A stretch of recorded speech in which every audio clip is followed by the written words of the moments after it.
Selam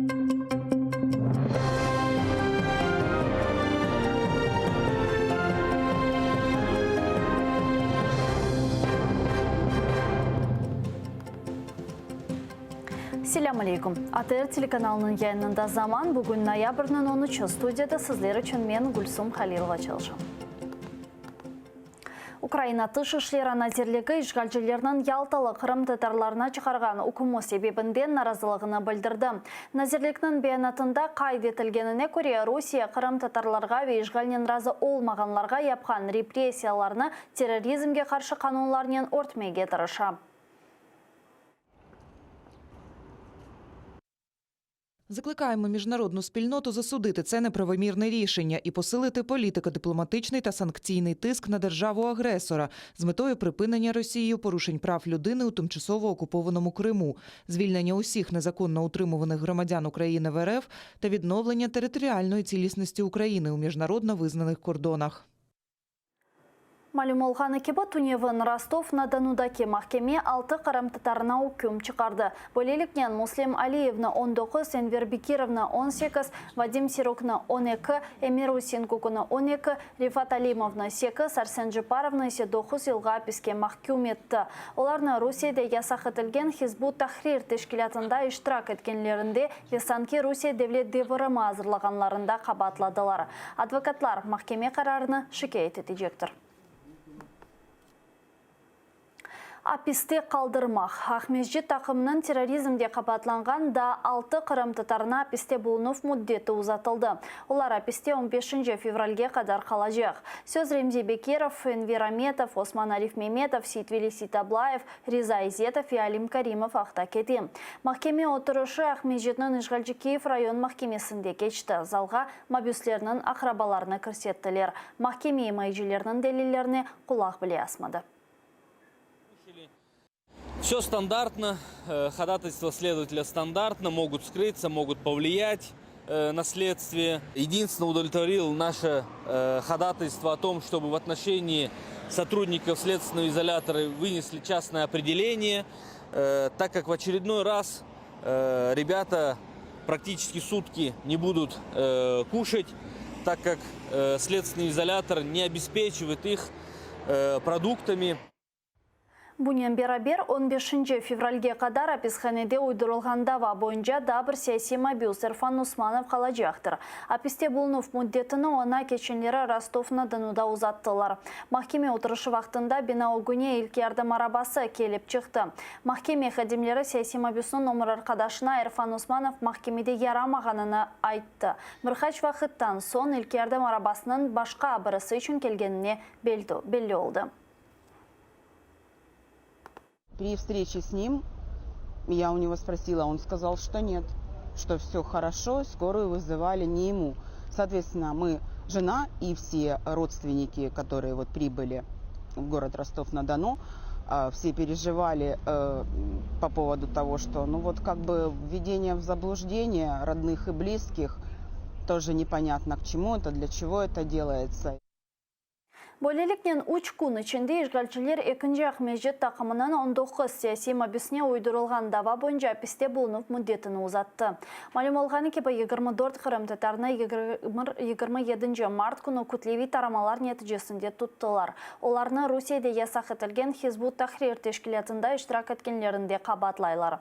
Бұл давада кешкен дабір Қырым татары Эдем Яячиков ғайып болды. Бұл күнге қадар оның ақыбет ақта бір малымат жоқтыр.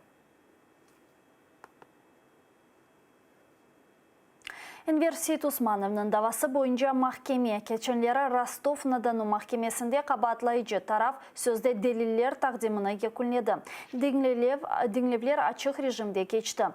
Қабатлайыжы тарафның шаты Катерина Палықны деңледілер. О, тарихчы олғанына бақмадан дини лингвистик экспертизаны кечірген. Оны Қырым татар неде араб тіліні біле. 25 ноябрьге планлаштырылған кележек махкеме отырышында тарафларының дебатлары башламалы. Олғаны кебіріні Энвер Усмановларны işgalciler 2018 сенесі майыс айында тұтты. Әрнасына бірқач вақыттан сон еберділер. Энверні Русияде ясақ етілген террористик тешкілетта иштирак еткенінде қабатладылар. еще раз убедился, что, конечно же, компетентности, о которой идет речь, не хватает для этого эксперта. Вот. Те вопросы, которые касались непосредственно стажа и квалификации, суд снимал под предлогом, что это не имеет отношения к делу. Мы выяснили, что подписку о ответственности уголовной этот эксперт давал не во время, вернее, самой экспертизы, и были выявлены ряд других нарушений.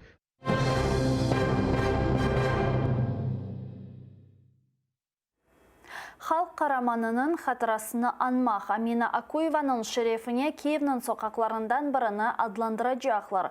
Туневын Киев шурасы бұл қарарыны таздықлады. Оның адынен яны соқақ Лукьяновка ве Дорогожиче метролары арасында пейда олмалы. Бұл қарарыны Аминаның анасы беклейді. Айтқанына көре қызы ойледі девлет мүкефатыны алмаға етіштірмеді. Ве егер бірде бір соқақ оның адынен адландырылса, бұл хатырасыны анмақның көзел бір елыдыр. Память — это то, что греет, я знаю, не только меня, но и всех тех, кто потерял своих детей в этой страшной войне.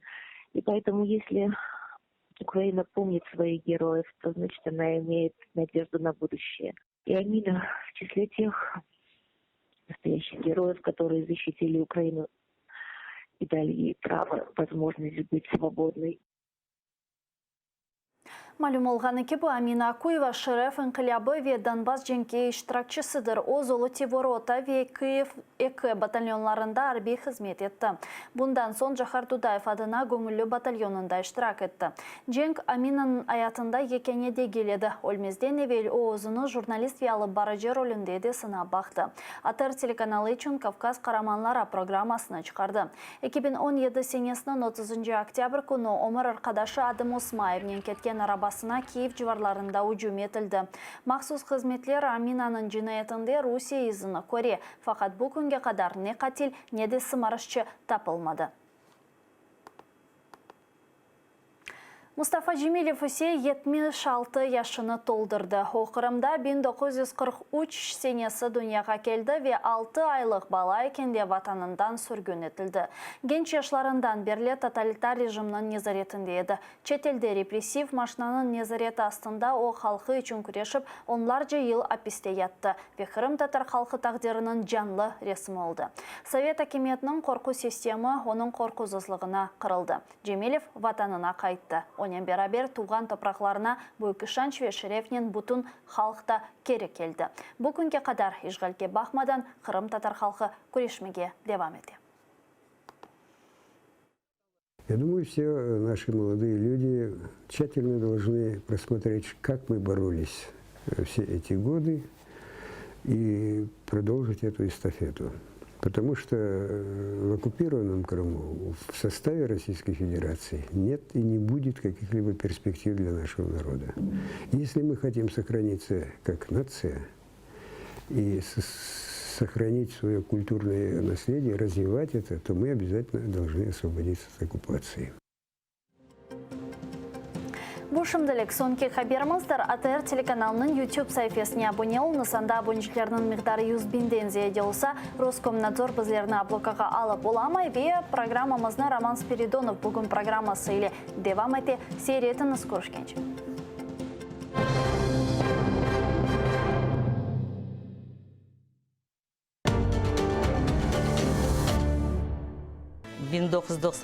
senesi Milli Mektep açtık ve Milli Mektep'te aman 19 yıl müdürlük ettim. Tabii ki biz anlayalım, bizim anamız sade bir kadın değil ve biz gurur duyamız, bizim anamız öyle insan. Kırım Tatarı olarak her bir ana baba aslında balasına, milli sınıfka balasını berse, ballar bahçesinde milli grupaga berse, milli mektepke berse, demek onlar ballarına baxt geleceğini bağışlaylar. Aslında bizim ballarımız başkaca özlerini hissederler. Onlar mektepten çıkanda duyarlar ve bilirler, onlar bu toprakın sahipleri. милли шур шекиллендирсек біз балаларға, демек олар енді түшінелер, fikir етелер. Олардың әр шейі миллетнен бағлы, олардың әр шейі ватанымызбен бағлы, олар әр шейіні тарихке бақалар, білелер. Бұл бүйік қимет кесіп деп саям.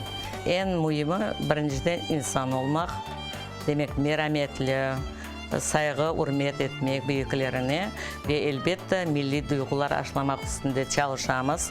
Bugün görgeniniz gibi biz eski Kırım şehrindemiz. Aynı mında Milli Mektep'nin açılımında büyük hissesini koşkan ve ilk günlerinden müdürlük vazifesini eda etken Ayşe Hanım Çabanova bugün bizlerini evine davet etti. Kettik.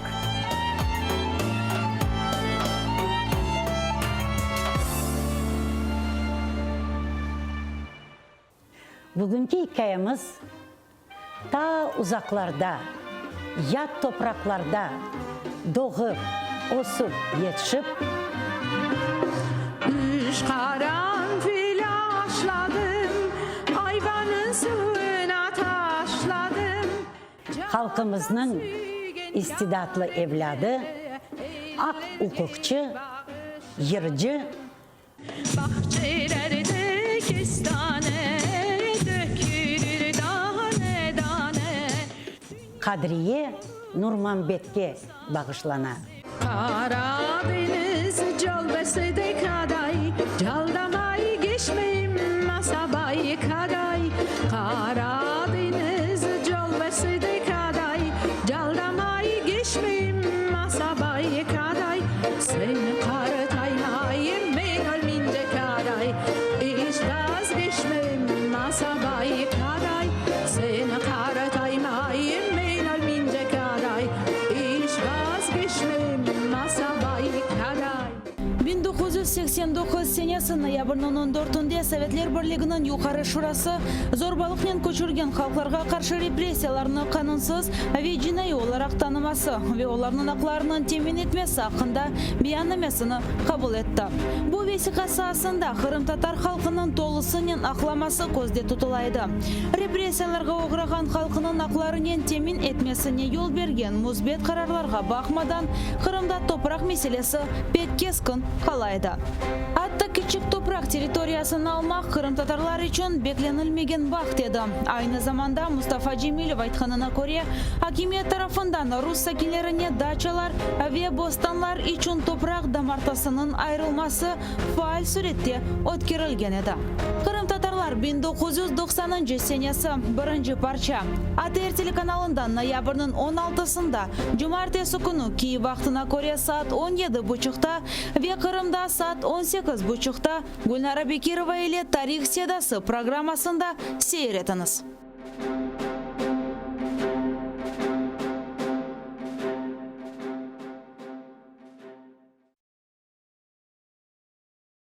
Егер uçaklar uçmanosa, перекладной arabalarla keter edim, ya jayau keter edim. Ben de ketim soy soplarına, ne zaman kuda geleceksiniz, Mustafa bekli.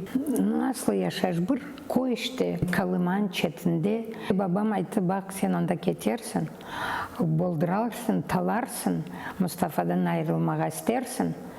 Ancak bak, biz Mustafa'dan ayrılmayacağız. Sevgi insanın şalaşlarda yaşalına eken başladım yantıklar yapmaya. Sözsüz anlayak birbirimizin. Kapımız her vakit millet için açık. Bazar günü Gönül-Gönül'den programmasının musafiri Kırım Tatar Kadın Kızlar Ligasının reisi Mustafa Cemilov'ның ömür arkadaşı Cimat erbabı Safinar Cemilova. Kiev'de saat 19'da, Kırım'da saat 20'de seyretiniz.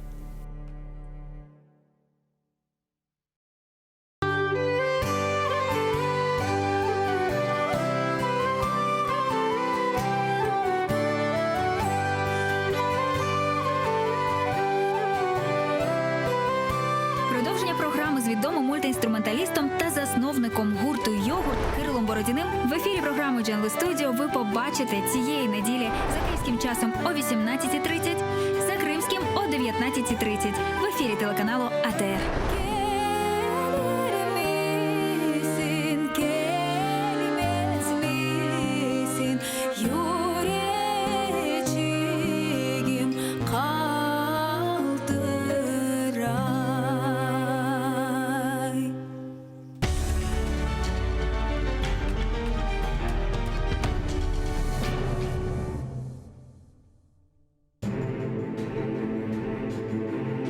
Меня зовут Сейтумер.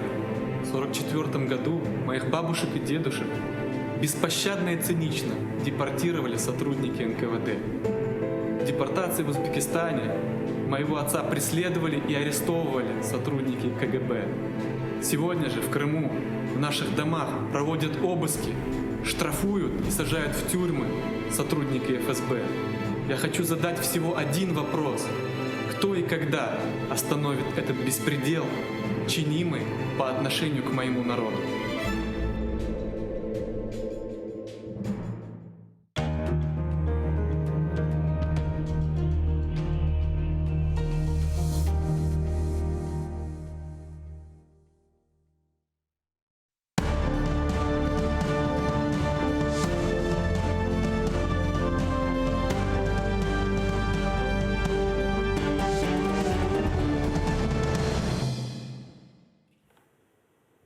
Доброе утро всем, кто свой день начинает вместе с нами в следующие 3 часа. Попытаемся выяснить, состоится ли встреча Владимира Зеленского с Владимиром Путиным. Обсудим свежий скандал из-под купола Верховной Рады и нечеловеческий приговор российского суда для 6 крымских татар из оккупированной Ялты. Гость этого часа, кандидат политических наук Игорь Рейтерович. Доброе утро. Витаю. Для встречи нормандской четверки на самом высоком уровне при участии лидеров Франции, Германии, Украины и России больше не осталось никаких преград. Об этом сообщила пресс-секретарь Леонида Кучмы Дарка Алифер по итогам вчерашнего заседания трехсторонней контактной группы в Минске. Давайте послушаем, о чем там договорились.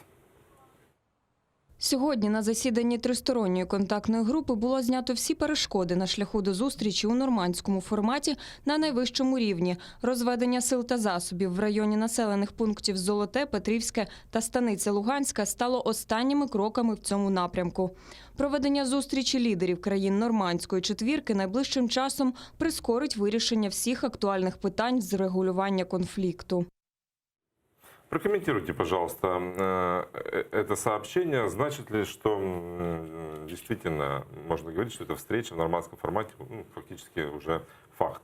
Ну, станом на сьогодні ми можемо лише констатувати, що Україна виконала переважну більшість тих зобов'язань, які на себе взяла, про які публічно говорив президент України.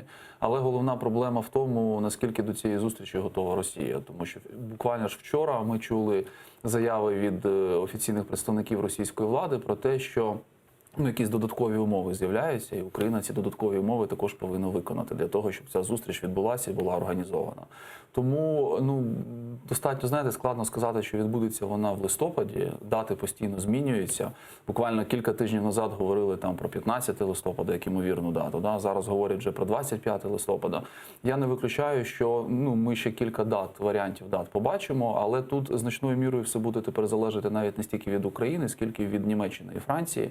Чи будуть вони тиснути в дипломатичний спосіб на Російську Федерацію, все ж таки її закликати до того, що ця зустріч повинна відбутися, оскільки попередні всі умови, про які йшла мова, вони за великим рахунком станом на сьогодні виконані. Тому тут Україна має більш потужні позиції, і ми можемо на це тиснути і, в принципі, апелювати постійно до того, що немає жодних, скажімо, причин, щоб ця зустріч не відбулася. Ще третя, остання глобальна така проблема, вона полягає в тому, що Росія хоче документ, який попередньо буде погоджений, який на цій зустрічі буде розглядатися. Зрозуміло, що це абсолютно не в інтересах України, тому що ми розуміємо, що цей документ буде вихолощений, там не буде тих пунктів, які цікавлять Україну, і навпаки, там можуть з'явитися пункти, які виключно цікавлять Російську Федерацію.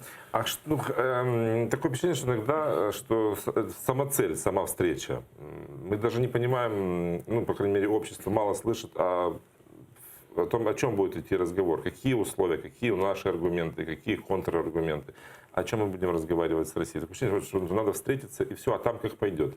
Или это обманчивое впечатление? Ні, тут є, в принципі, причини так говорити. Чому? Тому що дійсно дуже погана комунікація з українським суспільством, навіть попри всі ті скандали, які виникали на цьому фоні, організовані акції протесту, все одно відповідей на багато питань, їх станом на сьогодні немає. Офіс мовчить, глава зовнішньополітичного відомства, він коментує достатньо активно, але все одно відповіді на якусь там конкретні якісь питання, вони відсутні за великим рахунком. Це не те, що, знаєте, самоціль.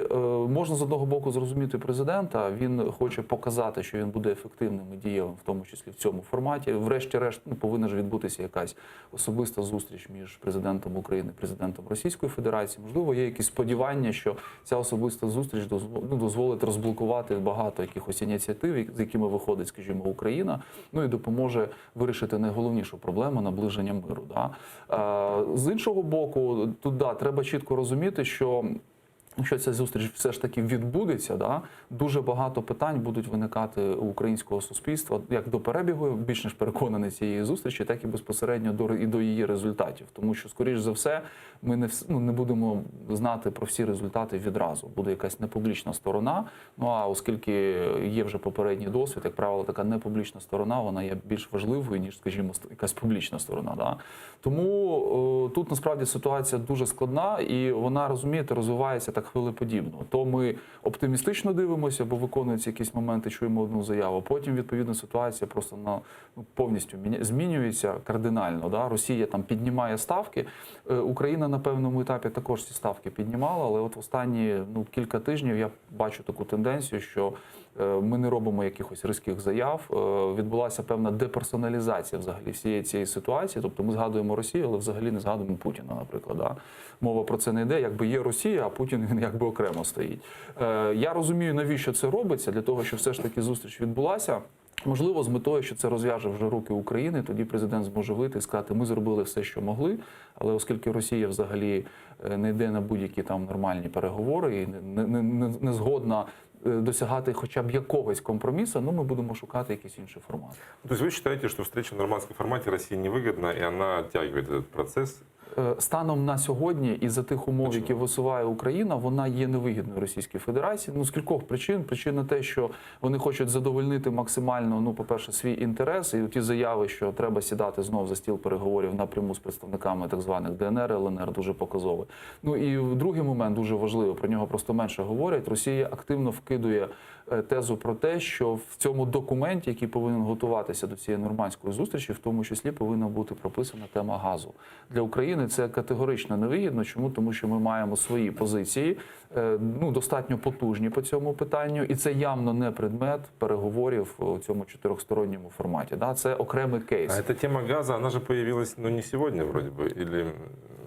Вона останнім часом просто Росія її ставить ледь як одну з основних умов, що ця зустріч повинна відбутися. Чому вони вимагають документ? Вони хочуть побачити там інтереси так званих ДНР, ЛНР, тему газу, і що ще найголовніше, вони не хочуть там бачити теми Криму. А Україна це питання піднімала, і, в принципі, заява абсолютно логічна, абсолютно правильно була зроблена, що якщо ми говоримо про окуповані території, це ж не тільки частина Донецької і Луганської області, у нас є ще окупований Крим. Давайте також про нього говорити. Зрозуміло, що Росія не може собі дозволити, виходячи там зі своїх якихось інтересів, це питання піднімати в такому форматі. Тому максимальне відтягування і стартові умови зараз для Росії не дуже вигідні, тому будуть з'являтися якісь нові вимоги, які Україна повинна виконувати, хоча зрозуміло, що ми цього робити не будемо.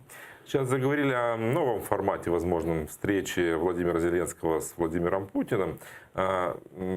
Лидер нации Казахстана Нурсултан Назарбаев предложил роль посредника, предложил встретиться на его территории двум лидерам.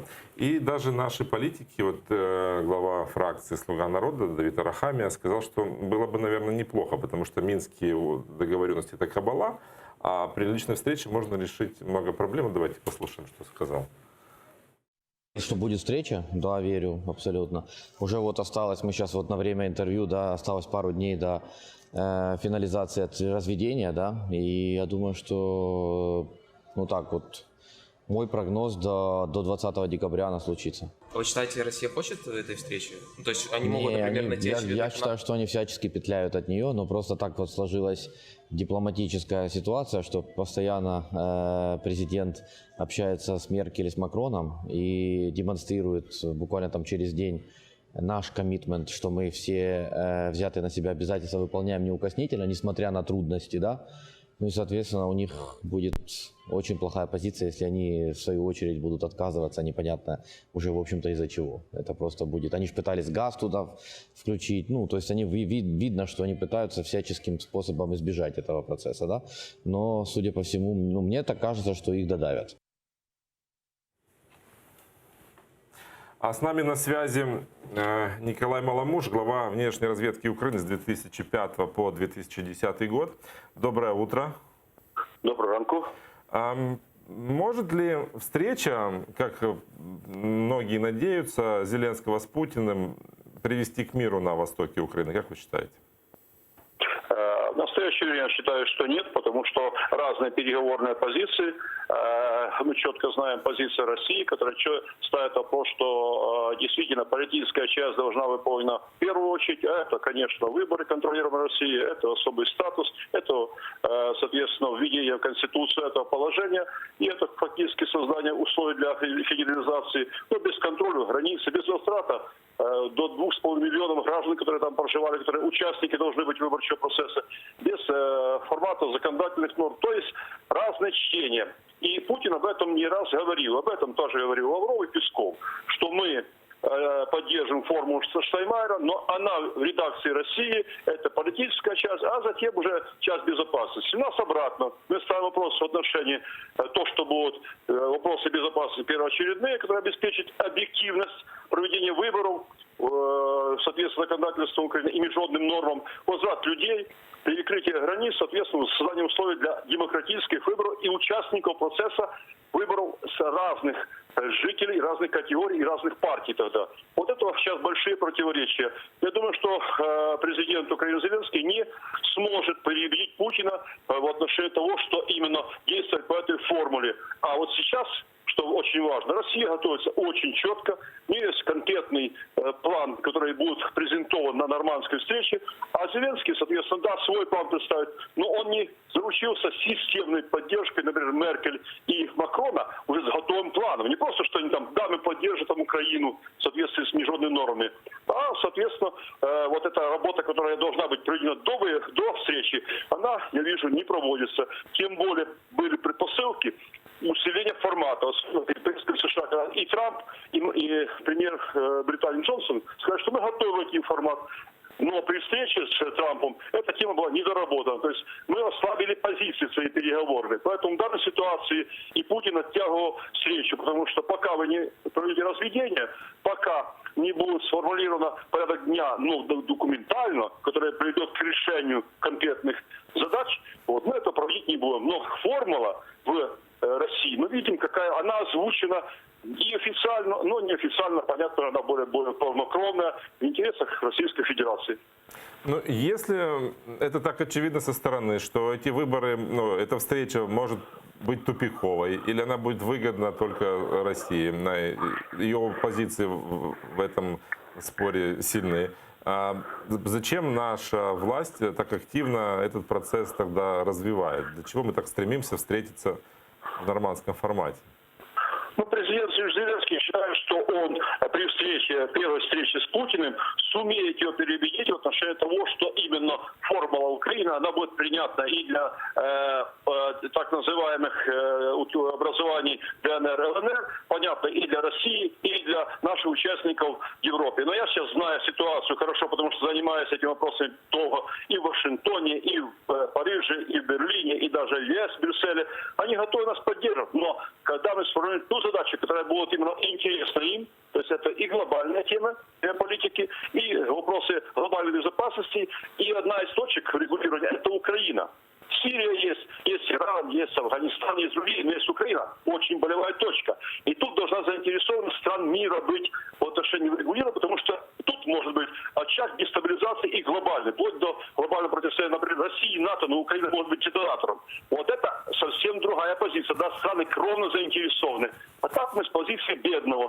То есть мы пытаемся, а нам помогите, а нам то. Это не работает. Нужно формировать как раз и интерес, сформировать конкретный план регулирования, до всех переговоров провести очень глубокие консультации, выбрать общую позицию с странами-участниками, теми, которые нас поддерживают, чтобы и Путин понимал, что это позиция стран, которые определяет мировую политику. Тогда это будет правильно. А сейчас мы с позиции того, что мы там пытаемся что-то доказать и надеемся, что мы Путина переубедим. Это очень мало, так сказать, перспектив. Спасибо вам большое. Николай Маломуж, глава внешней разведки Украины с 2005 по 2010 год. Не кажется ли вам, что тогда предложение Нурсултана Назарбаева на встречу лично на его территории, как бы такой маневр і ловушка для України? Ну, розумієте, ця заява, по-перше, з'явилася в дуже невдалий час, тому що виходить так, що крім організації і готовності до проведення цієї зустрічі в нормандському форматі, Україна якби готує запасний план, причому не факт, що Німеччина і Франція про цей план знають. А вони достатньо болісно на подібні речі реагують, і ми вже відповідні, подібні прецеденти раніше мали.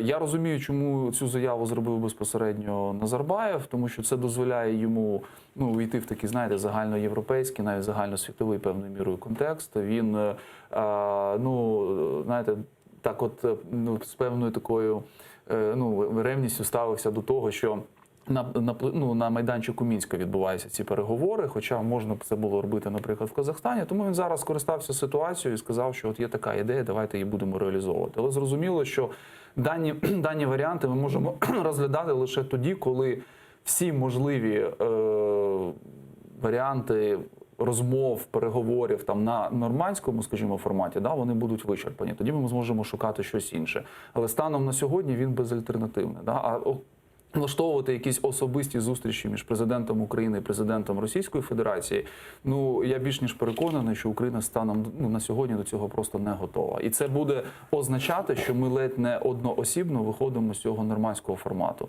До речі, Росія поки також до цього не готова, вони хочуть використати, мабуть, по максимуму цей майданчик, тому що дуже багато грошей в інформаційну складову було влито з їхнього боку. І їм треба максимально показати, що в них є якась спільна позиція, в тому числі з Францією і Німеччиною. Крім того, вони сподіваються, що ці чотирьохсторонні переговори насправді будуть такою грою 3 проти 1. І в якості цього одного буде якраз Україна, а не Російська Федерація. Давайте попробуем представить, что эта встреча в нормандском формате состоялась.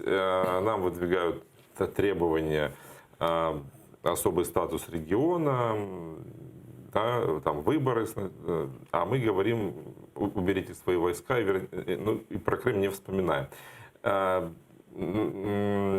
Готова ли Россия хоть на какие-то требования наши их выполнять? И что мы готовы в этой ситуации сделать? И как не получилось бы так, чтобы вот на этой встрече мы оказались в проигрыше? То есть, чтобы мы не оказались крайними, что мы этот процесс сорвали, и, и наши позиции в мировом сообществе из этого, конечно... Це дуже цікаве питання. Його, звичайно, краще задати Офісу Президента, тому що вони повинні чітко говорити, що ми будемо там заявляти і на яких позиціях будемо стояти. Але, знаєте, єдиний плюс від цієї зустрічі, який я особисто станом на сьогодні бачу, це можливість інтенсифікації цього процесу обміну полоненими.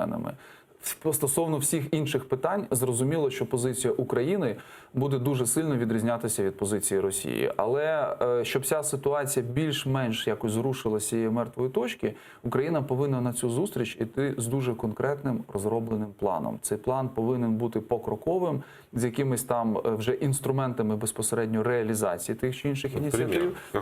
Приклад, ми беремо наприклад, ті ж вибори чи контроль над кордоном. Росія каже, що давайте спочатку вибори, потім контроль над кордоном. Україна повинна запропонувати свою ідею, яка буде говорити про те, що давайте спочатку контроль над кордоном, потім вибори, а от механізми контролю над кордоном ми пропонуємо такі-то, такі-то, такі-то, такі-то. А вибори ми пропонуємо за таким-то, таким-то, таким-то механізмом. Дуже конкретним він повинен бути і деталізований. Тобто все-таки має бути документ?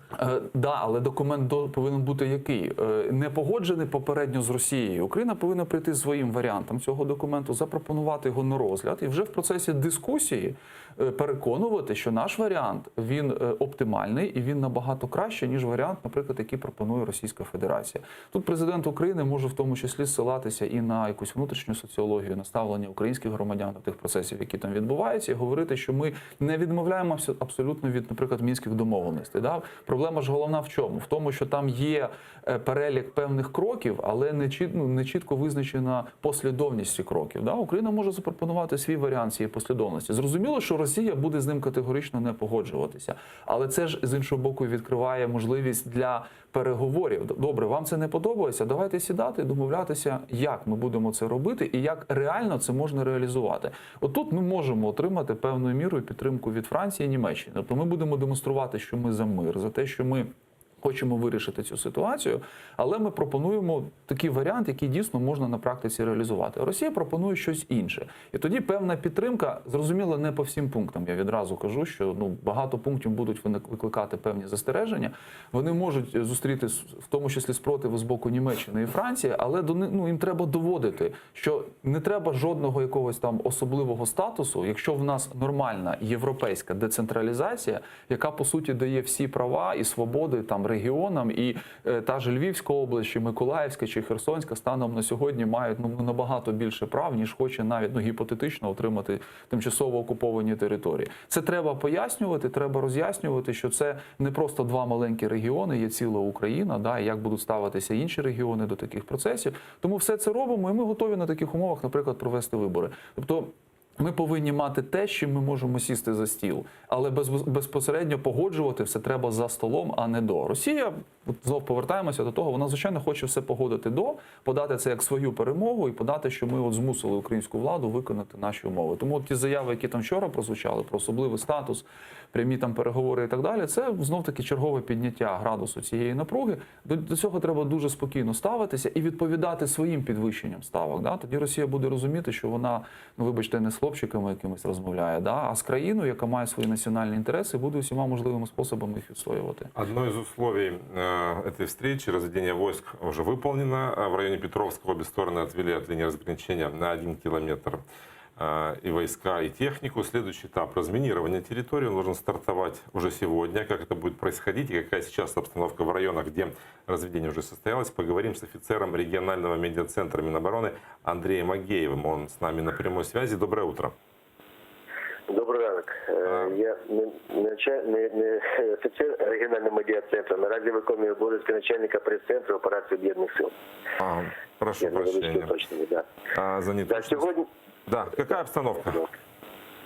Сьогодні на ділянці номер 3 в районі населених пунктів Богданівка-Петрівське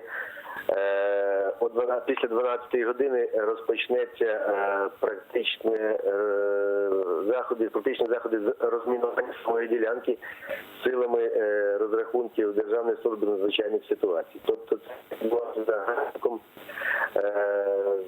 це, так сказати, 9 числа розпочалося 12-й розведення сил і засобів. Протягом 3 перших діб були відведені особовий склад, техніка, зокрема, змінили тактичне положення 42 військовослужбовця, 48 одиниць стрілецької зброї і 3 одиниці броньованих машин. Третя доба завершилась вчора до 12-ї, і з 12-ї вчорашнього дня, 12 листопада до 12:00 сьогоднішнього 13 листопада відбувалася верифікація виконаних нами заходів представниками ОБСЄ, які моніторять ситуацію як з нашої сторони, так і з ворожого боку. І коментують, підтверджують те, що заходи відбуваються в дзеркальному порядку. Тобто сьогодні з 12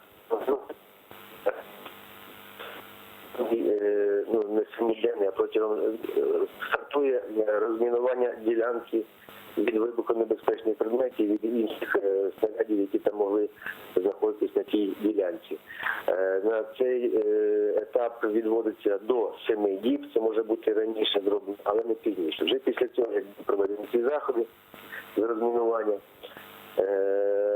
так само піде доповідь на ОБСЄ через Міністерство закордонних справ про те, що ми виконали свою частину зобов'язань.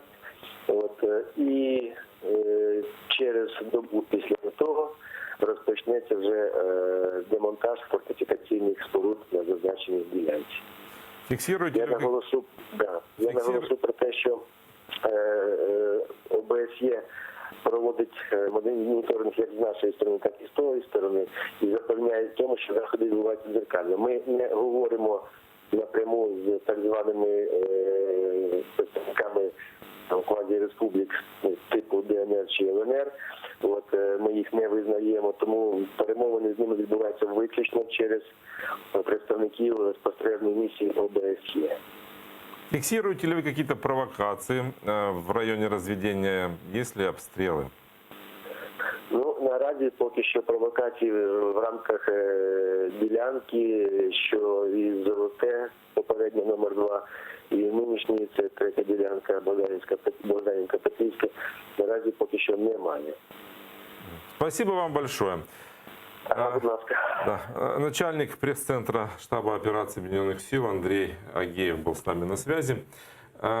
Ситуация получается достаточно интересная. Были акции протеста, нет капитуляции, не 5 родной земли. Развели войска и вроде как бы отчитываются военные, что все спокойно и никаких эксцессов. Может быть, это и действительно нужно было сделать, как вы считаете? Ні, за тим планом, який був попередньо погоджений, в тому числі і з нашими західними партнерами, це розведення повинно було відбутися, тому що це початок того процесу мирного врегулювання. Да? Що не відміняє, розумієте, права, скажімо, там, громадян висловлювати свою позицію з приводу того, як це відбувається і на фоні чого. Тут же ж головний, знаєте, важливий є контекст. Не сам факт розведення, а контекст, в якому, як це відбувається, да, і що є першопричиною цього.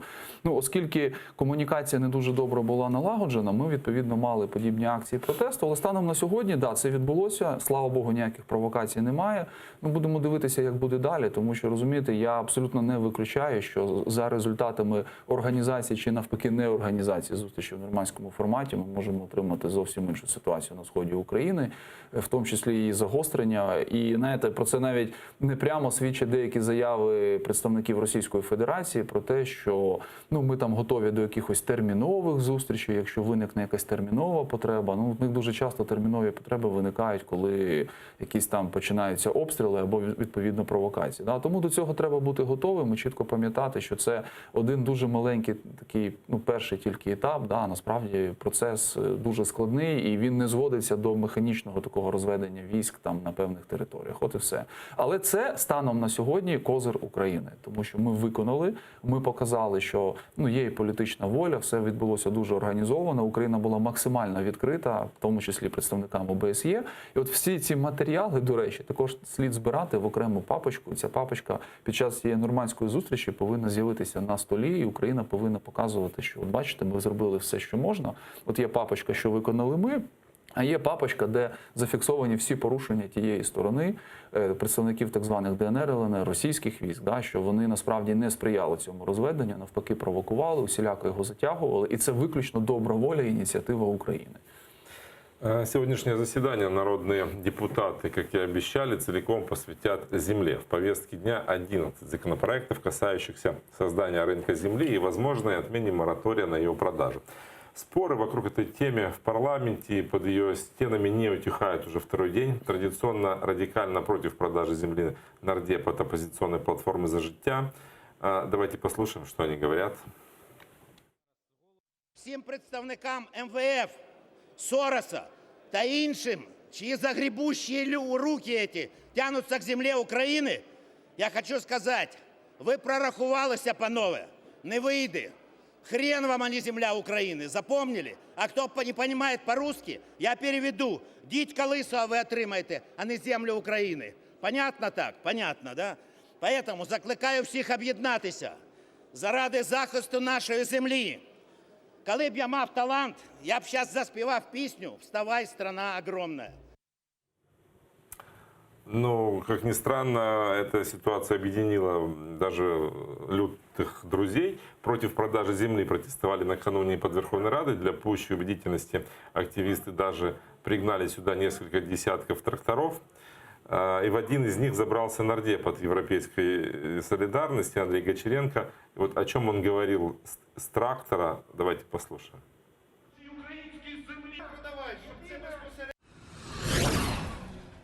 Українські фермери, замість того, щоб спокійно працювати на своїй техніці на українській землі, вони вимушені були приїхати під Верховну Раду, щоб нагадати, наскільки це важливе питання землі. Вони не хочуть заїжджати на своїх тракторах в Верховну Раду. Поки що. Поки що, як сказав Зеленський, поки що. І тому ми маємо їх почути. І я думаю, що це найкраще, знаєте, ілюстрація того, що це яка потуга є в українського сільського господарства. І її треба розвивати, а не знищити, прийнявши закон, який дозволить олігархам сконцентрувати українську землю в своїх руках.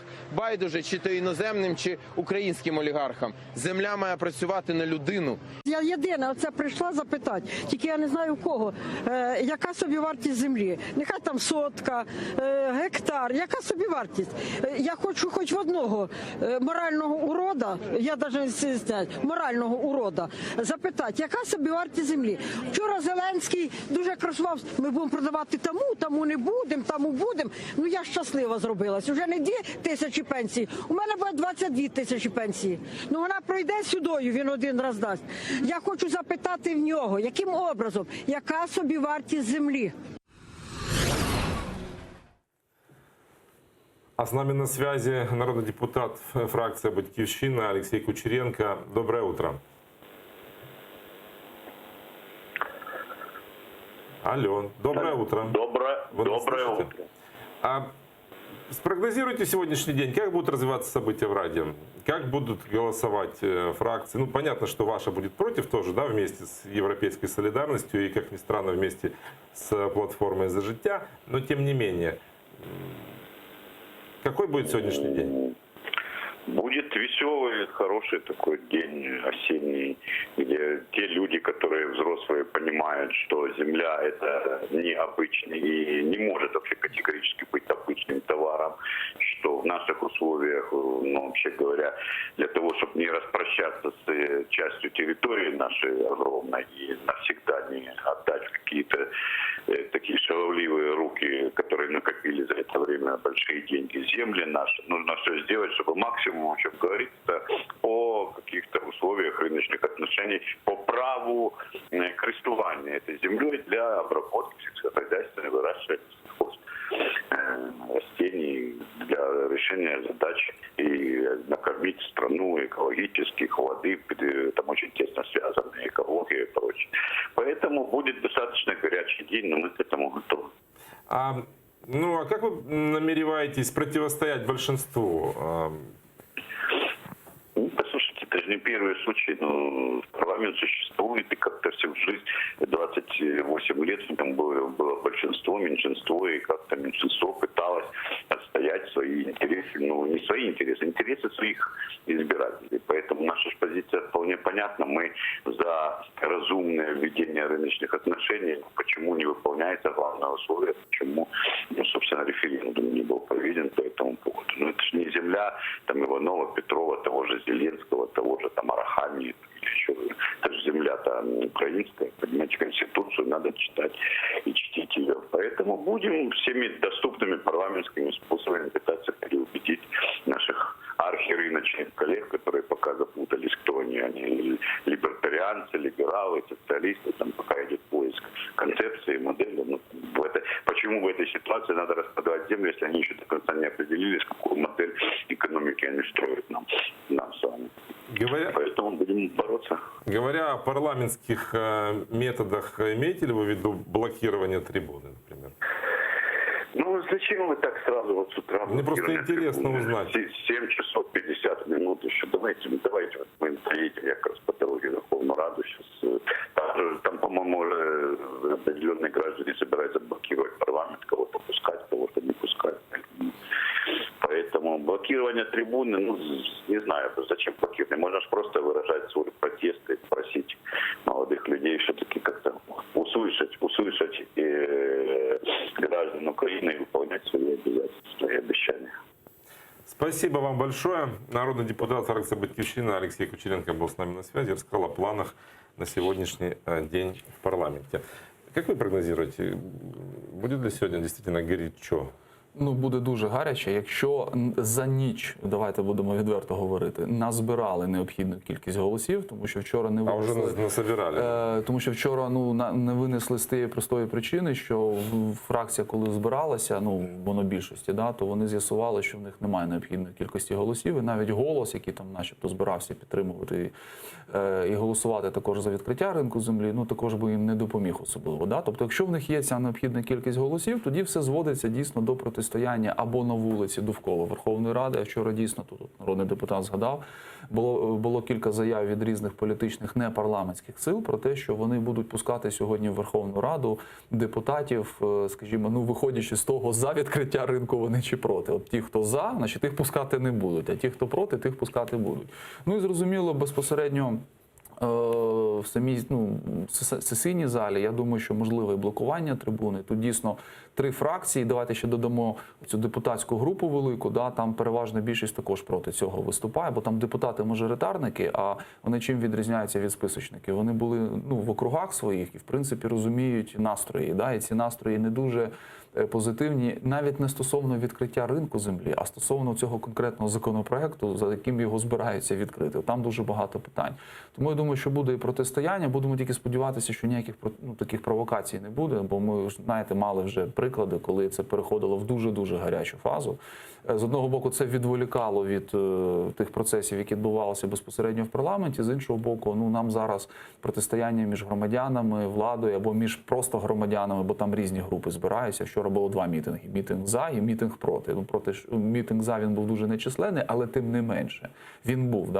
Тому такі провокації, вони можуть дуже серйозно змінити процес, в принципі, і дати можливість, наприклад, силовикам просто відтіснити людей від Верховної Ради, а депутати вже будуть тоді голосувати чи ні.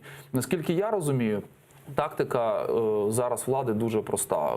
Усіляко протягнути в першому читанні, а до другого, вже спробувати якимось чином чи внести якісь корективи, чи навіть відтермінувати розгляд цього питання на кілька місяців, винести, можливо, на референдум, про що говорив президент, але там дійсно тут дивний момент такий, чому ми виносимо на референдум питання виключно іноземців, чи можуть вони там купувати землю, але не говоримо тоді взагалі про відкриття або не відкриття ринку землі. І давайте не будемо забувати, що ж закону про референдум немає, тобто тут ще треба витратити достатньо багато часу для того, щоб нормативну базу створити, а потім вже голосувати далі.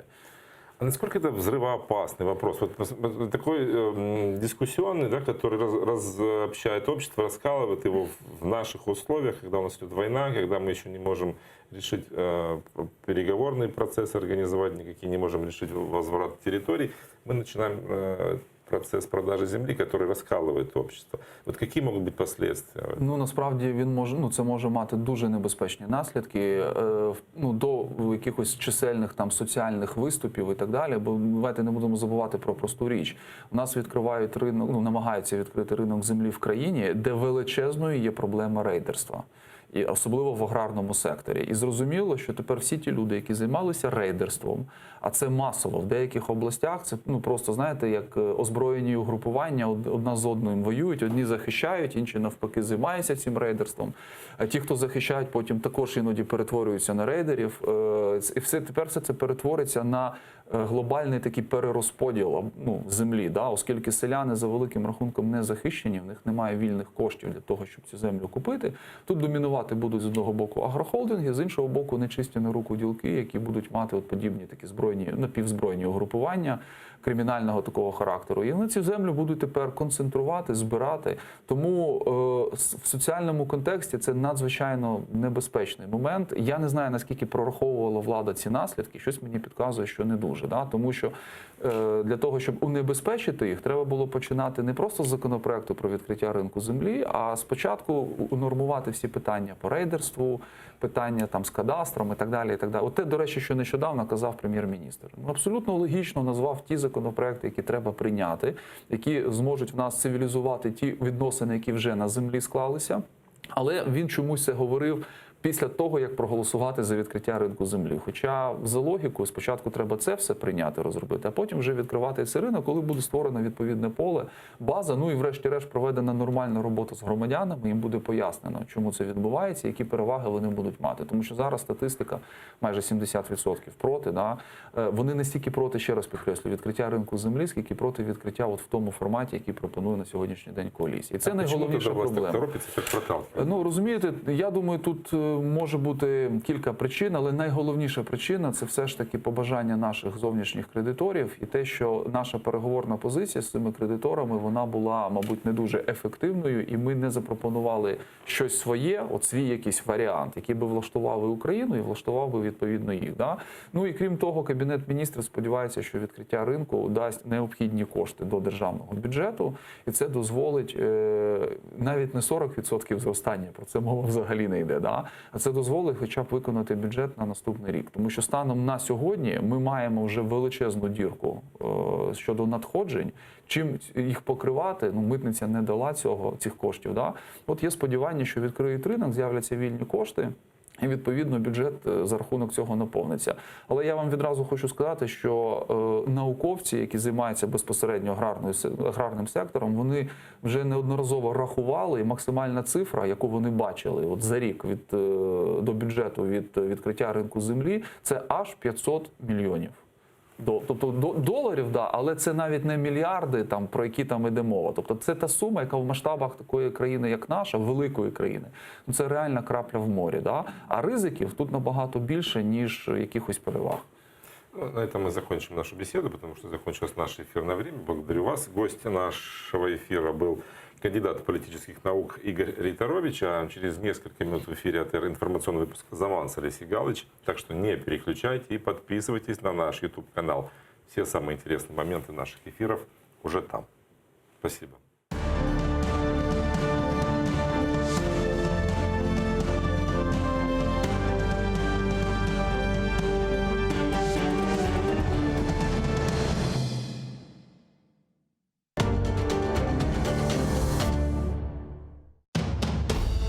Как складывались отношения Мухаммеда Герая с польским королем Сигизмундом?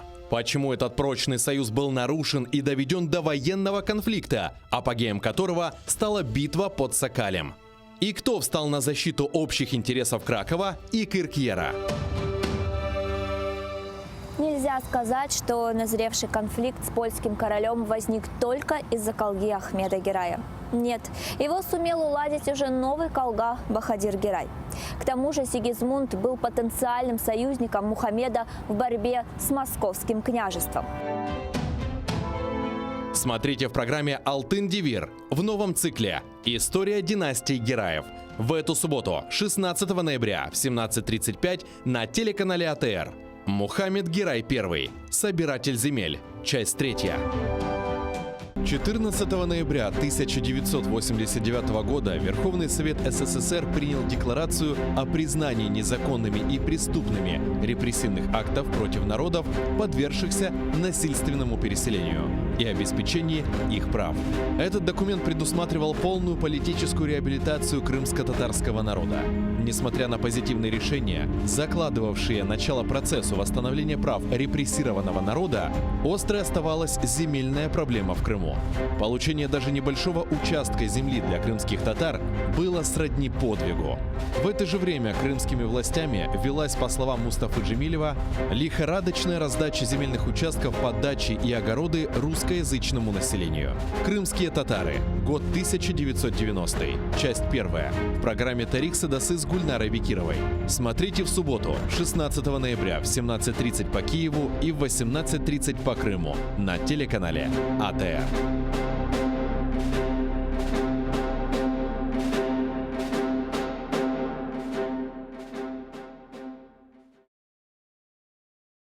Егер учаклар учман olsa, перекладной арабалармен кетер едім, я жаяу кетер едім. Мен де кетем сой сопларына, не zaman куда кележесіз, Мустафа Бекли.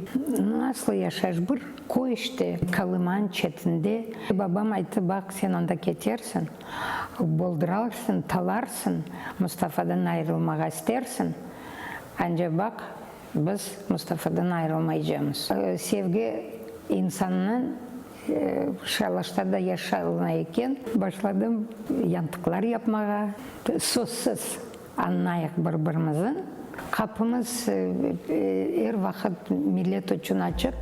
Bazar күні Gönül-Gönülden programmasının musafiri Kırım Tatar Kadın Kızlar Ligasının reisi Mustafa Cemilev'nin ömür arkadaşı Cimat erbabı Safinar Cemileva. Kiev'de saat 19'da, Kırım'da saat 20'de seyretiniz.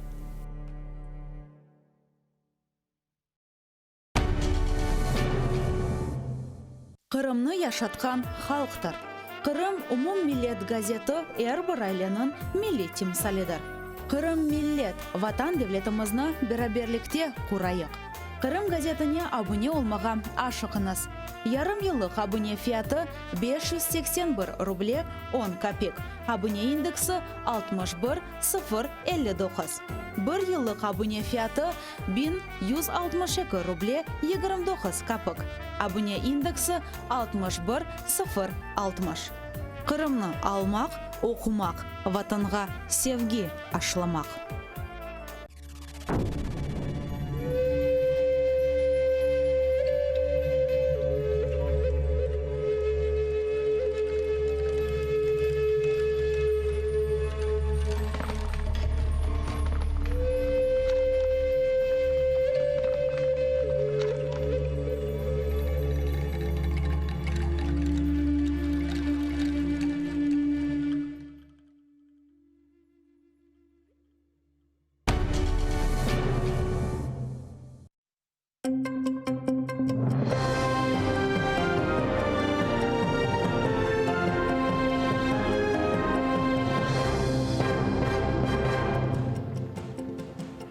Середа, 13 листопада, 2092 день окупації Криму Росією. В ефірі інформаційна служба «Заман». Я Олеся Галич. Доброго ранку. На лінії фронту знову поранені. При обході передових позицій на міні підірвалися 2 бійці. Один із них – командир 128-ї гірсько-піхотної бригади, полковник Євген Коростелєв. Його стан медики оцінюють як стабільний. Минулої доби ворог 1,5 десятка разів обстрілював позиції Збройних сил України. Українські спецслужби затримали диверсанта. Російський військовий із Криму 2018-го вступив до лав Збройних сил України. Як виявилося, воював у Сирії, де його і завербувала ФСБ. Зважаючи на походження агента, його направили в Україну. Він мав певний час прослужити в Збройних силах, а потім дезертувати звідти. Далі планувалася широка інформаційна кампанія в російських ЗМІ. Завербований військовий мав розповідати про жалюгідний стан української армії. Однак при спробі втечі його затримали на адміністративній межі з анексованим Кримом. Рішучий протест висловило Міністерство закордонних справ України через вирок фігурантам так званої справи про тероризм з Ялтинської групи. У заяві відомства наголошується, що Росія застосовує антитерористичне законодавство для прикриття політичних репресій проти кримських татар та інших незгодних з окупацією мешканців півострова. Закликаємо міжнародну спільноту засудити це неправомірне рішення і посилити політико-дипломатичний та санкційний тиск на державу-агресора з метою припинення Росією порушень прав людини у тимчасово окупованому Криму, звільнення усіх незаконно утримуваних громадян України в РФ та відновлення територіальної цілісності України у міжнародно визнаних кордонах. Напередодні Ростовський суд оголосив вироки 6 кримчанам. Найбільше отримав Муслім Алієв – 19 років, Інвар Бакіров – 18. Вадиму Сіраку та Еміру Сіїну Куку присудили по 12 років, Рефату Алімову – 8, Арсену Джепарову – 7. Їх усіх звинувачували у намірах повалити існуючий в Росії режим та участі у забороненій Кремлем організації Хізбут Тахрір. Адвокати оскаржуватимуть рішення суду. Залишити за ґратами ще 5 фігурантам так званої справи про тероризм з 2-ї Сімферопольської групи окупанти продовжили арешт до 15 лютого наступного року.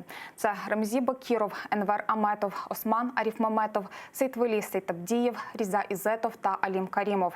Засідання проходили в окупаційному Київському районному суді Сімферополя. До зали пустили родичів кримських татар. Суд жодних аргументів захисту не взяв до уваги. Все стандартно, ходатайство следователя стандартно, могут скрыться, могут повлиять. на следствие. Единственно удовлетворил наше ходатайство о том, чтобы в отношении сотрудников следственного изолятора вынесли частное определение, так как в очередной раз ребята практически сутки не будут кушать, так как следственный изолятор не обеспечивает их продуктами. Також до 15 лютого залишиться за ґратами ще один фігурант цієї сфабрикованої справи – Ерфан Османов. Запобіжний захід йому продовжили напередодні у Ростові. Під час засідання до будівлі суду приїхала швидка. Судові пристави сказали дружині бранця, що Ерфану зле. Але згодом виявилось, що лікарів викликали до когось іншого. При встрече с ним я у него спросила, он сказал, что нет, что все хорошо, скорую вызывали не ему.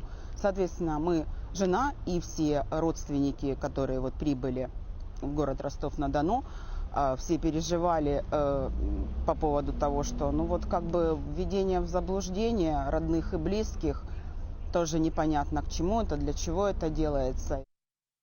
Таким чином, за 3 дні окупанти продовжили запобіжний захід вже 19 фігурантам з другої сімферопольської групи.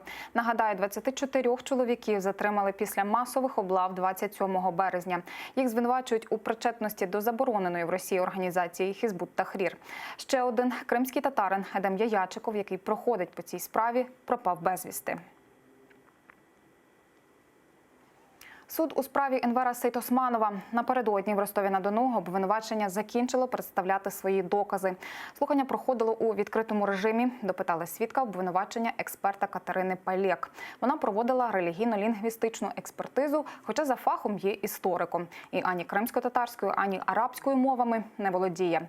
На наступному засіданні суду, яке заплановане на 25 листопада, мають розпочатися дебати сторін. Нагадаю, братів Ернеса та Енвера Сейт-Османових окупанти затримали в травні 2018-го в Севастополі. Згодом Ернеса відпустили, а Енвера звинуватили в організації діяльності терористичної організації. Еще раз убедился, что, конечно же, компетентности, о которой идет речь, не хватает для этого эксперта. Вот. Те вопросы, которые касались непосредственно стажа и квалификации, суд снимал под предлогом, что это не имеет отношения к делу. Мы выяснили, что подписку о ответственности уголовной этот эксперт давал не во время, вернее, самой экспертизы, и были выявлены ряд других нарушений. Мустафі Джемілєву, 76, народжений в Криму, через півроку відірваний від батьківщини і від юних років під пресом тоталітарного режиму. Щохвилини під наглядом репресивної машини на чужині, гартований 1,5 десятками років тюрми. Він став живим портретом долі кримсько-татарського народу. Відлагоджена радянська система страху таки зламалася об його небажання боятися. Він таки повернувся на батьківщину і привів за собою додому цілий народ, знесилений, розчарований і втомлений, але з твердою вірою. Такою, що навіть під окупацією, новими гоніннями і репресіями вже не зламати. Тоталитарные режимы рухаются, падают, распадаются неожиданно. Ну, вспомните, Советский Союз до последнего дня вел себя так, как будто бы еще века собирается продлить. И в один прекрасный день сказали, что нет Советского Союза. То же самое, я думаю, произойдет с Российской Федерацией.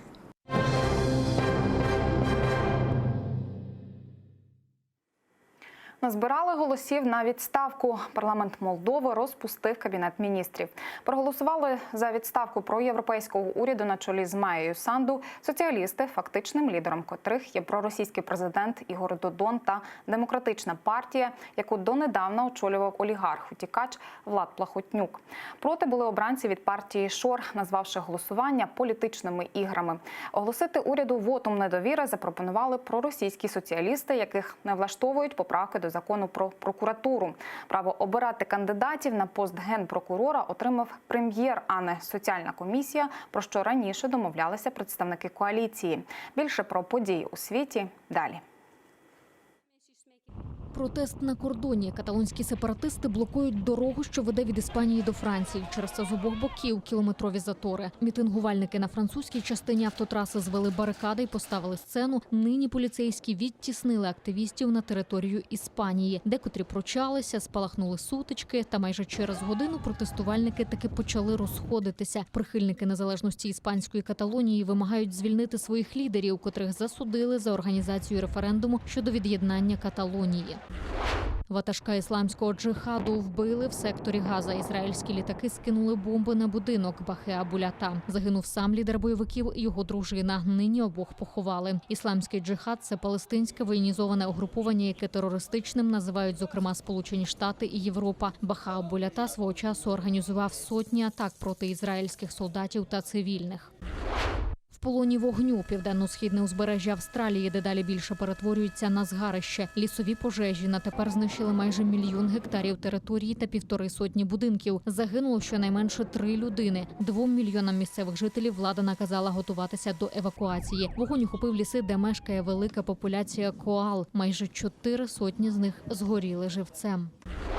Розгулялися хуртовини. Снігом засипає штати на сході США. До зими ті виявилися не готовими. Через замети й ожеледицю кілька трас зупинилося в заторах. Рятувальники тільки та й роблять, що витягають машини, котрі занесло в кювет. Тисячі людей змушені сидіти в Чикаському аеропорту. Негода не дає літакам піднятися в небо. На тепер скасовано майже 1000 рейсів. Слідом за хуртовинами в регіон прийдуть 20-градусні морози, прогнозують синоптики. Анна Макаренко, Заман, АТР. І на цьому у мене все. За кілька хвилин з вами у цій студії Роман Спірідонов. Більше актуальних новин шукайте на сайті ATR.ua, а найцікавіші епізоди ефірів на нашій YouTube-сторінці. І не забувайте підписуватись. Гарних вам новин і залишайтеся з нами.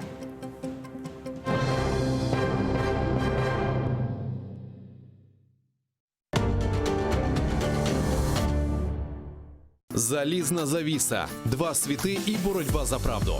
Фактичність, теорія медіа та об'єктивність журналістики. Пропаганда Суркова. Як народилася кремлівська фабрика фейків. Семантична війна, конспірологія чи реальність. Дивіться у документальному фільмі «Фейк Ньюз» у суботу та неділю о 15:40 за Києвом і 16:40 за Кримом на телеканалі АТР. Как складывались отношения Мухаммеда Герая с польским королем Сигизмундом? Почему этот прочный союз был нарушен и доведен до военного конфликта, апогеем которого стала битва под Сокалем? И кто встал на защиту общих интересов Кракова и Киркьера? Нельзя сказать, что назревший конфликт с польским королем возник только из-за колги Ахмеда Герая. Нет, его сумел уладить уже новый колга Бахадир Герай. К тому же Сигизмунд был потенциальным союзником Мухаммеда в борьбе с московским княжеством. Смотрите в программе «Алтын Девир» в новом цикле «История династии Гераев». В эту субботу, 16 ноября в 17:35 на телеканале АТР. Мухаммед Герай I. Собиратель земель. Часть 3. После 3 месяцев интенсивной работы в мае 1990 года правительственная комиссия под руководством Виталия Дагужиева приняла концепцию государственной программы возвращения крымских татар в Крымскую область. Концепция определяла важнейшие задачи государственной программы, а также методы организованного возвращения крымских татар на историческую родину. Работа комиссии сопровождалась жаркими дискуссиями.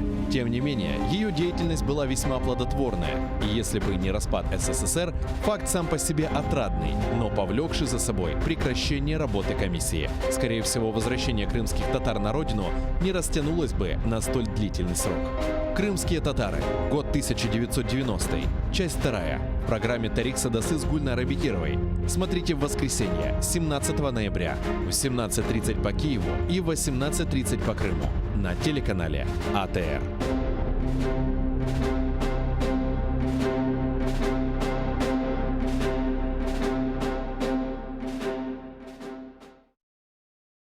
Eğer uçaklar uçman olsa перекладной арбаларнын кетер едим, я жаяу кетер едим. Мен де кетем сой сопларына, не заман куда келе жасыз, Мустафа Бекли. Насыл яшаш бір койышты, Калыман четінде. Бабам айтты, бақ, сен онда кетерсің, болдыралсың, таларсың, Мустафадан айрылмаға істерсің.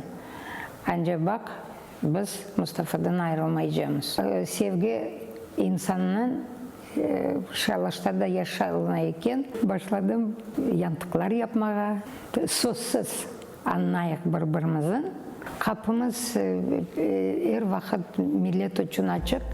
Базар күні Гönül программасының мұсафыры Қырым Татар Хадын Қызлар Лигасының рейсі Мустафа Джемилевнің өмір арқадашы Джимат Эрбабы Сафинар Джемилева. Киевде саат 19-да, Қырымда саат 20-де сейретіңіз.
Продолжается информационное утро на АТР, и гость этого часа политолог Дмитрий Васильев. Доброе утро. Доброго ранку.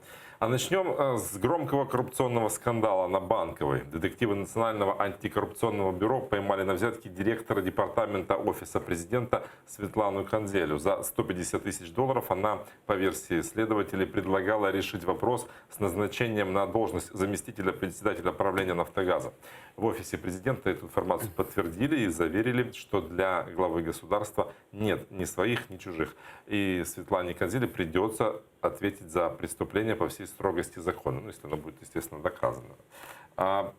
Получается, шли с громкими заявлениями о борьбе с коррупцией, о посадках, а тут уже как бы среди своїх появляються. Це чудово. Якщо обіцяли, то вони мають виконувати. Якщо свої порушують закон, то своїх також треба карати. Це ж все рівно. Всі мають бути рівними перед законом. Тому, в принципі, це дуже добре, що виявляють навіть серед своїх і не лінуються це робити. А головне показувати абсолютно публічну позицію, що будуть покарані незалежно від того, чи зараз люди при владі, чи це з попередньої влади. А насколько успешно получается выполнять это обещание с посадками, как вы считаете? Обещали бороться с топ-коррупцией. Насправді це дуже важка обіцянка, тому що обіцяв фактично на своїй президентській кампанії Володимир Зеленський. І незважаючи на те, що він, як ми знаємо, із роздруківок його телефонної бесіди із президентом Трампом говорив про те, що Рябошапка – це його генпрокурор, президенту важко обіцяти, тому що президент не є карним органом. Президент – це є гарант Конституції і має забезпечити виконання всіх законів в Україні. А один із головних не букв, а духів закону – це те, що перше, всі мають бути рівними перед законом, а друге, що не мають повноваження там відповідні державні органи карати когось поза законом. Тому президент не може карати, президент не може саджати. Це мають робити відповідні органи, Генпрокуратура, СБУ, ДБР, НАЗК і НАБУ. Тому як от вони будуть справлятися зі своїми обов'язками? Як ви оцінюєте їх роботу? Сказати про те, що вони не працюють, не можна, тому що є певні гучні справи. Це з одної сторони.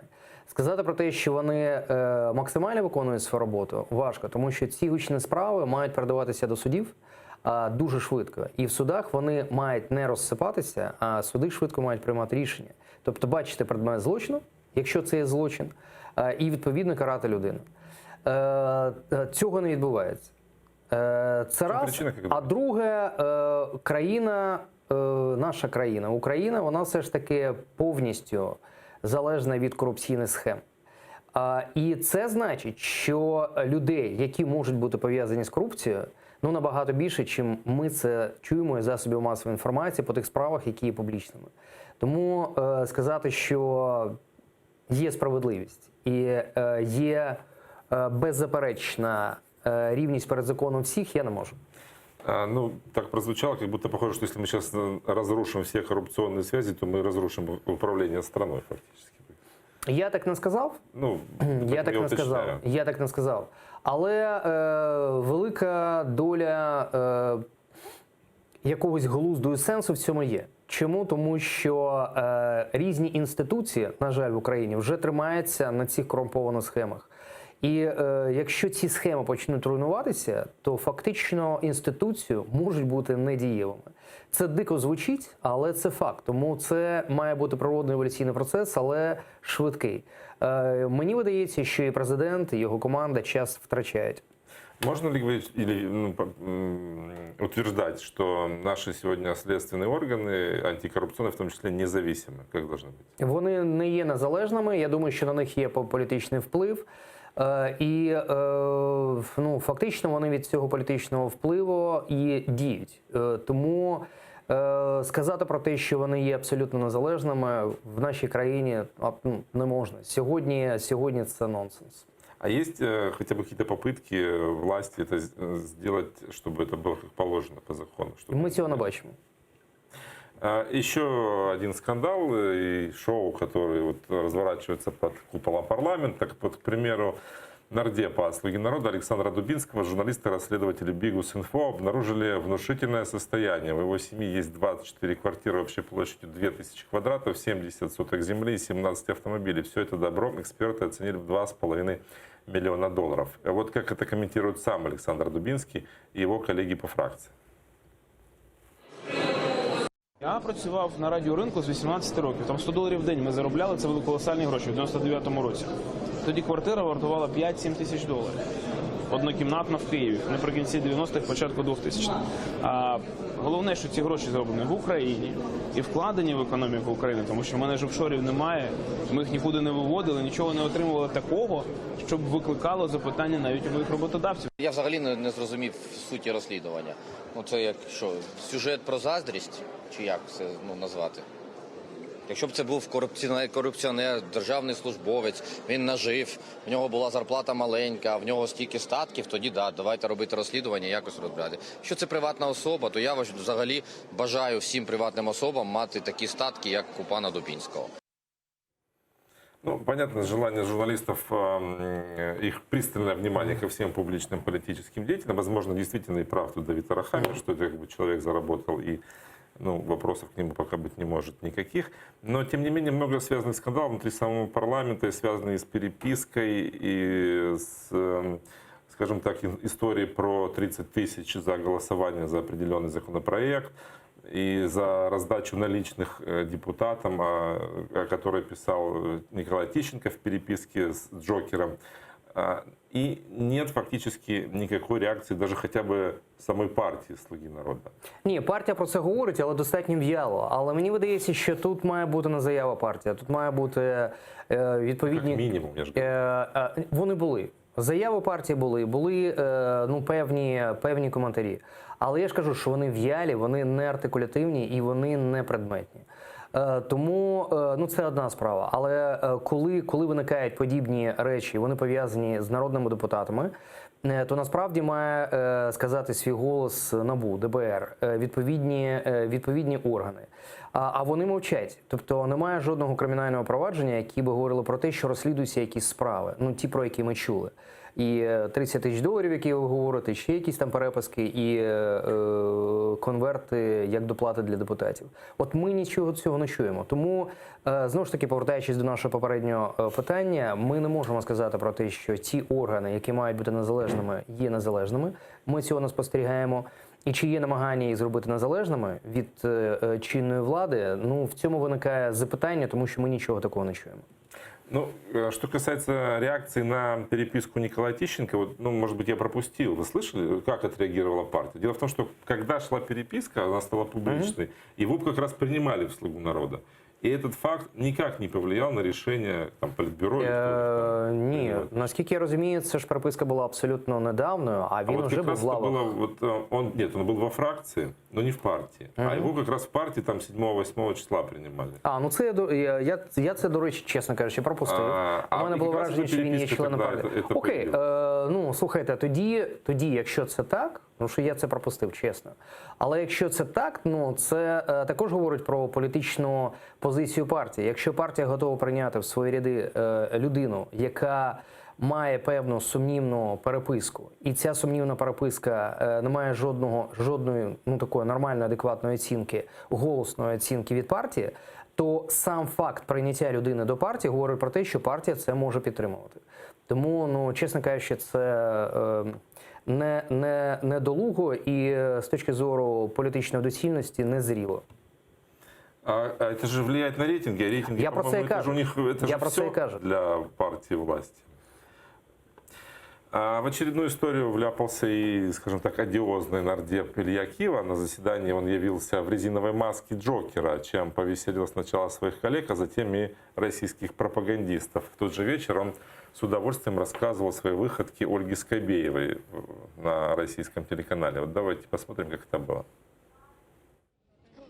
Что вы имели в виду, Илья Владимирович? Вы, с одной стороны, рассуждаете, что к вам относятся несерьезно, к украинцам, к Верховной Раде, к вашему государству, а сами потом зачем-то являетесь на заседание в этой резиновой маске. Вы как думаете, к вам в мире должны относиться после этих, ну, согласитесь, достаточно странных, а то, может, кому-то покажется и глупых выходок? Ну, на самом деле, сегодня немножко и политика другая, я прошу прощения. В принципе, политика другая.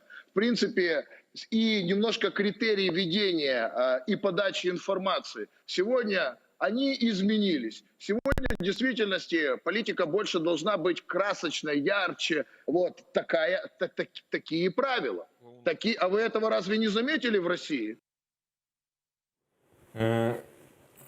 Давайте поговорим об этом. Вот что это было? Вот зачем? И, собственно... Епатаж. Це є епатаж.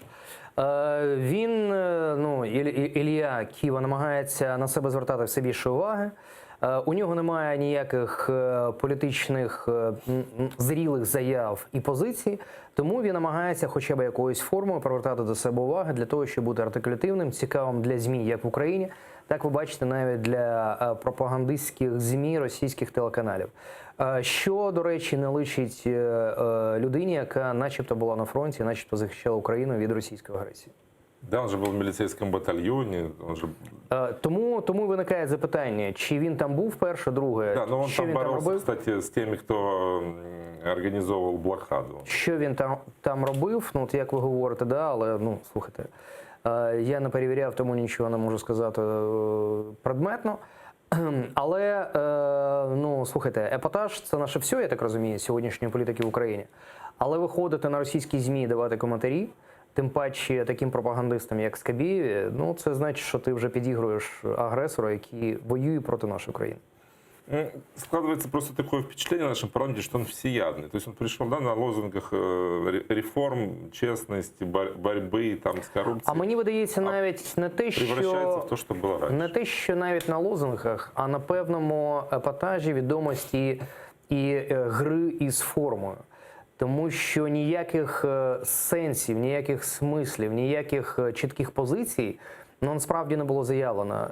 Багато про що мовчав президент. І люди додумували, а що саме привнесе з собою Володимир Зеленський. Багато про що мовчали народні тоді ще майбутні народні депутати від партії, кандидати в депутати від «Слуги народу» говорили речі, які не підтверджувалися реальністю і дійсністю. Ну, наприклад, коли говорилося про лібертаріанство, ну, люди це сприймали кожне по-своєму, не розуміючи, що це таке, але сподівалися на те, що буде краще.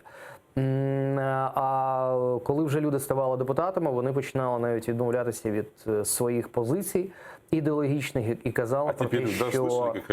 Так я ж кажу, що тепер партія, новий чинник партії Олександр Корнієнко, якого я дуже поважаю. Я вважаю, що він один з найкращих депутатів цього скликання. Людина, яка достатньо глибинно розбирається в реформі децентралізації, не децентралізації, її правильно називати реформа місцевого самоврядування. Він дійсно глибоко в цьому розбирається, я це перевірив, розумію і знаю, можу підтвердити. Тому що я про реформу піклуюся з 2014 року, тобто я сам розібрався. Але бачите, навіть він, як очільник партії, плаває у ідеологічних сентенціях і позиціях. Якщо партія говорить про те, що вона тече за течією пливе за течією від лібертаріанства до соціалізму, то це значить, що там не розібралися, в чому суть ідеології і партії, і взагалі в чому суть як лібертаріанства, так і соціалізму. Вимушений це признати. Тому, на жаль, знаєте, це гра з формами, а не з смислами і суттю, змісту того, що пропонується суспільству. С нами на связи народный депутат от фракции «Европейская солидарность» София Федина. Доброе утро, София. Доброго ранку. Сегодня предполагается горячий день в парламенте. Как вы прогнозируете развитие событий? Будут ли сегодня приняты законы, разрешающие продажу земли? Для початку ці законопроекти вони виносяться на перше читання. Тобто це вже є частинка того, що не буде прийнято в цілому.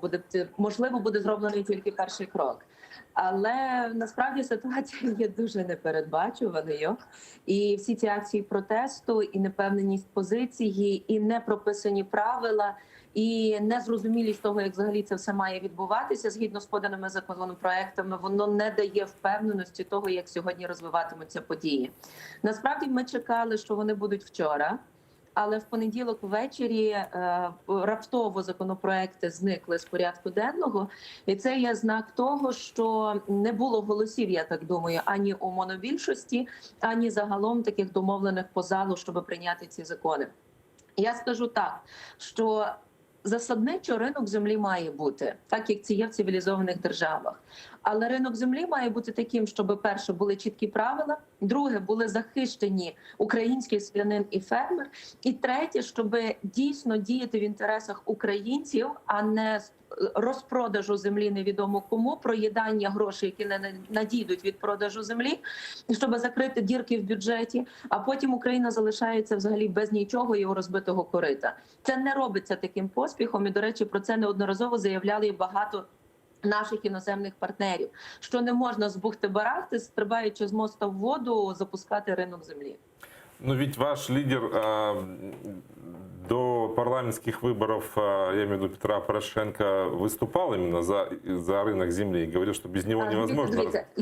Я ось про це і наголошую. Партія «Європейська солідарність» однозначно підтримує потребу запуску цивілізованого ринку землі. Але сьогодні ми голосуємо не просто за ринок землі, ми голосуємо тобто нам дають на розгляд конкретний законопроект. І цей конкретний законопроект, він не відповідає інтересам українців. Тому є питання, що треба розробляти інші законопроекти, треба збирати експертів. Не можна категорично проводити, як це було, таємні засідання аграрного комітету, на які не допускалися аграрії, фермери і люди, які мають справу якраз із землею. І не може бути так, що представники монобільшості влади не чують людей, які виходять на масові акції протесту. Правда є десь посередині, треба сідати і її напрацьовувати. Вы были вчера свидетелем выступления Ильи Кивы в маске Джокера? Как вы можете это прокомментировать?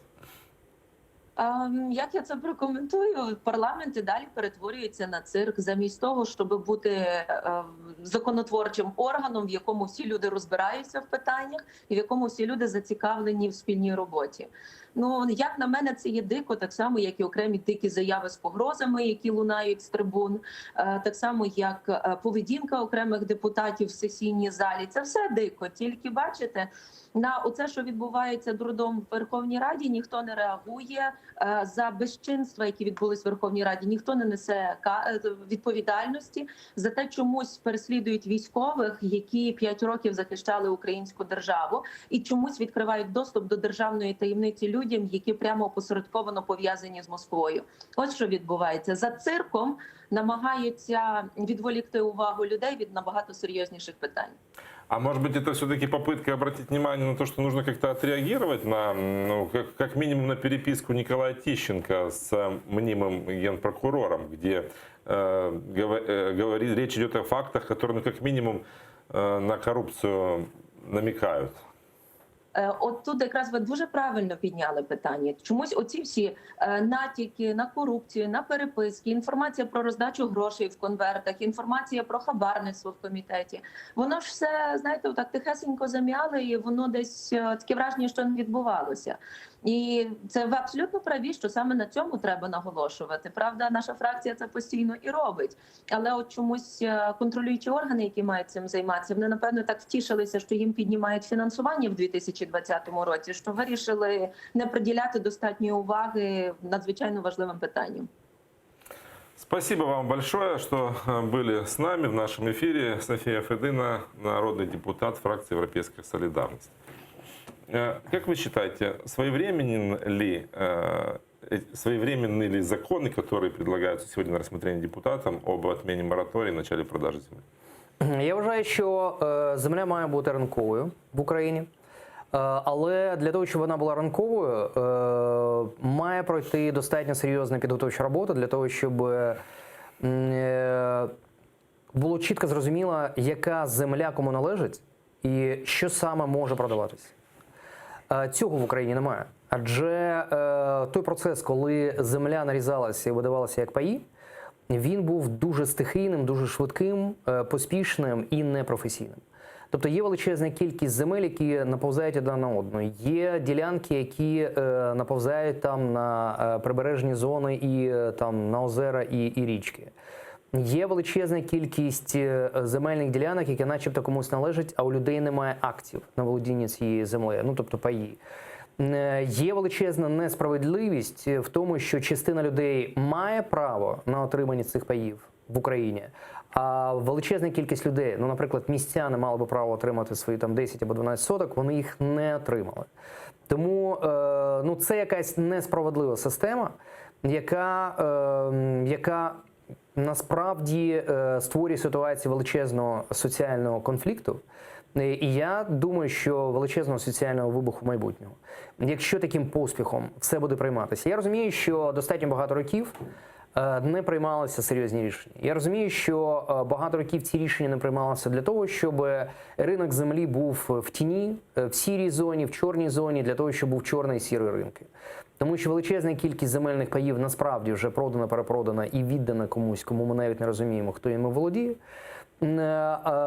А є насправді частина земель, які насправді мають своїх там власників серед населення України.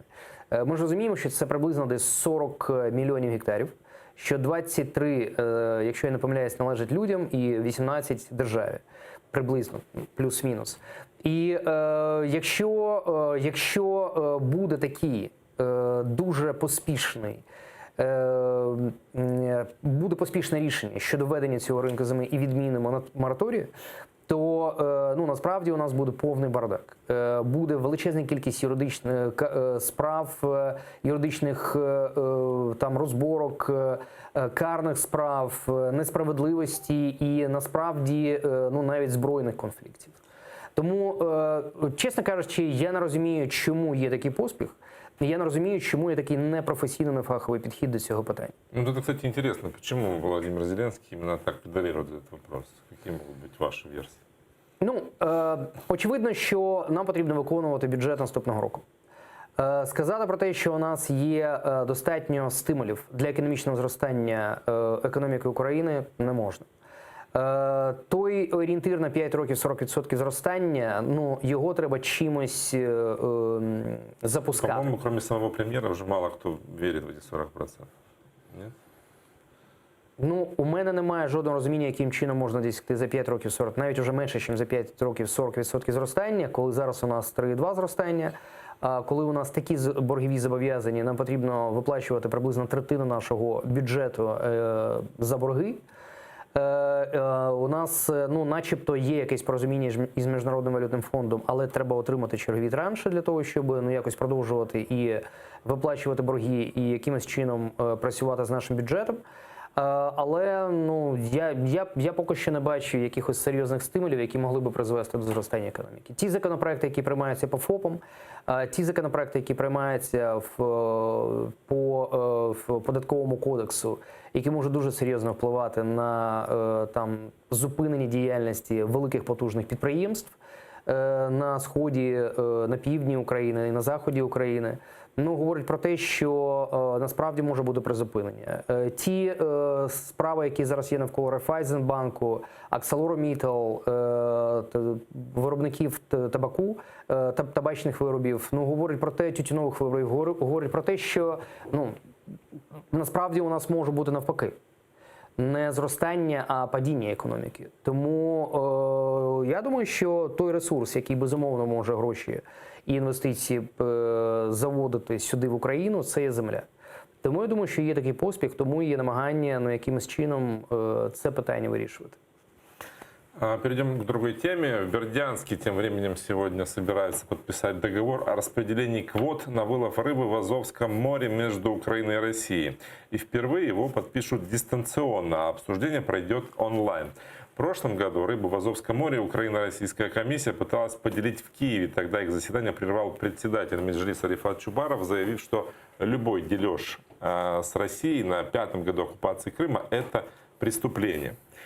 И об этом мы поговорим подробнее с заместителем командира гражданского формирования «Аскер» Эвелиной Арифовой. Она с нами на связи. Доброе утро. Доброе утро. Эвелина, объясните нам, что происходит и почему это возможно в то время, когда, вот, и как об этом говорил Рифат Чубаров, идет 5-й год война, а мы делим квоты с Россией. Ну, я вообще считаю, что это нонсенс. 5-й год войны, и мы потеряли столько людей, и сегодня мы проводим какие-то сессии совместные по вылову рыбы. Давайте завтра мы откроем все, что можно открыть, и будем с врагом и торговать, и дружить, и все что угодно. Ни в коем случае нельзя. Мы предаем наших ребят, которые погибли, мы просто их предаем.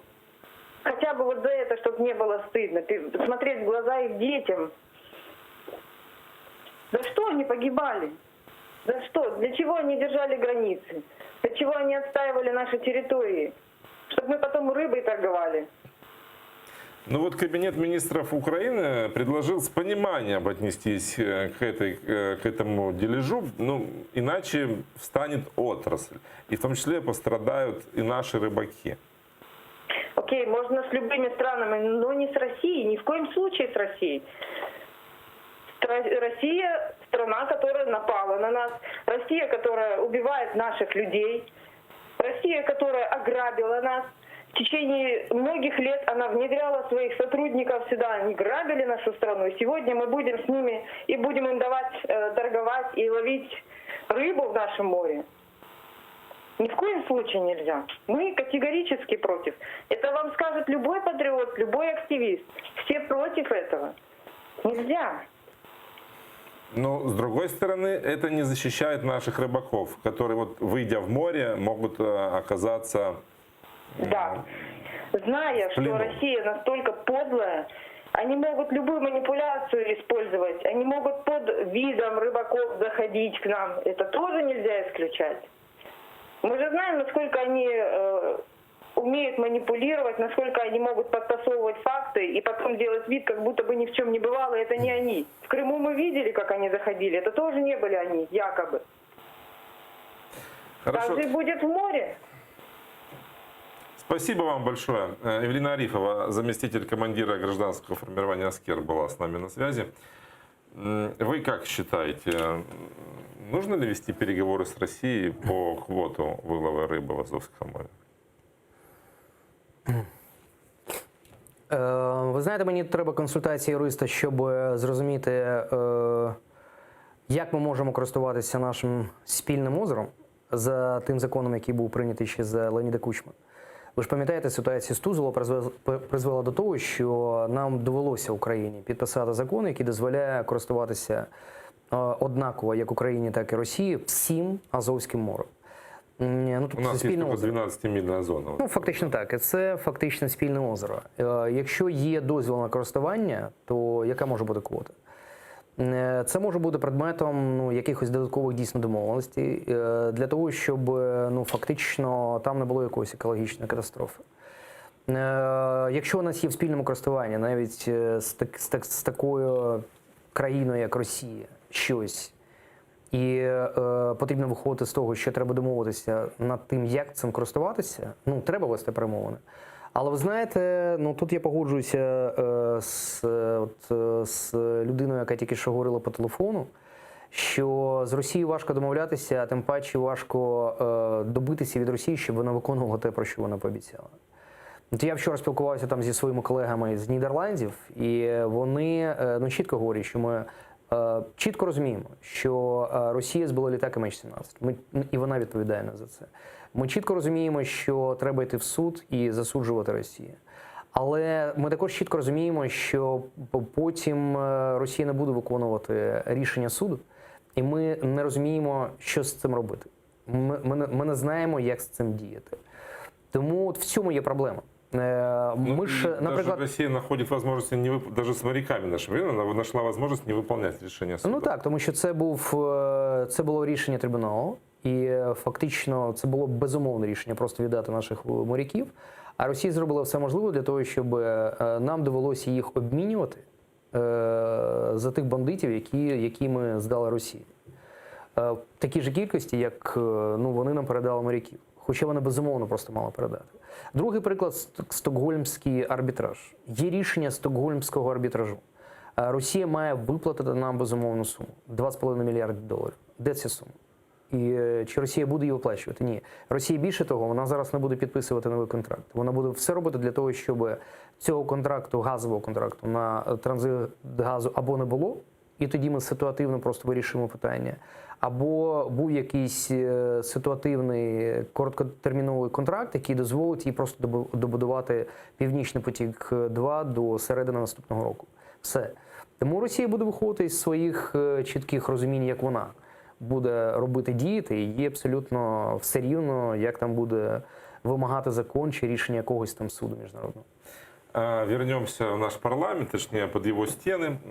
Туда со всей страны съезжаются фермеры и представители Нацкорпуса. Там уже второй день проходят протесты против принятия закона о продаже сельхозземли. И именно сегодня депутаты, как мы уже говорили, планируют рассмотреть 11 законопроектов, касающихся этого рынка, и отменить мораторий на продажу сельхозземли. А вот активисты собираются блокировать вход в парламент и не пропускать народных избранников на работу, тех, которые будут голосовать за эти законы. И там сейчас находится наша журналист Милена Амиди.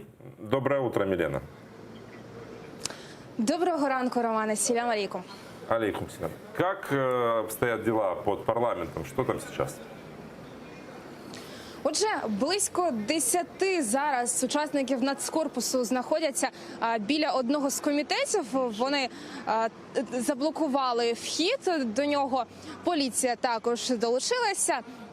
Отже, зараз поруч зі мною знаходиться прес-секретар Нацкорпусу Роман Чернишев. Доброго дня. Розкажіть, будь ласка, чого навіть комітети сьогодні заблокували?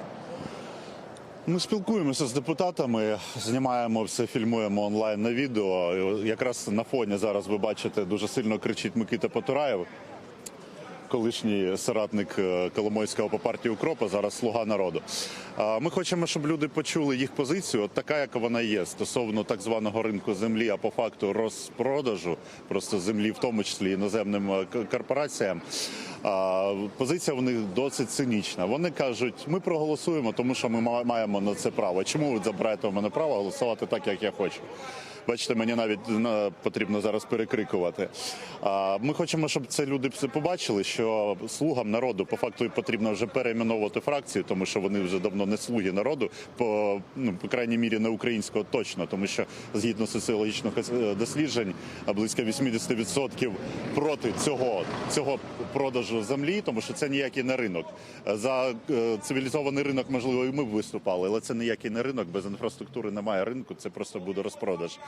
І насправді зараз відбувається те, що «Слуга народу» за нашою допомогою також буде все більше і більше втрачати рейтинг. Президент за місяць вже втратив 30% рейтингу. Хай продовжує таким чином, побачимо, що буде за 2 місяці. Але Скажіть, будь ласка, кого вже не пропустили і чи не пропустили? Тому що Микита Потураєв зараз за нашою спиною зараз він сперечається. Кого вже бачили? Наприклад, Олександра Качура пропустили от просто так, і Олексій Корнієнко. Ніхто не буде чинити фізичного тиску. Тобто спеціально, це я вчора опублікував публікацію про те, що ми будемо блокувати входи, для того, в першу чергу, щоб привернути в тому числі і увагу журналістів до цієї акції, тому що вчора, чесно кажучи, до цієї акції була нульова увага з боку ЗМІ, а це дуже важливо. Саме тому ми спілкуємося з депутатами, ми виводимо їх, так би мовити, на чисту воду і показуємо українському суспільству, хто вони є насправді і за кого вони вважають український народ. Вас цікавлять здебільшого слуги народу, чи опозиція може теж, там деякі виступають проти реформи? Нас цікавлять ті, хто приймає рішення, хто впливає на процеси. Так сталося, що при монобільшості позиція інших фракцій, що б вони не говорили за чи проти, не має жодного значення. Звичайно, вони можуть висловлюватися, але важливо не той, хто говорить, а той, хто приймає рішення. Приймає рішення у нас «Слуга народу», їм карти в руки, на жаль, так сталося. І вони хочуть розпродати українську землю. Зараз, бачите, відвертим хамством займаються і просто кричать на активістів. Побачимо, я ж кажу, побачимо, що з ними буде за 2 місяці. Це така історія, що я з позитивом дивлюсь на ситуацію в цілому. Така влада довго не протримається. Це вже не «Слуги народу». Дякую дуже. Почули ваші прогнози. Микита Потураєв таки зайшов, не дивлячись на суперечку. Аграрії також збираються біля входів Верховної Ради. Потроху там від учора залишилися трактори. Не знаю, чи сьогодні хтось на них залізе. Я нагадаю, що 11 проєктів закону запропоновано редакцій. О 10-й годині повинно розпочатися засідання. Подивимось, чи вийде в депутатів почати вчасно. І сьогодні лише ранкове засідання на нас чекає. Тож, можливо, порядок денний сьогодні, як вчора, не буде вичерпано. Студія. Елена, что рассказала нам о том, что происходит возле парламентских комитетов. Давайте поговорим про протест. Вроде по социологическим исследованиям там около 70% украинцев не поддерживают продажу сельхозземли. А протесты, мягко скажем, выглядят пока не очень убедительно. Я бы не сказал, что они массовые. Да? Мы видим только активную эту часть нацкорпуса. Це звичайна ситуація, тому що народ України не готовий виходити буквально зразу на протести. Народ України спостерігає. І більше того, це ж суто психологічне явище. Більшість народу, які обрали як президента Зеленського, так і партію «Слуги народу», не поспішають признати, що вони зробили помилку. А хтось вважає, що він не зробив помилку.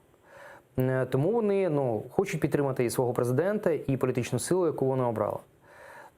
Хтось починає сумніватися, але, я ж кажу, не готовий признати, що зробили помилку. І вони просто спостерігають, що відбувається. Вони сподіваються, що не буде прийнято якесь рішення, яке принципово не буде підходити ні українському суспільству, ні українській державі. І буде протирічити інтересам українського народу. І вони сподіваються, що є такі активні, пасіонарні лідери в суспільстві, які будуть виходити, спілкуватися з депутатами і не давати їм можливості зробити помилку. Але якщо буде якась принципова помилка, якщо буде дійсно прийнято якесь законодавство, яке буде порушувати право людини на володіння насправді українською землею, українського суспільства, точніше, українського народу, то я думаю, що виступи будуть масовими. Я ж кажу, що це надзвичайно конфліктна питання, це надзвичайно конфліктна історія, яка може стати чорним лебедем. Люди, українці, в їхньому ДНК є українська земля. І якщо це ДНК буде витягнуто з їхнього єства, то зважаючи на те, що у цих українців є пам'ять того, як вони воювали, а вони воювали на фронті і захищали нашу країну з 2014 року дуже багато. У дуже багатьох українців є зброя на руках нелегально, але вона є.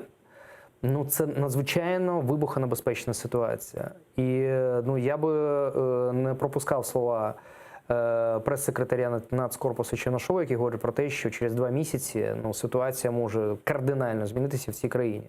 Це дуже серйозне питання, з яким поспішати не потрібно. Тобто 2 місяці? А я не знаю. Я просто дослухався до слів Чернишова. Я не знаю, чому він каже про 2 місяці. Ну и напоследок такая новость. Снести Керченский мост за считанные минуты. Этого, по словам экс-секретаря СНБО Александра Турчинова, под силу новой крылатой противокорабельной ракете «Нептун», которую испробовали на полигоне украинские военные. «Нептун» способен поражать цели на земле и в море на расстоянии 300 километров. Ну, это хорошо, что у нас есть такое оружие, которое способно поражать разные цели. Но такие вот заявления, они на общем политическом фоне как выглядят? Что мы готовы снести Керченський мост? Точно так же, як пропагандисти Російської Федерації говорять про те, що вони можуть зробити із Нью-Йорка чи там із Америки радіаційний попіл. Тому це точно так же. Да? Тобто заява, яка не має під собою наміру здійснити цю заяву, чи те, що в заяве.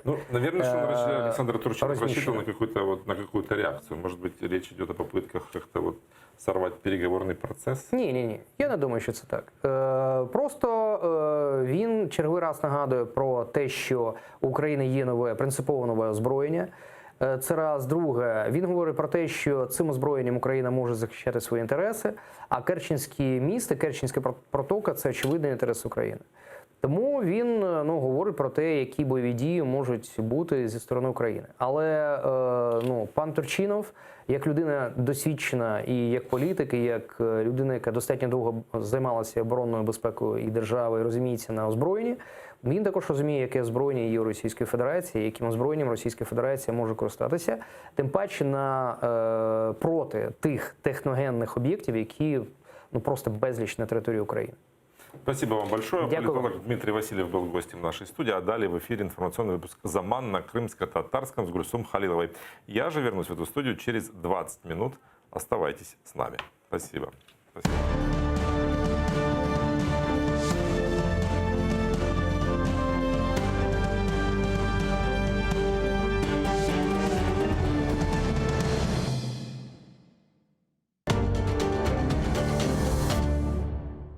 Залізна завіса, 2 світи і боротьба за правду. Фактичність, теорія медіа та об'єктивність журналістики. Пропаганда Суркова. Як народилася кремлівська фабрика фейків. Семантична війна, конспірологія чи реальність.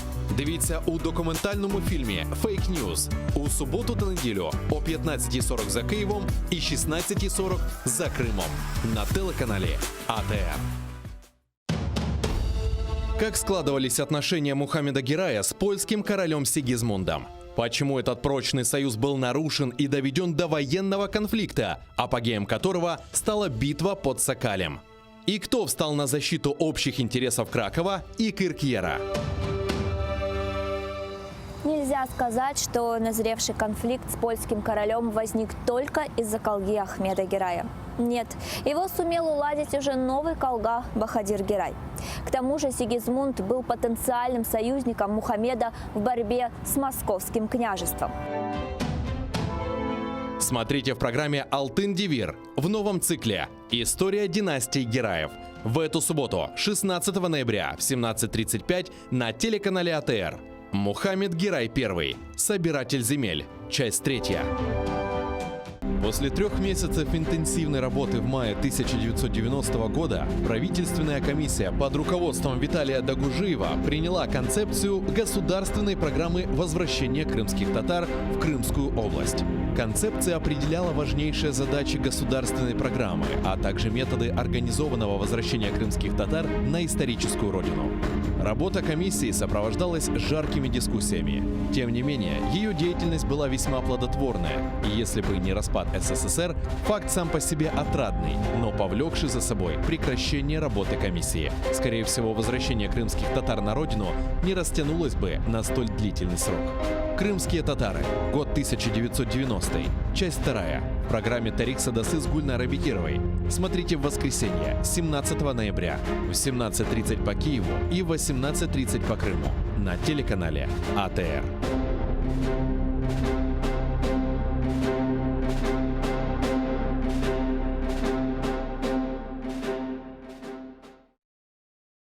Егер учаклар учман olsa, перекладной арабалармен кетер едім, я жаяу кетер едім. Мен де кетем сой сопларына, не заман куда кележесіз, Мустафа Бекли.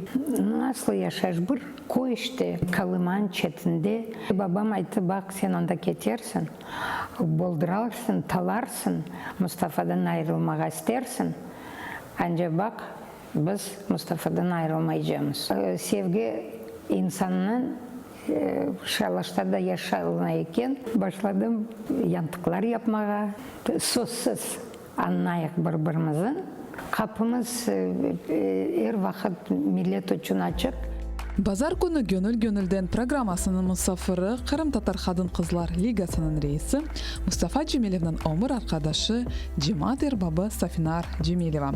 Киевде саат 19-да, Қырымда саат 20-де сейретіңіз.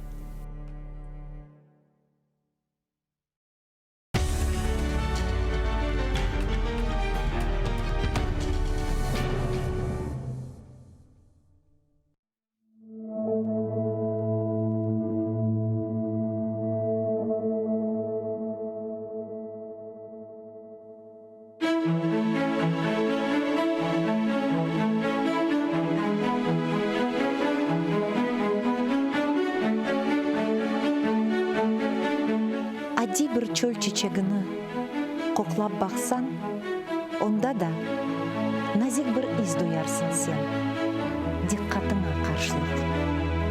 Жүрегіңні аңлап олсан, ен яман деп белеген кішімде де, илле бардыр, аз олса да, яқшылық.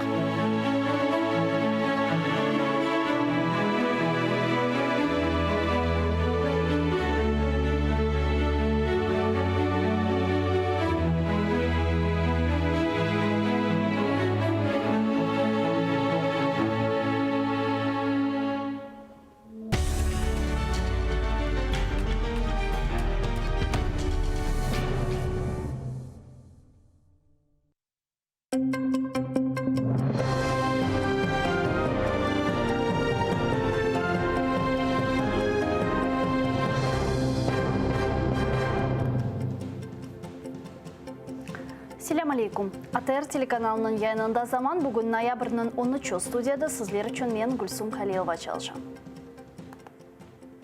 Украина тыш ишлері назирлігі ишгалчыларының ялтылы Қырым татарларына шығарған үкімі себебінден наразылығына білдірді. Назирліктің бейанатында қайд етілгеніне көре Русия Қырым татарларға ве ишгалнен разы олмағанларға япқан репрессияларны терроризмге қаршы қанунларнен ортмеге тырышы. Закликаємо міжнародну спільноту засудити це неправомірне рішення і посилити політико-дипломатичний та санкційний тиск на державу-агресора з метою припинення Росією порушень прав людини у тимчасово окупованому Криму, звільнення усіх незаконно утримуваних громадян України в РФ та відновлення територіальної цілісності України у міжнародно визнаних кордонах. Малюм алғаны кебі Туневын Ростов-на-Донудаке махкеме 6 қырым татарна үкім шығарды.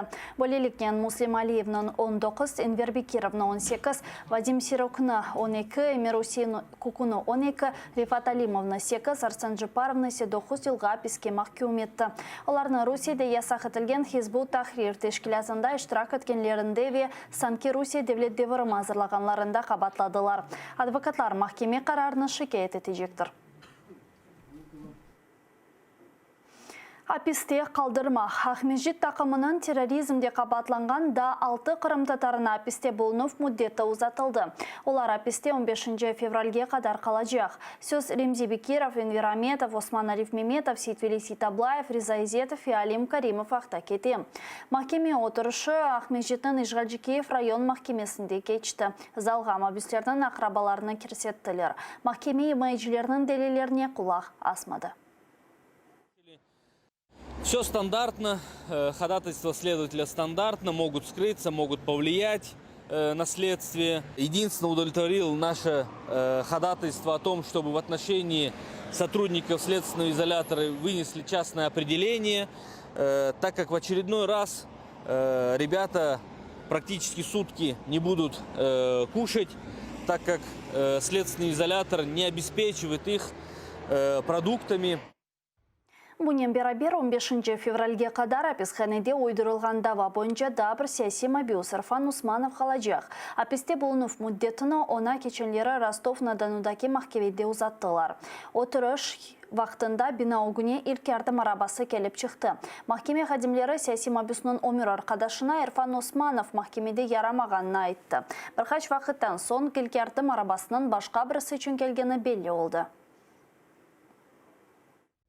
При встрече с ним я у него спросила, он сказал, что нет, что все хорошо, скорую вызывали не ему. Соответственно, мы, жена и все родственники, которые вот прибыли в город Ростов-на-Дону, все переживали по поводу того, что ну вот как бы введение в заблуждение родных и близких, тоже непонятно к чему это, для чего это делается. Бөлелігінен үш күн ішінде ишгалчилер екінші Ахмеджит тақымының 19 саяси мабиусіне ойдырылған дава бойынша аписте пылынов мүддетіні ұзатты. Малюм олғаны кебі 24 қырым татарны 27 март күні көтлеви тарамалар нәтижесінде тұттылар. Оларны Русияда ясақ етілген Хизбут Тахрир тешкілятында іштірак еткенлерінде қабатлайлар. Бұл давада кешкен да бір қырым татара Едем Яячиков ғайып болды. Бұл күнге қатар оның ақыбияқтақта бүчбір малюмат жоқтыр. Энвер Усмановның давасы бойынша махкеме кеченлері Ростов-на-Дону махкемесінде қабатлайжы тарaf сөзде делиллер тақдимыны екүлледі. Деңлеблер ачық режимде кечті. Қабатлайжы тарафның шаты Катерина Паликны деңледілер. О, тарихчы олғанына бақмадан дени лингвистик экспертизаны кечірген. Оне қырым татар неде араб тіліні біле. 25 ноябрьге планаштырылған кележек махкеме отырышында тарафларының дебатлары башламалы. Малюм олғаны КБРНС ве Энвер Усмановлар ишгалчилер 2018 сенесі майыс айында тұтты. Эрнестны бірқаш вақыттан сон еберділер. Энверны есе Русияда ясақ етілген террористик тешкілятта іштірак еткенінде қабатлайлар. Еще раз убедился, что, конечно же, компетентности, о которой идет речь, не хватает для этого эксперта. Вот, те вопросы, которые касались непосредственно стажа и квалификации, суд снимал под предлогом, что это не имеет отношения к делу. Мы выяснили, что подписку о ответственности уголовной этот эксперт давал не во время, вернее, самой экспертизы, и были выявлены ряд других нарушений.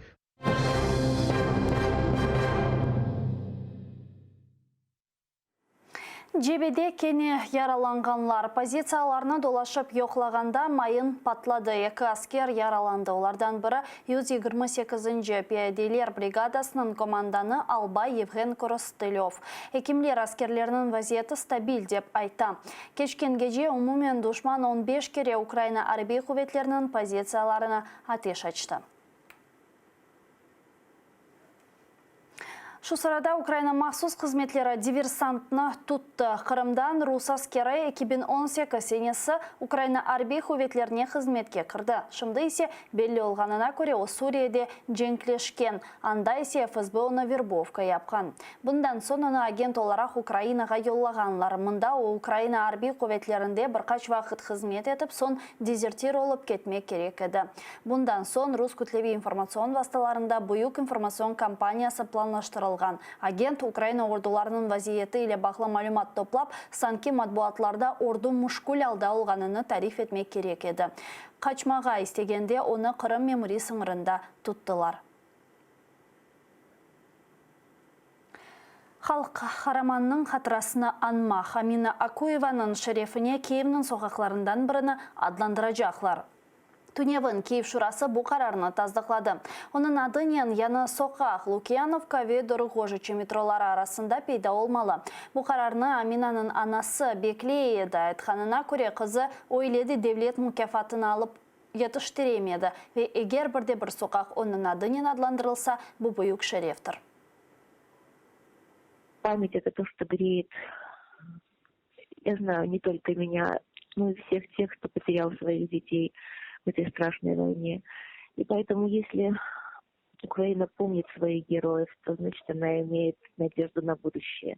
И Амина в числе тех настоящих героев, которые защитили Украину и дали ей право, возможность быть свободной. Малғаны кеба Амина Акуева шереф инқилябы ве Донбасс женке иштиракчысыдыр. О Золоти ворота ве Киев-2 батальонларында арби қызмет етті. Бұндан сон Жахар Дудаев адына көңілі батальонына кірді. Женк Аминаның аятында екене де келеді. Олмезден Невелос озыны журналист ве алып барыжы оларақ танытты. АТР телеканалы үшін Кавказ қараманлара программасыны шығарды. 2017 сенесінің 30 октябрь күні Омир Арқадашы Адам Осмаевнен кеткен арабасына Киев жыварларында уджум еттілер. Мақсус қызметлер Аминаның жинайтынде Русия изыны көре, ләкин бұл күнге қадар не қател, не де сымарышчы тапылмады. Мустафа Джемилев 76 яшыны толдырды. О Қырымда 1943 сенесі дүнияға келді ве 6 айлық бала екенде ватанындан сүргөн етілді. Генч яшларындан берле тоталитар режимнің незаретінде еді. Чет елде репрессив машинаның незареті астында о халқы үшін күрешіп, онларca ел аписте ятты ве Қырым татар халқы тақдерінің жанлы ресмі олды.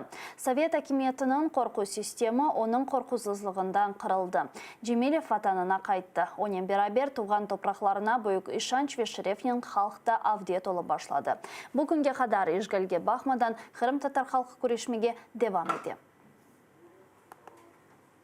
Тоталитарные режимы рухаются, падают, распадаются неожиданно.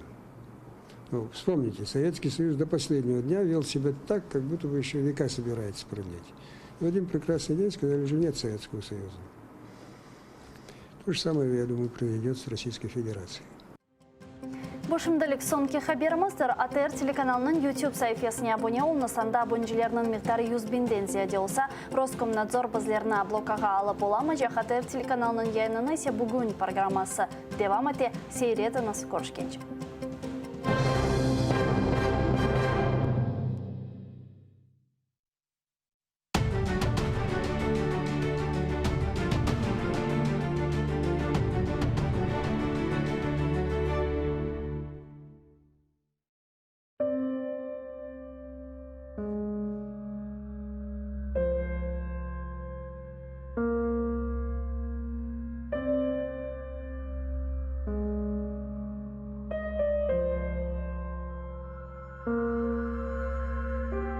Насыл бір күнлерге қалдық, қардашлар.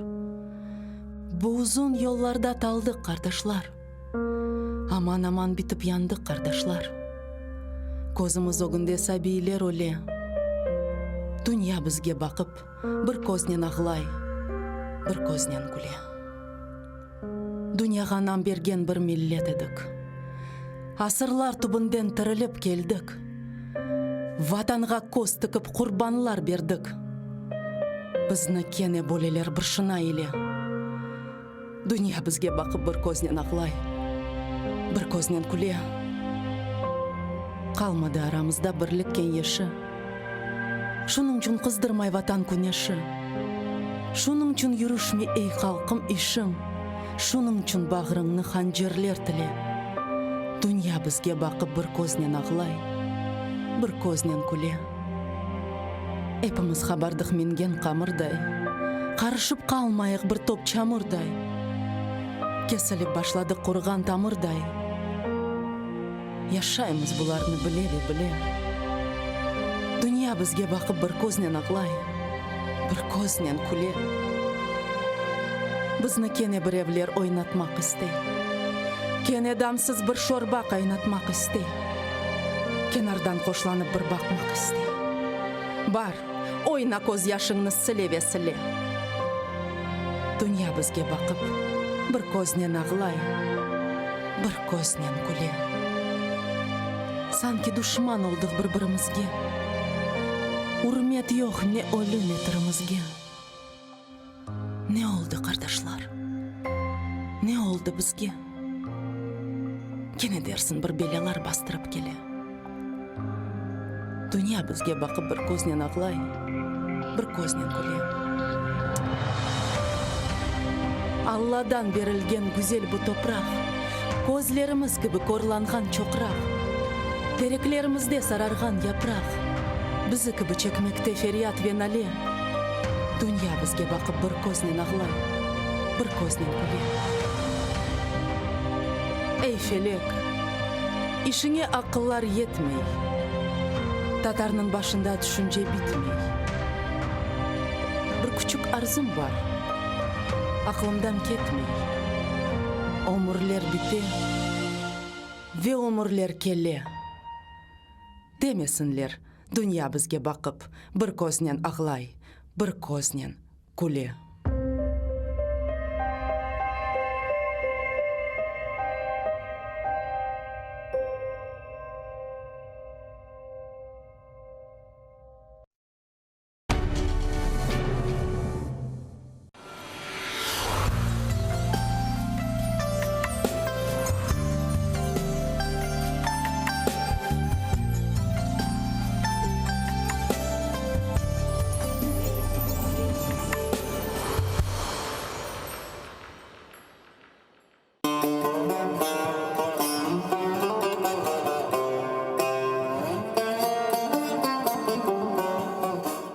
Энфес, Кырым татар кавесы.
Мы продолжаем наш утренний информационный марафон на АТР. И гость нашей студии, журналист Лариса Волошина. Доброе утро. Здравствуйте.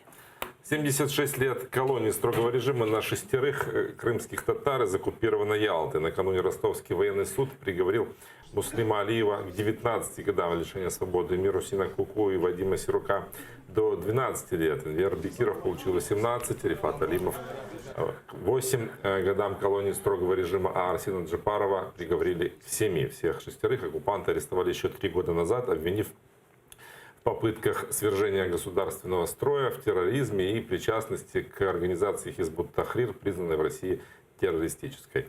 Ростовским судьям понадобилось всего 14 минут, чтобы озвучить приговор с немыслимыми тюремными сроками для крымских татар. И давайте послушаем мнение адвокатов. И за то, что Южный окружной военный суд огласил свой приговор, подсудимым назначили длительные сроки, учреждение исправительного строгого режима назначено, ну это, в общем-то, по таким статьям стандартно. И теперь у защиты есть 10 суток на обжалование данного приговора. Приговор мы считаем незаконным, несправедливым. Будем его обжаловать. Несмотря на приговор, подсудимые, они достаточно адекватно отнеслись, с пониманием. Они, в общем-то, знали, что к этому все идет. Естественно, они с приговором не согласны. Передают всем большое спасибо за поддержку. То есть, видно по количеству людей, сколько людей их поддерживает. Будем дальше бороться, обжаловать приговор. Все ожидаемо, все абсолютно предсказуемо. Вот, мы другого приговора в политически мотивированных преследованиях крымских татар, крымских мусульман не ожидали. Было огромное количество людей. Я хочу именно этот момент отметить.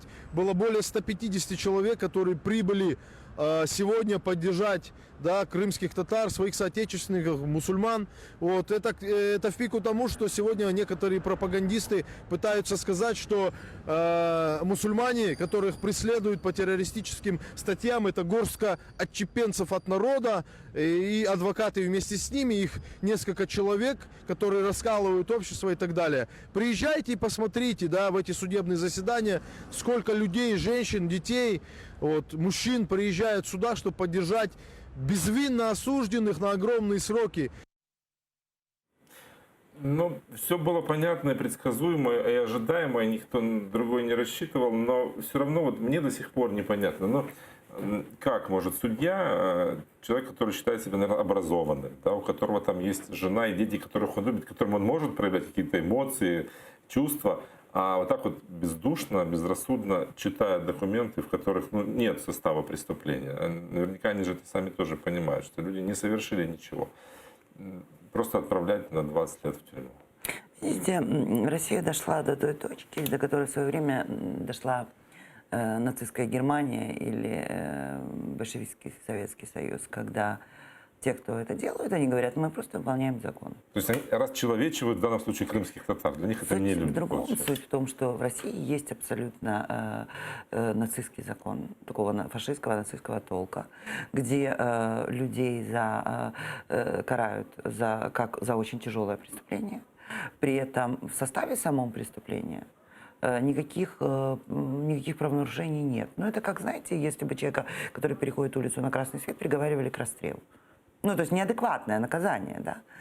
Вот. И в данном случае российские законы, это было изменено в 2003 году, когда Хизбут Тахрир была названа террористической организацией, это они так решили. Российское законодательство было так изменено, при том, что сам Хизбут Тахрир как организация никогда не совершал никаких терактов, не призывал к терактам и так далее, и так далее. Вот это так случилось.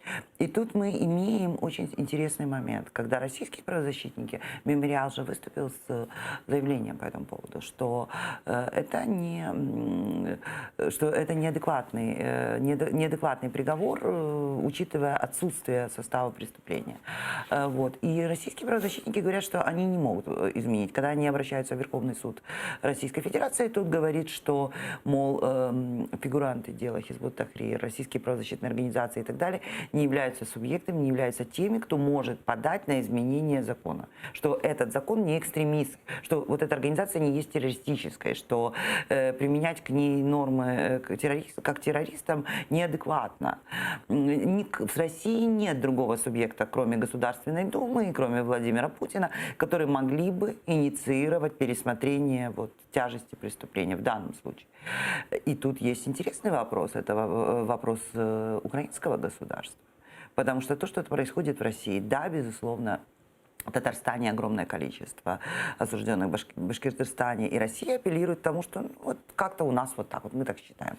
Но это украинская территория, это украинские граждане. На украинской территории Конвенция о правах людей, находящихся в оккупации, говорит о том, что страна-оккупант не имеет права имплементировать, вводить на оккупированной территории свое законодательство. Именно Украина, чего она до сих пор не сделала, должна начать апеллировать в международных судах к нарушению 4-й Женевской конвенции. Мы об этом часто говорим, но мы не инициируем вопрос. К этой конвенции, кстати, Россия тоже присоединилась, как конвенция о расовой дискриминации и о неспонсировании терроризма. Почему Украина не инициирует эту конвенцию? И смотрите, представьте себе, Украина начинает говорить, что Россия на оккупированной территории нарушает 4-ю Женевскую конвенцию. Дальше что делает Украина? Именно Украина может в ЕСПЧ, в международных судах говорить, что Россия применяет к украинским гражданам абсолютно нацистский закон, где людей карают за то, что они принадлежат какой-то национальности или какой-то религиозному течению. Только Украина может поднять этот вопрос на международной арене. Это путь к трибуналу. Это путь к тому, чтобы доказать, что путинский режим превратился в нацистский. Но Украина почему-то этого не делает. Ну, очень вот наш МИД хороший, большой вопрос. назвал это позорным решением. Ну, а сейчас слушайте, у нашего МИДа есть, я прокомментирую, у нашего МИДа, как и у наших компетентных органов, есть привычка. Они все комментируют, они очень громко называют, но когда речь доходит до того, чтобы инициировать те или иные процессы в международных инстанциях, судах и так далее, мы видим, что тут как-то слабовато.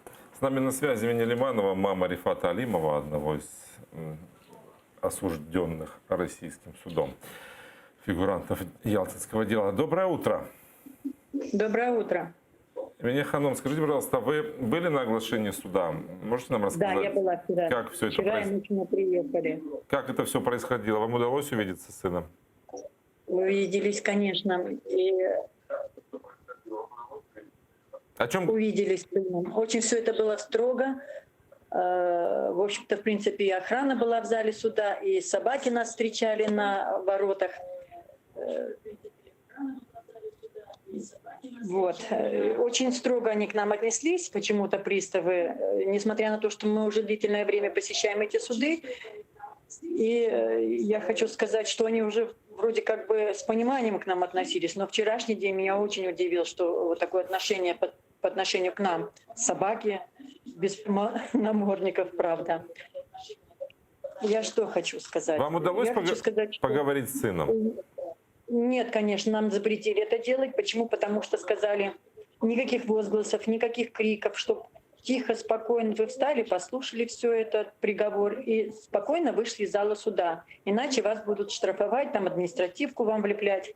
Ну, вот такое было предупреждение для нас. Я что хочу сказать? Что вот на протяжении более 3 лет, уже 3 года и 8 месяцев, как мой сын находится в заключении в составе этой ялтинской группы. И за все эти 3 года, ну, в принципе, не было никаких за ним, как правильно сказать, сейчас я просто волнуюсь, состава преступлений, я так понимаю, да. Вот. И его приговорили к 8 годам строгого режима.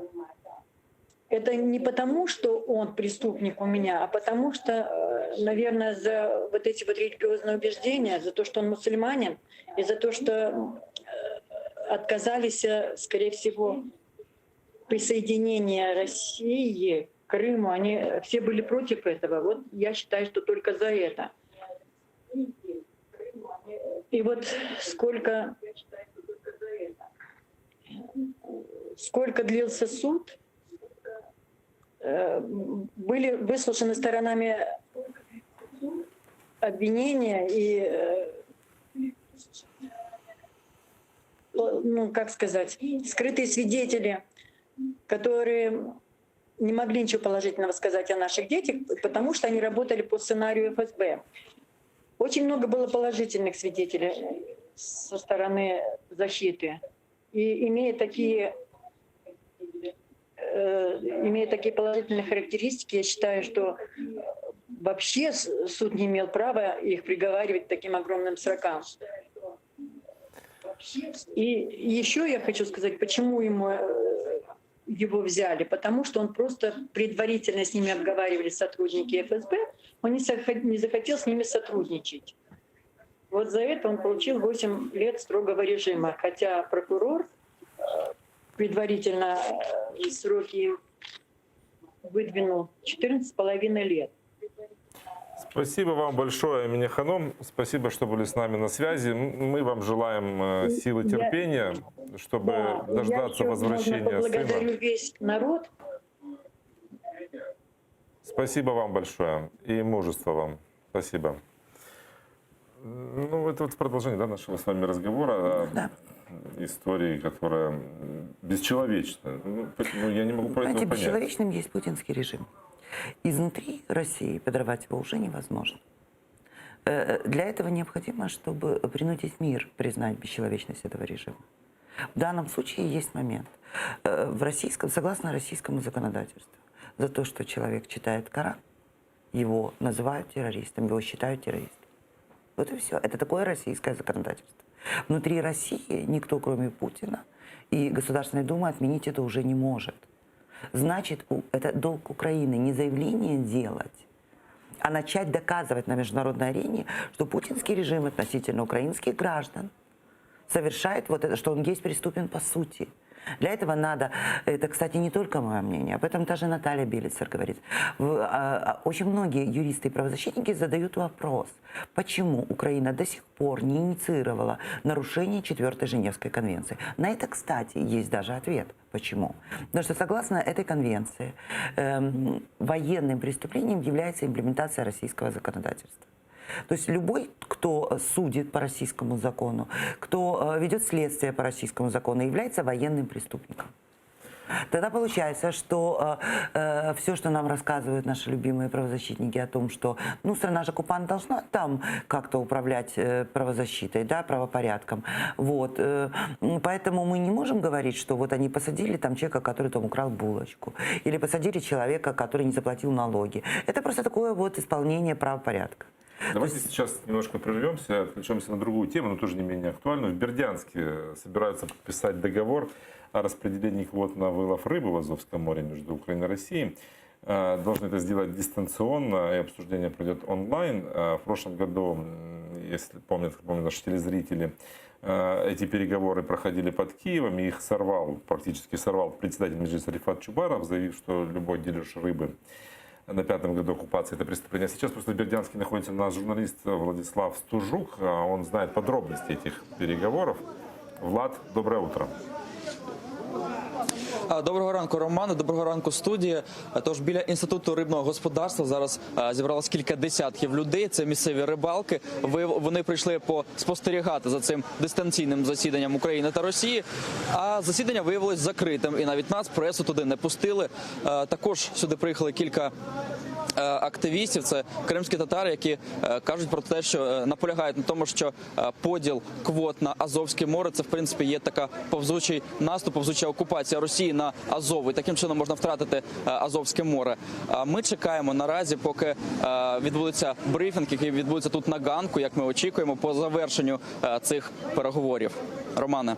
Скажи, пожалуйста, кто-то пытается попасть на эти переговоры, зайти в здание? Зачем пришли рыбаки, что они хотят узнать? Рибалки тут, в принципі, поділились на два табори. Одні обстоюють позицію того, що ці перемовини необхідні, що вони захищають і, в принципі, не допускають туди інших рибалок. Інша сторона, вочевидь, наполягає на позиції ту, яку захищають активісти, тому що це, в принципі, є повзучий наступ на Азовське море. А есть ли попытки поучаствовать, активистов поучаствовать в этом заседании?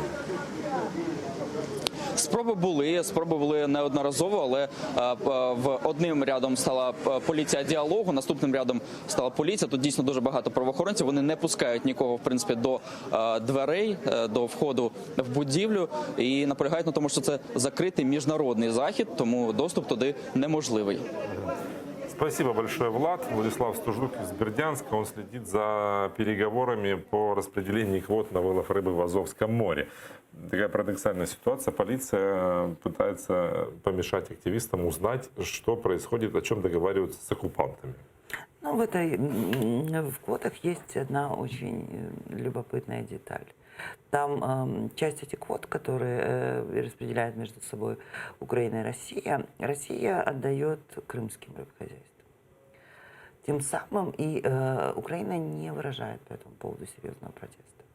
Есть прецедент международный, когда по Курильским островам, которые были аннексированы Советским Союзом, там ситуация была очень серьезная. Там местное население японское, на японской территории, ну там, где было японское управление, у них вообще не было никаких вариантов, кроме как жить рыбой. То есть, ну там нечем больше жить.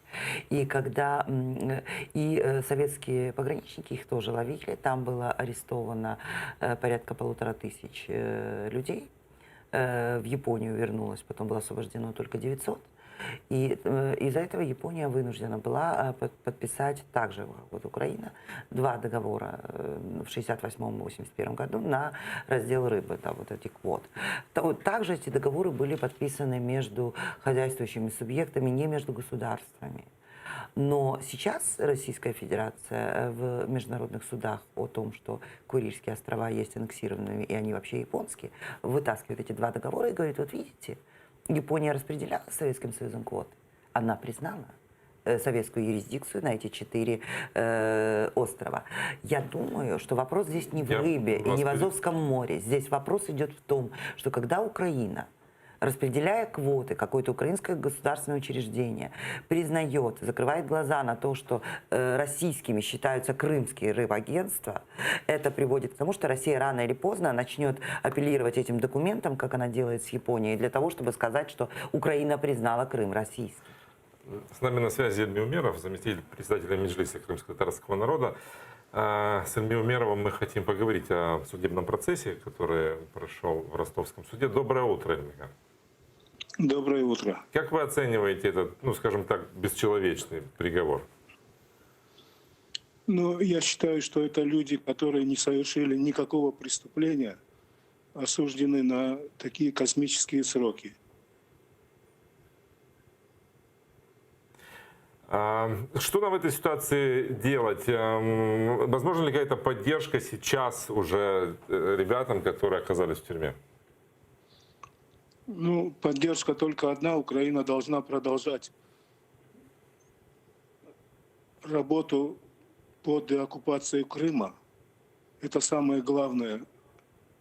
От этого зависит все, в том числе освобождение всех политических заключенных.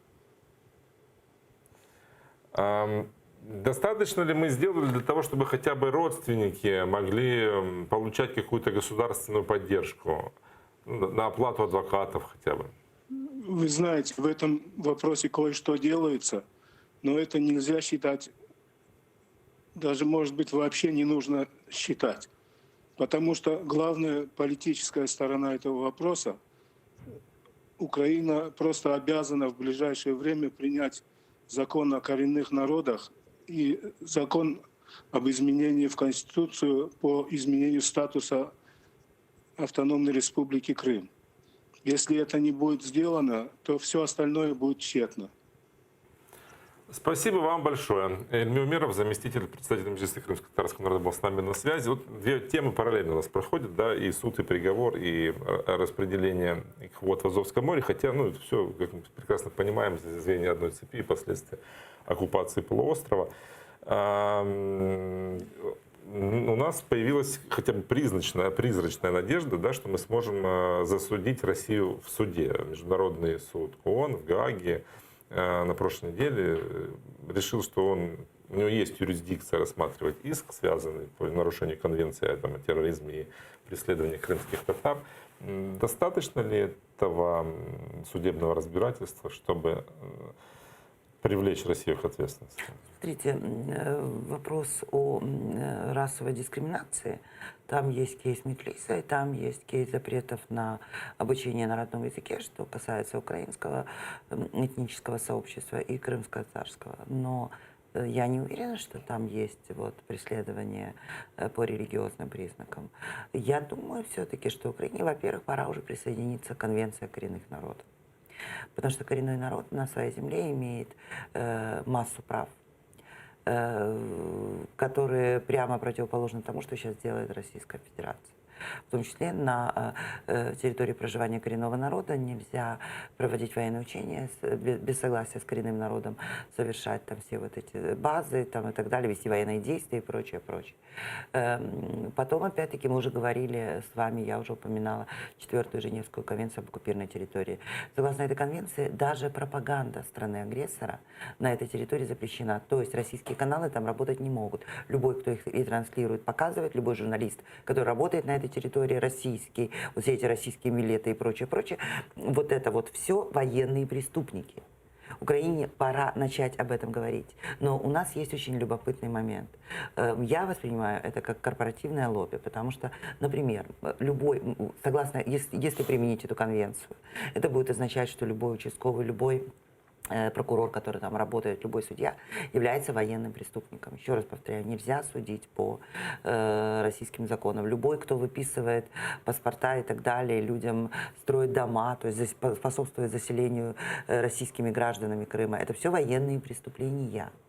И тут возникает вопрос. Мы слышали о том, что 400 крымских судей, да, осуждены Украиной по 110-й как предатели. А сколько прокуроров осуждено? Сколько?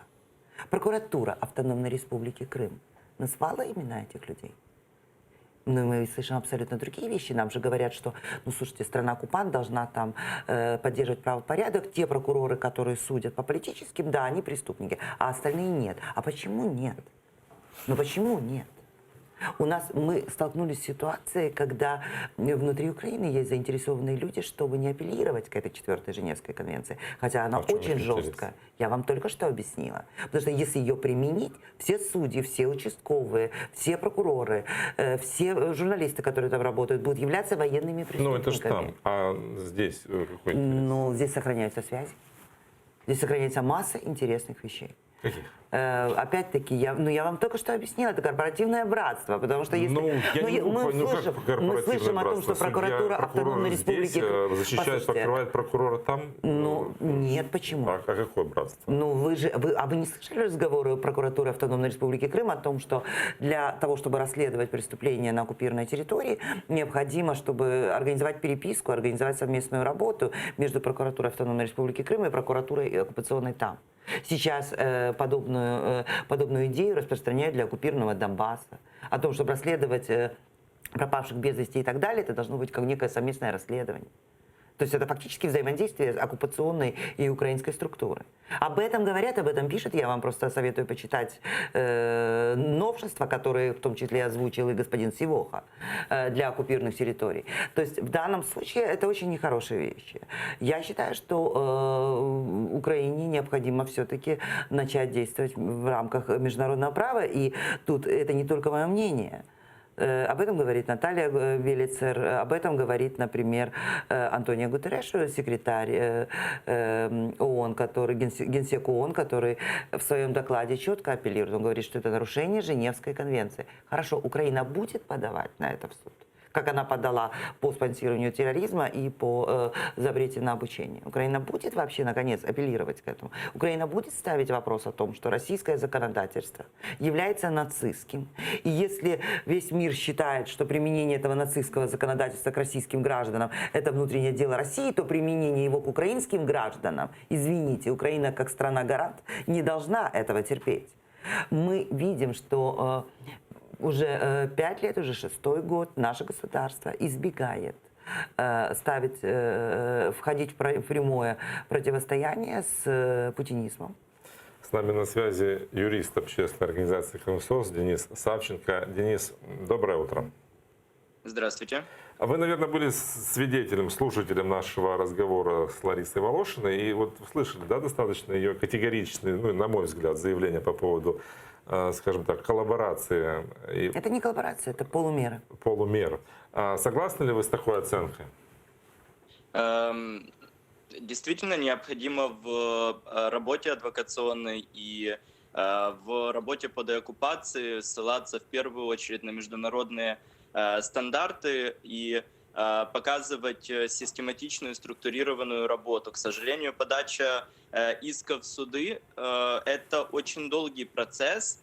Существуют процессуальные строки, существует необходимое минимальное количество документов, которые нужно подготовить для того, чтобы подавать те или иные документы, сабмишены в международные структуры.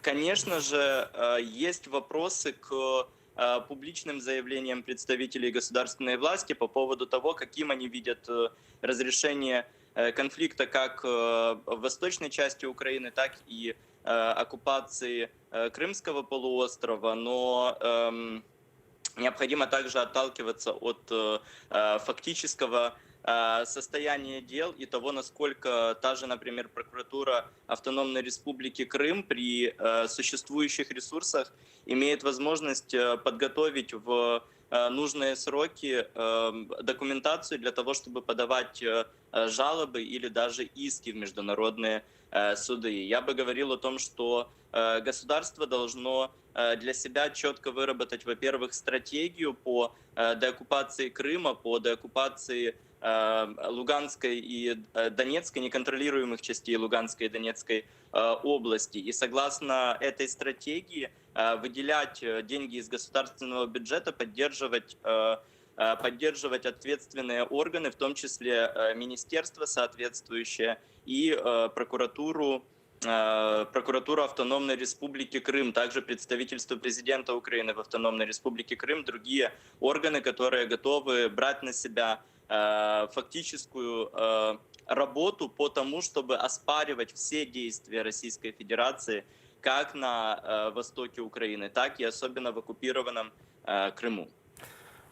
Ну, есть же какие-то конкретные меры, которые практически, скажем так, которые можно потрогать. Это был бы наверняка закон о помощи политузникам. Я знаю, что он сейчас вроде в разработке, и ваши организации консультируют представителей Кабмина, правозащитные организации в том числе. Но уже прошло 5 лет, а его до сих пор нет. Вас не хотят слышать? Разрабатывался этот закон, было несколько его редакций, и каждую из редакций разные политические силы старались протащить и принять в парламенте, поэтому процесс принятия такого важного нормативно-правового акта, он усложнялся. Сейчас диалог продолжается.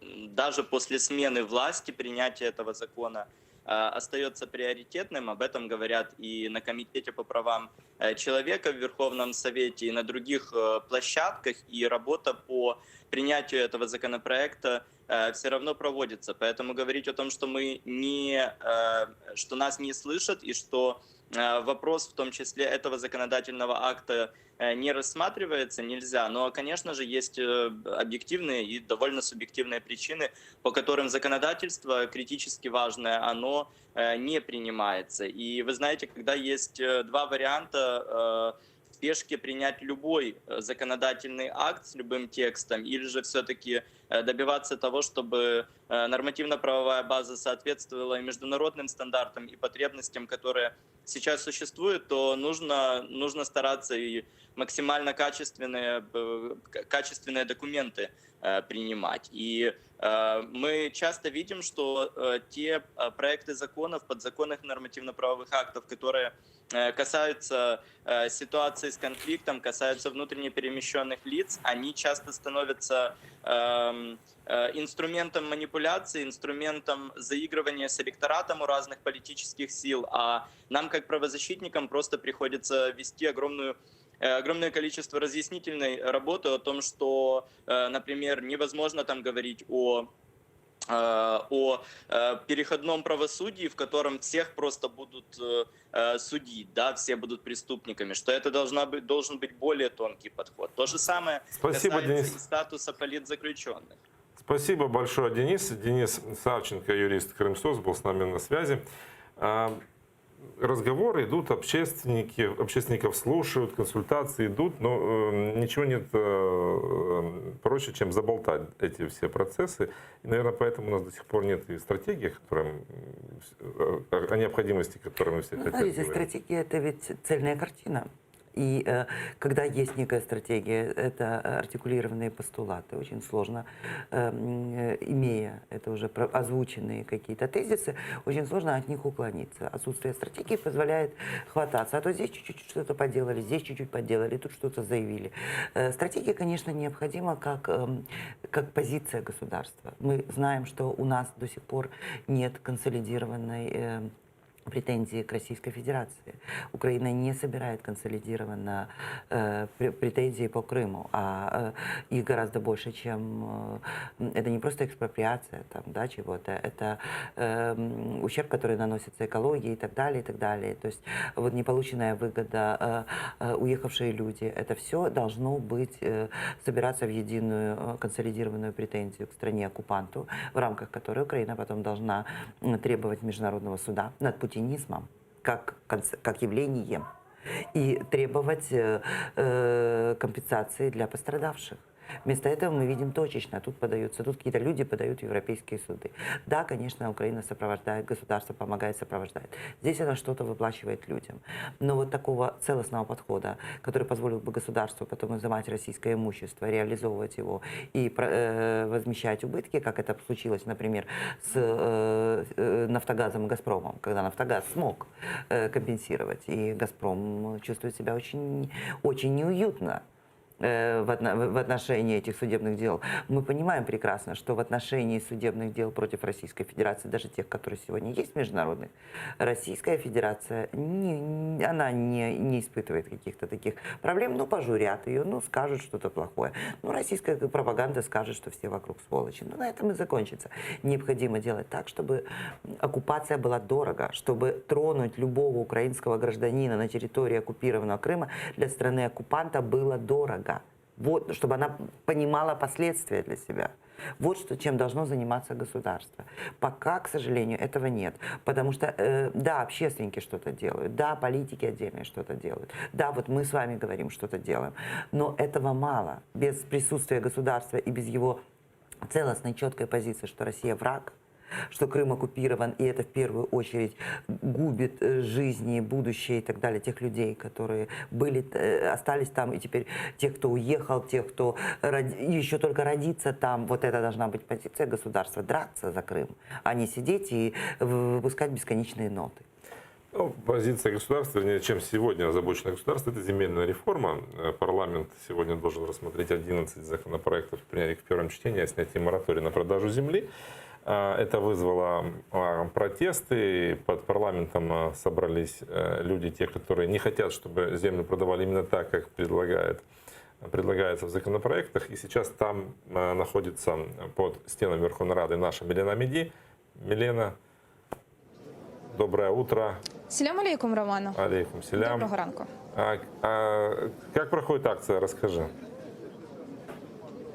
Отже, спочатку про трактори. Вони звідучора нікуди не ділися, навіть ночували біля Верховної Ради. Чого не скажеш про людей. Я вже поспілкувалася з жінками з Одеси. Вони вчора після мітингу поїхали додому, встигли лише декілька годин побути вдома і знову таки сюди зранку приїхати. Отже, багато дуже сьогодні поліції через те, що і аграрій, і Національний корпус блокує входи до Верховної Ради і навіть заблокували комітет. Але це умовно кажучи, тому що депутати все одно проходять до Верховної Ради. Я зараз пропоную поспілкуватися з людьми, які вийшли вже другий день поспіль, вимагають не приймати законопроект про земельну реформу в тому вигляді, в якому пропонує наразі його влада.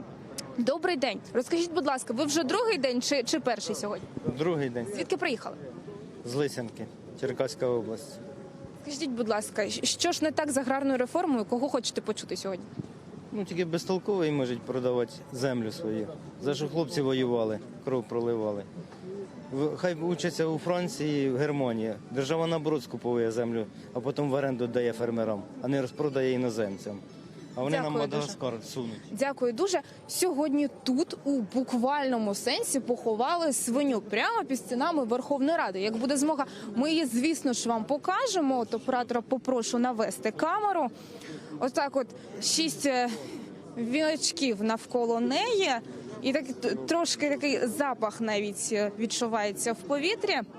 Роздають коментарі з прапорами, людьми вийшли, і сьогодні в них є навіть такі зелені наліпки. Тож ми йдемо далі, ближче вже до такої рамки, куди не пускають вже звичайних людей, тільки журналістів, співробітників Верховної Ради та депутатів.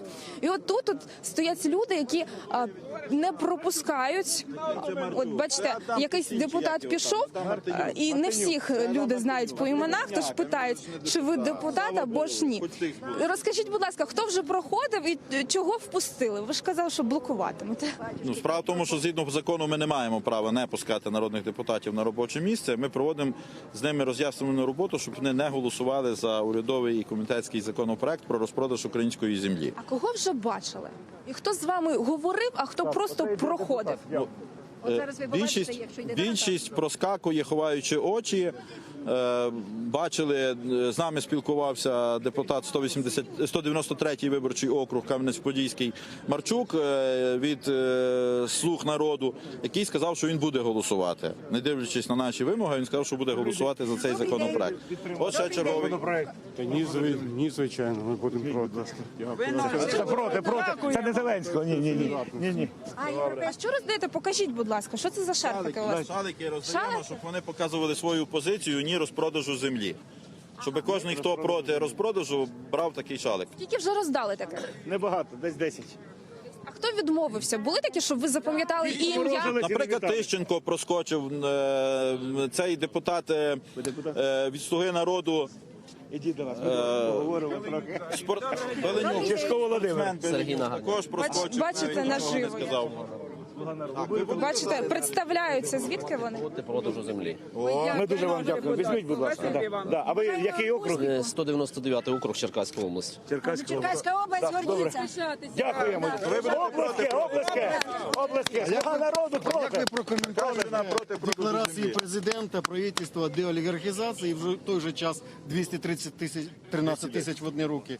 І підтримка мілкого середнього бізнесу, коли ні фінансової, ні законодавчої Бачите, підтримки. деяких депутатів супроводжують оплесками, а деяких кричать їм ганьба. От такі от веселощі біля Верховної Ради на фоні похорон свині відбуваються. О 10-й годині вже розпочнеться засідання Верховної Ради. 11 редакцій законопроекту про розпродаж ринку землі буде. Тож за цим все пильно слідкуємо, але вже з кулуарів Верховної Ради будемо спілкуватися з депутатами. Романе. Спасибо большое тебе, Милена. Милена Амиди о событиях под парламентом, связанным с заседаниями, где будут снимать мораторий на продажу земли. 2 минуты на ваш комментарий. Слушайте, как ни странно, это вся история, в том числе про Крым. И не только потому, что в Крыму есть земля, которая после снятия моратория люди смогут ее продавать, они есть собственники. Я считаю, что мораторий надо снимать, это моя позиция. Вопрос, как и какими законами. Но тут есть важно вот что. Вот тот хайп и скандал, который поднимается вокруг снятия моратория, как факта, да, как фактора, привел к тому, что выходит Зеленский и говорит, давайте проведем украинский референдум о том, продавать землю иностранцам или не продавать. Но у нас нет закона о референдуме. И это означает, что сейчас общество вообще абсолютно спокойно воспримет идею принятия этого закона. Согласно украинской конституции, референдумом не решается вопрос продажи земли, но референдумом решается вопрос территориального устройства Украины. И приняв закон о референдуме, не получится ли так, что после реинтеграции Донбасса следующим вопросом, который захочет Путин, это поставить на общеукраинский референдум наличие, принадлежность Крыма? Я поэтому считаю, что хайп, который вокруг всего этого происходит, и референдум как идея, который уже был вброшен, это очень опасная именно для Крыма вещь. И государство должно все-таки реализовать права собственников, тех, кто имеет паи, и прекратить спекулировать на этих вещах, и прекратить делать политические карьеры на таком вот вопросе, как земля, потому что это действительно очень важный вопрос. Спасибо. Лариса Волошина, журналист, гость нашего эфира. Информационное утро на ТР подошло к концу. Через несколько минут в нашем эфире выпуск «Заман на крымско-татарском». Прямые эфиры стартуют у нас с 2 часов. следите за ними, не переключайтесь. Всего самого хорошего. Спасибо.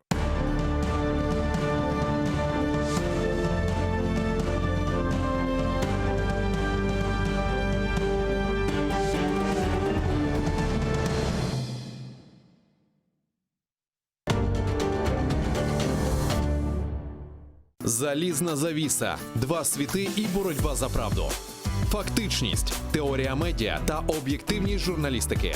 Пропаганда Суркова. Як народилася кремлівська фабрика фейків. Семантична війна, конспірологія чи реальність. Дивіться у документальному фільмі «Фейк Ньюз» у суботу та неділю о 15:40 за Києвом і 16:40 за Кримом на телеканалі АТР. Как складывались отношения Мухаммеда Герая с польским королем Сигизмундом? Почему этот прочный союз был нарушен и доведен до военного конфликта, апогеем которого стала битва под Сокалем? И кто встал на защиту общих интересов Кракова и Киркьера? Нельзя сказать, что назревший конфликт с польским королем возник только из-за колги Ахмеда Герая. Нет, его сумел уладить уже новый колга Бахадир Герай. К тому же Сигизмунд был потенциальным союзником Мухаммеда в борьбе с московским княжеством.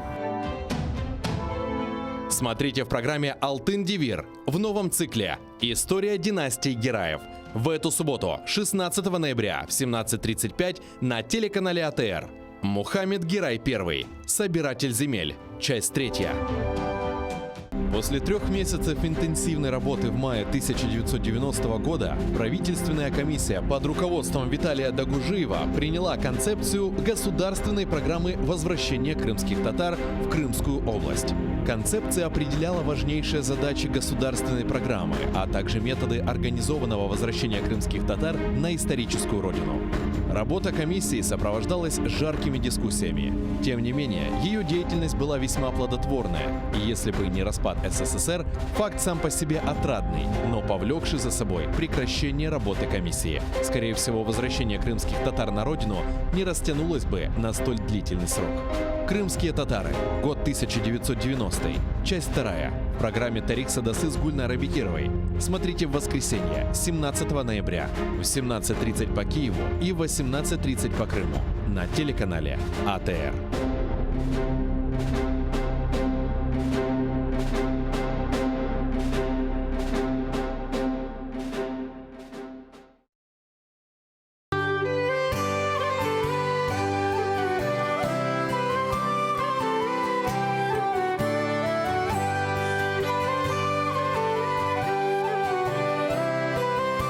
Продовження програми з відомим мультиінструменталістом та засновником гурту «Йогурт» Кирилом Бородіним в ефірі програми «Дженли Студіо» ви побачите цієї неділі за київським часом о 18:30, за кримським о 19:30 в ефірі телеканалу АТР.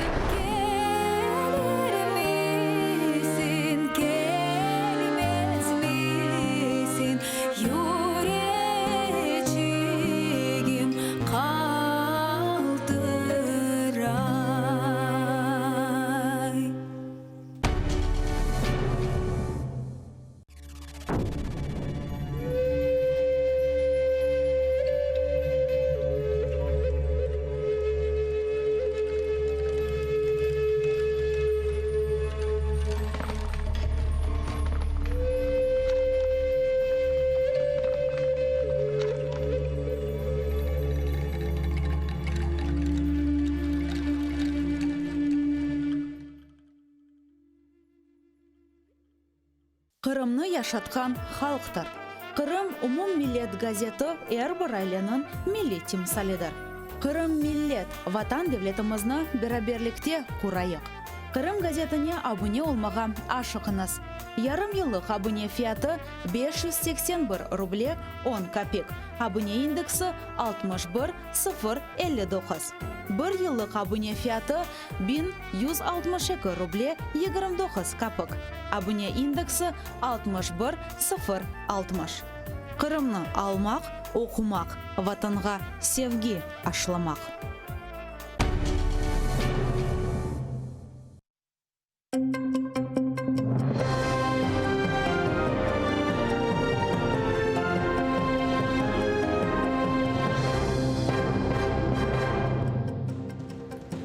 Селям алейкум. АТР телеканалының яйынында заман студияда сізлер үшін мен Гүлсім Халилова чалышам бүгін ноябрьнен 10 учу. Азақ деңізінде балық авлав. Бүгін Украина ве Русия темсилчилері Азақ деңізінде балық тұтув квоталарны пайлашумен бағлы аңлашманы имзалай біле. Весиқаны ұзақтан имзалай жақлар. Музыкерлер Бердянск институтының балық авлав хожалығы институтында онлайн шекілде девам ете. Бина янында фаалер топлаштан да бізім мұхберіміз Владислав Стужук чалыша. Владислав, селям алейкум, тавсятларны тарифет. Вітаю, Гульсум. Тож засідання розпочалося близько 9 ранку, але, як виявилось, його зробили закритим від преси і від активістів. Тож зараз біля Інституту рибного господарства зібралось кілька десятків, може навіть до сотні активістів, і вони умовно поділились на два табори. Одні рибалки захищають цей захід між Україною та Росією і кажуть, що їм все одно якось треба працювати. Інші натомість це активісти, учасники бойових дій, і навіть люди, які приїхали з Криму на цю акцію, заявляють, що це є планомірний наступ Росії на Азовське море. І це фактично анексія Азовського моря Росією, і не можна підписувати жодних договорів. І навіть під стінами і біля дверей, куди не пускають активістів, сталися деякі сутички. Люди посперечалися, і прошу подивитись, як це було. Да, это провокатор, уберите, он провокатор. Я провокатор. Кто провокатор? Ты назовись. Я буду совершать. На Украине. Я не украинец. Я не украинец. Приехал. Сейчас расскажем, кто украинец, а кто не украинец. Забрали, у меня там 4 детей. Мой дом забрали, вы понимаете? Они подпишут то же самое, в сущности. Но все зависит сейчас, на данном этапе, от России. Потому что Россия это сильнее, скажем так, и она имеет власть здесь, в Азове. Смотрите, вот у нас их корабли подходят даже до Бердянска на расстояние в 5-3 километра. Какие могут быть квоты? О чем может быть разговор? Если они до этого задерживали наших рыбаков и будут задерживать, если захотят, что они здесь договорятся? Они могут рассказать людям все, что хочешь, а подписать совершенно иное. Поэтому, знаете, должно быть верховенство права. И должен быть закон какой-то, который люди должны знать, этот закон, и требовать его выполнения. За наявною у нас інформацією, тут за зачиненими дверима фактично узгоджуються тільки позиції України та Росії, а фактичний документ може бути підписаний навіть у Києві. Але коли це відбудеться і чи відбудеться це взагалі наразі невідомо. Ми очікуємо брифінг, який має відбутись за підсумками сьогоднішніх перемовин. Гульсум. Чоксағыл бұл бізім мұхберамыз Владислав Стужук еді. О Бердянскта бұлына ве сонки әдесілер ақында біздерге тариф етежек кележек яйынларымызны сейретіңіз.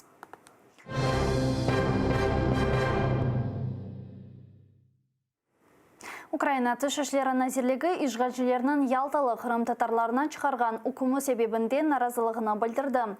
Назирлікнің биянатында қайдетілгеніне көре Русия Қырым татарларға ве ишғалнен разы олмағанларға япқан репрессияларны терроризмге қаршы қанунларнен өртмеге тырыша.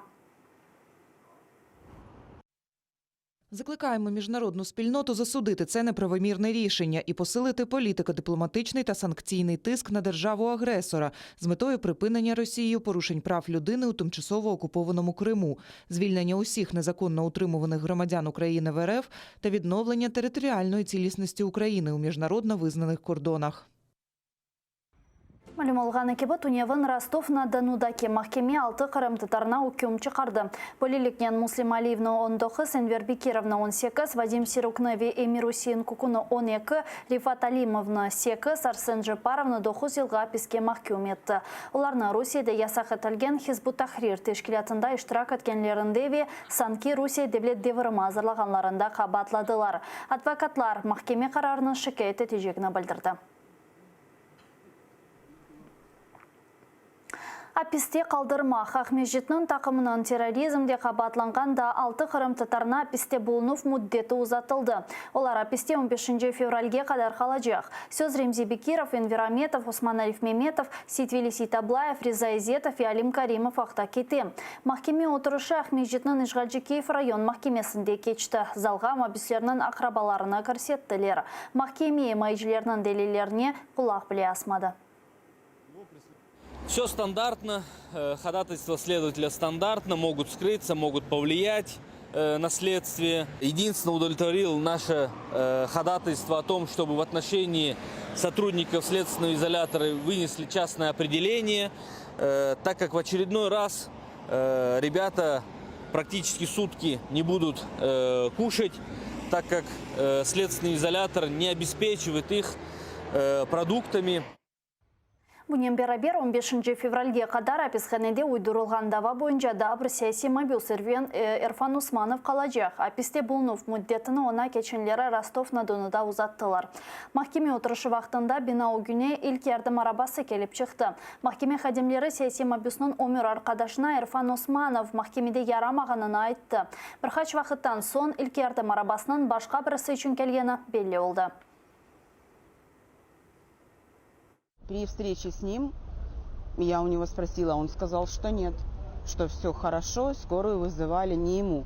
Соответственно, мы, жена и все родственники, которые вот прибыли в город Ростов-на-Дону, все переживали по поводу того, что, ну вот как бы введение в заблуждение родных и близких, тоже непонятно к чему это, для чего это делается.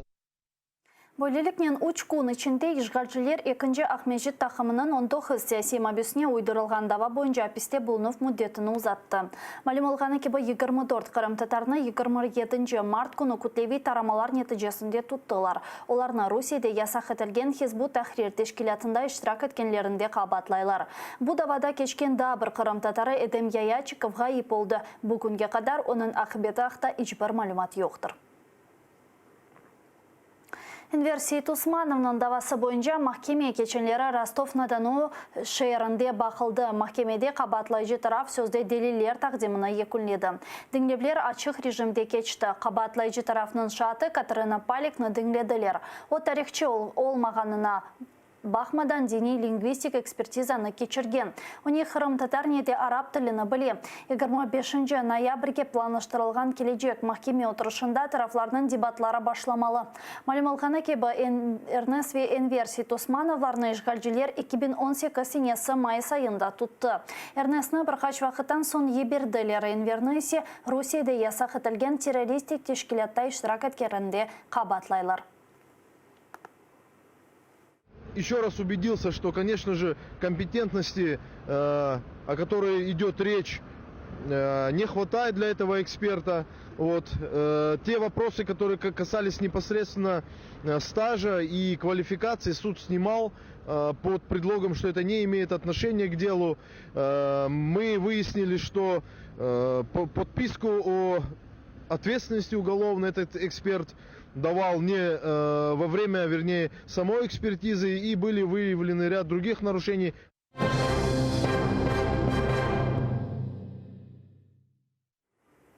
Жебеде кене яраланғанлар позицияларына долашып yoqlағанда майын патлады. Нәтижеде 2 аскер яраланды. Олардан бірі 128-ші пиаделер бригадасының команданы Албай Евген Коростылев. Екемлер аскерлерінің вазиеті стабиль деп айтты. Кешкен геже умумен душман 15 кере Украина арбей хуветлерінің позицияларына атыш açtı. Шу сырада Украина махсус қызметлері диверсантны тұтты. Қырымдан рус аскера 2018 сенесі Украина арбей құветлеріне қызметке кірді. Шымды есе белі олғанына көре о Сүрияде женклешкен, анда есе ФСБ оны вербовка япқан. Бұндан сон оны агент оларақ Украинаға йоллағанлар. Мұнда Украина арбей құветлерінде бірқач вақыт қызмет етіп, сон дезертир олып қачмақ керек еді. Бұндан сон рус күтлеви информацион васаларында бойық информацион кампаниясы планлаштырылған. Агент Украина ордуларының вазиеті или бағлы малюмат топлап, санки матбуатларда орду мушкүл алда олғаныны тариф етмек керек еді. Қачмаға істегенде оны Қырым мемори сыңырында тұттылар.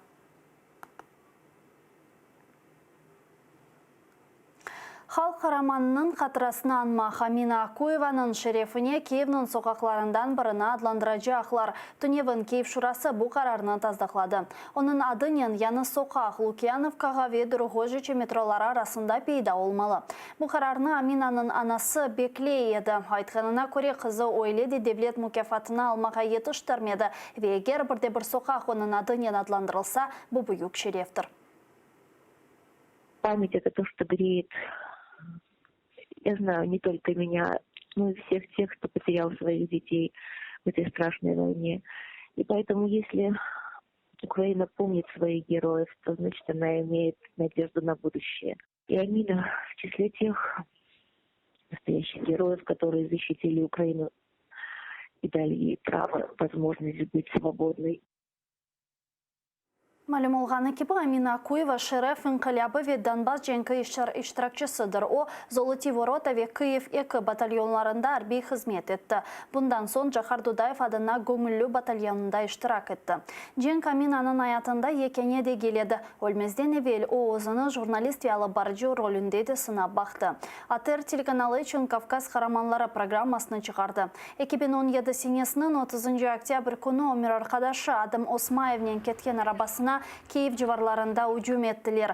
Махсус қызметлер Аминаның жинайтында Русияны көре, ләкин бұл күнге қадар не қател, не де сымарашчы тапылмады. Мустафа Джемилев өсе 76 яшыны толтырды. О Қырымда 1943 сенесі дүнияға келді ве 6 айлық бала екенде ватанындан сүргін етілді. Генч яшларындан берле тоталитар режимге қаршы шықты. Четелде репрессив машинаның незареті астында о халқы үшін көрешіп, онлар жүйел аписте ятты. Ве Қырым татар халқы тағдерінің жанлы ресімі олды. Совет акиметінің қорқу системі оның қорқусызлығындан қырылды. Джемилев ватанына қайтты. Онен берабер туған топрақларына бұйық Ишанч ве Шерефнен халық да авдет олы башлады. Бұл күнге қадар Ишгалге бақмадан Қырым татар халқы күрешмеге девам ете. Тоталитарные режимы рухаются, падают, распадаются неожиданно. Вспомните, Советский Союз до последнего дня вел себя так, как будто бы еще века собирается правлять. И в один прекрасный день сказали, что нет Советского Союза. То же самое, я думаю, произойдет с Российской Федерацией. Бұшымдылық соңғы қаберіміз еді АТР телеканалының YouTube сайфесіне абоне ол. Нысанда біз яйынларымыздың ән мерақлы бөліклеріні ве қысымларына yüklейміз. АТР телеканалында есе информационын күн девам ете. Бір қач вақыттан соң көрішкенше.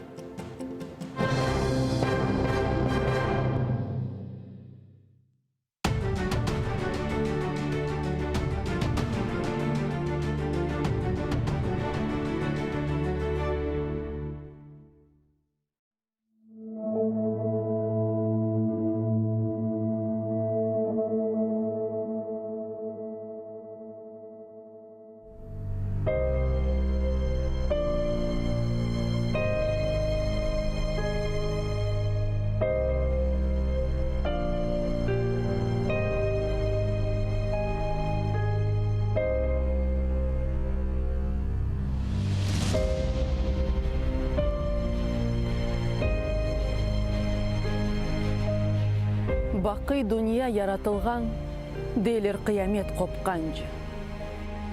Қалқымыз чоқрақлар, венеже өзен қошылып олған. Ама біз деңізні yok etmek istегенлерге бір илян. Миллетім бар олыр, Раббіміз яратқан дүния тұрғанжы.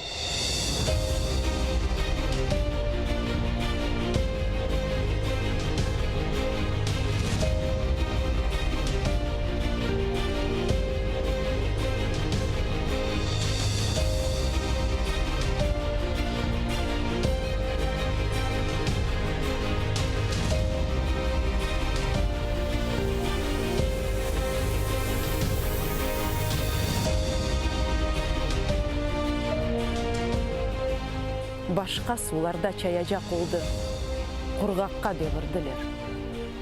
Чешмелер сулары кесілді, келмешек ятлардан дизленді. Ама пак суыны ос қалқы, авдет олажақ күнге сақлады. Қалқымыз бар олыр, Қырымда чоқрақлар қайнағанжы.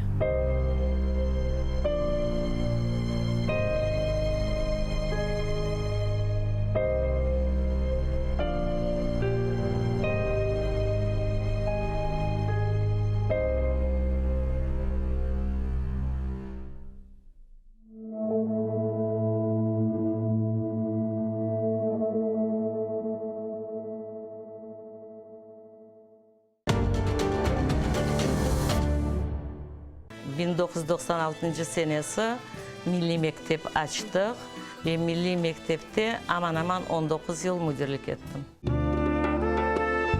Tabii ki biz anlayalım, bizim anamız sade bir kadın değil ve biz gurur duyamız, bizim anamız öyle insan. Kırım Tatarı olarak her bir ana baba aslında balasına, milli sınıfka balasını berse, ballar bahçesinde milli grupaga berse, milli mektepke berse, demek olar balalarına baxt geleceğini bağışlaylar. Aslında bizim balalarımız başkaca özlerini hissettiler. Onlar mektepten çıkanda duyarlar ve bilirler, onlar bu toprakın sahipleri. Milli şuur şekillendirirsek biz ballarga, demek olar endi düşünürler, fikir ederler. Onların her şeyi milletle bağlı, onların her şeyi vatanımızla bağlı, onlar her şeyini tarihke bakarlar, bilirler. Bu büyük kıymet kesip dep sayam. En mühimi birinciden insan olmak, demek merhametli, saygı, hürmet etmek büyüklerine ve elbette milli duygular aşılamak üstünde çalışamız. Bugün görgeniz gibi biz eski Kırım şehrindemiz. Aynımında Milli Mektep'nin açılımında büyük hissesini koşkan ve ilk günlerinden müdürlük vazifesini eda etken Ayşe Hanım Çabanova bugün bizlerini evine davet etti. Kettik.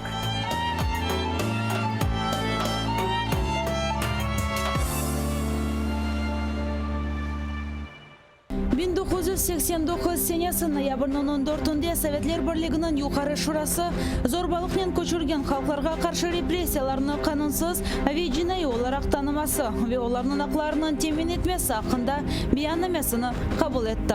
Bu vesikası aslında Kırım Tatar halkının tolusının aklaması közde tutulaydı. Repressiyalarga uğragan halkının haklarının temin etmesine yol bergen müsbet kararlarga bakmadan Kırım'da toprak meselesi pek keskin kalaydı. Hatta küçük toprak territoriyasını almak Kırım Tatarlar için beklenilmegen vakt edi. Aynı zamanda Mustafa Cemilov aytkanına göre hakimiyet tarafından Rus sakinlerine daçalar ve bostanlar için toprak damartasının ayrılması faal surette ötkirilgen edi. Kırım Tatarlar 1990 senesi birinci parça ATR telekanalından noyabrның 16-sında cumartesi günü Kiev vaktına göre saat 17:30'da ve Kırım'da saat 18:30'da Gulnara Bekirova ile Tarih Sedası programmasında seyretiniz.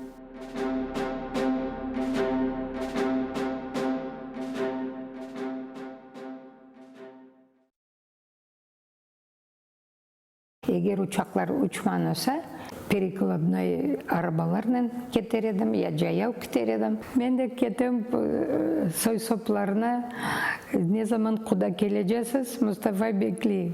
Nasıl yaşar bir koyuşte Kalıman çetinde. Babam aytı bak sen onda ketersin, boldurarsın, talarsın, Mustafa'dan ayrılmak istersin. Ancak bak biz Mustafa'dan ayrılmayacağız. Sevgi insanın şalışlarda yaşalınayken başladım yantıklar yapmaya. Sözsüz anlayak birbirimizin. Kapımız her vakit millet için açık. Bazar günü Gönül programmasının musafiri Kırım Tatar Kadın Kızlar Ligasının reisi Mustafa Cemilov'ның ömür arkadaşı Cemaat erbabı Safinar Cemilova. Kiev'de saat 19'da, Kırım'da saat 20'de seyretiniz.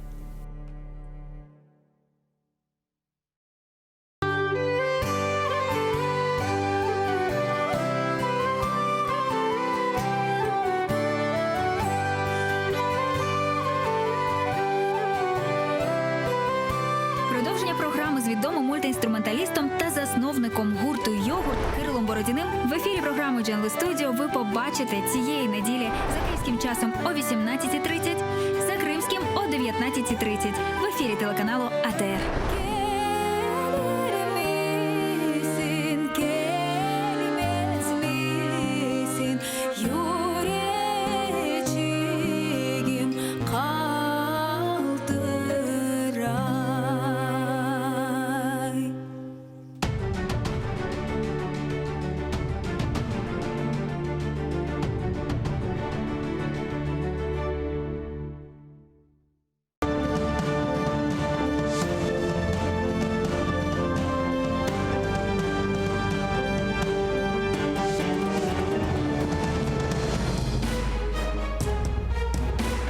Ефір АТР триває. У студії Катерина Вишневська. І найближчу годину будемо говорити наживо про найгарячіші події, розбирати їх разом з найкращими експертами. Слідкуватимемо за тим, що відбувається у Верховній Раді та біля неї. Тож робіть АТР гучніше. Ми починаємо. Верховна Рада так і не взялася за продаж землі, що стало на перешкоді в депутатів. Слуга народу з купою автівок і квартир. Журналісти розповіли про чималі статки нардепа. Путін міркує, чи зустрітись тет-а-тет із Зеленським. Зустріч зголосився організувати Назарбаєв. Вітаю всіх, хто долучився до прямого ефіру АТР. Катерина Вишневська разом із вами задля обговорення найактуальніших тем. І я рада вітати наших гостей. Валентин Гладких, політичний експерт. Добрий день. Та Дмитро Лівч, проєктний менеджер аналітичного центру «Easy Business». Добрий день. А зараз долучаємо до нашої розмови Мілену Амедій, нашу кореспондентку, яка від самого ранку слідкує за перебігом подій у Верховній Раді та біля неї. Мілено, привіт! Що розкажеш нам нового з-під куполу нашого парламенту? Салям алейкум, Катерино. Дуже насиченою видалася перша половина дня у Верховній Раді. І розпочну того, що сьогодні взагалі немає жодного законопроекту про ринок землі. Однак у кулуарах усі про неї і говорять. І не тільки у кулуарах, тому що о 9 ранку аграрії прийшли під стіни Верховної Ради протестувати проти продажу української землі іноземцям. І пригнали навіть десяток тракторів. Олексій Гончаренко з «Європейської солідарності» на один з них навіть сів і звідти журналістам давав коментарі. У сесійній залі Юлія Тимошенко з «Батьківщиною» на чолі вийшла до трибуни з велетенським банером теж проти продажу землі. Взагалі, сьогодні також ухвалили декілька законопроєктів, однак всі журналісти у всіх депутатів питають лише про ринок землі. Наразі у Верховній Раді зареєстровано 11 законопроєктів про ринок землі, однак розглядатимуть їх не сьогодні, як планувалося раніше, а завтра. За словами Давида Арахамії, причина в тому, що занадто вже сьогодні плідний день, а на те, аби обговорювати законопроект про ринок землі, необхідно це цілий день. І завтра вони планують до цього приступити, а також обговорюють у фракції до початку ранкового засідання. І цікаво, що у «Слузі народу» не всі згодні з цим проектом, який пропонується зараз. При цьому всі запевняють журналістів, що ніякого розколу немає. Попереду вечірнє засідання, воно розпочнеться о 16-й годині. Чи зміни чекають на бюджетний кодекс та кримінальний? Я залишаюся тут та за всім слідкую. Дякую. Мілена Амедій, наша кореспондентка, наживо зі студією з кулуарів Верховної Ради. Там сьогодні не відбувся великий земельний день. І давайте зараз послухаємо голову фракції «Слуга народу» Давида Арахамію та його пояснення від першої особи, чому ж все-таки ці законопроекти було відкладено. Плануємо завтра збирати фракцію, і потім вирішувати щодо виносити її на законопроект на землю. Чому немає? Сьогодні дуже багато важливих законопроєктів і про бурштин, і про ринок електроенергії, які ми в першому читанні вже прийняли, і про освіту. Дуже багато взагалі навантаження. Якщо поставити землю, там, здається, зараз скільки? 8, 11 альтернативних законопроєктів. Це історія на один день, на весь день. Просто не хочеться марнувати зараз весь день чи припиняти посередині, і потім переходити на наступний день. Ось таке пояснення від «Слуги народу». І тут взагалі виникає питання, чи дійсно через цю причину було відкладено розгляд законопроєктів про землю, про ринок землі. Пане Валентине, розпочнемо з вас. Ваша версія. Дивіться, яка ситуація. Я як представник громадської організації «Слово і діло», яка моніторить обіцянки політиків, можу сказати, що у Зеленського, коли він йшов на вибори, була обіцянка, програмна, сформувати прозорий ринок землі. Це його програмна обіцянка. Але деталізація, що таке прозорий ринок землі, як його сформувати, ну, які там будуть правила, це не було деталізовано в його програмі. Що стосується його фракції «Слуга народу», у них в програмі взагалі не було жодного пункту, який би стосувався питання запровадження ринку землі. Якщо ми говоримо про «Батьківщину», то Тимошенко і минулого скликання, і цього скликання виступала за те, щоб відтермінувати, або продовжити цей мораторій, і єдине, що дозволити не приватизовувати, а викуповувати землю дрібним і середнім фермерам, якщо у них хоч є ці, власне кажучи, паї, причому за рахунок забезпечення їм доступу до дешевих кредитних коштів. І ця модель, до речі, мені особисто імпонує. Якщо ми говоримо про Бойка і про ОПЗЖ, то вони були єдиною політичною силою, які говорили про те, що запроваджувати ринок землі можна лише після проведення референдуму. Тобто вони також послідовно сьогодні відстоюють свою програмне положення. А от що стосується партії «Голос», яких було якраз положення про те, що запровадити ринок землі, і партії «Європейська солідарність», мені не зрозуміли перформанси Олексія Гончаренка. Мені, до речі, буде цікаво, я прийду, обов'язково подивлюся, як Гончаренко голосував за продовження або скасування мораторію на запровадження ринок землі минулого скликання, коли його продовжили. І в мене є чогось припущення, що тоді він голосував за. А сьогодні чомусь не зрозуміло, через які зміни кон'юнктури він вирішив це поміняти. Тому треба розуміти, що концептуально, за великим рахунком, от я всіх перелічив, політичні сили, які сьогодні представлені в парламенті, ніхто не виступає проти запровадження ринку землі. Мова йде лише про те, коли і за яких умов, і яка модель. От давайте зараз дійсно послухаємо противників земельної реформи у Верховній Раді. Прошу пряму мову Юлії Тимошенко, лідерки фракції «Батьківщина». Сильні, інтелектуальні, розумні країни світу своєю стратегією визначили скупку в державну власність земель сільськогосподарського призначення як в своїй країні, так і за межами країни. Ні в якому випадку не можна сьогодні Україні позбавитися цього стратегічного ресурсу. Ну а тепер давайте почуємо думку співголови фракції ОПЗЖ Вадима Рабіновича. Всім представникам МВФ, Сороса та іншим, чиї загребущі руки ці тянуться к землі України, я хочу сказати, ви прорахувалися, панове, не вийде. Хрен вам, а не земля України, запомнили? А хто не розуміє по-русски, я переведу. Дідька лисого ви отримаєте, а не землю України. Понятно так? Понятно, да? Поэтому закликаю всіх об'єднатися заради захисту нашої землі. Коли б я мав талант, я б зараз заспівав пісню «Вставай, страна огромна». Ось такі аргументи. Давайте надамо слово нашому другому гостю. Дмитре, ви погоджуєтеся з такою аргументацією народних депутатів? Абсолютно не погоджуюся. Земельна реформа – це та реформа, яка мала відбутися вже давно. Вже останні 18 років українські землевласники не мають права розпоряджатися своїм активом. Україна залишається однією демократичною країною у світі, де немає ринку землі.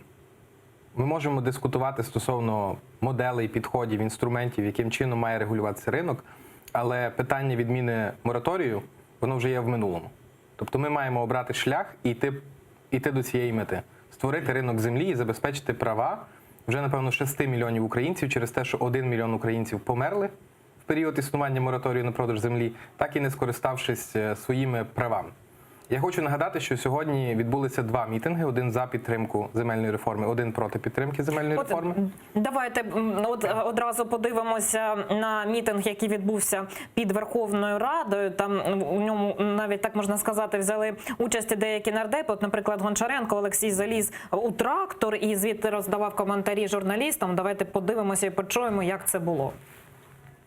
Сьогодні, на жаль, українські фермери, замість того, щоб спокійно працювати на своїй техніці на українській землі, вони вимушені були приїхати під Верховну Раду, щоб нагадати, наскільки це важливе питання землі.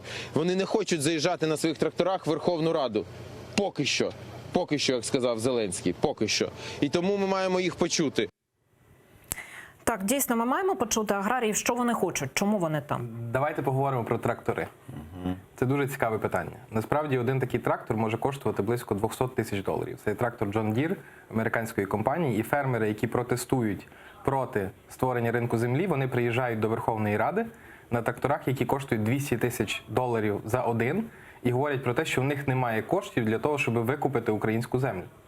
говорять про те, що кредитні ставки є нижчими, ніж в великих компаній, які залучають на міжнародних ринках капіталу кошти для того, щоб купити землю або інвестувати, або вести сільськогосподарський бізнес. Насправді такі виклики, такі заклики зі сторони фермерів, вони є абсолютно безпідставними. Через те, що уряд України добре попрацював над тим, щоб створити умови доступу до фінансів для фермерів. Наступного року передбачено 4,4 мільярда гривень дотацій для малого та середнього бізнесу на покупку української землі. Це попрацювало Міністерство фінансів, Міністерство економічного розвитку разом з Світовим банком. Тобто тут є питання ціни. З однієї сторони є землевласники, які є найменш консолідованою, але найбільш вразливою групою населення. Через те, що це переважно старші люди, яким близько 65 років в середньому, які не мають альтернатив і не мають права розпоряджатися своєю власністю. З іншої сторони, це є близько 45 тисяч підприємств, які працюють в аграрному секторі. І питання ціни. І питання того, яким чином буде функціонувати ринок. Наша організація підготувала такий аналітичний звіт, в якому є проаналізовано сценарії можливі, які можуть бути після запуску земельної реформи. Це є урядова модель, і законопроект 2178-10, і моделі, які працюють в світі. Ми проаналізували 60 країн світу. Дякую. Валентине, ваша думка щодо цих мітингів? Вчора було у 13 областях, перекривали дорогу, сьогодні приїхали на тракторах під Верховну Раду. Це якесь щире занепокоєння людей? Чи це якось політики на емоціях у людей грають і їх підбурюють? Чи це взагалі тут щось може бути ще третє, четверте?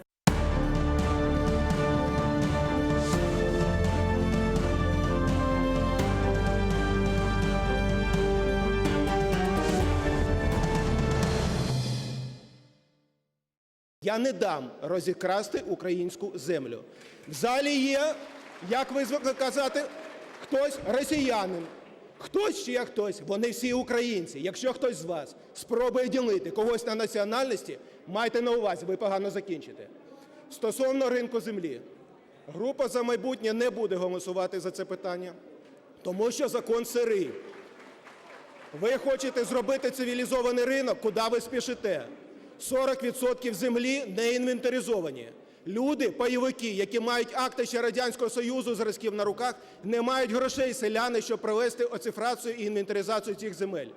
40% білих плям, після чого почнеться рейдерство. Хочете запустити ринок? Зберіть людей, порадьтесь, знайте, які проблеми.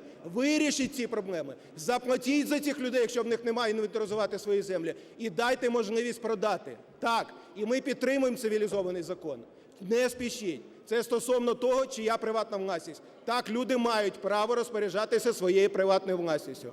Але на превеликий жаль, той, хто каже, що ми їх в цьому обмежуємо, вони з радістю почнуть працювати на цій землі. Не почнуть. Поки ставка рефінансування Нацбанка більше 16%, а кредити по 20%, не почнуть. Вони із-за того, що доведені до зубожінства, підуть в комерційні банки закладати землю, брати кредити і втратять назавжди те, що мають. Давайте допоможемо їм. Давайте створимо державний банк, який буде кредитувати фермерів і селян під 3-5%, саме державний, де якщо вони не справляться, маючи альтернативу, то земля буде в держави, а не в комерсантів або в іноземців. Давайте їм допоможемо в цьому, без спешки. І наше бачення стосовно державної землі, а не приватної землі розпайованої, вона повинна залишитися в держави. Її не треба розбазарювати. Хай держава її здає в оренду дорого, контролює сівозміну якісно. І вона завжди буде належати нашим поколінням. Дякую.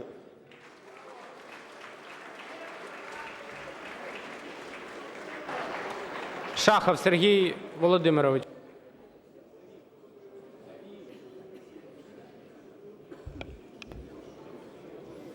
Сергій Шахов, Луганщина. Шановні колеги, в 1991 році, коли мої батьки йшли на референдум, коли наша держава стала вільною, демократичною державою, батьки посміхалися. Сьогодні моїх батьків немає в живих. Вони поховані в цій сирій землі. Коли проголосували в цій залі за велику прихватизацію олігархами підприємств, мій батько шахтар, який мене виховував, прийшов додому і сказав: держави практично немає, але в нас є ще земля, на яку в дитинстві я їздив працював, було 6 соток землі, але в нас вона була і годувала нашу сім'ю. Коли шахтарі не отримували заробітну плату, коли в 1993 році шахтарі вийшли в Стахановський рух і знесли президента, також це було. Батько сказав, якщо закриють шахти, на 70% втратимо державу. І тоді один віце-прем'єр по енергетичній безпеці, по енергетичній галузі закрив шахти Стахановвугілля, 21-го з'їзду, Максимівську, і сотні тисяч шахтарів виїхали з нашої держави. Я залишився сиротою, як і мої брати, які лежать теж в сирій землі. Сьогодні я бачу в цій залі в політичному сенсі дітей, яким дали сірники, які хочуть спалити нашу землю.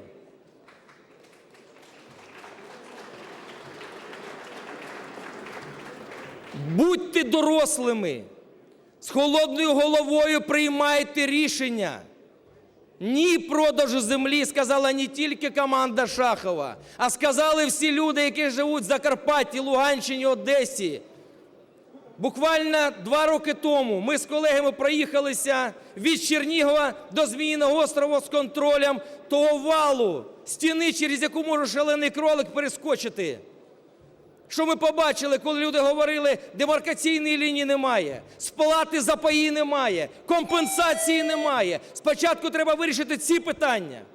Питання агрохімічних паспортів. Сьогодні виснажується земля рослинами біопалива. Сьогодні хочуть зайти іноземні трансатлантичні корпорації і викупити нашу землю. Це сталося в Мадагаскарі, це сталося в багатьох державах світу. 51 держава світу сьогодні страждає і голодує. Наша українська земля постійно годувала не тільки Україну, і Росію, і весь світ. Сьогодні ми бачимо 60% імпорту товарів. Дайте 10 секунд, будь ласка. Не робіть дурниць, чи зможете ви, щоб ваші сім'ї голодували. Чи ви зрадите свою матір, а матір – це наша земля. Вас проклянуть просто всі українці буквально через 10-15. Люшняк Микола Володимирович, да? Пропустіть, будь ласка.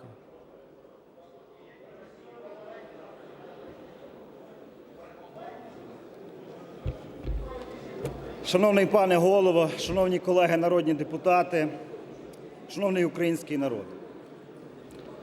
Я сьогодні є мажоритарний депутат від 166 округу на Тернопільщині, в які ходять давні славні міста. Славні міста, які мають велику історію, які мали магдебурзьке право, які вміли розпоряджатися податками, надходженнями і могли розбудовувати свої міста, свої громади. Сьогодні Україна взяла шлях на тотальну децентралізацію. Що таке децентралізація? Це вихід з кризи будь-яких країн. Коли в 1946 році Німеччина, розірвана війною, прийняла курс і дала повноваження місцевим органам самоврядування. Коли пострадянські країни – Польща, Чехія, Угорщина – не могли розвивати свою економіку, вони віддали податки, вони віддали повноваження місцевим громадам. Сьогодні ми зробили перші кроки. У вівторок ми прийняли закон, який продовжує децентралізацію. Але цей латентний стан не може продовжуватись вічно. Ми дали можливість людям об'єднатись добровільно. Зараз прийшов час, коли ми повинні завершити децентралізацію. Після завершення децентралізації ми маємо зрозуміти, що питання корупції як таке відпаде в державі, тому що гроші не будуть ділитись в Кабінеті Міністрів, в комітетах Верховної Ради, у Верховній Раді. Вони будуть ділитися органами місцевого самоврядування. Сьогодні назріло питання ринку землі. Коли б ця земля була у громадах, вони приймали це рішення. І не було б цього накалу, який є сьогодні в державі. Шановні колеги, ми сьогодні повинні закінчити цей процес, який сьогодні проходить в державі. В нас перестане бути держава конфліктів, в нас буде держава розвитку. Ми сьогодні бачимо, як розвиваються наші сусіди. Вони будують дороги, вони розвивають, тому що органи місцевого самоврядування мають величезні повноваження. Сьогодні деякі країни проводять третій етап децентралізації і об'єднання тих громад, які є неспроможні. Перед нами стоять важливі виклики. Для прикладу, Канада. В Штатах є дозволено в кожному штаті по-різному ринок землі. І коли ми передамо громадам ті землі, які сьогодні цей процес вже проходить до завершення, вони будуть приймати рішення, кому її продавати – іноземцям, не іноземцям. Що сьогодні є? Монополізація влади. Ми сьогодні розуміємо, що ті податки, які були надані, вони поступово забираються. Сьогодні бюджети громад, міст стають оголені. Шановні колеги, давайте завершимо реконструкцію тотальну державу, і в нас не буде таких конфліктних інтересів, конфліктів, які сьогодні відбуваються в державі. І цей зал будуть працювати люди, які дійсно хочуть. Дякую. 10 секунд. Над законодавством держави. Прошу підтримати цей курс, віддати повноваженням громади, завершити процес децентралізації. Дякую. Час для виступів вичерпано, але дві фракції по 2 хвилини. ОПЗЖ, Юрій Анатолійович Бойко, після цього ЄС. Шановний пане спікеру, шановні народні депутати, я хочу, щоб ви всі, я маю на увазі "Слуг народу", запам'ятали сьогоднішній день. Тому що сьогодні ви насправді ламаєте через коліно, намагаєтесь ламати через коліно не частину парламенту, а ви намагаєтесь зламати через коліно більшість українського народу, який не розуміє, боїться і жахається цього проекту закону, який ви вносите в зал, який благозвучно називається ринок землі. Насправді, сьогоднішнього дня ви можете сміливо називати себе слугами Міжнародного валютного фонду, слугами Сороса, слугами транснаціональних корпорацій, які лобіювали цей закон. Але ви втрачаєте право називати слугами народу. І та колосальна політична провокація, яка сьогодні здійснюється в залі, наслідки її будуть жахливі для України. Тому що для українців земля – це святе. Неможливо під ковдрою в закритому режимі відпрацьовувати законопроект, який стосується і є чутливим для мільйонів громадян. Сама форма відпрацювання цього законопроекту є жахливою, ганебною і брутальною. Я закликаю вас, схаменіться, не робіть цього, тому що з сьогоднішнього дня починається ваше падіння. Дякую за увагу. Геращенко Ірина Володимирівна, 2 хвилини. Включіть, будь ласка, мікрофон. Шановний пане голово, шановні соціалісти і лібертаріанці, як правоцентристка попередні роки я голосувала проти мораторію на ринок землі. Вірніше, проти мораторію на землю, тому що ми, як правоцентристи, за ринок землі. Але подивіться, що зараз відбувається в залі. Хіба в такій ситуації можна приймати ключову реформу? Тут має бути не тільки консенсус в самій залі, а й в суспільстві. Нам дуже прикро, що "слуги" втратили ключові для себе години, місяці, тижні в Верховній Раді, замість того, щоб об'єднуватися навколо ключової реформи щодо землі, розколюючи і втрачаючи парламентаризм. Чого немає в законі, який сьогодні намагаються протягти "слуги"? Там немає ключового – права українця купити землю. Так, він зможе продати свої паї, але купити він його не зможе. Чому? Не передбачено кадастр прозорої землі. Друге, там немає насправді навіть вилучена така позиція, як якість землі. І йде уравніловка плодючих чорноземів Черкащини, Полтавщини і більш складних для обробки земель Херсонщини. Там не передбачено захист землі для того, щоб люди, які обробляють, могли вкладати в її якість цієї землі. Там не передбачено створення земельного банку. Там насправді не почуто простого селянина і фермера. І в цій ситуації найкраще, який може бути вихід, це дійсно відкласти сьогодні розклад питання, сісти разом за круглий стіл і передбачити такий законопроект, який зможе об'єднати залу, захистити селянина, дати право насправді створити в Україні прозорий кадастр землі. Так само не може бути такої от межі, що в одні руки віддавати 200 тисяч гектарів. Це створення латифундистів в Україні, уже офіційне створення латифундистів, а не допомога фермерам. Ми категорично проти, щоб такі закони обговорювалися за скороченою процедурою. Це так само не просто руйнація парламентаризму, а це неповага до народу, слугами якого ви є. Тому наша 10 секунд. позиція сьогодні зняти це питання з розгляду і провести серйозну політичну і суспільну дискусію. Дякую. Шановні колеги, надійшла заява від двох фракцій, фракції та депутатської групи «Батьківщина» і «За майбутнє», заява щодо перерви на 30 хвилин. Прошу керівництво фракцій та заступника і першого заступника зібратись в моєму кабінеті. 30 хвилин перерва.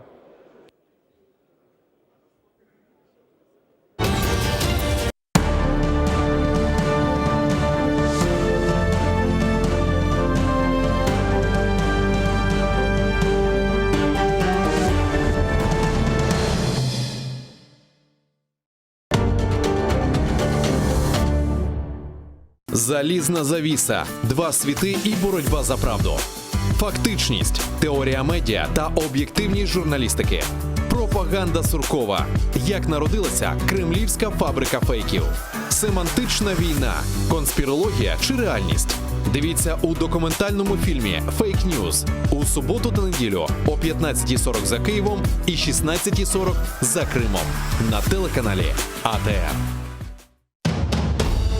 Как складывались отношения Мухаммеда Герая с польским королем Сигизмундом? Почему этот прочный союз был нарушен и доведен до военного конфликта, апогеем которого стала битва под Сокалем?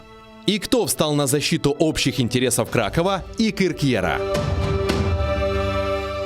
Нельзя сказать, что назревший конфликт с польским королем возник только из-за колги Ахмеда Герая. Нет, его сумел уладить уже новый колга Бахадир Герай. К тому же Сигизмунд был потенциальным союзником Мухаммеда в борьбе с московским княжеством.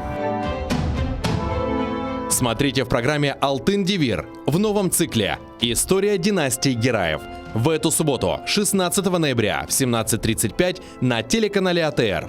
Мухаммед Герай I. Собиратель земель. Часть 3. 1996 senesi Milli Mektep açtık ve Milli Mektep'te aman 19 yıl müdürlük ettim. Tabii ki biz anlayalım, bizim anamız sade bir kadın değil ve biz gurur duyarız, bizim anamız öyle insan.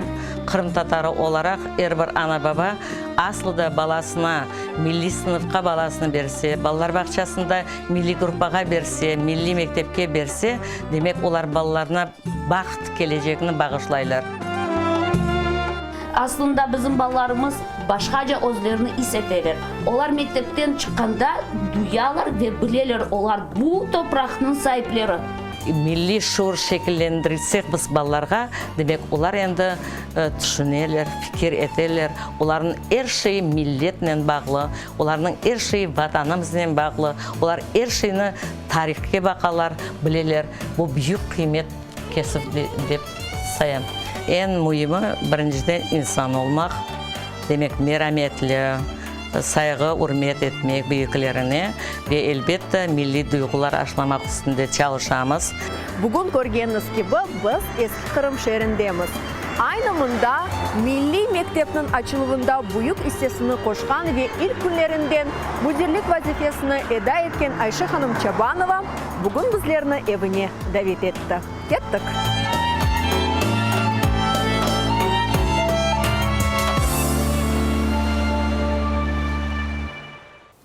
Bugünkü hikayemiz ta uzaklarda, yat topraklarda doğup, osup, yetişip Üç karanfil ağaçladım, ayvanın suyuna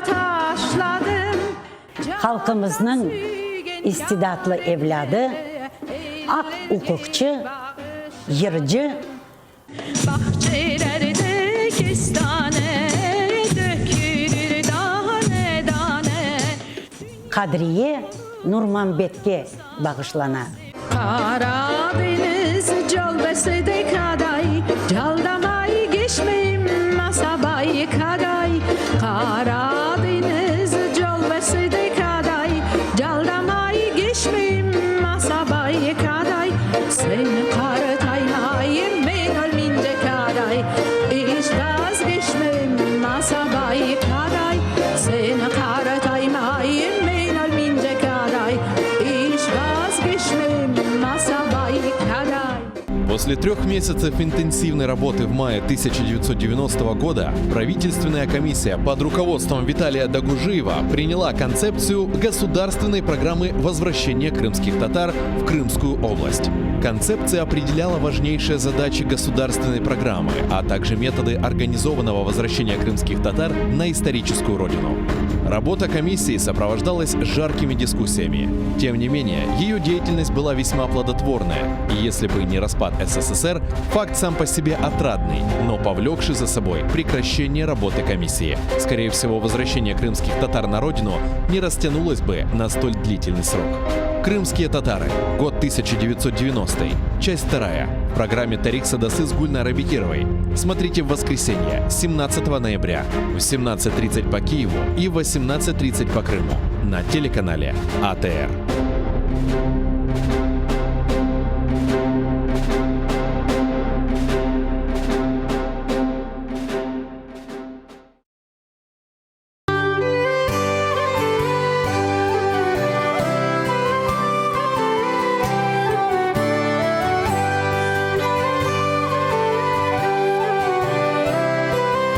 Продовження програми з відомим мультиінструменталістом та засновником гурту «Йогурт» Кирилом Бородіним в ефірі програми «Дженли Студіо» ви побачите цієї неділі за київським часом о 18:30, за кримським о 19:30 в ефірі телеканалу АТР.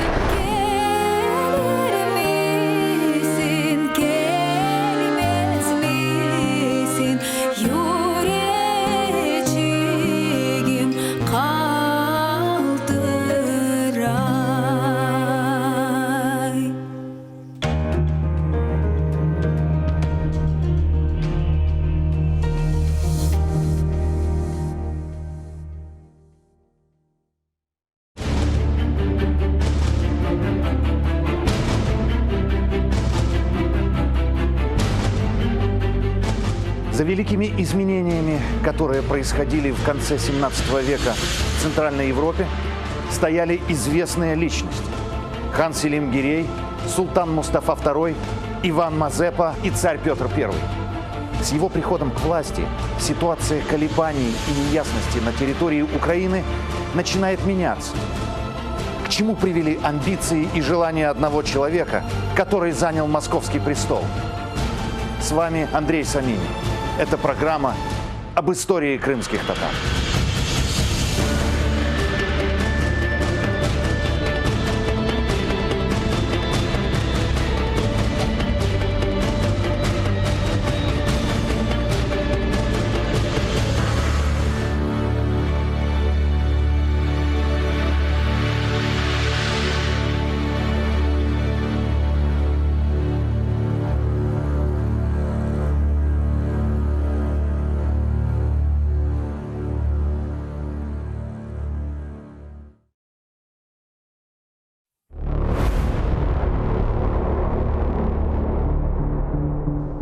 Петр I существенно модернизировал традиционную московскую политику приращения земель.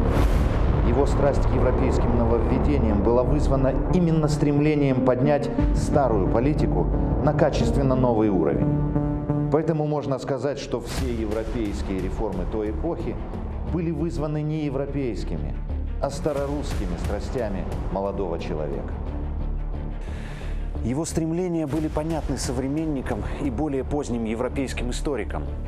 Российские же исследователи слишком часто принимали петровские реформы за искреннее желание фундаментально обновить саму Москву и ошибались. Стоит вспомнить хотя бы ужесточение крепостной системы, которая отбросила Россию далеко назад, в Средневековье. Иван Грозный, далекий предшественник Петра I, тоже укреплял административную власть диктатурой, чтобы внушать страх соседям.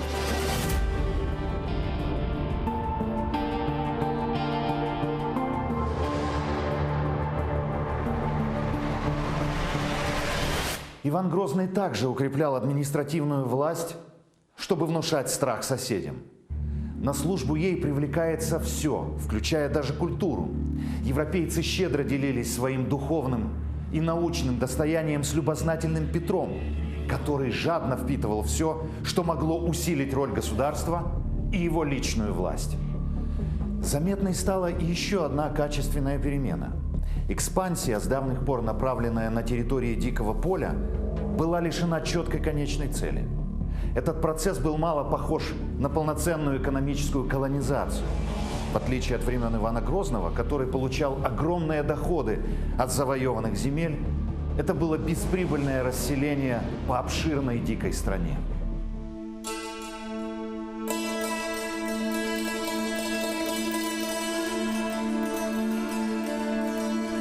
Особенностью России тех времен была отсталость от западноевропейских стран. И даже их экспансия была постоянно направлена на территории, удаленные от моря. Эта ситуация коренным образом меняется с приходом к власти Петра. России нужна вода. Это слова, с которыми Петр с упреком обратился к князю Кантемиру, стали девизом всей его жизни. Завоевание Азовского моря было целью его первой войны с Турцией, завоевание Балтики – целью его войны со Швецией, завоевание Черного моря – целью его второй войны против Порты и завоевание Каспийского моря – целью его вероломного вторжения в Персию. Только в результате превращения Московии из полностью континентальной страны в империю с морскими границами московская политика и дипломатия могли выйти из своих традиционных пределов. Перед молодым царем стоял выбор – Балтику добывать или Черное море. В пользу первого варианта его склонял близкий друг и советник, швейцарец Лефорт, в пользу второго Мазепа, заинтересованный в присутствии русских войск в Украине. При этом гетман гарантировал легкую победу при помощи многочисленного, хорошо вооруженного и опытного в борьбе с турками и крымскими татарами казацкого войска.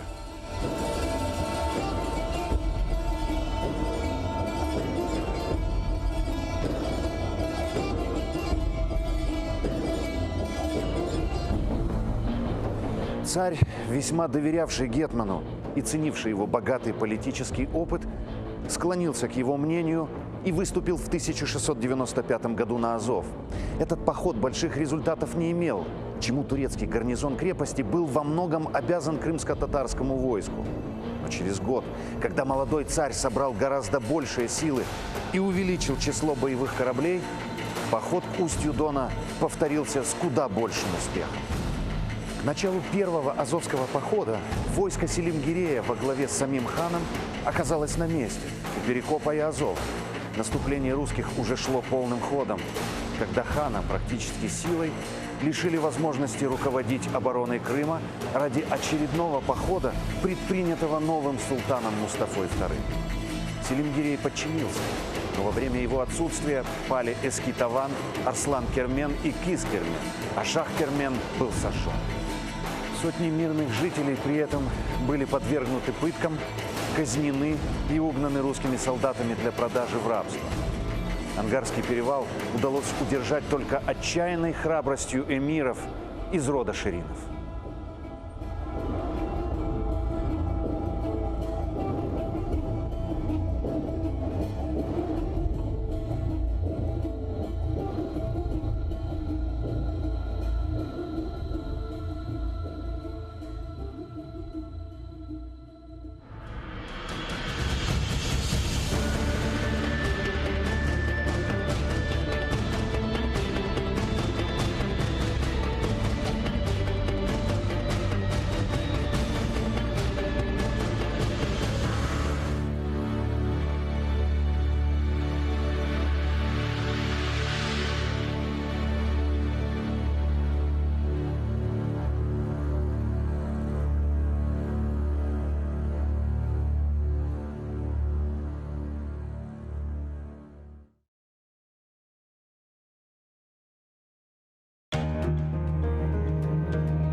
Середа,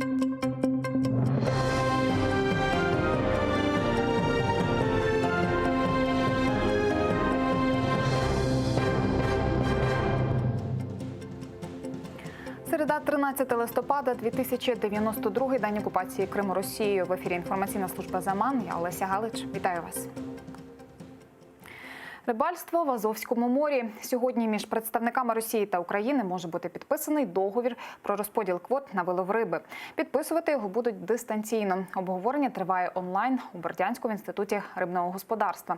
Біля нього зібралися активісти. На місці працює наш кореспондент Владислав Стужук. Влади, вітаю. Поділись, будь ласка, подробицями. Вітаю, колего. Тож саме тут, у стінах Інституту рибного господарства, буцімто розпочались о 9 ранку перемовини. Принаймні в цьому нас запевнили правоохоронці. Їх тут дійсно було дуже багато з самого ранку, багато поліцейських машин, поліції діалогу і просто співробітників Національної поліції. Вони заявили, що вхід преси туди заборонено, сказали, що це міжнародні перемовини і вони будуть закриті. Натомість активісти кажуть, що через свої канали дізналися, що у будівлі самій нікого немає і буцімто це зроблено для відводу очей. І перемовини насправді відбуваються в іншому місці. Ще одна точка зору, що перемовини скайпом тут відбудуться, але фактичні домовленості будуть підписані через дипломатичні канали вже у Києві. Тож поки сюди не пускають людей, не пускають нас, пресу, не пускають активістів. Активісти влаштували деякі сутички тут під стінами Інституту рибного господарства. Активісти поділились на два табори. Фактично це люди, які називають себе рибалками. Вони кажуть, що їм якось треба заробляти, тому вони лобіюють підписання відповідного договору. А з іншого боку, це люди, активісти, учасники бойових дій і навіть люди, які приїхали сюди з Криму. Вони кажуть, що це продовження повзучого наступу Росії на Азовське море і що, в принципі, не можна вести жодних перемовин з Росією, поки вона не забере звідси свої збройні сили. І далі прошу послухати, у що це вилось, і думки самих учасників подій. Да, это провокатор, уберите, он провокатор. Я провокатор. Кто провокатор? Ты назовись. Я буду совершать. На Украине. Я не украинец. Я не украинец. Бердянск приехал. Сейчас расскажем, кто украинец, а кто не украинец. Мой дом забрали, у меня там 4 детей. Мой дом забрали, вы понимаете? Они подпишут то же самое, в сущности. Но все зависит сейчас, на данном этапе, от России. Потому что Россия это сильнее, скажем так, и она имеет власть здесь, в Азове. Смотрите, вот у нас их корабли подходят даже до Бердянска на расстояние в 5-3 километра. Какие могут быть квоты? О чем может быть разговор? Если они до этого задерживали наших рыбаков и будут задерживать, если захотят, что они здесь договорятся? Они могут рассказать людям все, что хочешь, а подписать совершенно иное. Поэтому, знаете, должно быть верховенство права. И должен быть закон какой-то, который люди должны знать этот закон и требовать его выполнения. Тож чи дійсно в цій будівлі відбуваються ті самі перемовини, ми перевірити не можемо, тому що не маємо туди доступу. З іншого боку, правоохоронці зауважили, що наприкінці зустрічі має відбутися брифінг саме на ганку цієї будівлі. Колего. Спасибі, Влади. З нами наживо із Бердянська був кореспондент «Заман» Владислав Стужук.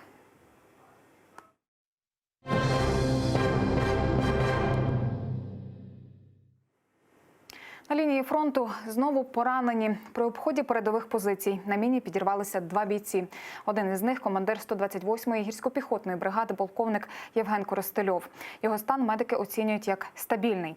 Минулої доби ворог 1,5 десятка разів обстрілював позиції Збройних сил України. Українські спецслужби затримали диверсанта. Російський військовий із Криму 2018-го вступив до лав Збройних сил України. Як виявилося, воював у Сирії, де його і завербувала ФСБ. Зважаючи на походження агента, його направили в Україну. Він мав певний час прослужити в Збройних силах, а потім дезертувати звідти. Далі планувалася широка інформаційна кампанія в російських ЗМІ.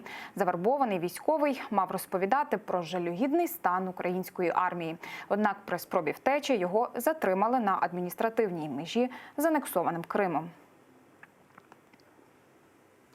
Верховну Раду лихоманить через земельні питання. Їх сьогодні мають розглядати депутати. Кілька сотень людей зібралися перед парламентом. Тим часом всередині народні обранці заблокували трибуну.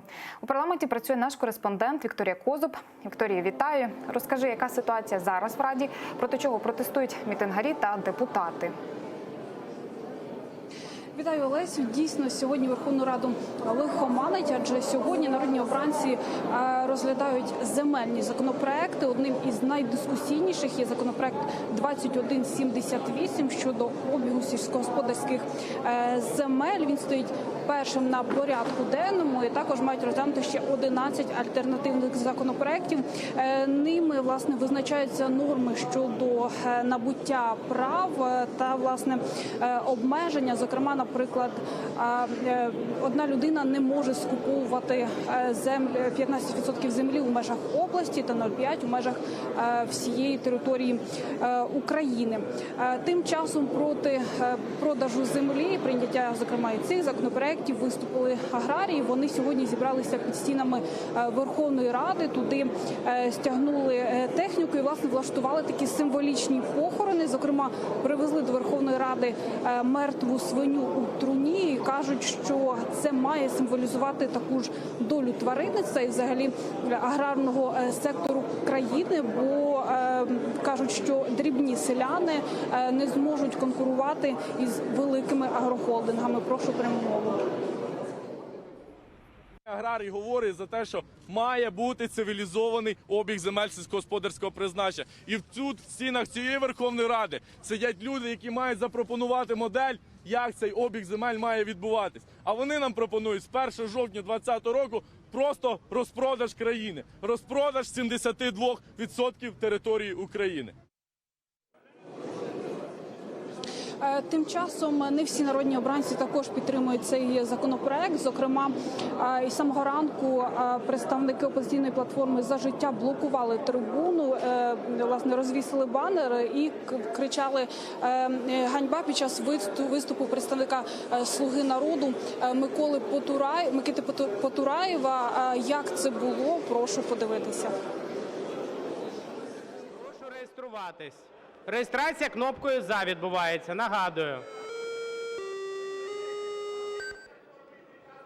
В залі 266 народних депутатів України.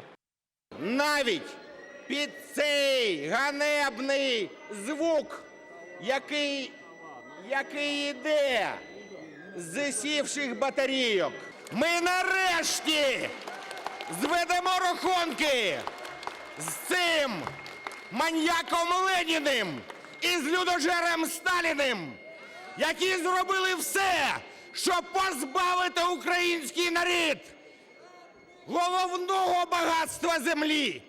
Ми повернемо українцям землю. Сьогодні ми повернемо кожному українцю землю. Ви бачите, який накал в залі сьогодні Верховної Ради. Це говорить про те, що розглядається одне з важливіших історичних рішень, яке має приймати Верховна Рада. Весь світ, всі найбагатші країни світу зайняті останнім часом тим, що бігають по світу і скуповують сільськогосподарську землю і джерела питної води. Сьогодні заради чергових кредитів намагаються проштовхнути через зал рішення терміново виводимо на продаж землю кому попало. Свою емоційність народні обранці пояснили тим, що сьогодні все-таки розглядаються важливі законопроекти. Наразі ж голова Верховної Ради Дмитро Разумков оголосив перерву на 30 хвилин. Як будуть далі розвиватися події, чи пройдуть ці законопроекти, чи матимуть підтримку серед народних обранців, вже повідомимо згодом і слідкуватимемо за розвитком подій. А наразі в мене все. Олесю, тобі слово. Дякую, Вікторія. З нами наживо з Верховної Ради була кореспондентка «Заман» Вікторія Козуб про аргументи та протести щодо земельного питання.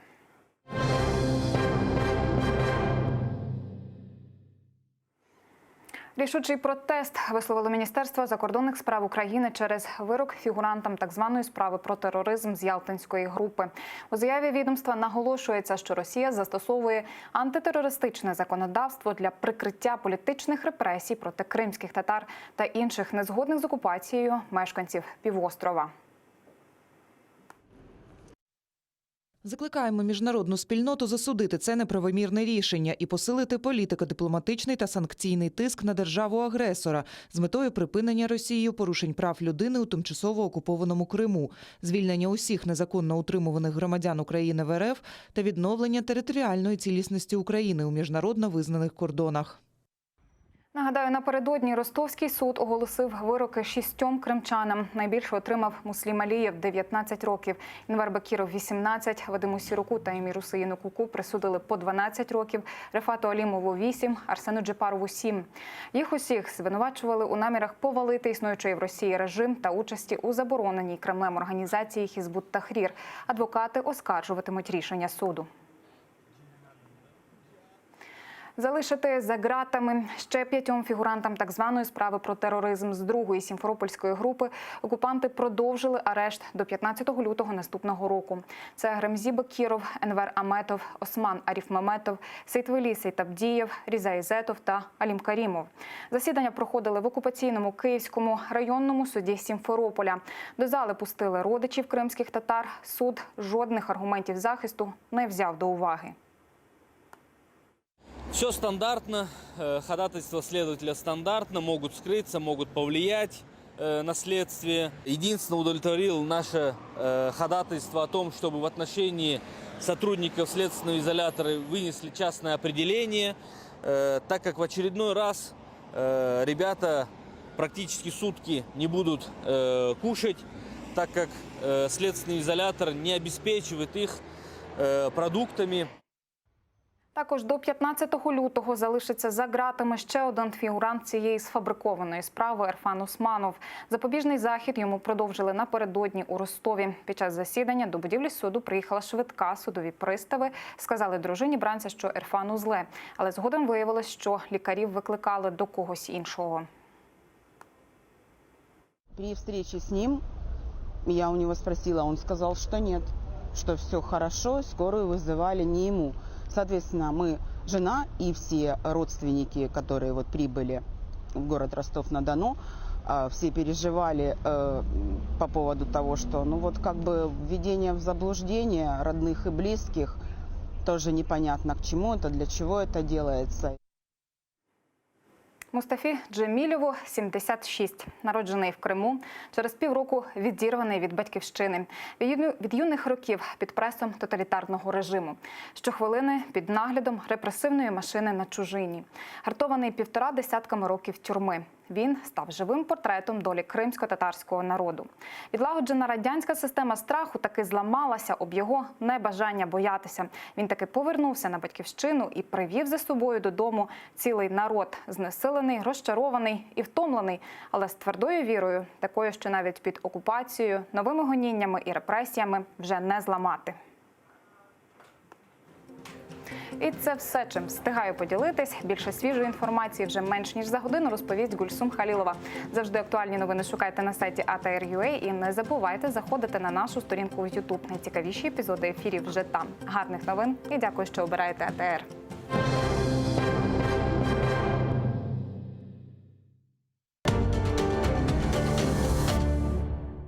Залізна завіса. 2 світи і боротьба за правду. Фактичність, теорія медіа та об'єктивність журналістики. Пропаганда Суркова. Як народилася кремлівська фабрика фейків. Семантична війна. Конспірологія чи реальність. Дивіться у документальному фільмі «Фейк Ньюз» у суботу та неділю о 15:40 за Києвом і 16:40 за Кримом на телеканалі АТР. Как складывались отношения Мухаммеда Герая с польским королем Сигизмундом? Почему этот прочный союз был нарушен и доведен до военного конфликта, апогеем которого стала битва под Сокалем? И кто встал на защиту общих интересов Кракова и Киркьера?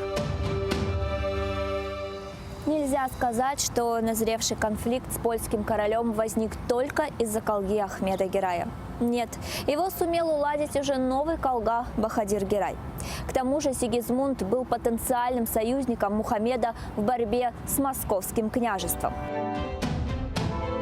Смотрите в программе «Алтын Девир» в новом цикле «История династии Гераев» в эту субботу, 16 ноября в 17:35 на телеканале АТР. Мухаммед Гирай I. Собиратель земель. Часть 3.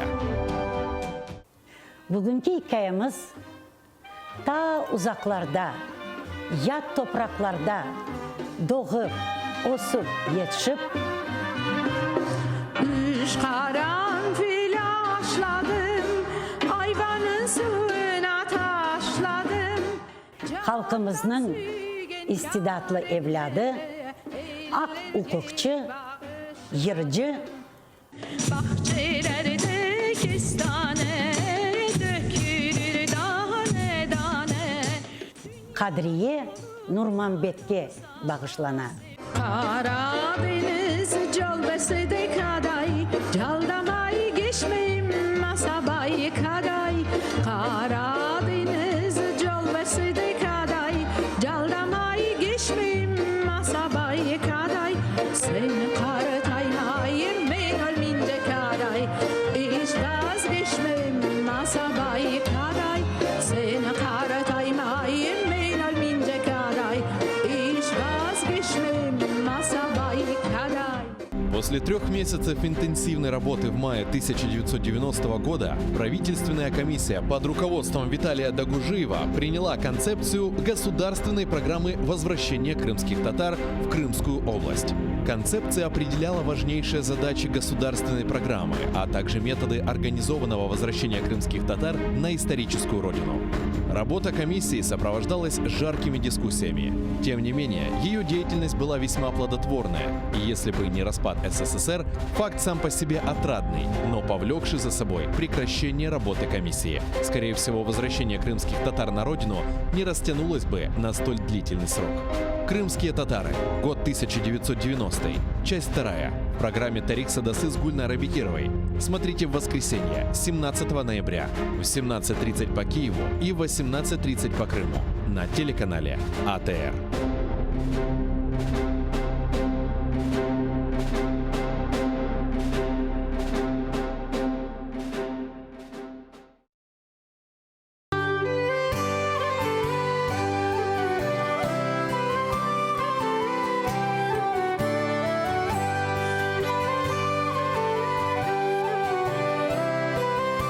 Продовження програми з відомим мультиінструменталістом та засновником гурту «Йогурт» Кирилом Бородіним в ефірі програми Дженли Студіо ви побачите цієї неділі за київським часом о 18:30, за кримським о 19:30 в ефірі телеканалу АТР.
Ефір АТР триває. У студії Катерина Вишневська. І найближчу годину ми говоритимемо наживо про найцікавіші і найактуальніші події.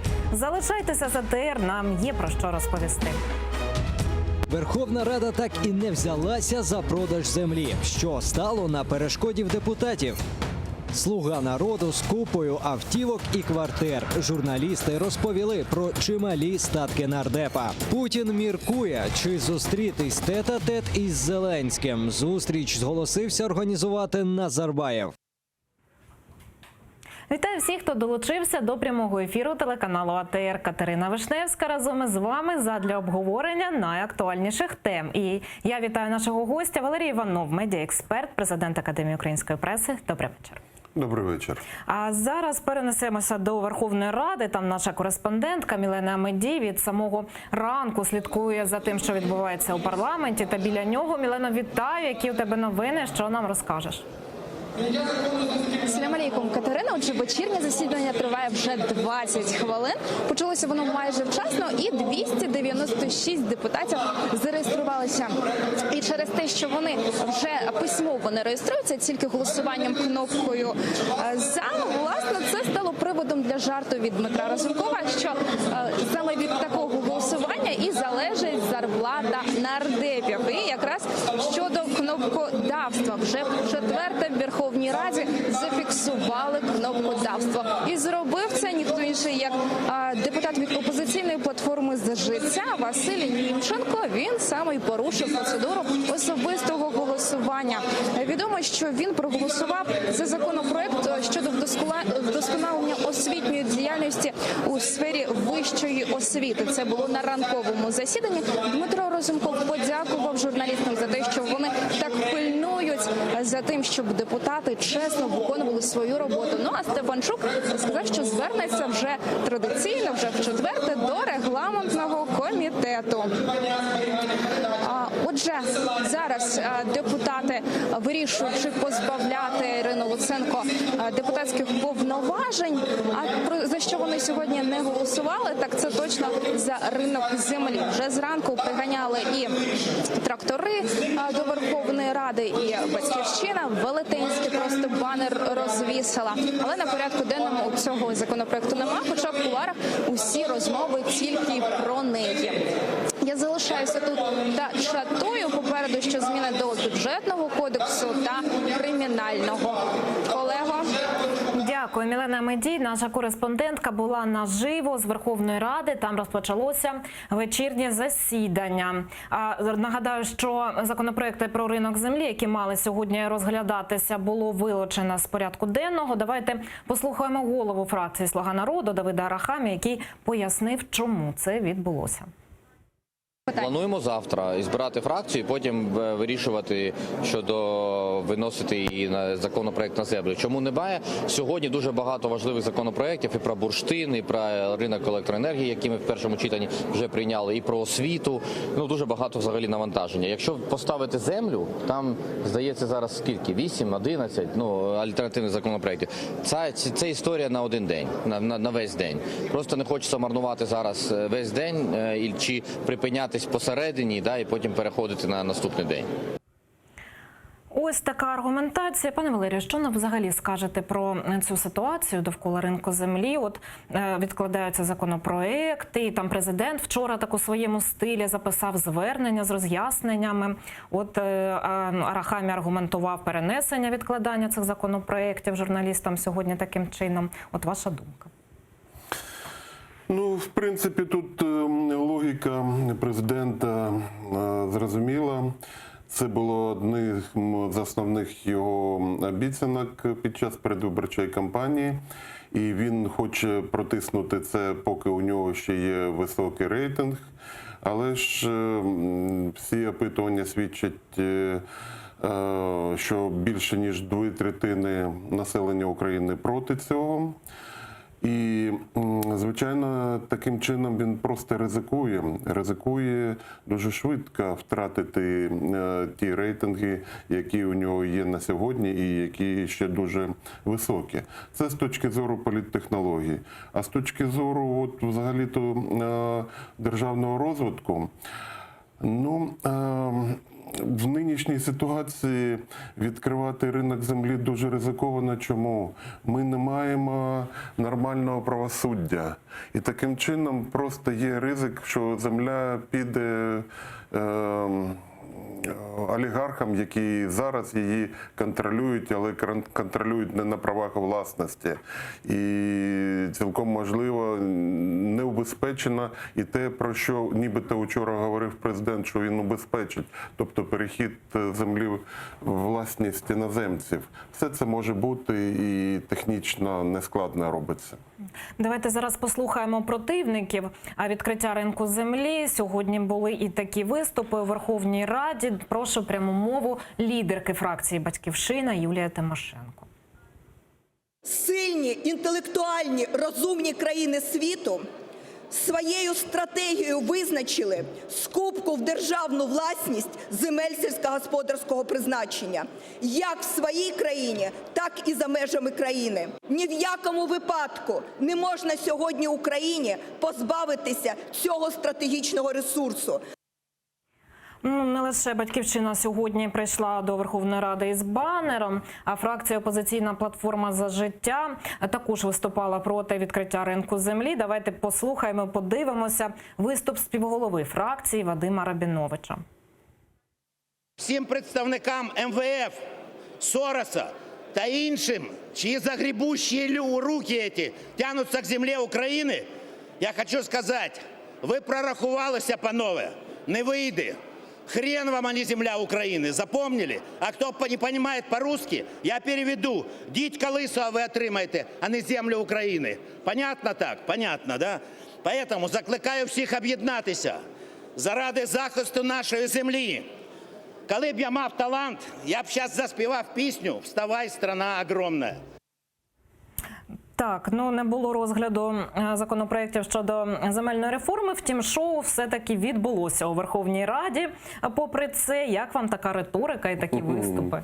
Ні, цілком зрозуміло, що опозиційні фракції нормально роблять, вони використовують це для того, щоб набути нових прихильників або повернути старих прихильників.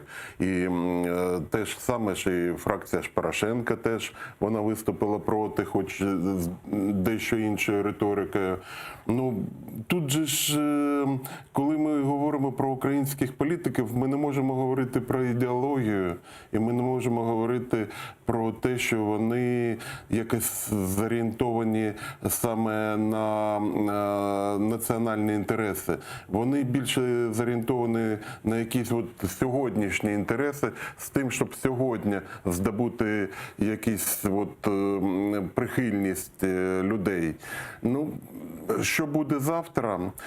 Цілком можливо, що законопроект зовсім знімуть, бо надто він непопулярний. Це дійсно той випадок, коли вантаж надто великий. І тут цілком можливо, що президент вирішить якось прослизнути між крапельками дощу. От ви згадали також фракцію «Європейська солідарність». Тут народний депутат Олексій Гончаренко пішов у народ, бо сьогодні під Верховною Радою мітингували, не згодні з продажем землі. І Гончаренко не просто пішов до людей, а вони приїхали на тракторах, і Гончаренко навіть у трактор заліз і звідти роздавав коментарі журналістам. Давайте подивимося, як це було.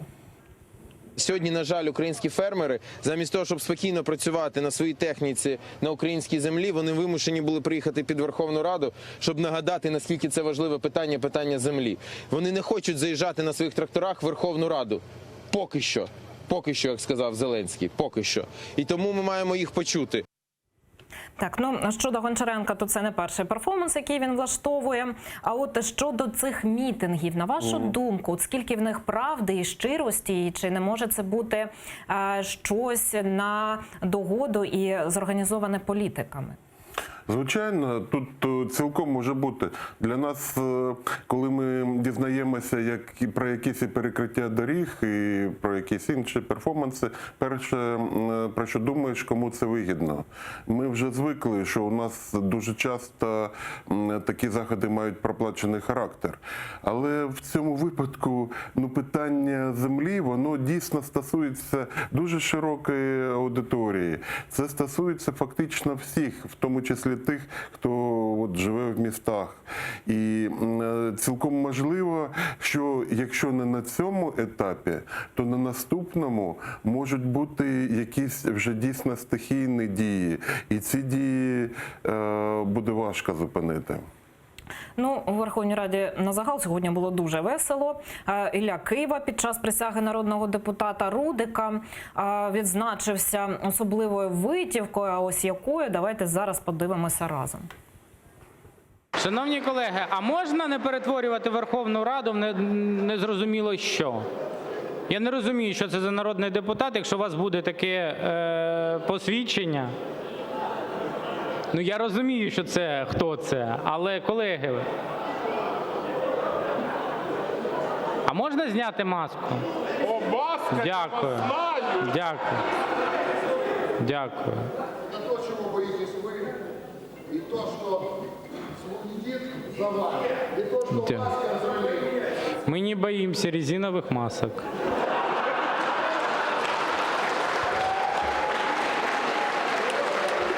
Дякую. Ось такий був сьогодні теж випадок у Верховній Раді. От Геловін у деяких депутатів ще не завершився. Але якщо серйозно, от щодо таких скандалів, щодо таких ситуацій, чи не є це дискредитацією парламенту як інституції, чи це не зможе призвести до краху державності врешті-решт? Бо дуже така велика у нас якось концентрація скандалів і перформансів. Так, звичайно. Дуже багато скандалів, і тут ми попереду інших країн йдемо. В інших країнах теж відбувається, навіть в таких сталих демократіях, як Сполучені Штати, як Британія, теж є скандали, але вони іншого рівня.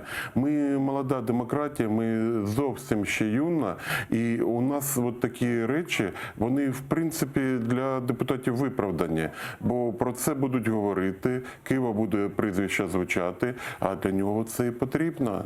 І він перетворюється от в такий от собі рекреативний персонаж. Якщо Кива чомусь у такому контексті звучить весь час прізвище. Абсолютно, але це, я вважаю, що от якраз для України виправдовує себе. Його запам'ятають, і він буде мати шанси і надалі як політик. Йому не потрібно свої політичні якісь погляди просувати. Навіщо, коли він непотажем бере?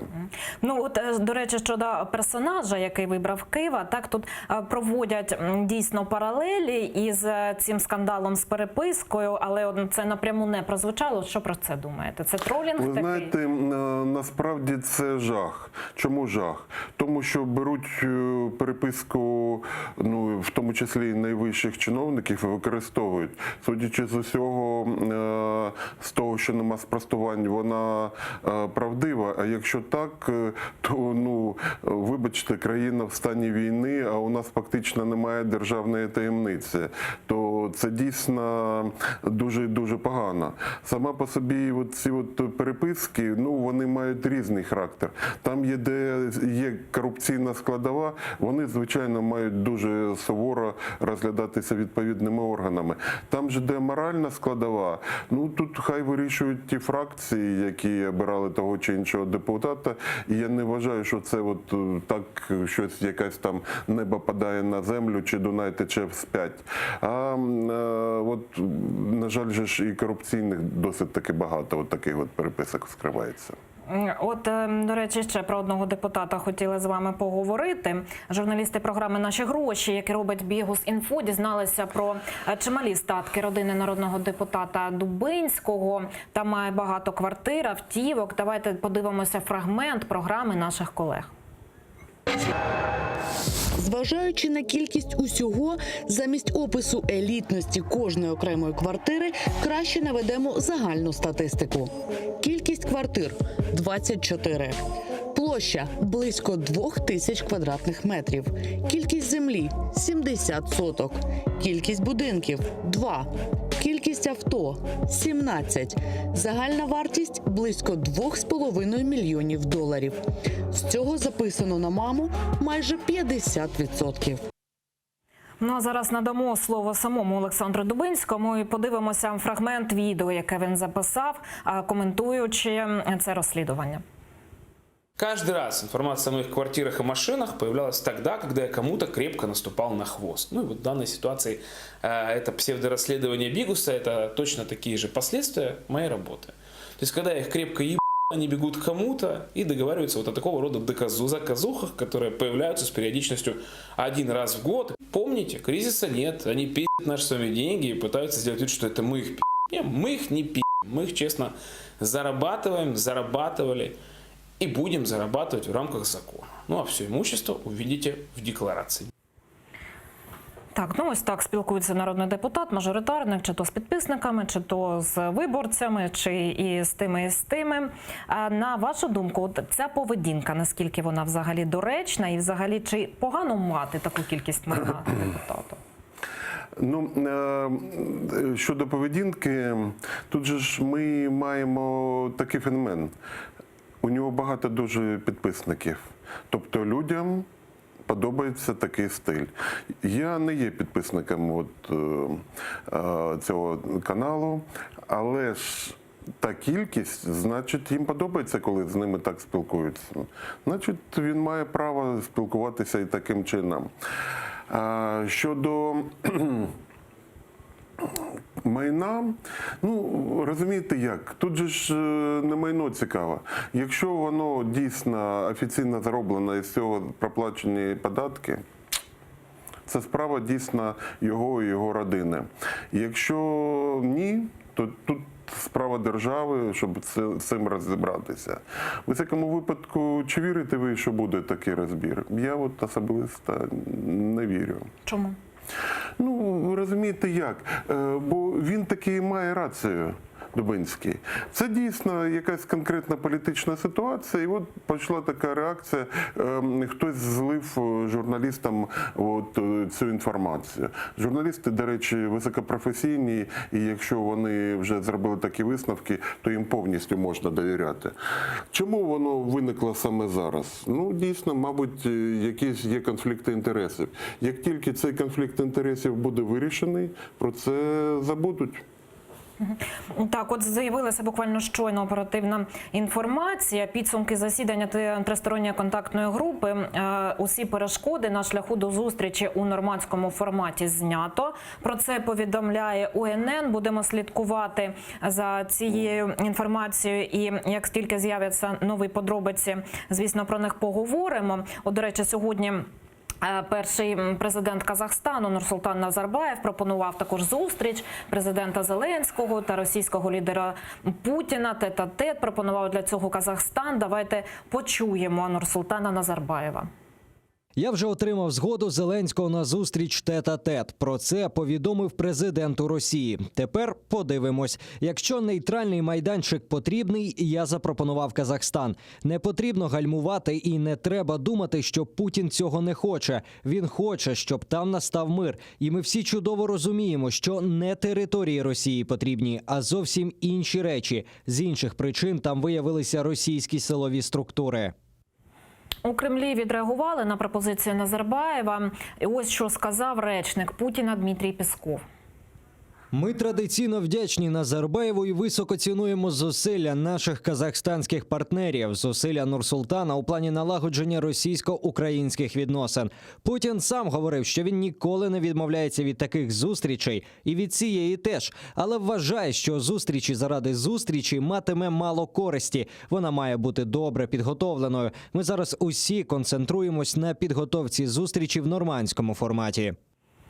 От, власне, каже Пєсков, що вони концентруються на зустрічі в нормандському форматі. ТКГ каже, що перешкоди знято. То буде ця зустріч чи ні? Чи знову йде якась політична гра така? Ну, судячи з цих перемовин і Зеленського, і Путіна, зустріч дійсно готується, і, я думаю, буде найближчим часом. Інша справа, які будуть наслідки цієї зустрічі, бо це ж, звичайно, дуже серйозна справа. І, судячи з заяв по останнім перемовинам Путіна з Меркель, буде і далі тиск на Україну з тим, щоб Донбас мав особливий статус, а проти цього значна частина населення, і таким чином тут серйозні проблеми, як вирішити дійсно домовленості, які були досягнуті у Мінську. Відмовлятися від них теж можна, але ми ж не суб'єкт світової політики, ми об'єкт, і таким чином чи дадуть нам можливість відмовитися? Сказати легко, виконати дуже важко. Ми залежимо від Заходу в дуже багатьох аспектах, і в економічному, і в політичному, і в воєнному. Тобто зустріч тет-а-тет. От це. Зустріч тет-а-тет навряд чи. Навіщо вона Путіну? От давайте зараз послухаємо, що з цього приводу думає народна депутатка від фракції «Слуги народу» Ірина Верещук. Вона заявила, що у Назарбаєва можуть бути власні мотиви стати посередником між Україною і Росією. Прошу пряму мову. Назарбаєв уже декілька років поспіль пропонує свої послуги в даному напрямку. Він справді налаштований. Що казати? Він дійсно знає Путіна. Ще коли Путін не був президентом, а носив за Собчаком портфель, Назарбаєв уже, напевно, знав його, а потім і керівник ФСБ і так далі. Він має досвід, в тому числі і миротворчий. В Казахстані часто проводяться форуми світової глобальної безпеки, форуми миру.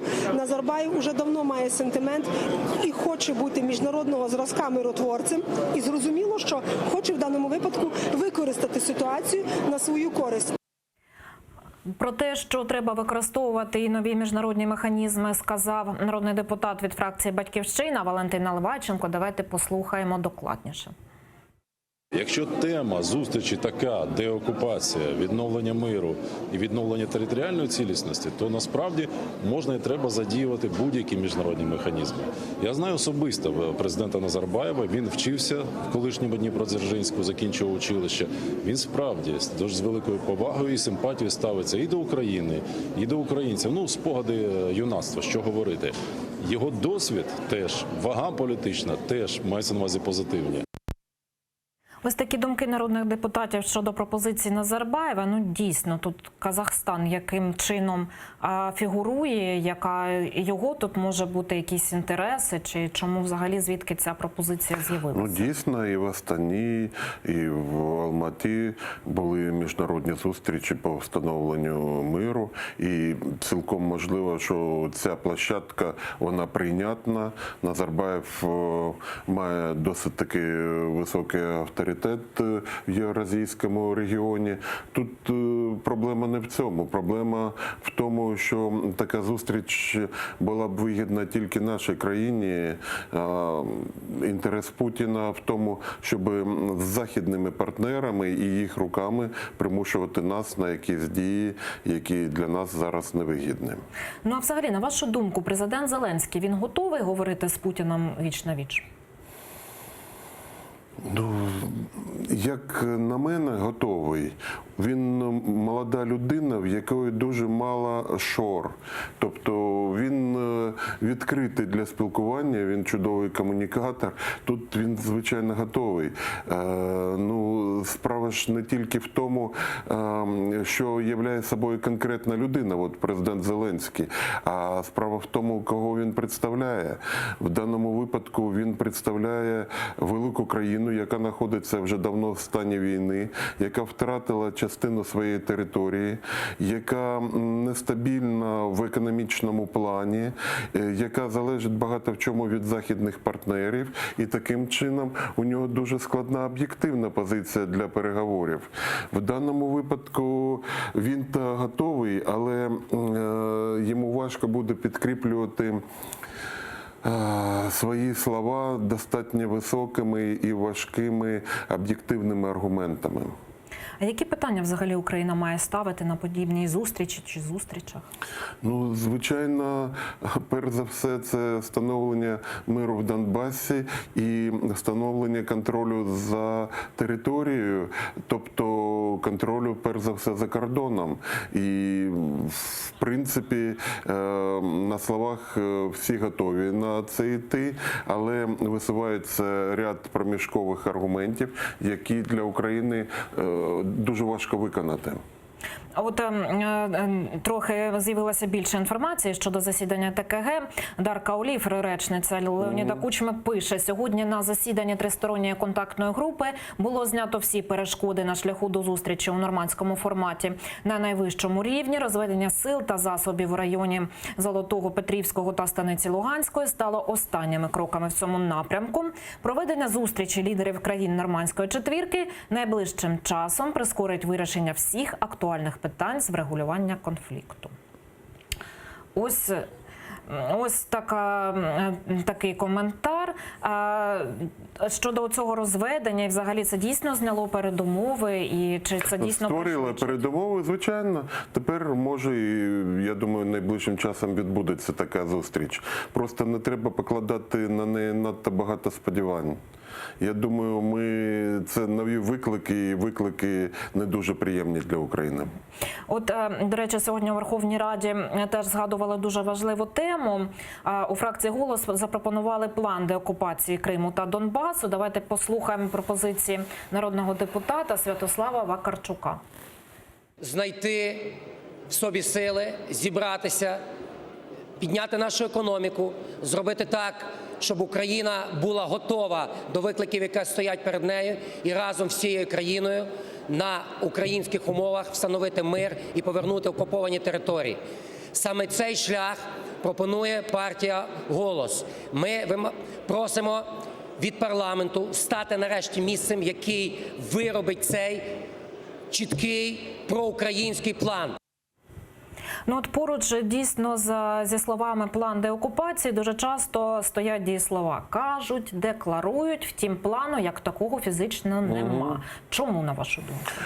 Важко в країні, от і Вакарчук же він про що згадував? Який шлях? Через зростання економіки. Важко в країні, де нестабільна економічна ситуація, говорити про якісь успіхи і відновлення справедливості, миру, території і так далі, так далі. Говорити про якісь от кроки, ну от якщо б не було у нас західних партнерів, які на боці України, от об'єктивно вони на боці України, то ми б не мали і того, що ми маємо зараз.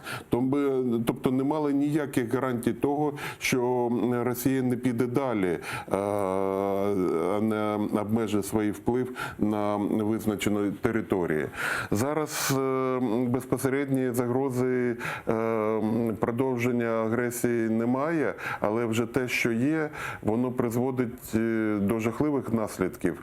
Частина України вже кілька років втратила зв'язок з основною територією. І це люди в Криму, люди в Донбасі. І для країни це жахливо. Це от руйнація і плану чіткого, як зупинити руйнацію, поки що немає. От той план, який вироблений в Мінську, він досить таки чіткий. Але більшість населення України його відкидає, і таким чином навряд чи він буде здійснений. Ну, плану дійсно нема, але є протокол, який збирається укласти Україна з Росією. А що це за протокол? Давайте подивимося повідомлення Міністерства захисту довкілля. Уперше за роки незалежності засідання Українсько-російської комісії з питань рибальства щодо розподілу квот на вилов риби в Азовському морі відбуватиметься онлайн 13 листопада цього року. Протокол на 2020 рік буде підписаний дипломатичними каналами. От маємо так з країною-агресором підписувати протокол про вилов риби у Азовському морі. Ну, ми межуємо з Росією, ми нікуди не дінемося. Це дійсно так. І що, не підписати протокол, щоб вони затримували наші риболовецькі шхуни, це теж не вихід. А того, що ми будемо затримувати російські, ну, це буде просто такий глухий кут. Я вважаю, що якраз, що підписали протокол, нічого страшного немає. Завтра підпишуть, мають. Ще не підписав. Страшно інше. Страшно те, що в Азовському морі з рибою, це ж повний жах, це екологічна катастрофа. Змінилися течії після Керченського мосту, і там і масовий загибель риби, і безконтрольна вилов риби – це теж велика проблема. Давайте от зараз подивимося соціологічні опитування, як українці ставляться до світових лідерів, у тому числі і до Владимира Путіна. Результати на графіці, прошу, будь ласка, подивимося. До канцлерки Німеччини Меркель позитивно ставляться 60% опитаних, негативно – 17%. До президента Польщі Дуди позитивно ставляться 48%, негативно – 9%, 18% не знають такого політика. До президента Франції Макрона позитивно ставляться 39%, негативно – 17%, не знають такого 15%. До президента Туреччини Ердогана позитивно ставляться 28% 20% опитаних, негативно 20%, не знають його 22%. До президента Сполучених Штатів Америки Трампа позитивно ставляться 30% опитаних, негативно 42%. Найгірше українці ставляться до президента Російської Федерації Путіна. 71% ставляться до нього негативно, лише 15% позитивно. Найкраще українці ставляться до президента Білорусі Лукашенки. 66% позитивно та лише 15% негативно. Ось така статистика. Так, жартома, так Назарбаєву, мабуть, теж захотілося лаврів Лукашенка. Ну, да. На вашу думку, з чим пов'язані такі результати і чому українці надають одним перевагу лідерам країн, а інших трошки менше? Ну да, ні, ну тут цілком зрозуміло щодо Росії, бо якщо дві країни в конфлікті, було б дивно, якщо б ставилися добре до лідера протилежної сторони. І тут же ж теж, я думаю, те, що не такий високий відсоток Трампа теж, ну, він пов'язаний з скандалами, звичайно, але і з тим, що він весь час хоче встановити добрі стосунки з Росією. Тут, звичайно, Лукашенка трошки дивна, бо це країна-партнер Росії, але з одного боку Білорусь стала посередником своєрідним в Мінську, а з іншого боку воно показує, який ми країни живемо. Наше населення, воно схильно до таких патерналістських настроїв, до того, що от є добрий цар. Тобто скучають по такій твердій руці. Да. Які от забезпечать, щоб люди там в селах не голодували, і щоб кожному була робота, і хай там невеличкі гроші, але вони були у всіх. От такі от настрої, вони мають місце, і вони позначаються на подібних опитуваннях. Щось з цим робити? Да нічого. У нас просто немає реального розвитку демократії. Буде розвиток демократії, будуть більше голосувати за Меркель, а не за Лукашенка. Ну то взагалі, під час таких опитувань, на що спираються люди, українці, віддаючи голос за того чи іншого президента? Чи це якісь вони дійсно так обізнані, слідкують за життям інших країн, чи їм може подобається якийсь образ життя, економічне становище, чи це просто так харизма впливає на них, політиків? Ну, навряд чи харизма. Швидше за все, з одного боку, те, що вони знають про того чи іншого політика, бо імена досить таки відомі, а з іншого боку, їх власний бекграунд, тобто життєвий досвід. І якщо життєвий досвід у когось схиляти його до білоруської моделі схиляє, то він буде і голосувати за Лукашенка. А якщо досвід, так би мовити, до власного бізнесу і так далі, він за Лукашенка голосувати не буде, а буде за Макрона чи Меркель. Дякую. Валерій Іванов був гостем нашої студії. Далі ефір АТР продовжить випуск новин «Заман» кримсько-татарською. Про найсвіжіші новини вам розповість Шевкет Наматулаєв. Нагадаю, що найцікавіші фрагменти з ефіру ви можете переглядати на нашому ютуб-каналі АТР. Я, Катерина Вишневська, прощаюся з вами. Передаю інформаційну естафету моїй колезі Ільвіні Сейдбулаєвій. Залишайтеся з АТР і дякую, що довіряєте.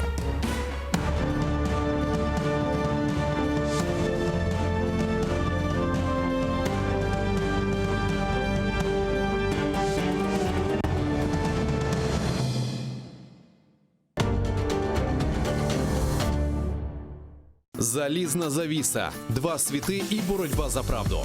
Фактичність, теорія медіа та об'єктивність журналістики. Пропаганда Суркова. Як народилася кремлівська фабрика фейків. Семантична війна. Конспірологія чи реальність. Дивіться у документальному фільмі «Фейк Ньюз» у суботу та неділю о 15:40 за Києвом і 16:40 за Кримом на телеканалі АТР. Как складывались отношения Мухаммеда Герая с польским королем Сигизмундом? Почему этот прочный союз был нарушен и доведен до военного конфликта, апогеем которого стала битва под Сокалем? И кто встал на защиту общих интересов Кракова и Киркьера? Нельзя сказать, что назревший конфликт с польским королем возник только из-за колги Ахмеда Герая. Нет, его сумел уладить уже новый колга Бахадир Герай. К тому же Сигизмунд был потенциальным союзником Мухаммеда в борьбе с московским княжеством.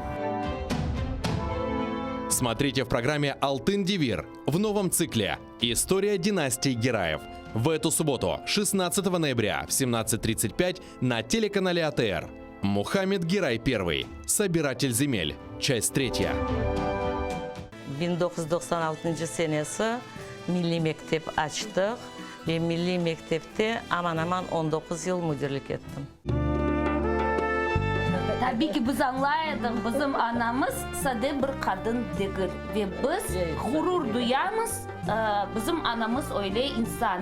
Kırım Tatarı olarak her bir ana baba aslında balasına, milli sınıfka balasını verse, ballar bahçesinde milli grupaga verse, milli mektepke verse, demek olar ballarına baxt geleceğini bağışlayırlar. Aslında bizim ballarımız başkaca özlerini hissederler. Onlar mektepten çıkanda duyarlar ve bilirler, onlar bu toprağın sahipleri. Milli şuur şekillendirirsek biz ballarga, demek onlar endi düşünürler, fikir ederler. Onların her şeyi milletle bağlı, onların her şeyi vatanımızla bağlı, onlar her şeyini tarihke bakarlar, bilirler. Bu büyük kıymet kesip dep sayam. En mühimi birinciden insan olmak, demek merhametli, saygı, hürmet etmek büyüklerine ve elbette milli duygular aşılamak üstünde çalışamız. Bugün gördüğünüz gibi biz eski Kırım şehrindemiz. Aynı mında Milli Mektep'nin açılımında büyük hissesini koşan ve ilk günlerinden müdürlük vazifesini eda etken Ayşe Hanım Çabanova bugün bizlerini evine davet etti. Gittik.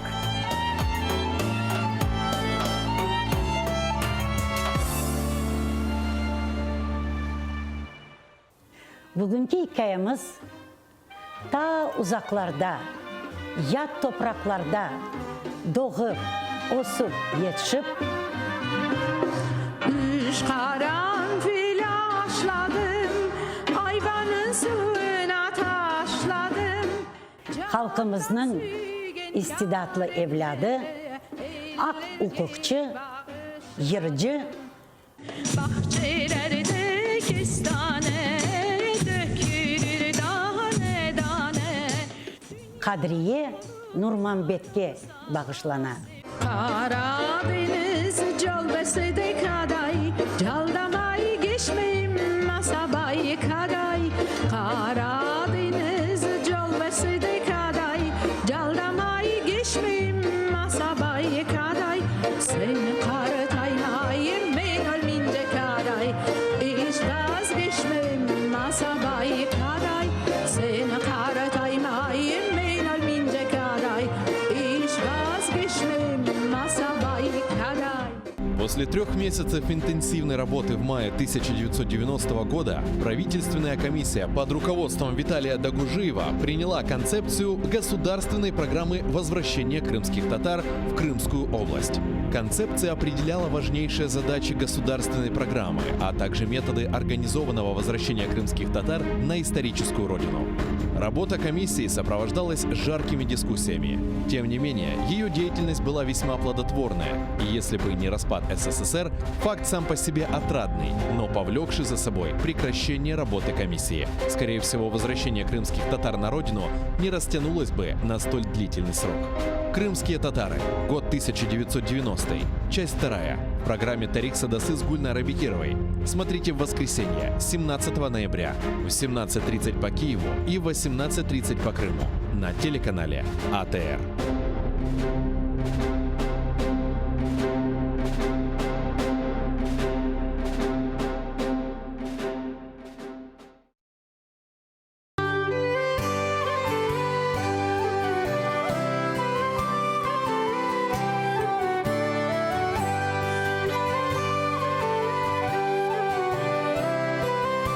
Продовження програми з відомим мультиінструменталістом та засновником гурту «Йогурт» Кирилом Бородіним в ефірі програми Дженли Студіо ви побачите цієї неділі за київським часом о 18:30, за кримським о 19:30 в ефірі телеканалу АТР.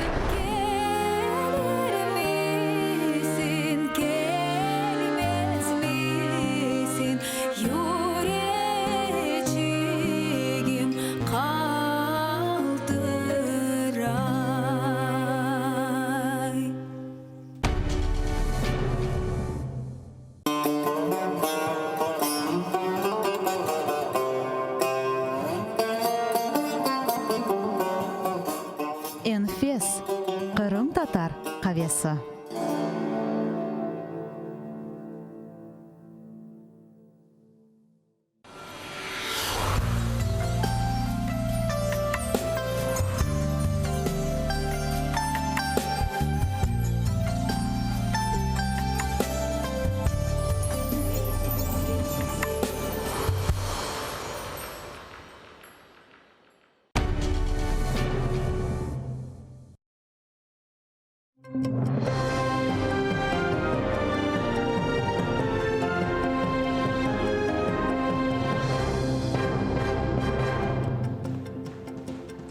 Assalamu alaikum. ATR телеканалының yayınında zaman bugün noyabrның 13 студияда sizler için men Gülsüm Halilova çalışam.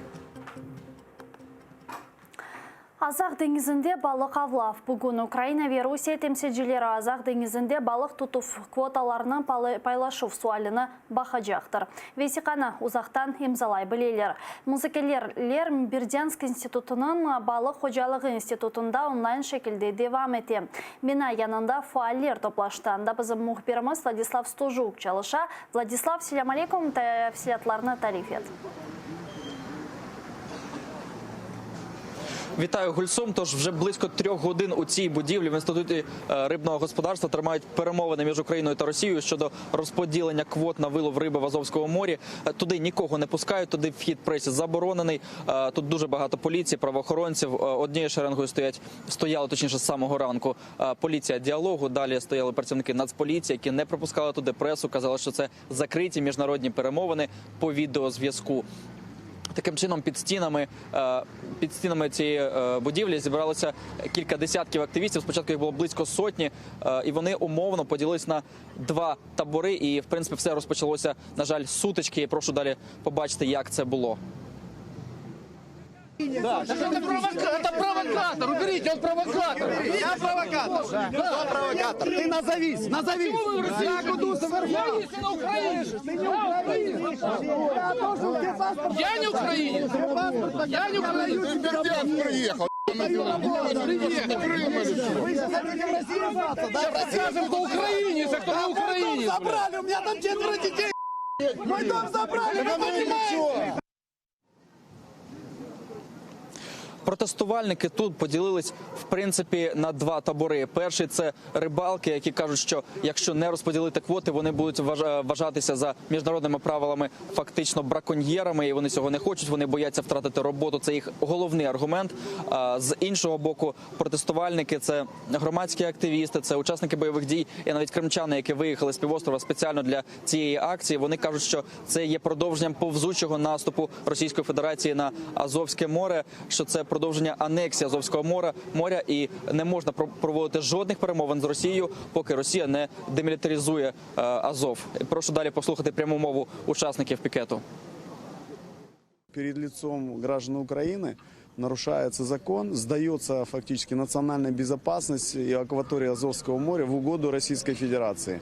Комитету по рыбному хозяйству России, за спиной которого явно маячит ФСБшная структура.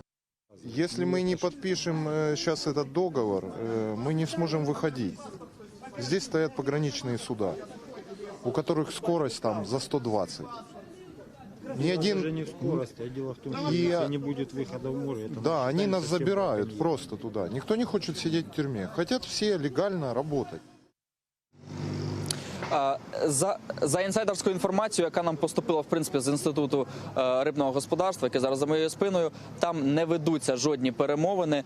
І насправді по відеоконференц-зв'язку йде зв'язок з одного з готелів міста, а фінальні домовленості мають бути підписані взагалі в Києві через дипломатичні канали. Але поки що цю інформацію поліція, правоохоронці не підтверджують і не спростовують. Кажуть, що близько 3-ї години буцімто має відбутися фінальний заключний брифінг. Чи так це буде? Будемо чекати, будемо дивитись. Колего. Чоксағыл бұл біздің мұхбиріміз Владислав Стужук еді. АТР телеканалының яйныны Сехарам Мұхтар Жемхуриятында Украина президенті темсілжілігінің кележекті япашақ ішлері ile бағлы пресс-конференциясы девам ете келіні сейретейік.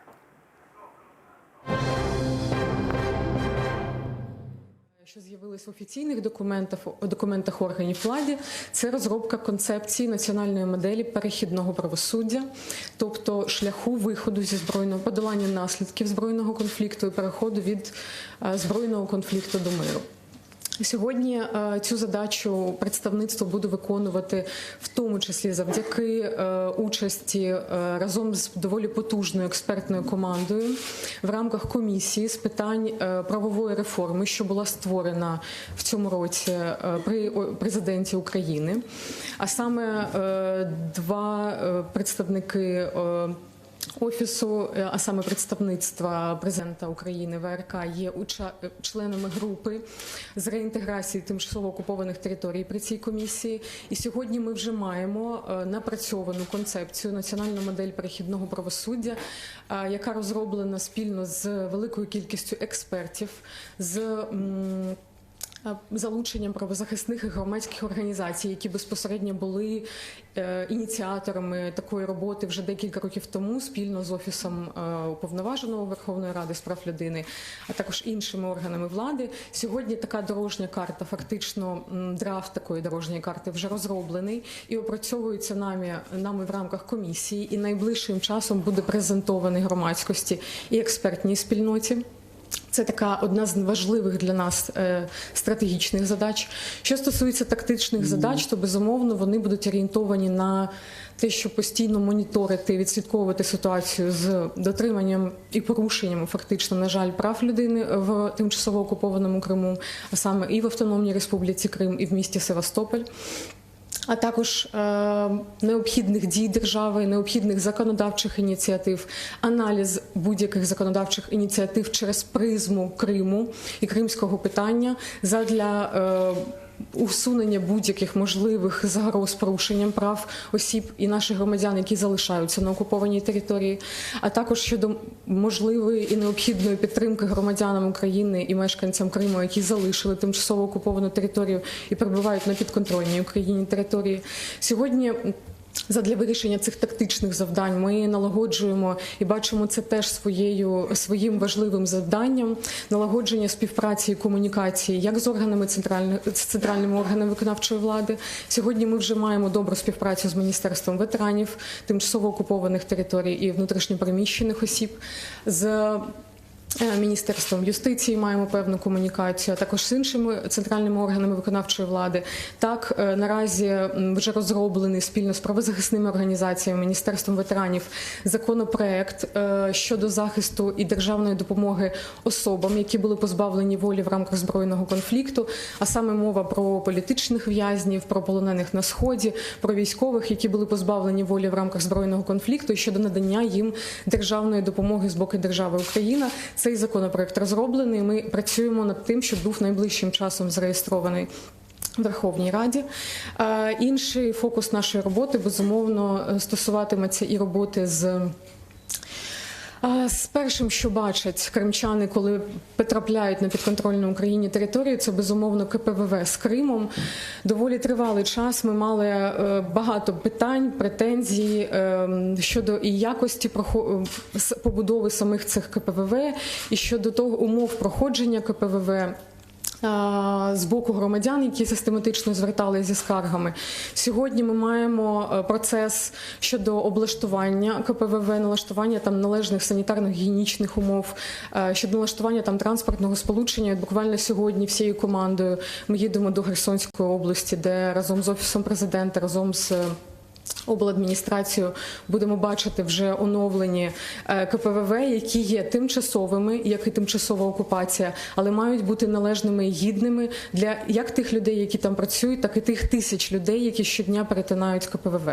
І, безумовно, ще одним важливим фокусом нашої уваги буде налагодження комунікації, співпраці з правоохоронними органами Криму, українськими, які сьогодні працюють на підконтрольній Україні території, щодня документують сотні фактів порушень прав людини і воєнних злочинів, які вчиняються на окупованій території. Наша принципова позиція, що всі ці факти мають бути задокументовані, передаватися, як якісно розслідуватися на національному рівні, і це теж має бути Мета роботи органів влади України, органів правосуддя, правоохоронних органів. Всім цим фактам має бути належна оцінка. Так, в тому числі і напрацювання спільних правових позицій, які комунікуються, будуть комунікуватися і вже комунікуються на міжнародних майданчиках, де ми ведемо в тому числі і правову війну щодо захисту прав кримчан і відстоювання територіальної цілісності України. Дякую. І Таміла Ташева, будь ласка. Доброго дня, шановні колеги.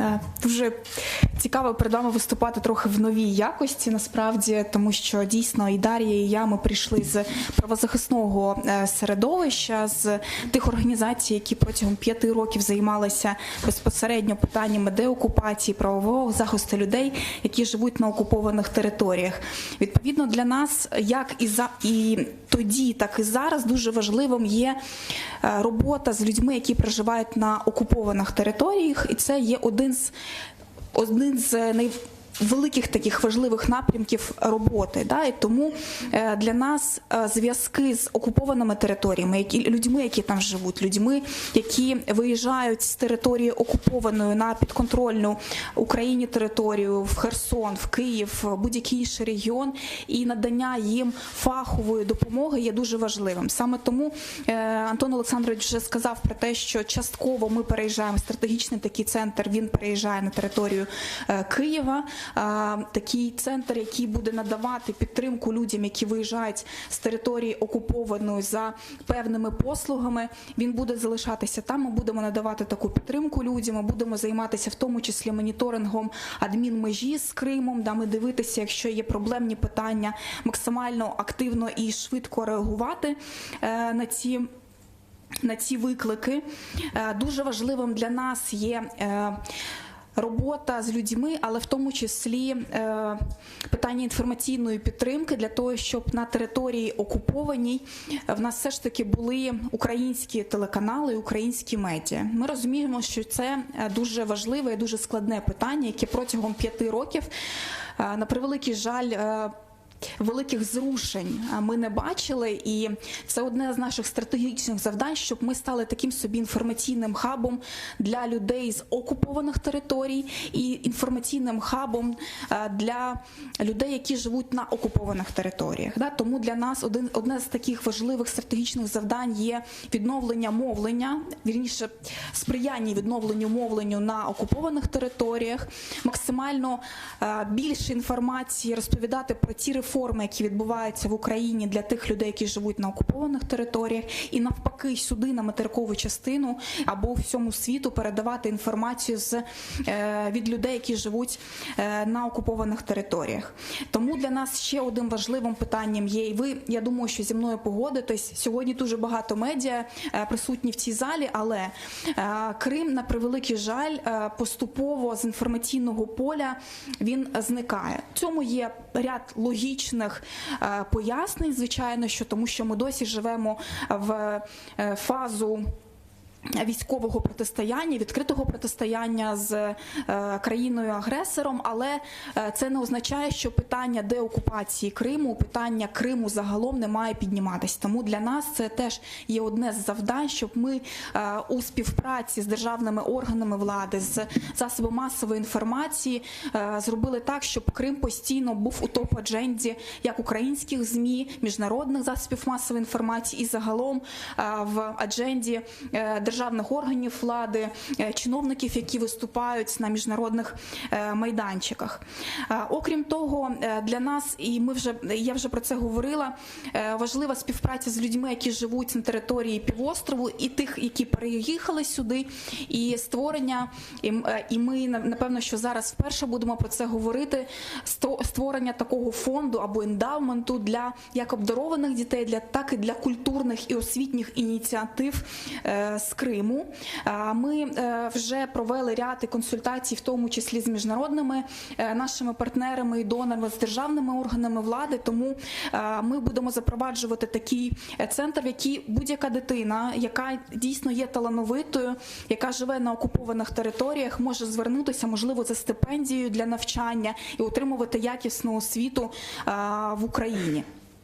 Окрім того, звісно, що ми говоримо і про міжнародну адвокацію. Дар'я вже про це трохи сказала. Для нас дуже важлива підготовка інформаційних матеріалів, аналітичних матеріалів, тому що в нас є служба правового аналізу, є служба з деокупації і аналітики, які, власне, займаються аналізом того, що відбувається на території Кримського півострову, і надання певних рекомендацій як державним органам влади, так і нашим міжнародним партнерам. І коли представники держави їдуть на різні міжнародні майданчики, як то Рада Європи, як то Організація Об'єднаних Націй, надавати їм певні рекомендації, це для нас є теж важливим. Загалом наш орган, постійне представництво президента України в Криму і Севастополі буде займатися питаннями деокупації, і загалом ми максимально є відкритими. Для нас дуже важливо, щоб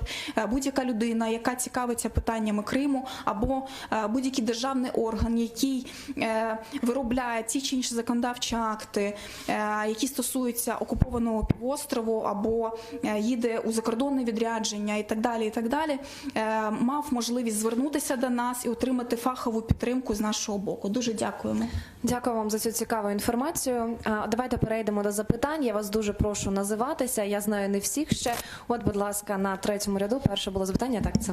Дякую. Українські новини, Босик Сергій. У мене питання, два питання, мабуть, таки до вас. Виділіть, будь ласка, 3 основних цілі, які ви поставили перед собою в рамках деокупації Криму на наступний 2020 рік. Назвіть, будь ласка, ці цілі. І скажіть, будь ласка, скільки в проєкті держбюджету на наступний рік передбачено коштів на реалізацію програми по деокупації півострову? Дякую. Доброго дня, дякую за запитання. Якщо ми говоримо про наші стратегічні цілі, то перш за все я б визначив напрям законодавчої роботи. Це те, що, власне кажучи, є нашим повноваженням за законом України про представництво і за відповідним указом президента. Тобто ми справді намагатимемося стати тим органом, який розробляє потрібні для Криму і кримчан законопроекти. І, власне, вже певні напрацювання у нас є. Ми сподіватимемося це поширювати. Зокрема, ми, звичайно, працюватимемо над законопроектами, які стосуються, скажімо так, захисту прав кримчан і уникнення дискримінаційних, так званих дискримінаційних положень щодо кримчан. Ми вже, власне, беремо участь у декількох робочих групах з цього питання, в тому числі з питань нерезидентства, яке, як ми знаємо, є сумновідомим, сумнозвісним. Тому ця законодавча робота – це такий перший, скажімо так, пріоритет. Другим пріоритетом я би визначив те, про що говорила Таміла, власне, це інформаційна політика і зв'язки з громадянами, які проживають на тимчасово окупованій території. І це справді дуже важливо піднімати тему Криму як у наших національних ЗМІ, так і, безумовно, впливати і бути доступними на тимчасово окупованій території. Але тут є ще один важливий аспект, що ми, по суті, розуміємо, що громадяни старшого віку пам'ятають Україну і знають Україну, і мають зв'язок з Україною. Вже йде 6-й рік окупації, і ми розуміємо, що є в Криму, скажімо, діти, які вже можуть не знати, що таке Україна, що це їх материнська держава. Тому те, про що говорила Таміла, про створення ініціатив щодо, скажімо так, культурних, освітніх щодо кримчан, і оця інформаційна складова і зв'язки з громадянами можемо визначити як другий пріоритет. Третім пріоритетом, я думаю, ми поставимо в цілому питання захисту прав кримчан, захисту прав людини. Це може бути що завгодно, від сприяння в отриманні паспорту чи тимчасового житла до якихось інших питань. До речі, зараз в Херсоні, наприклад, так, ми допомагаємо людині помістити її тимчасово в місце проживання, а вона, відповідно, просто знаходилася там на вокзалі і не було кому їй допомогти. Так, вона з Криму, її діти там є сепаратистами, не хочуть допомагати, відповідно, ми сприяємо і допомагаємо людям і робимо все, що ми можемо для цього зробити. Щодо питання бюджетування програм, то я скажу, що у нашого органу, відповідно, програми відсутні. Оскільки ми є органом вертикалі президентської влади, у нас, власне кажучи, наш бюджет не є великим, ми не витрачаємо дуже багато бюджетних коштів. По суті, все, що йде на наше представництво, це на утримання нашого офісу. Тому, безумовно, щодо реалізації конкретних програм, Ми будемо виходити на співробітництво з Міністерством ветеранів тимчасово окупованих територій, з іншими міністерствами, з Міністерством культури, з яким ми, власне, і спілкувалися про інформаційну стратегію, інформаційну політику, для того, щоб сприяти в межах своїх можливостей виконанні їх функцій. Ми жодним чином не хочемо тягнути ковдру на себе, ми ніколи не будемо цього робити. Ми хочемо, щоб ми нарешті перестали бути, як в тій басні, лебедем, раком і щукою, щоб всі рухаються в різних напрямках. Ми хочемо, щоб ми всі працювали і координували свою діяльність заради одної великої мети. Завдання у нас одне, і причина, власне, цього завдання у нас теж одна. Будь ласка, наступні. Ви були поруч. Так. Представляйтеся, будь ласка. Олександра Корда, Українські національні новини. В мене немає мікрофону. Хотіла поцікавитись, чи співпрацюєте ви з міжнародними організаціями, такими як ООН, ОБСЄ, зокрема щодо доступу спостерігачів на територію окупованого Криму. І також хотіла поцікавитись, скільки наразі в вашому представництві команда, яка скільки людей? Дякую за запитання.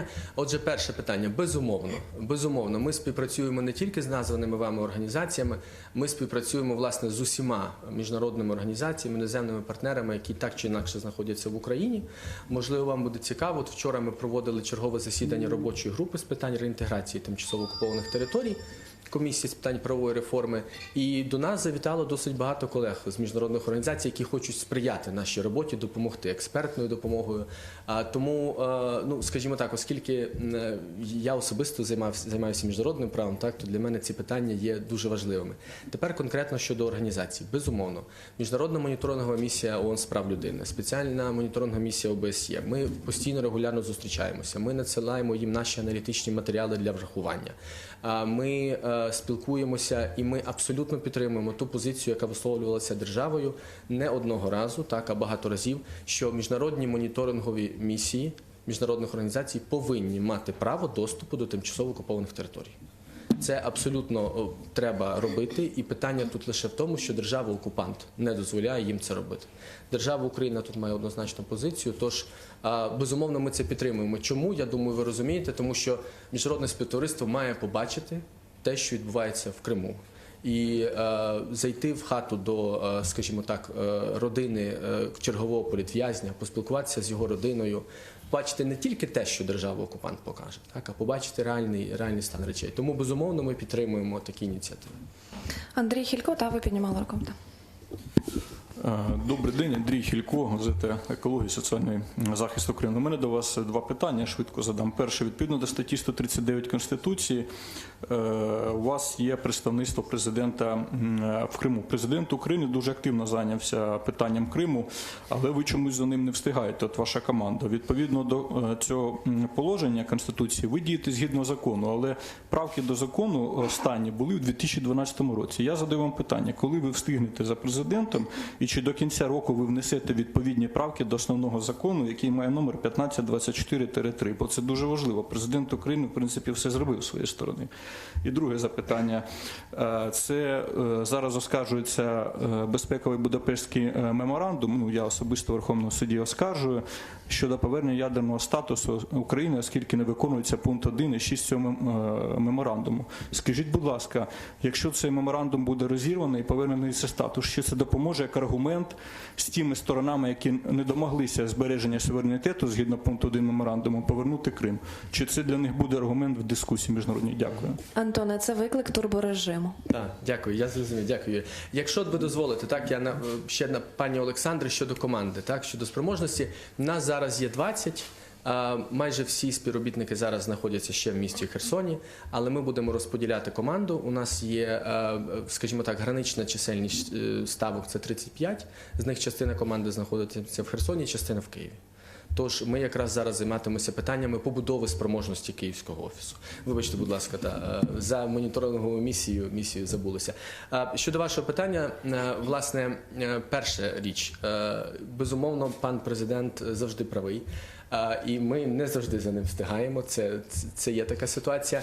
Ми наразі пішли по шляху внесення відповідних змін і напрацювання нового указу президента. Тож я думаю, що якщо ви відкриєте указ 758 від 17 жовтня, жовтня 2019 року.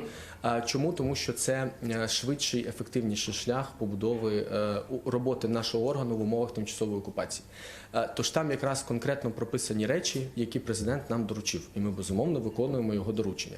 Щодо закону про представництво президента в АРК, безумовно, він застарілий, в тому сенсі, що він ніяк не адаптований під умови окупації, і ми тут з колегами в Офісі президента про це говорили, що ми обов'язково підготуємо проект змін до нього, відповідний, напевно, що розділ, який стосуватиметься особливості роботи органу в умовах тимчасової окупації. Просто за ті декілька місяців, що ми займаємося цією роботою, в нас теж певний турборежим, він не так вам видний, але ми стараємося робити все, що можемо. Тож ми напрацювали наразі указ, який нам надає можливості.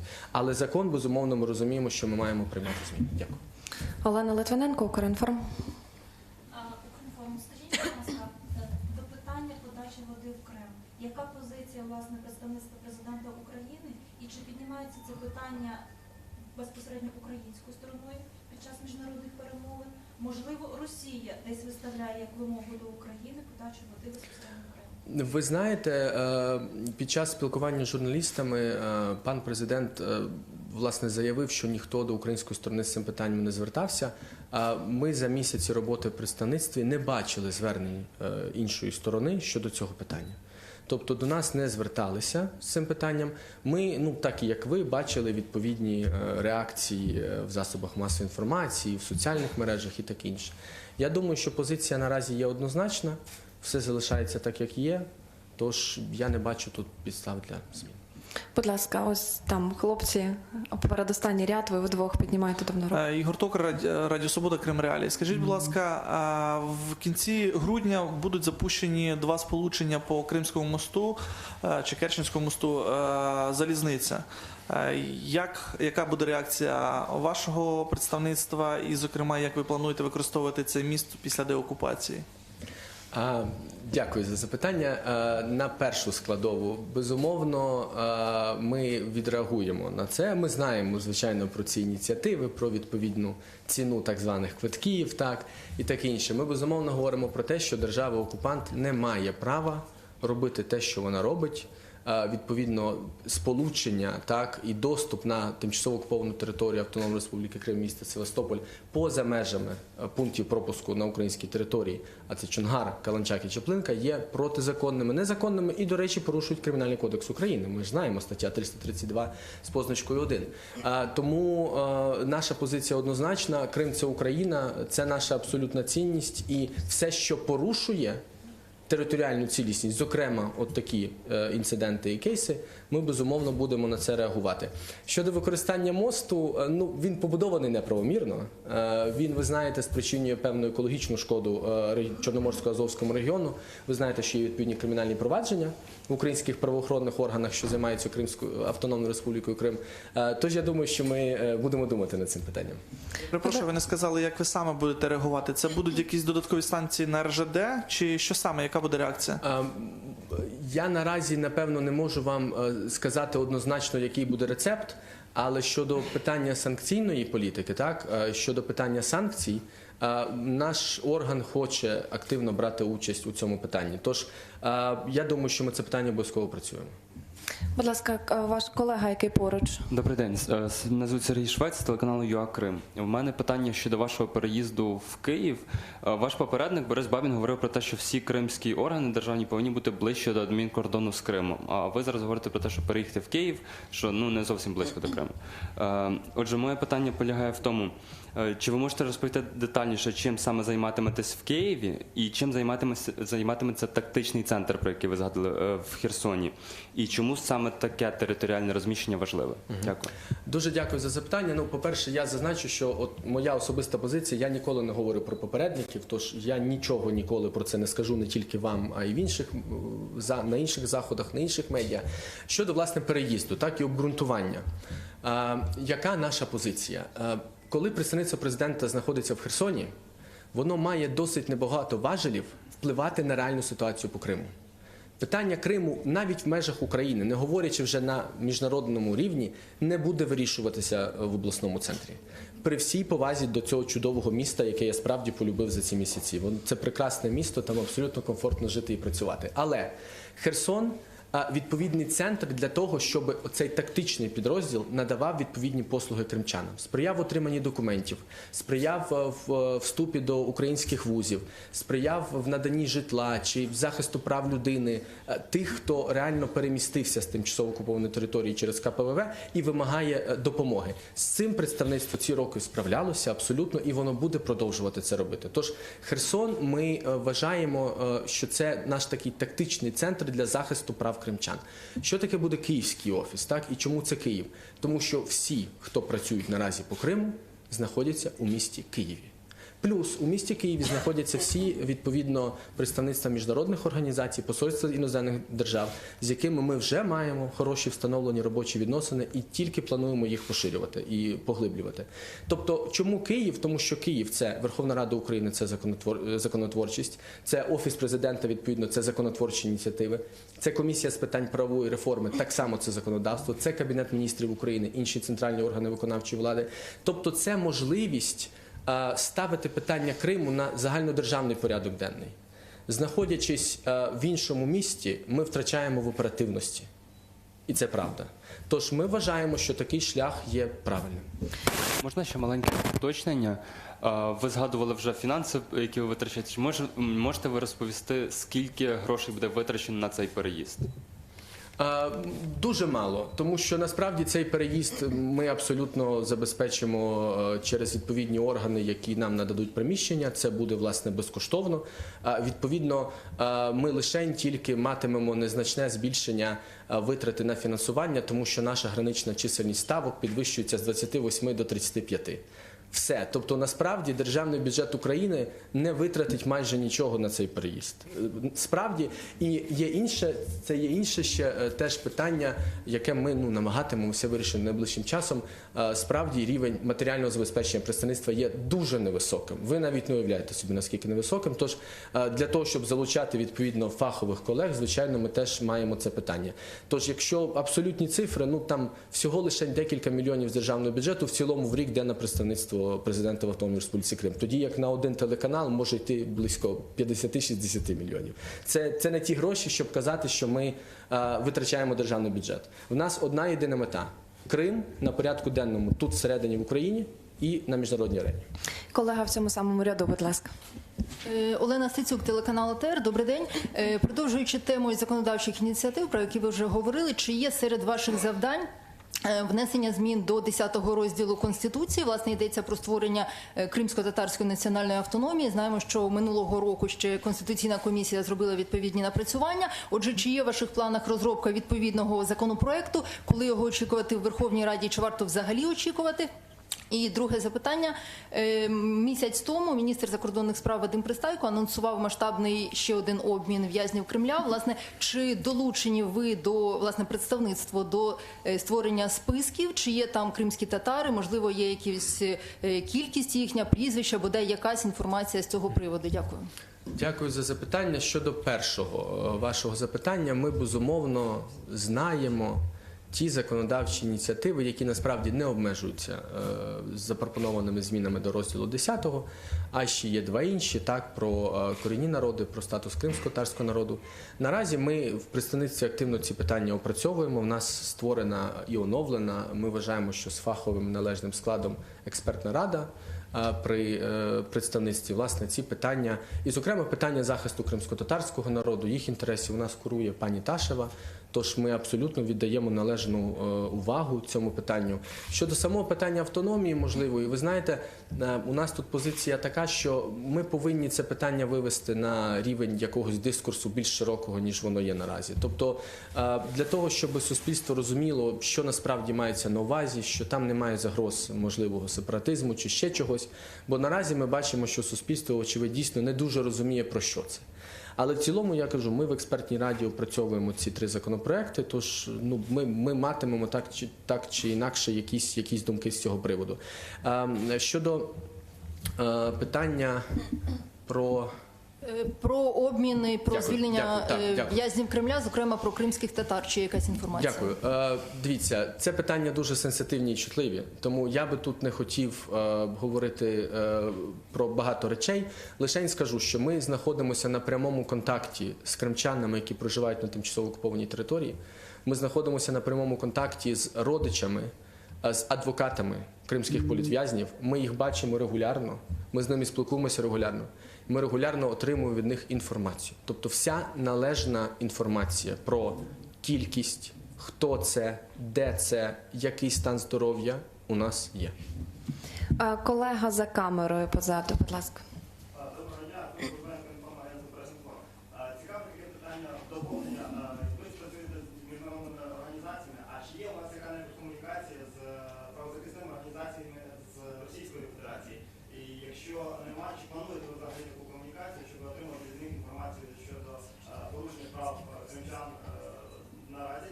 І на рахунок, ви спілкуєтесь з Міністерством інформаційної політики для того, щоб наладити вісник, я так розумію, так?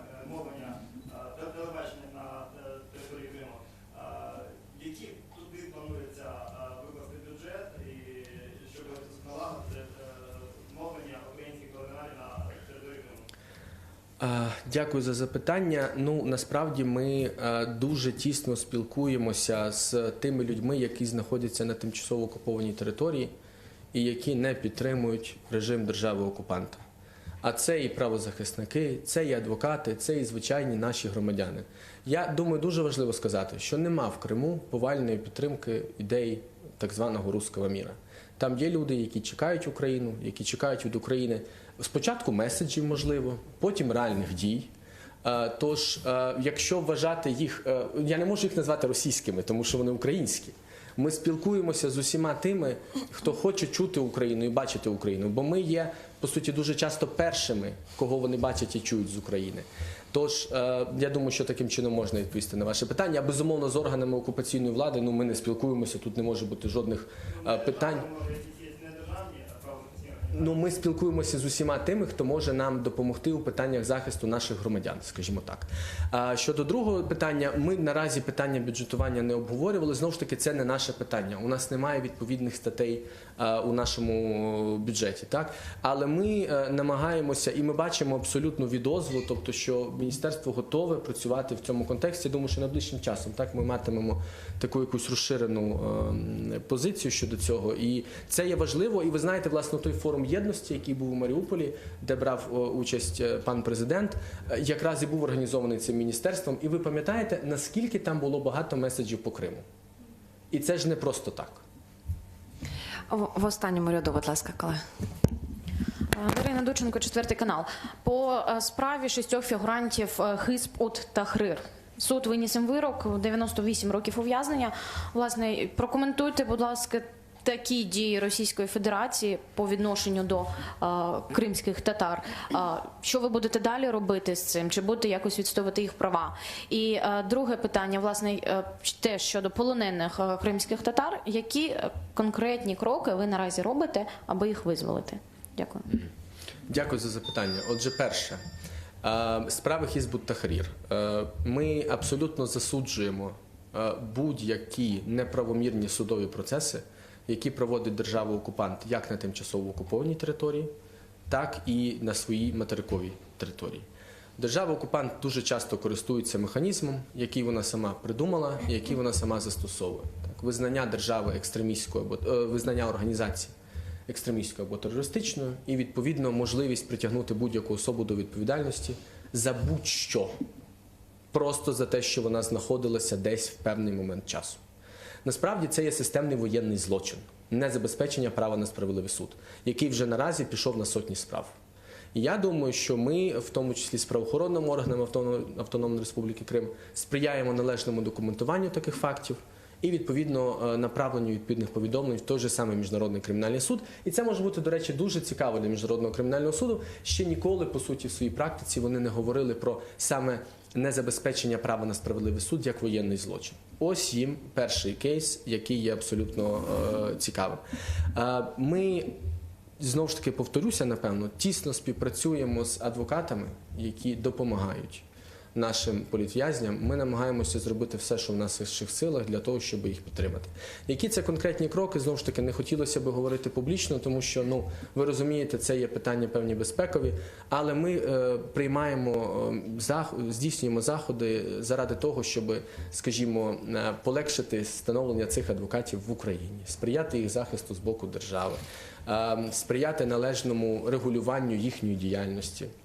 Тобто ми ці всі питання опрацьовуємо, знову ж таки, всі належні списки, про що ваша колега питала. Відповідно, ми всю цю інформацію знаємо і, безумовно, ця інформація належним чином комунікується. От у нас є останнє крайнє місце, 5-й ряд, але давайте вже останні запитання, будемо наближатися до кінця. Скільки у нас ще у НАТР? Так, будь ласка. Добре, дякую. Тоді, будь ласка, АТР. Якщо можна, ще одне запитання виникло. І зараз у Бердянську якраз вирішується питання розподілу квот на вилов риби в Азовському морі між Україною та Росією. Власне, запитання, чому ось Україна виконує забаганки країни-агресорки і чому ведеться, скажімо так, на її умови? Ваша думка? Ви знаєте, в діяльності нашого органу і нашої команди першочерговою засадою є захист національних інтересів України. Тобто це для нас, безумовно, максима, аксіома про те, що Крим – це Україна. І все, що пов'язано з Кримом, це, відповідно, є дуже важливими і чутливими для нас питаннями. Безумовно, ми знаємо про цю ситуацію. Ми направляли декілька звернень за останні декілька днів до різних органів державної влади з тим, щоб вони належним чином оцінили ризики і щоб належним чином вони оцінили можливу небезпеку, яка може походити з таких ініціатив.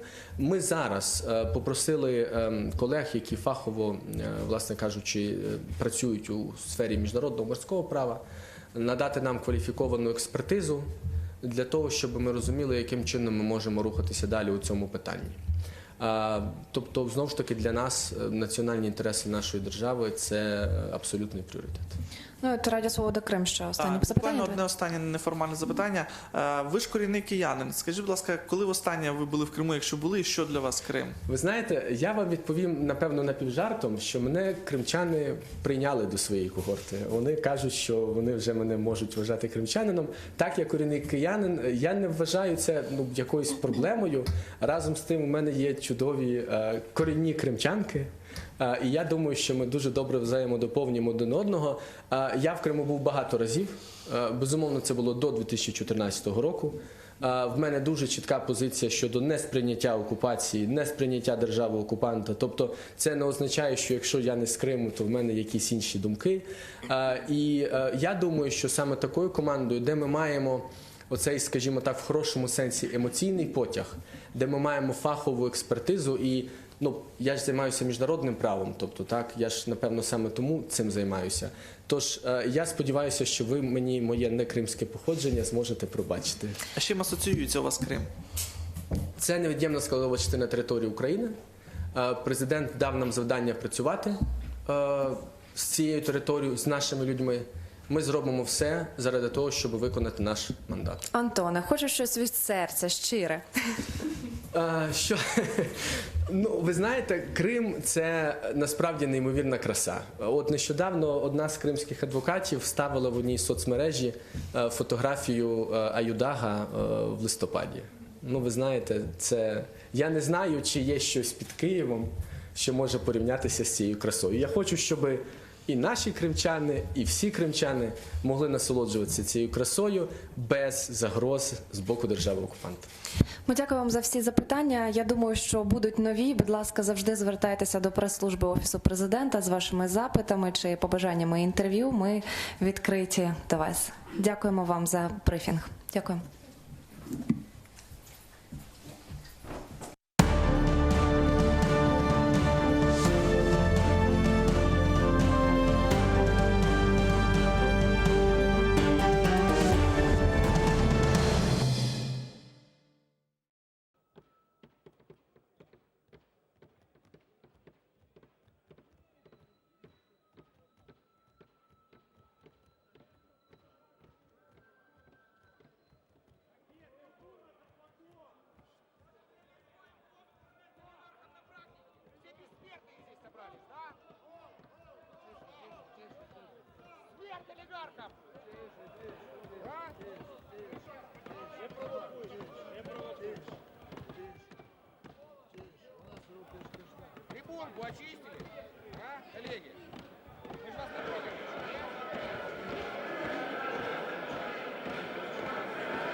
Шановні колеги, під час зустрічі всіх фракцій, одну хвилинку тише,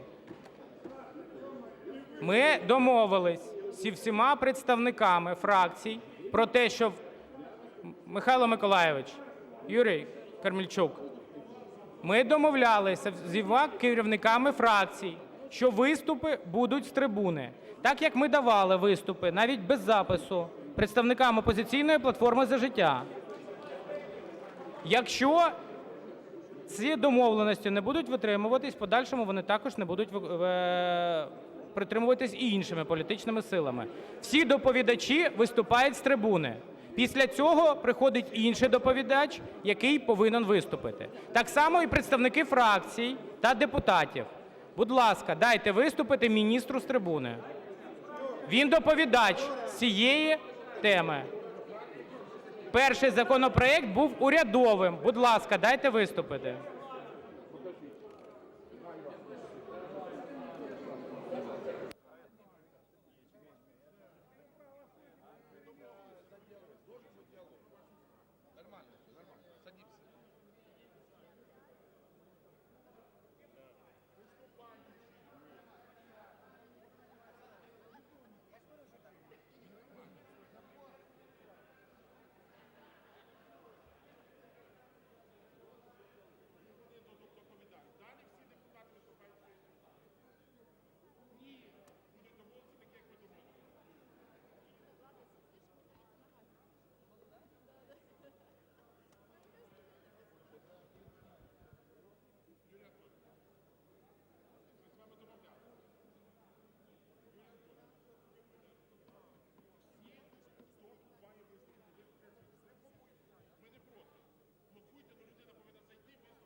Дякую. Шановні колеги, слово для виступу надається міністру. Всім, так як і домовлялись, всі виступаючі будуть виступати з трибуни від будь-якої політичної сили. Слово надається міністру регіонального розвитку, торгівлі і сільського господарства Милованову Тимофію Сергійовичу. Шановні депутати, сьогодні історичний момент. Я почну з цитати. Маргарет Тетчер вірила у демократію, засновану на власності. Англійською це «property owning democracy». То вона робила все для того, щоб люди могли собі дозволити своє власне житло. Вона впроваджувала можливість людям викуповувати орендоване житло за зменшеною вартістю. Я теж вірю у демократію, засновану на власності. Більше того, Конституція України говорить, що джерелом влади є народ і що земля належить народові України. Так само ми свято боремося за право громадян розпоряджатися своїм голосом. Тому ми маємо громадянам надати можливість розпоряджатися своєю землею. Дати людям, які живуть в землі, володіти цією землею. Це дати можливість українському народу реалізуватися, дати гідність кожному з нас. Земля – це ДНК нашого народу. І у цьому ДНК має бути прошите священне право власності українця на свою землю. Як це було раніше, до того, як це право відібрали у українця. Земельний кодекс України від моменту свого ухвалення базується на повноцінному праві власності на сільськогосподарську землю. Левова частка сільськогосподарських земель, 27 мільйонів гектарів, знаходиться у приватній власності. Нам потрібно, аби власник почував себе власником, а не кріпаком. Щоб він отримував справедливу оренду плату за свою землю. Щоб він був спроможний продати одну ділянку і купити іншу, яка йому чи їй більше підходить. Зрештою, дати українському селянину право купити більше землі і збільшувати свою справу. Близько 1 мільйона гектар сільськогосподарських земель перебуває у комунальній власності. І громади, яким ми даємо все більше повноважень в рамках децентралізації, повинні мати справедливий дохід від оренди чи продажу майна. Громади повинні мати інструмент для заохочення ділової активності своїх мешканців через відкриття доступу до земель громади. Зрештою, ми маємо передати 8,2 мільйони гектар сільськогосподарських земель, які належать державі, в руки ефективних фермерів, які так люблять цю землю. Чинна норма кодексу говорить, що землі сільськогосподарського призначення не можуть передаватися у власність іноземцям, особам без громадянства, іноземним юридичним особам та іноземним державам. Це справедлива норма, і ми вважаємо, що вона і далі повинна діяти. Головне – це забезпечити нормальну власність на землю для українця, створити повноцінний ринок землі та надати українцям допомогу на придбання землі. Протягом останніх 2 місяців я говорив буквально з кожним. Від власників агрохолдингів до найскромніших фермерів, від прагматичних фінансистів до найзапекліших противників ринку землі. Кожен має свої аргументи за і проти. Але одне є в усіх. Мрія бути успішним на землі. Ця мрія єднає нас всіх. І ми повинні дати їй здійснитися. Все буде добре.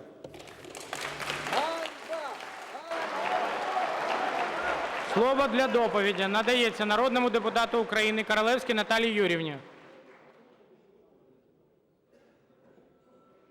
Я сподіваюся, тут блокувати ніхто не буде?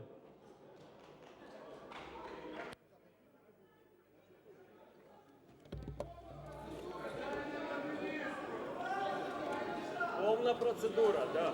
Питання мають бути. Не порушуйте регламент. Не порушуйте регламент. Потім питання. Так як будемо йти? Да, будь ласка, Наталія Юріївна, одну хвилинку. Пан міністр, будь ласка, на трибуну поверніться. Пожалуйста, пожалуйста. Будь ласка, запишіться на запитання до доповідача. Регламент до 3 хвилин. До 3 хвилин регламент. По 1 хвилині на запитання. Запишіться, будь ласка.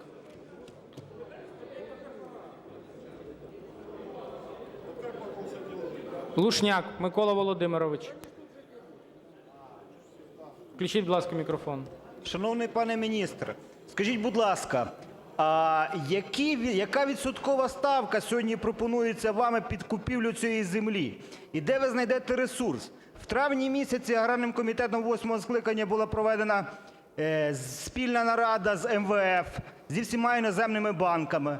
І у нас було питання, а чи готові ви брати землю сьогодні в заставу і давати під неї гроші? На що всі міжнародні інстанції сказали ні, тому що у вас немає чіткого прописаного законодавства, щоб ми далі могли оперувати цією землею і комусь її віддавати ефективне управління. Ви сьогодні пропонуєте один закон, а потрібно комплекс законів, який повинен вирішити законодавство в банківській справі, законодавство в місцевому самоврядуванні. Це комплекс законів, який повинен працювати при цьому законі. А ви сьогодні просто даєте голий закон, який, в принципі, нічого фермера в майбутньому не дасть. Дякую. Дякую дуже. В бюджеті прописано 4 мільярда гривень на підтримку сільськогосподарського виробника. Додатково є 240 мільйонів для фонду гарантування кредитів. Буде існувати 2 інструменти. Перший – надати можливість банкам не нервувати і видавати гроші, тому що держава буде гарантувати часткове покриття кредиту, якщо не буде повернена сума. Додатково 4 мільярди буде використано на підтримку сільськогосподарського виробника і конкретно на компенсування відсоткової ставки. Дякую. Дякую. Осадчук Андрій Петрович. Шановний пане міністр, поясніть, будь ласка, як так сталося, що команда президента 3 чи 4 місяці напрацьовувала проект закону. Зараз нам пропонується до ухвалення, я так розумію, 10-й законопроект із тих, які подані. Але там фактично немає того, про що президент заявив в понеділок. Тобто, яким чином підтримувати законопроект, який суперечить волі президента? І особливо нас цікавить позиція щодо референдуму. Як ви до цього ставитесь і яким чином це взагалі буде все проходити? Поясніть, будь ласка, всім нам дуже конкретно. Дякую. Дякую. Ще раз наголошую, що в усіх законопроектах, які подані урядом чи комітетом, але я відповідаю за урядовий законопроект, є чітко прописано, хто має право купувати землю. Друге. Ви є всі народні обранці, і ви маєте вирішити, який потрібен законопроект для України. Дякую. Дякую.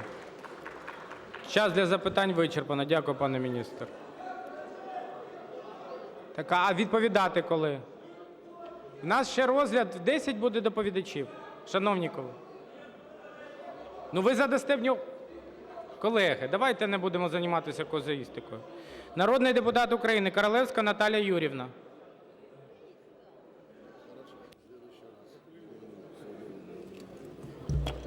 Шановні колеги, шановні присутні, сьогодні в цьому залі вирішується подальша доля України. І я хочу, щоб кожен з вас дуже добре відчував свою історичну місію. На кону стоїть земля України. Це не товар, це не гектар, це не чорнозем, це Україна. І зараз кожен з вас буде вирішувати долю нашої з вами України. Це наше минуле і це наше майбутнє. І ми повинні розуміти, що іншої України у нас більше ніколи не буде. Нам більше ніхто не принесе додаткові землі, нам більше ніхто не дасть можливість розпоряджатися своїм минулим та майбутнім. За нашу з вами землю віддавали життя мільйони наших захисників. За нашу з вами землю віддавали та перемагали наші діди. За нашу з вами землю проливалось багато крові. Багато людей загинули. За те, щоб зараз в цьому залі вирішувалось питання, якою буде Україна завтра. І нам, як хранителям, наші діди передали це право. І ми зараз з вами вирішимо, як далі буде жити країна. І тому «Опозиційна платформа – За життя» наполягає на проведенні всеукраїнського референдуму. Тому ми вважаємо, що це головне завдання.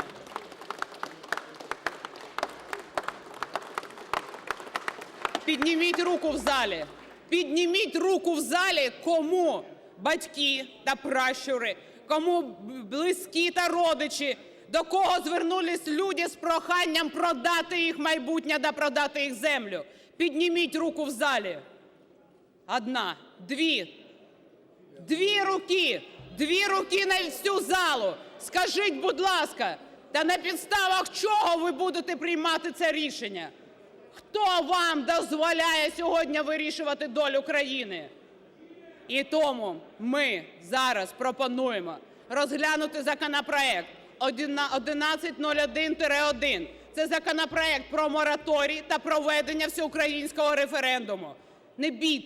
Не бійтеся спілкуватися з людьми, не бійтеся піти та спитати у людей, яку модель ринку вони бачать. І бачать ли вони зараз іноземців на своїх землях?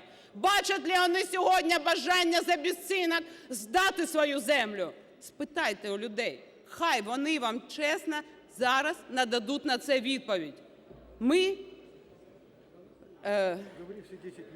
в отличие від вас, пішли до людей та спитали. І фермери по всій країні, та ті тисячі людей, які сьогодні зібралися під стінами парламенту. і ті мільйони людей, які кожен день сьогодні живуть на селі. Ці люди нам дали це право. Право блокувати трибуну, право вимагати від вас референдуму, право зараз вимагати від вас мораторію. Тому що не може окремий народний депутат, не може сьогодні жодна людина приймати історичне рішення про капітуляцію. Оце буде сама справжня капітуляція. Капітуляція, коли ми здамо українську землю. І ми не вправі сьогодні це питання вирішувати. І тому історична місія нашого покоління – це в першу чергу сьогодні об'єднати всі зусилля для того, щоб люди перестали гинути, для того, щоб зупинити бойові дії на Сході, для того, щоб українці жили в мирній та процвітаючій країні. Ось це наша історична місія. І для цього ми повинні з вами об'єднатися, щоб захистити свою країну, щоб наша країна була єдина, щоб повернути Україну в Донбас, а Донбас повернути в Україну. Ось ця наша історична місія. А скажіть, будь ласка, ви що пропонуєте? Ви пропонуєте зараз заміновані поля продавати? Ви пропонуєте зараз здати землю Криму до Донбасу? Ви пропонуєте сьогодні десятки тисяч українців, мільйони українців позбавити їх права бути сьогодні власниками на своїй землі? Навіщо ви це робите? Навіщо ви зараз провокуєте людей до протистояння? Ну ми ж вам пропонуємо нормальну пропозицію – відкласти зараз розгляд цього питання. Спокійно призначити референдум, спокійно продовжити мораторій. Ну повірте, ну невже ж для вас важливіше зараз питання МВФу? Невже ж для вас зараз важливіше бути слугами цих міжнародних організацій? Повірте, люди цього ніколи не пробачать.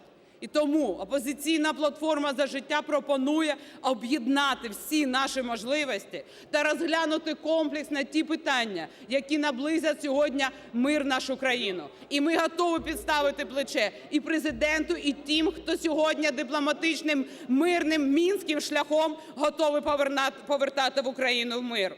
Сьогодні ми з вами повинні об'єднати зусилля для того, щоб захистити людей. І цей міністр економіки, який тут розповідав нам, як продати українську землю, то вибачте, хай він краще нам розкаже, як прожити на 1500 гривень пенсії. Хай він краще людям розкаже, коли тарифи сьогодні більше, ніж їх заробітна плата. Хай розкаже нам цю модель існування людей в нашій країні.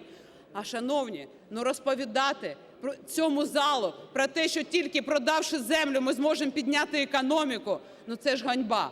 Аби ви вважаєте, що за десятки років до того ті парламентарі, які тут засідали не одне скликання, вони цього не розуміли? Але ж у самої злочинної влади ніколи не піднімалася рука проголосувати за те, щоб продати українську землю.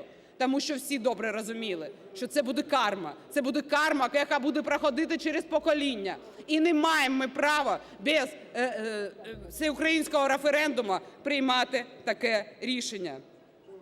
Тому я прошу вас просто заспокоїтись, зателефонувати своїм батькам, зателефонувати зараз своїм близьким, рідним, та хоча б з ними порадитись. Дадуть ли вони вам право приймати таке рішення? Таке рішення, доленосне рішення за майбутнє нашої країни. Трошечки може понизити градус того протистояння зараз в залі та розібратися, а що ми робимо і навіщо ми це робимо, для кого ми це робимо. Тому що для того, щоб захистити наше майбутнє, щоб підняти з колін нашу Україну, щоб зараз стати самостійними економічно, політично, щоб ми мали можливість в майбутньому бути країною, котрою би пишалась кожна людина, щоб залишити своїм дітям країну квітучу та мирну, для цього ми зараз повинні об'єднатися, а не для того, щоб виконати якісь міжнародні умови. Тому, шановні колеги, шановні народні депутати, залишаються лічені хвилини до того судьбоносного рішення, яке буде прийматися в цьому залі. І ми ваші колеги, дуже вас просимо, приймайте це рішення по совісті. Приймайте це рішення, зрозумівши, що ви повернетеся до своїх округів, до людей, до своїх родин. Приймайте це рішення і погляньте, що було в минулому. Скільки ваших рідних та близьких віддали життя, здоров'я для того, щоб ми сьогодні мали нашу Україну, мали нашу землю, мали колосальні можливості в майбутньому. Я вірю в вас, я вірю в Україну і я вірю, що ми обов'язково переможемо. Україна буде сильною та квітучою. Не здавайте Україну. Дякую за увагу. Дякую, Наталія Юріївна. Слово для доповіді надається народному депутату України Тимошенко. Добре. Запитання до Королевської. Наталія Юріївна. Наталія Юріївна. Будь ласка, поверніться на трибуну. Запишіться на запитання до доповідача, до Королевської.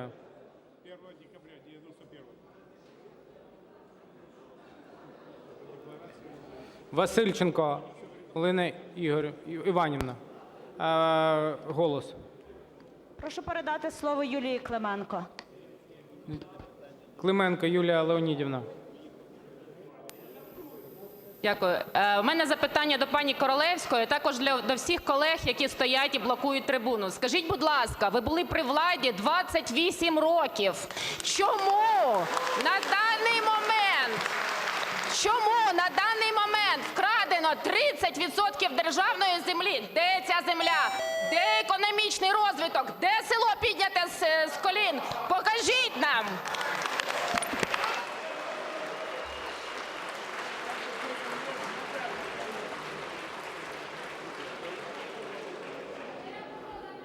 Дякую дуже. Можна вже відповідати?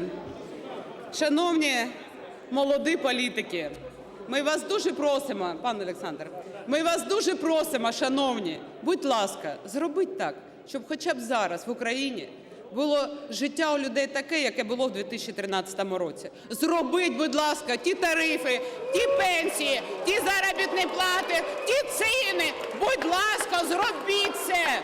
Ви молоді та красиві. Ви з чого почали? Ви почали з того, що запрошувати сюди дівчин такого поведінки. Ви почали з того, що пішли в корупційні схеми. Ви почали з того, щоб продати стратегічні підприємства та продати українську землю. Ви в п'ятницю збираєтесь дати дозвіл на відкриття казино. Шановні, та за що ж ви так не любите свою Україну? Давайте зараз об'єднаємось для того, щоб людям дати можливість жити достойно в своїй країні. Дякую. Кириленко Іван Григорович. Шановний Дмитро Олександрович, я звертаюся особисто до вас. Ці події, які зараз в залі, дуже нагадують мені 16 січня 2014 року. Друзі, таке протистояння, такі емоції. І згадайте, голова Верховної Ради, друга особа в державі, найвірніший соратник Януковича, не вийшов вести це засідання. Дмитро Олександрович, дуже перспективний молодий політик. Я вірю в ваше майбутнє. Відмовтесь вести це засідання. З вашого дозволу відповім.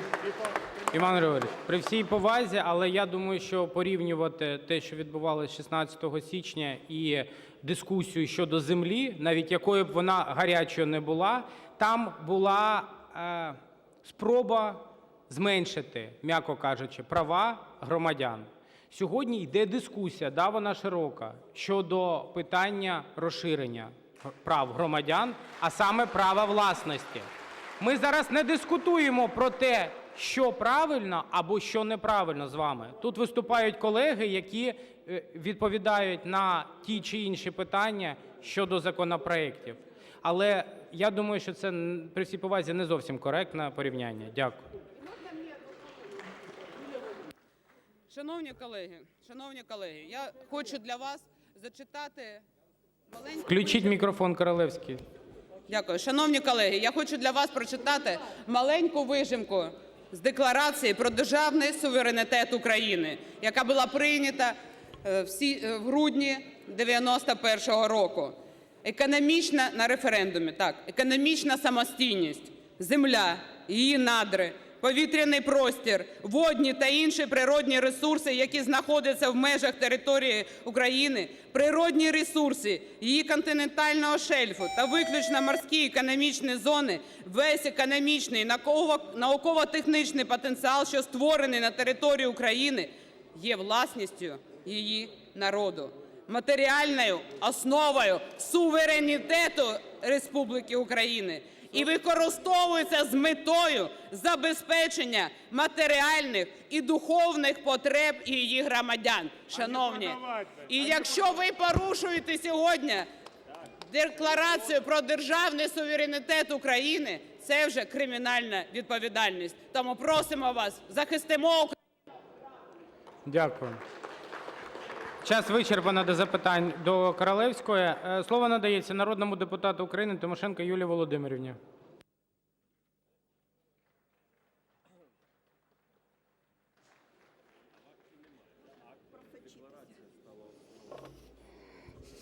Шановні колеги, зараз отут на балкон, слава Богу, пропустили наших аграріїв. Я прошу їх привітати.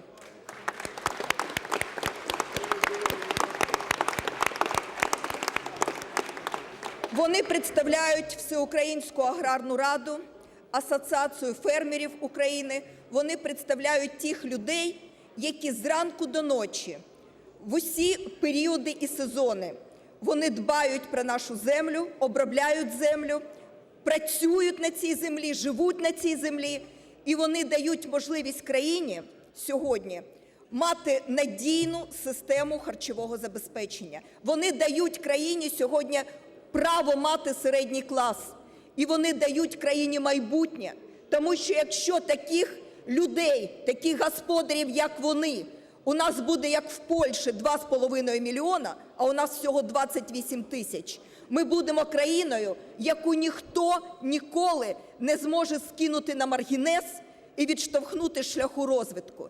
І я можу вам сказати, що єдине, про що вони зараз мріють, після того, як вони десятиліттями будували свої господарства, коли вони тяжко працювали, не могли отримати жодного кредиту, не було за що купити техніку і добрива, не було за що взагалі вести своє господарство, але вони вижили всупереч всьому.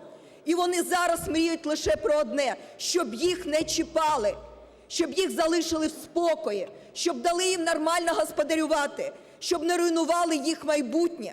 І так само не руйнували майбутнє країни. Якщо б вони зараз сиділи в цьому залі на депутатських місцях, повірте мені, ніхто з аграріїв країни ні в якому випадку так легковажно з землею би не поводився. Я хочу сказати вам, що сьогодні ми не просто голосуємо за концепції, ми не просто голосуємо за щось таке, чого ми не розуміємо. У нас в руках буде законопроект, за який більшість в цьому залі буде віддавати свої голоси.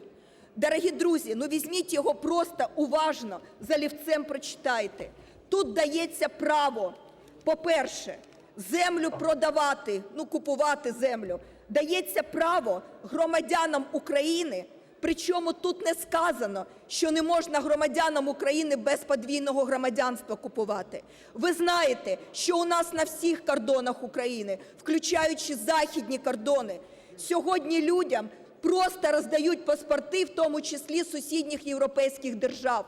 І скажіть, будь ласка, хто захистить від того, що громадянами України з подвійним громадянством, ті, які вже не прагнуть жити в Україні на кордонах, не буде потім підкинута ідея, що земля, яка їм належить, водночасі може бути відділена від України, і у них буде на це міжнародне право.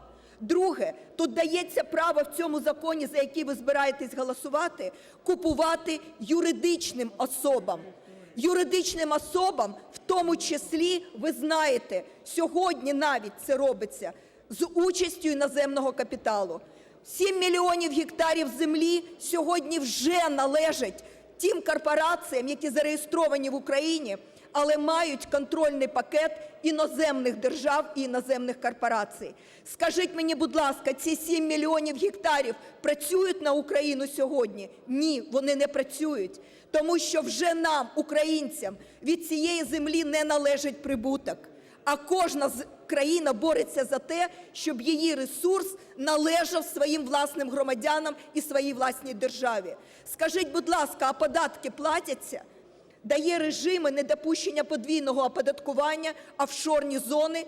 І ми з вами сьогодні від 7 мільйонів гектарів нашої землі вже нічого не отримуємо. А люди, які стоять зараз на балконі, і тисячі, які зараз стоять навколо Верховної Ради, вони, по-перше, живуть в селах, працюють в селах, вони платять податки в своїх громадах, і вони дають нам продукти харчування, а не вивозять сировину за межі України. І, дорогі друзі, якщо ми зараз голосуємо за те, щоб в цьому законі дати можливість продати землю, в тому числі іноземним корпораціям, ви просто знайте, що після цього України вже не буде як суверенної незалежної держави. Тому що 72% території України – це, по суті, і є вся країна. І це сільськогосподарська земля. А тепер давайте подивимося ще на один елемент цього закону, за який сьогодні ви будете віддавати голоси. Тут одним з пунктів цього закону визначено, що 0,5% всієї сільськогосподарської землі в одні руки, а це 210 тисяч гектарів. Я ще раз повторюю, такого немає в жодній країні світу. Подивіться Японію, продає не більше 3 гектарів в одні руки. І продає декілька відсотків, все інше в державній власності. Подивіться на Польщу, Німеччину, Данію, будь-яку країну. 300-500 гектарів в одні руки максимум. Тут пропонується 210 тисяч гектарів в одні руки. І легалізувати ті агрохолдинги, які сьогодні, по суті, іноземні, у яких по 600, 700, 800 тисяч гектарів землі в одних руках. І ще тут написана прекрасна річ, яка остаточно кончить наш середній клас в аграрній сфері. Тут написали, що всі громадяни, яким належить право постійного користування землею, я хочу сказати, що на зарі незалежності ще дбали про наших фермерів і дали їм по 50 гектарів землі. І це тисячі фермерських господарств.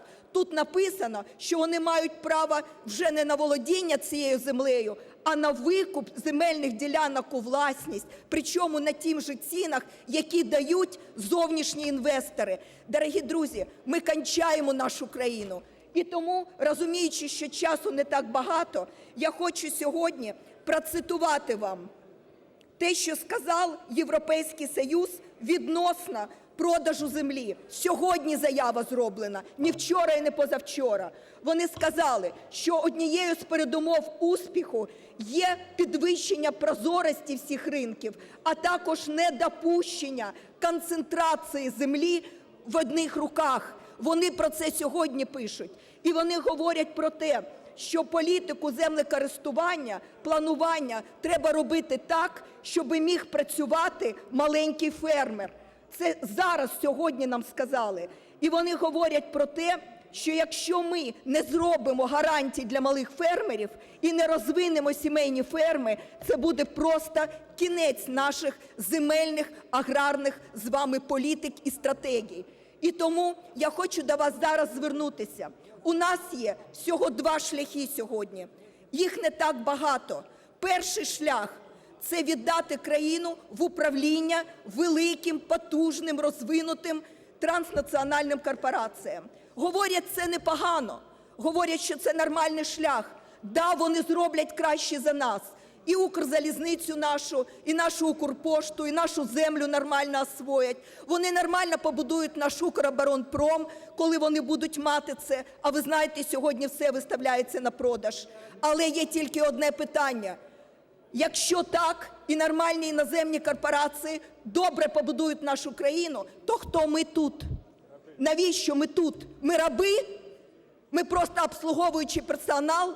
Кожна країна світу ставить питання, кому належить прибуток від ресурсів, які має країна.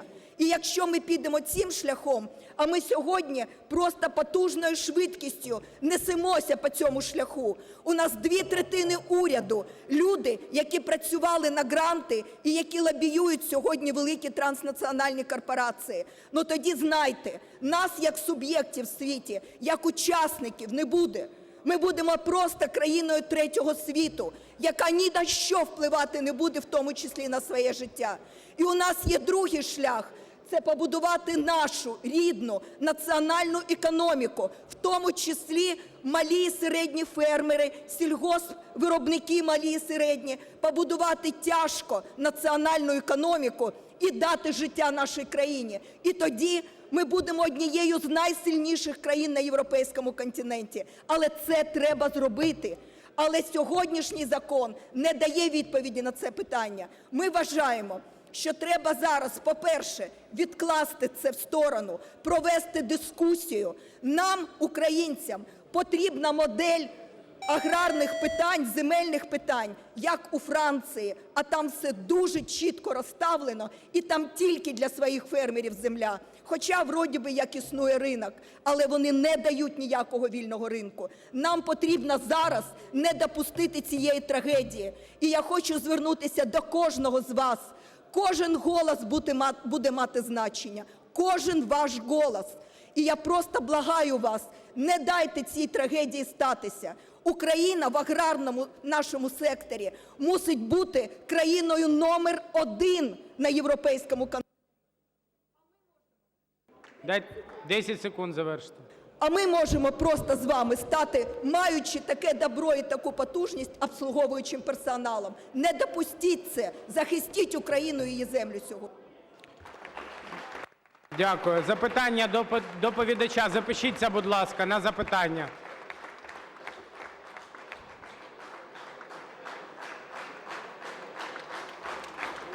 Іоффе Юлій Яковлевич.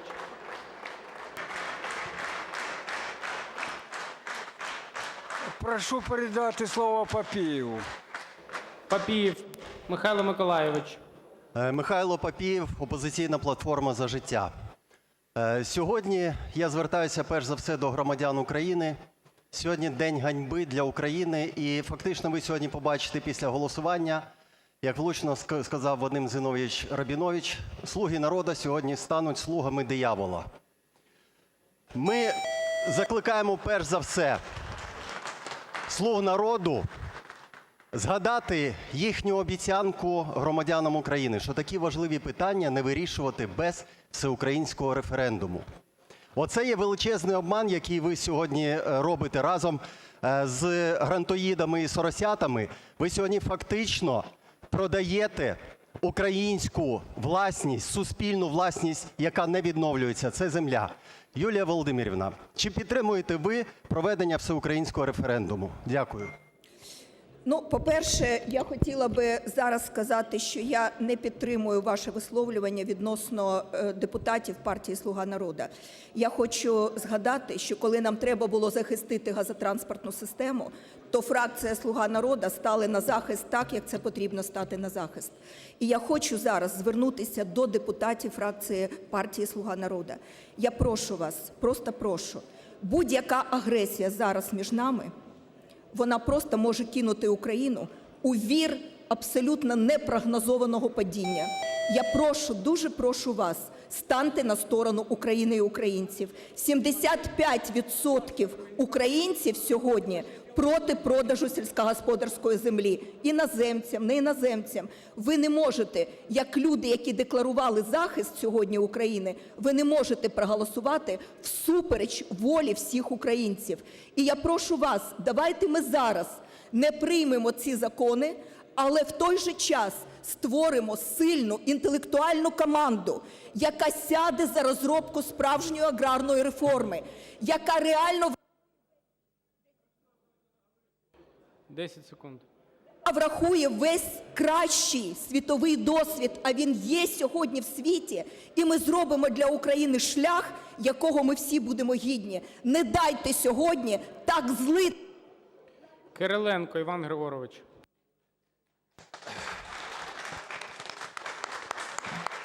Шановний Дмитре Олександровичу, Шановні колеги, знову звертаюся до вас.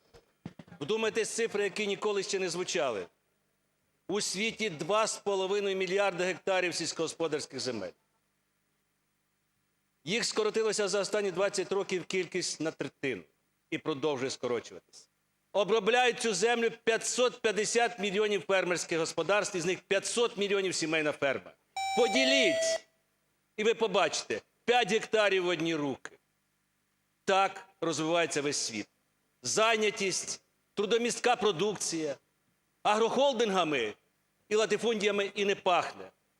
Друзі, я просто закликаю вас. Україна, фермерський уклад, сімейна ферма. Ось лейтмотив нашого закону, який пропонується.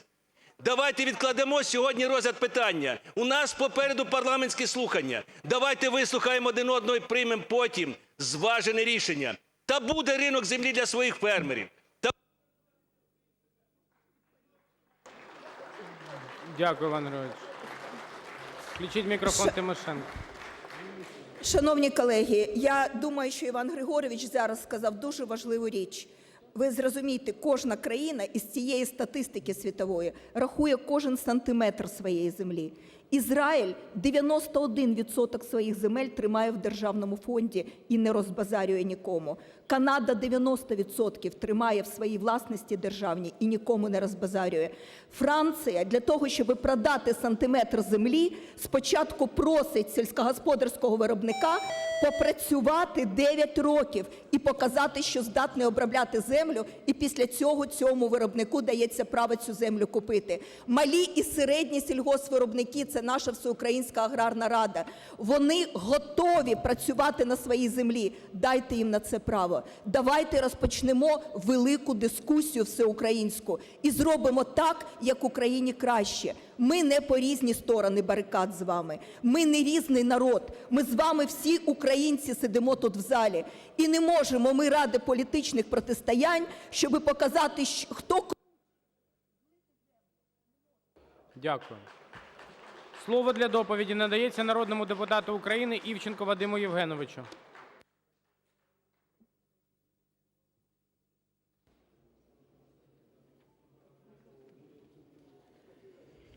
Вадим Івченко, фракція «Батьківщина».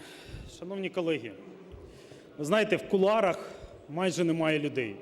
Вони всі на балконі або біля великого телевізора, або сидять в комітетах. Вся країна завмерла і слухає кожного з нас. Слухає ті виступи, які лунають з цієї високої трибуни. Сьогодні, повірте, для України і українців час ще. Або ми будемо втілювати європейські цінності, робити правильну аграрну політику і робити поступовий перехід до тих відносин, як зміни права власності або перехід права власності. Або ми продамо нашу землю транснаціональним корпораціям і спекулянтам.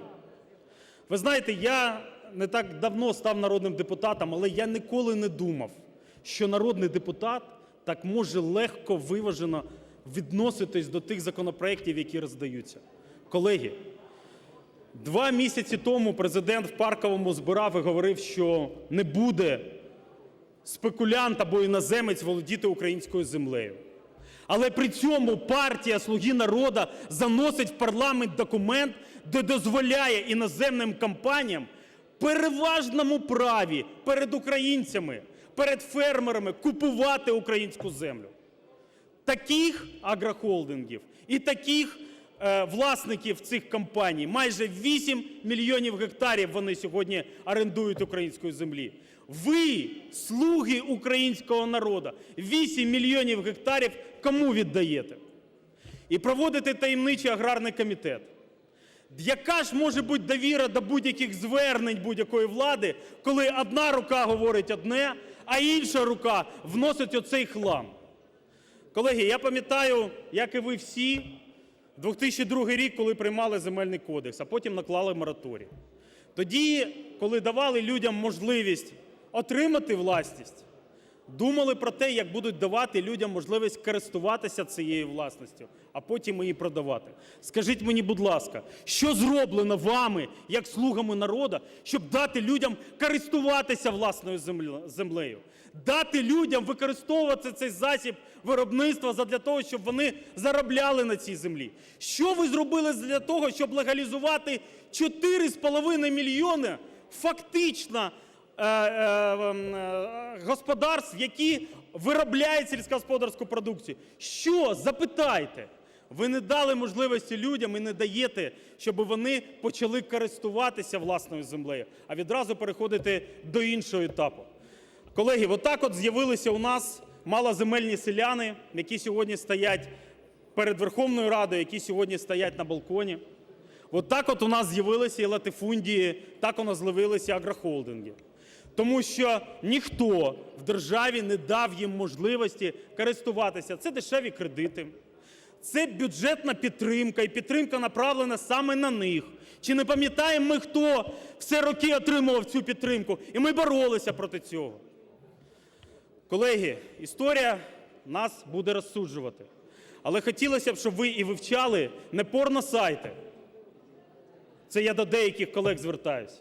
А ви вивчали той досвід, який напрацьовують для вас фахові аналітики, аналітичні центри. Ми намагалися вчора вам роздати, щоб ви вивчили. Не тільки в Трускавці, а зараз. Подивіться, що відбувається з країнами, в яких заходить транснаціональний спекулянт. Там бідність. І там ця бідність досі не подолана. В усьому світі будь-який обіг землі, він зарегульований. Сильно зарегульований цей ринок землі. Доступ має виключно фермер.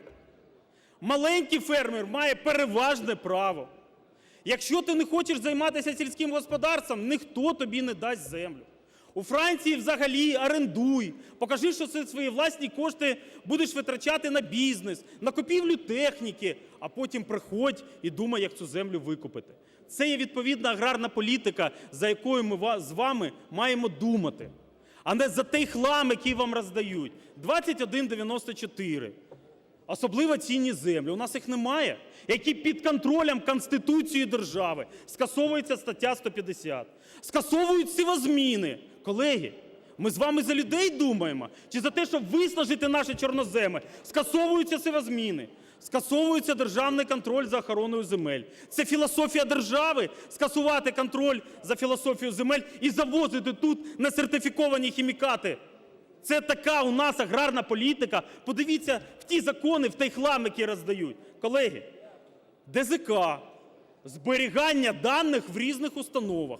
Це знаєте, що означає? Ми з вами запрошуємо рейдерів, а потім будемо боротися, робити зміни в ці законопроекти. Ми запрошуємо рейдерів, тому що одна сільська рада буде змінювати дані в іншій сільській раді. Чи не так? Чи це не ті закони, які ви сьогодні напрацювали і даєте в цей парламент? Де? Чому ми торопимось? Колеги, я вже не кажу про те, що втручання в реєстри будуть з боку сторонніх осіб. А торги, закон про торги.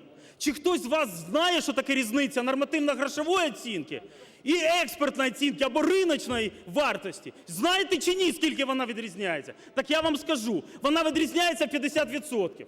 Купив за нормативно-грошову, а продав за риночну у держави. Ви ніколи так не наповните бюджет. І якщо не знає це уряд, то я вам скажу, прийде спекулянт, який буде купувати, робити 3 кроки, а потім буде продавати дорожче. Навіщо ви це робите? Скажіть, будь ласка. Наостанок скажу наступні речі. А хіба будь-яка реформа не має проходити виключно для людей? Для кого конкретно ви проводите цей розпродаж України? Для кого? Власники земельних паїв, так, ми запропонували, і це є в цьому законопроекті, і в минулому законопроекті Юлії Тимошенко. Ті, хто хочуть продати свій пай, вони продають державі або територіальній громаді. В чому проблема? Власники скористалися власністю і продали. А що зробила територіальна громада? Та вона віддала оцим фермерам. Вона віддала отим, які тримають оцю соціальну інфраструктуру на селі постійно. Вона віддала тим, хто там фактично живе. А спільна аграрна політика, таких людей називають so-called farmers. Не ті, які з супутника дивляться, вибачте, і на яхтах сидять, дивляться за своїми комбайнами, а саме для тих, хто живе, працює і створює робоче місце. Колеги, для кого цю реформу робите? Колеги, скажіть, будь ласка, а люди, які сьогодні вам в соцопитуваннях постійно говорять проти, 72%, ну проти, фермери проти. Ну чому ми гнемо через коліна сьогодні оцю недолугість? Пропозиція наступна, колеги. Давайте сядемо і будемо дійсно розробляти ту аграрну політику, яка сьогодні потрібна, перш за все, українцю. Давайте дбати про національну безпеку, про продовольчу безпеку. Ті колеги, які дивляться порносайти, візьміть, будь ласка, книжки фахівців і аналітичні центри, які покажуть досвід кожної країни. Чи то Аргентина, про які говориться, чи то Сполучені Штати, чи то Франція, Німеччина, Польща взагалі заборонила ринок землі тільки через суд. В Латвія, коли пішла в такий ліберальний ринок, тепер латвійці намагаються орендувати землю у датчан, у шведів. Чи ми з вами таке хочемо, щоб сюди прийшли рантьє або ті люди, які будуть працювати і створювати робоче місце? Оце, що розробляє Інститут аграрної економіки, і це потрібно вивчати. Колеги, ми єдине просимо. Ми просимо, щоб ви не перегинали українське суспільство. Ми просимо, щоб ви дослухалися до людей, які вже неодноразово приходили під Верховну Раду. Щоб ви фахово вивчали закони, які лобісти вам нав'язують. І я більшості вам хочу сказати, вам нав'язують хлам. Руйнується система земельних відносин в наступному законі, і повністю в торгах є прослойка спекулянтів. Вам це нав'язують, тому що ви не читаєте 340 сторінок. А ці лобісти за гроші виконують свою справу. Я звертаюсь до кожного з вас. Відхиляємо, колеги, і сідаємо разом з аграрними асоціаціями, без політики, формуємо той аграрний устрій, який потрібен в Україні. Ми, як "Батьківщина", захищали нормальний аграрний устрій. Не спекулянта, а фермера, українського товаровиробника, малого і середнього. І я вдячний тим, хто сьогодні стоїть тут в Верховній Раді, і я вдячний кожному, хто вже декілька тижнів блокує дороги, блокують сьогодні Верховну Раду задля того, щоб ви просто їх почули. Ви слуги народу українського. Почуйте, будь ласка, слуги народу, українців і те, що говорять українці. Дякую. Запитання до доповідача будуть? Немає? Запишіться на запитання.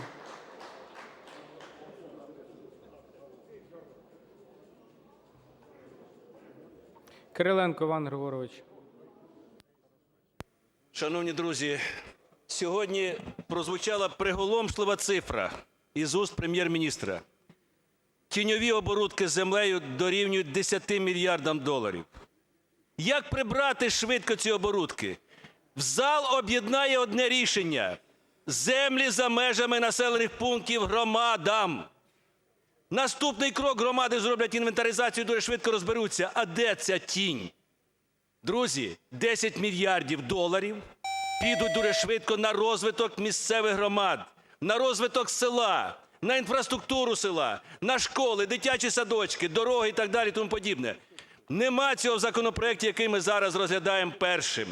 Відкладаємо сьогодні розгляд і проголосуємо там, де децентралізація набуде повного змісту. Земля громадам сільським, вони передають в оренду ефективним фермерам і мають джерело свого розвитку. Розвиток орендних відносин – ось майбутнє України. Дякую.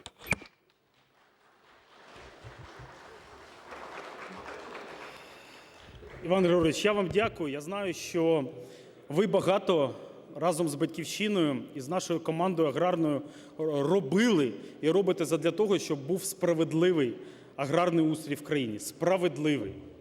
І я хочу, колеги, сказати, ми і ці законопроекти, в ці пропозиції втілюємо законопроекти. Як нам важко було прийняти закон в минулому скликанні про сімейні фермерства. 4,5 мільйона одноосібних господарств, які не мають статусу товаровиробника. Ви їсте сьогодні те, що не відповідає якості і безпечності. Ми запропонували механізм. 20% цих людей готові стати сімейною фермою. Мільйон робочих місць, мільйон людей, які куплять по 10-20 гектарів, це 20 мільйонів. І холдинги зникнуть, колеги, зникнуть. І це є аграрна політика, за яку ми завжди вболівали і втілювали в законопроектах. Дякую. Заблоцький Маркіян Богданович. Дякую. Вадим Євгенович, у мене тут в руках гарний законопроект від 2008 року авторства Юлії Володимирівни Тимошенко про ринок земель. Цей законопроект скасовує при кінцевих положеннях мораторій на купівлю-продаж земель сільськогосподарського призначення. І от статті навіть гарно так називаються, бачите, де стаття 9 – продаж земельних ділянок сільськогосподарського призначення. Стаття 10 – особливості продажу земельних ділянок сільськогосподарського призначення. І ще й дозволяється купівля не тільки іноземцям, але й напряму іноземним компаніям, іноземним державам. Дивіться, якось так сталося, що при владі у вас одна позиція, а в опозиції абсолютно протилежна. А можливо, ми зробимо наступним чином. У мене конструктивна пропозиція. Давайте, якщо не подобається наш законопроект, я готовий проголосувати повністю за законопроект, який ви пропонували в 2008 році стосовно скасування мораторію про продаж сільськогосподарських земель. Відповідає, так розумію, Юлія Володимирівна. Да, у мене є 1 хвилина репліки. Ну, по-перше, цей прекрасна людина Заблоцький представляє великий агрохолдинг, олігархічний Кернел. І, по суті, володіє сьогодні 600 тисячами гектарами землі. І це людина, яка за гроші сьогодні лобіює ці чорні закони. І я хочу, щоб він почитав, що там кодекс взагалі про землю. Там не про сільськогосподарську землю. Це мова йшла про продаж не сільськогосподарської землі, в тому числі іноземним посольствам і так далі. Це зовсім інші речі. Треба просто читати, а не провокації тут ліпити. І ви, пан Заблоцький, представляючи тут олігархію аграрну, не будете в країні робити політику. Ви будете сидіти за все, що ви розробили для України, і за те, що ви з бюджету брали НДС, який ви не заплатили державі. Тому що цим займаються агрохолдинги. І хочу сказати вам, що якщо вони будуть у нас в країні і далі, олігархія, робити політику, а не оці сільгоспвиробники і фермери, України майбутнього немає. Треба на місце ставити таких зарвавшихся олігархів. Дякую. Слово для виступу надається Савчук Оксані Василівні.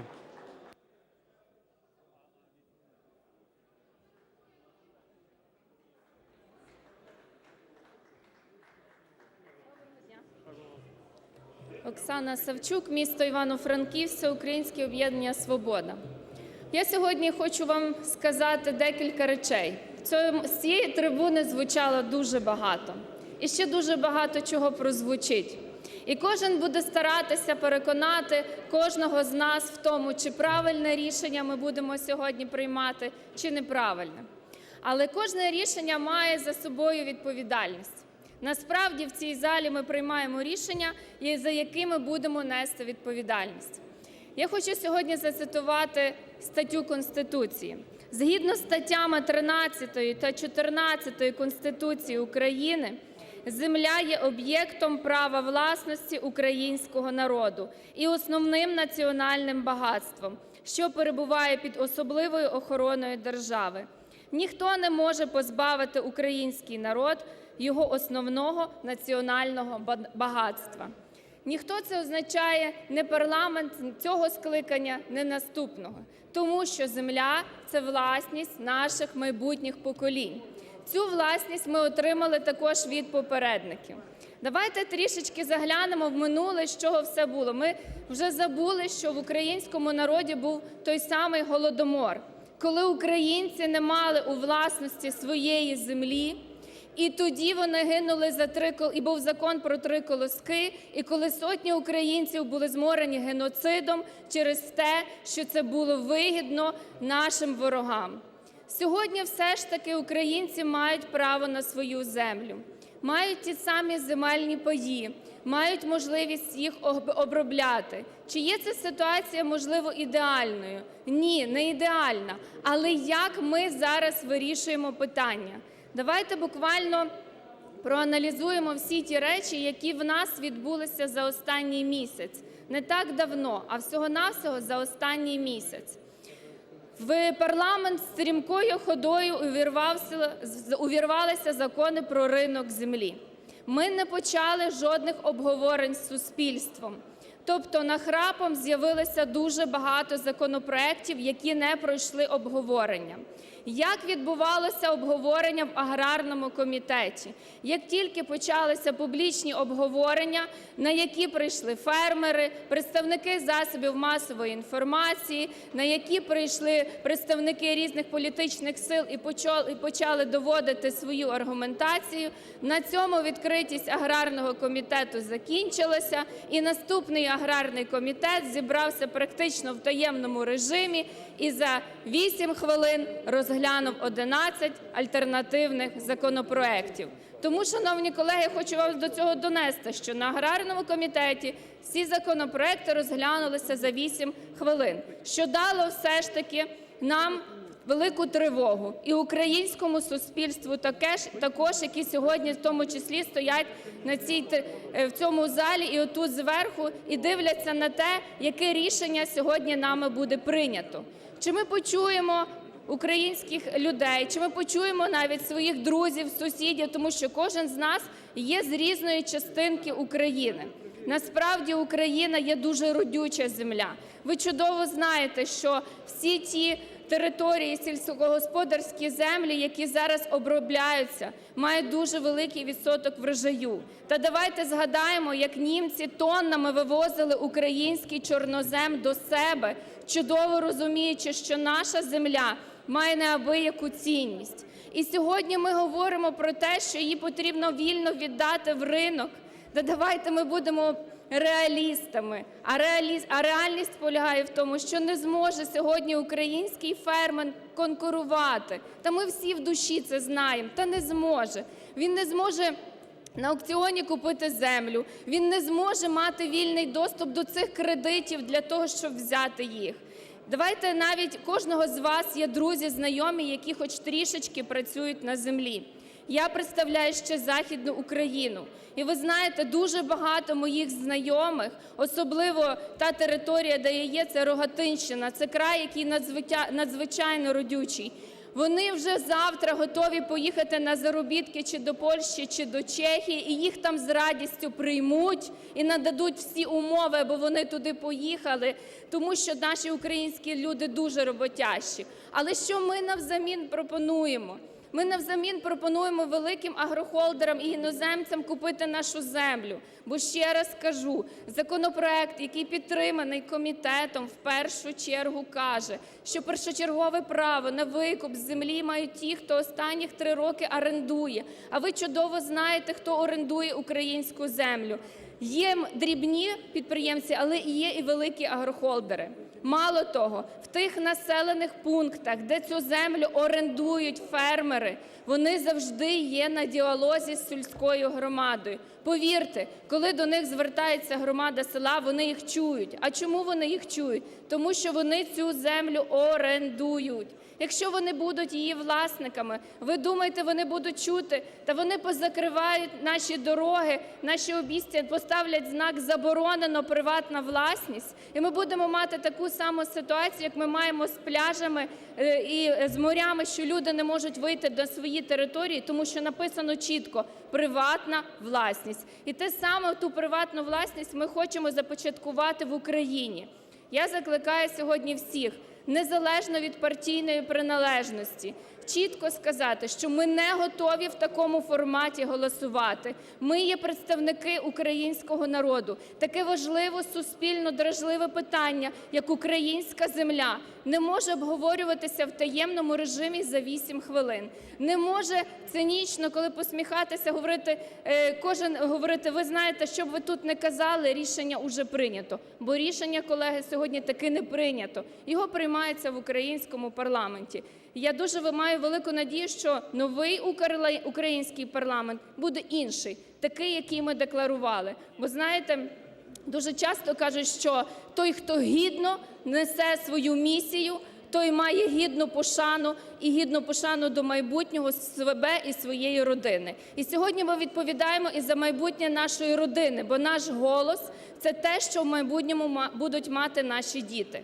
Ви дуже добре пам'ятаєте, як на початку 90-х сказали, що потрібно продавати стратегічні і за безцінь здавати в приватизацію стратегічні українські підприємства. Натомість ми отримали що? Що важливі стратегічні речі перейшли в приватні руки. Ви кажете, що приватна власність добре, то чому в Новояворівську досі немає тепла? А тому, що котельня приватна, а не державна. Ви кажете, що ми будемо сильніші, ми вже здали ядерну зброю, і коли прийшла до нас війна, ми про це пошкодували. Ви кажете, що ми будемо мати рівні можливості. Ми не будемо мати рівні можливості на українській землі, якщо її куплять іноземці. Та вони тільки прагнуть, щоб ми відкрили цей ринок і забрати наші якісні чорноземи. Давайте ми будемо реалістами, ми чудово знаємо, куди відправляються наші зерновози.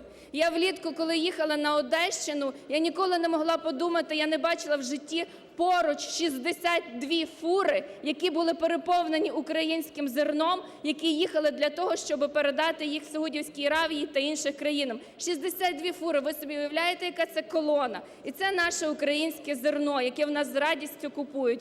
А ми говоримо, що ми не конкурентно здатні. А якщо ми проаналізуємо, що зараз відбувається у світі і те, на що зараз ставляться ставки, то ми чудово розуміємо, що це на аграрний сектор, на землю, а відповідно на продукти харчування. І коли ми сьогодні шукаємо свою місію, то ми повинні робити ставки на те, щоб в нас розвивалося і тваринництво, і садівництво, і рослинництво, і зернові вирощувалися, щоб наші українці мали можливість залишитися і виробляти продукти на нашій українській землі, щоб вони мали кредити для того, щоб купити техніку. І тоді вони захочуть і залишитися вдома, і не виїхати за кордон, бути разом зі своєю сім'єю, розвивати ці території, опікуватися ними.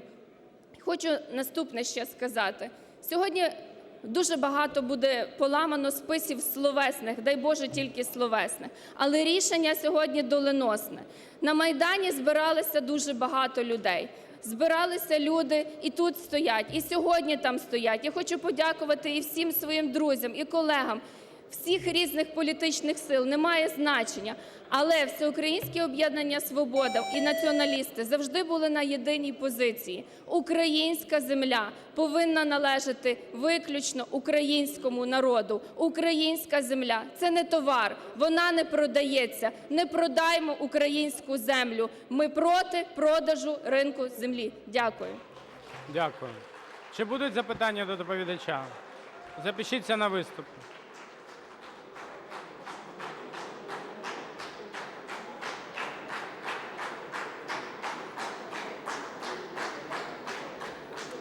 Забродський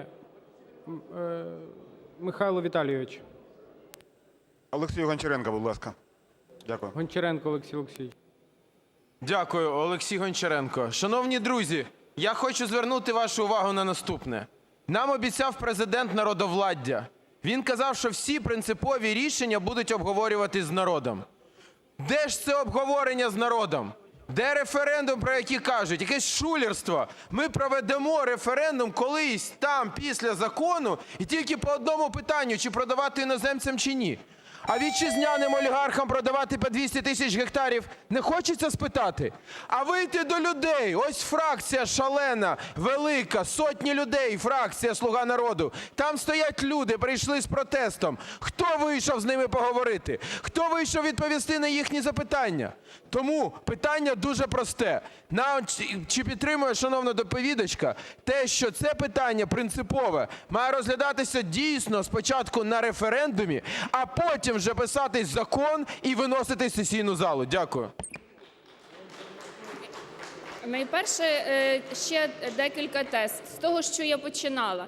Ми маємо йти за всім норм парламентаризму європейських, а не піддиктованих десь під килимом, то ми повинні спочатку процедурами. Якщо ми хочемо бути парламентом, який діє в слухання, послухати кожну сторону, взагалі зняти з розгляду цей законопроект, підтриманий аграрним комітетом. Я закликаю аграрний комітет взагалі відкликати цей законопроект, який ви підтримали, тому що ви чудово знаєте, що він підтриманий, не погоджений з усіма нормами.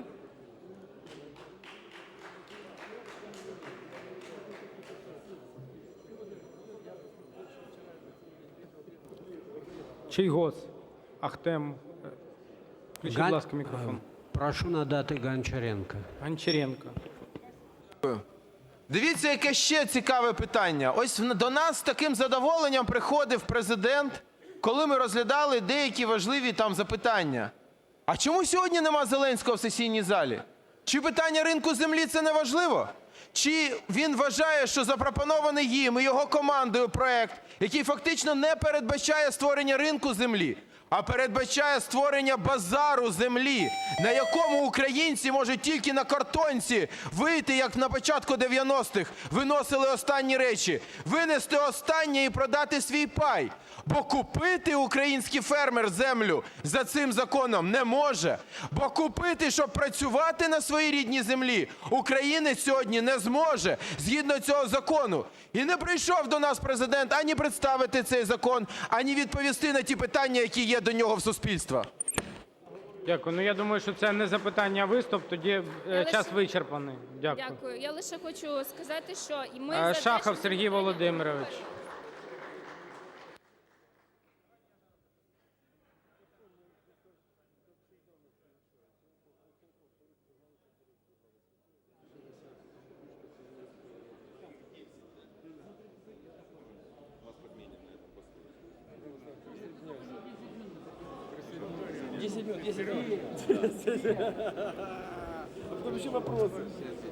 Да.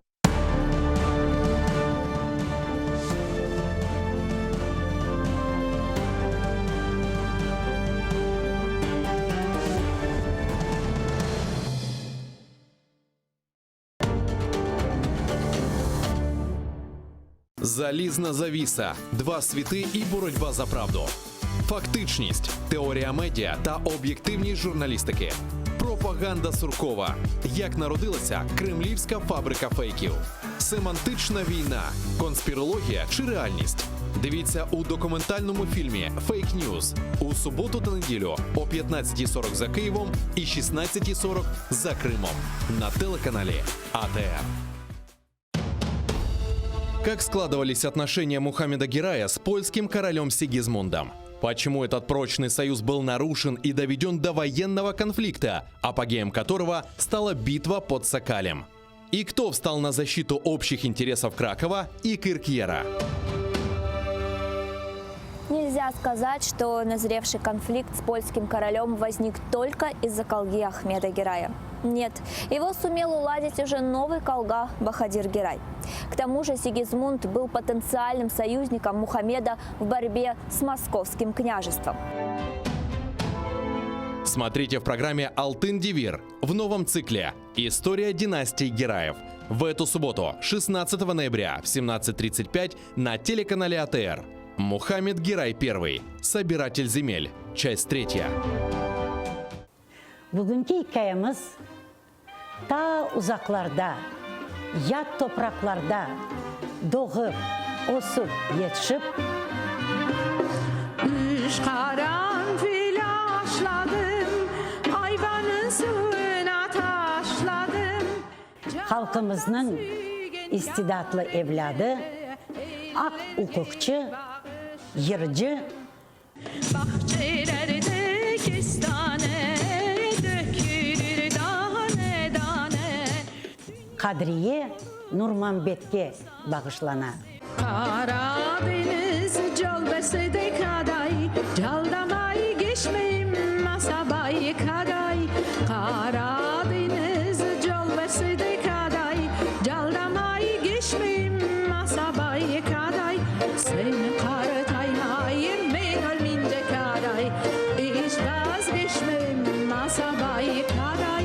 Seni karataymayım ben ölmeyince kaday, hiç vazgeçmeyim masabay kaday.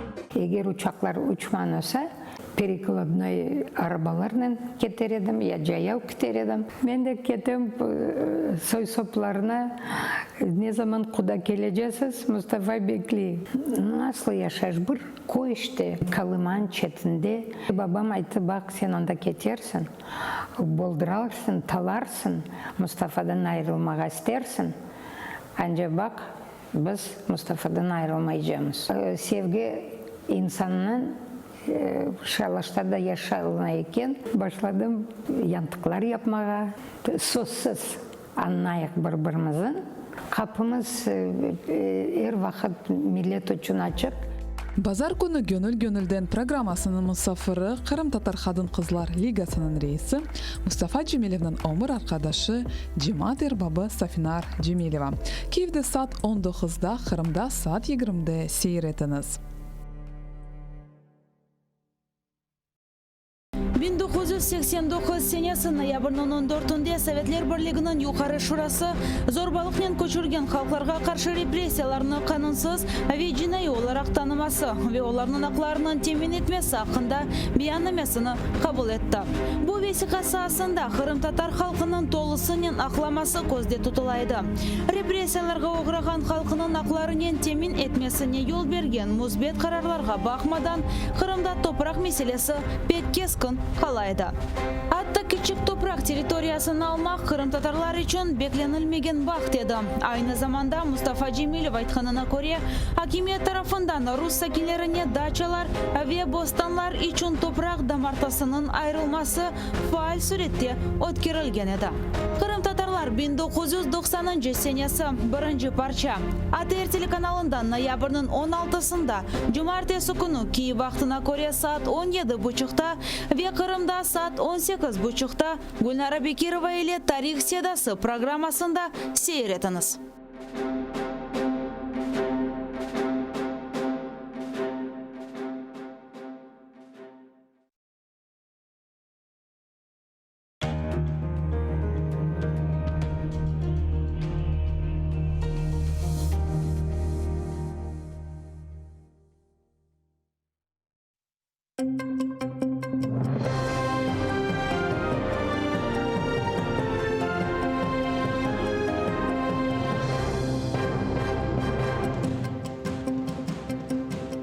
Середа, 13 листопада, 2092 день окупації Криму Росією. В ефірі інформаційний випуск «Заман». Я Тарас Кобзар. Вітаю вас.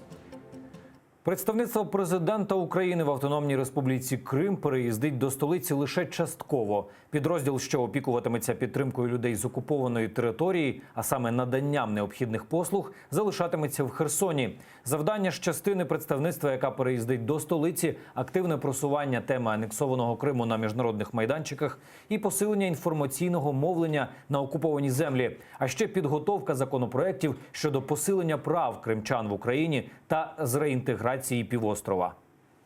Намагатимемося стати тим органом, який розробляє потрібні для Криму і кримчан законопроекти.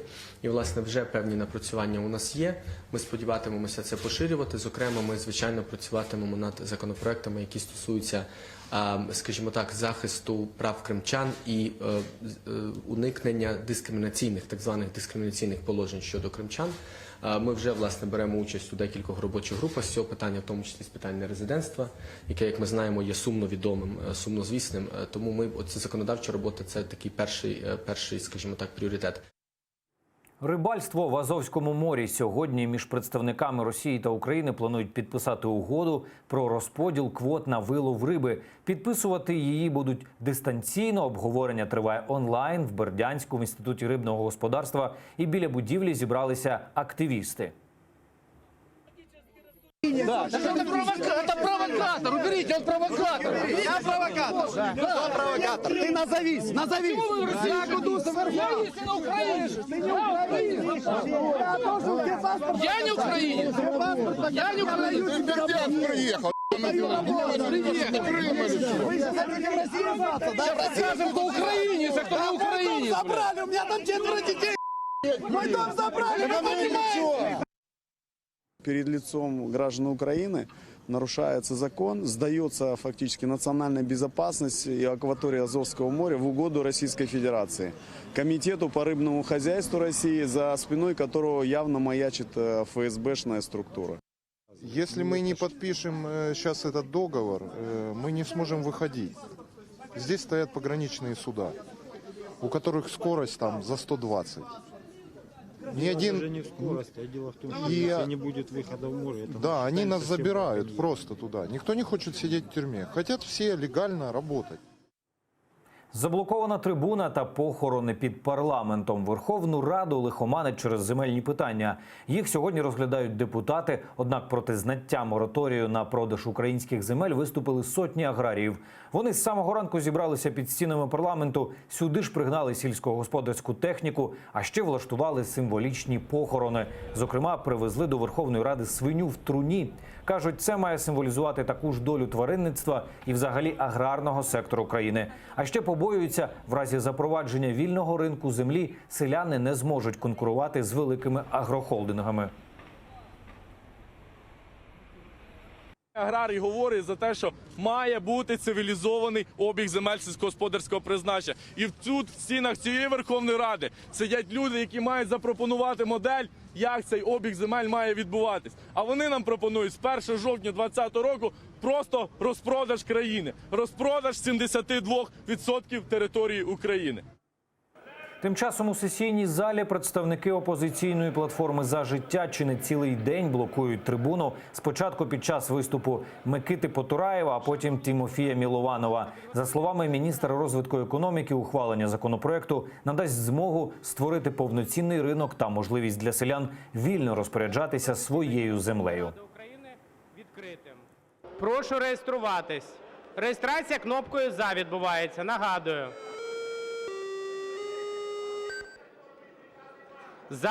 В залі 266 народних депутатів України. Нам потрібно, аби власник почував себе власником, а не кріпаком.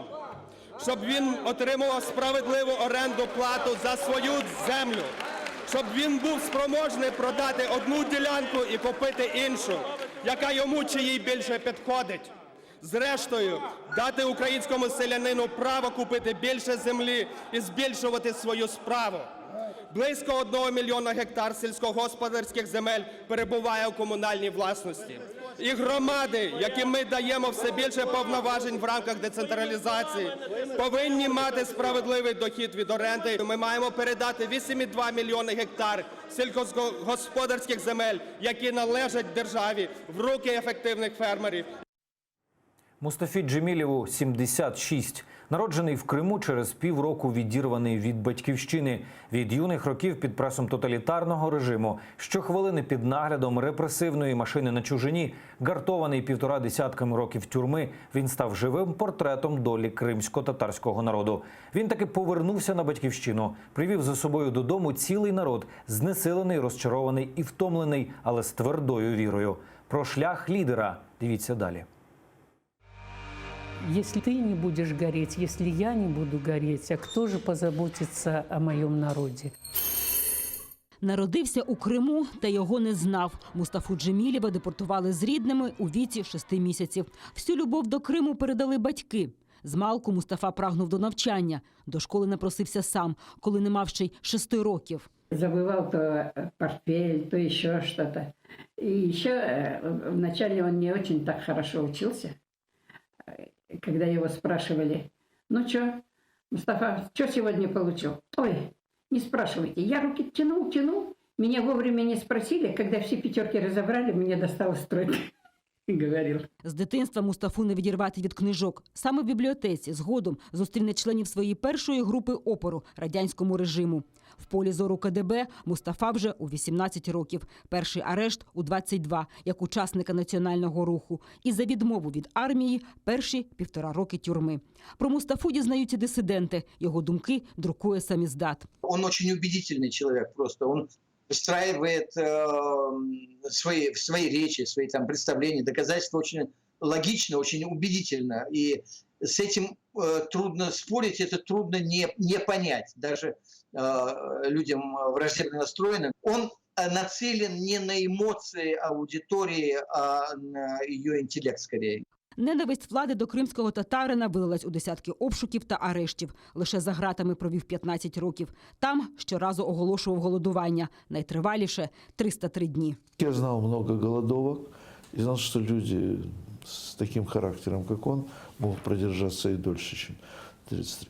Это характер. Характер – это судьба, и иного ему не дано. Но, конечно, такие испытания, которые выпали на его, они, конечно, этот характер укрепляют.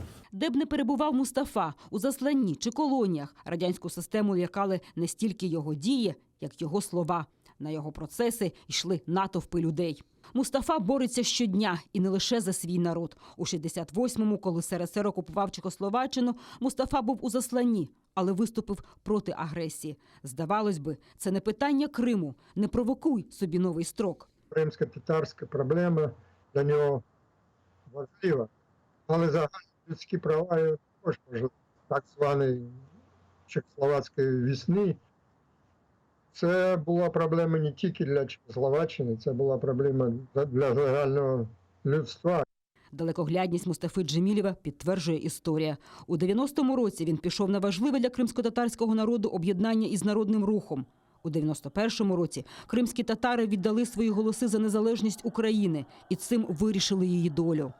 Если бы не крымские татары, Крымская, она уже была автономная республика, созданная в 1991 году, она была бы единственным субъектом Украины, которая высказалась бы против независимости страны.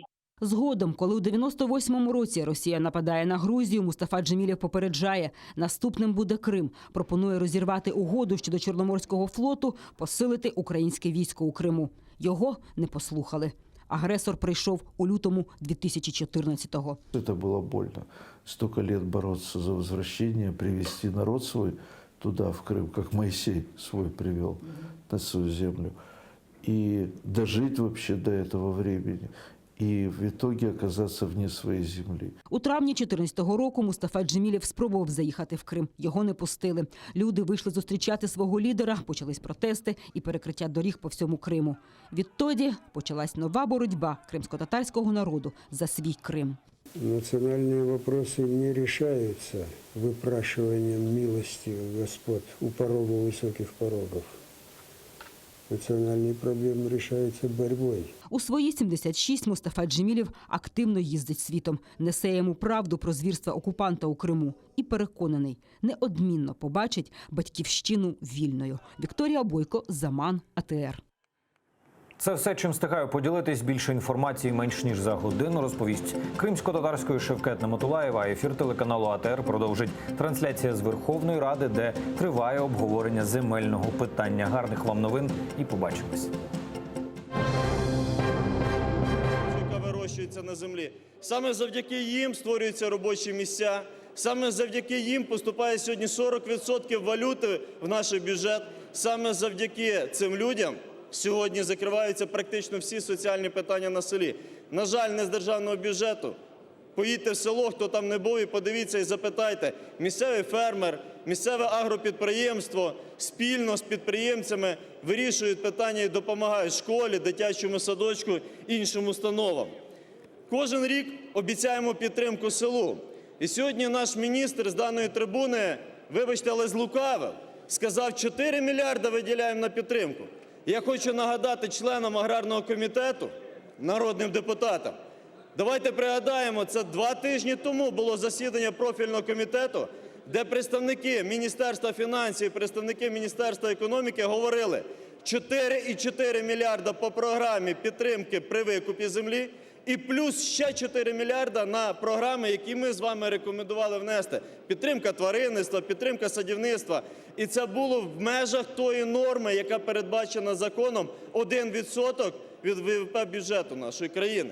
Отож, це мало бути 8,4 мільярда. І в першому читанні саме так було. Але до другого читання чомусь 4,4 мільярда викреслилось. З кожним роком від аграріїв забирають, але аграріям не віддають. З кожним роком в аграріїв Тільки з'являється якась нова можливість, замість того, щоб допомогти, щоб інвестували і створювали нові робочі місця, переробку, виробництво, чомусь ми говоримо, ага, в них добре, давайте заберемо. Це неправильно. Сьогодні в цій залі звучало порівняння 16 січня. Хто не знає з народних депутатів і не пам'ятає, як це відбувалося і які були наслідки, я дійсно закликаю дуже добре зважити.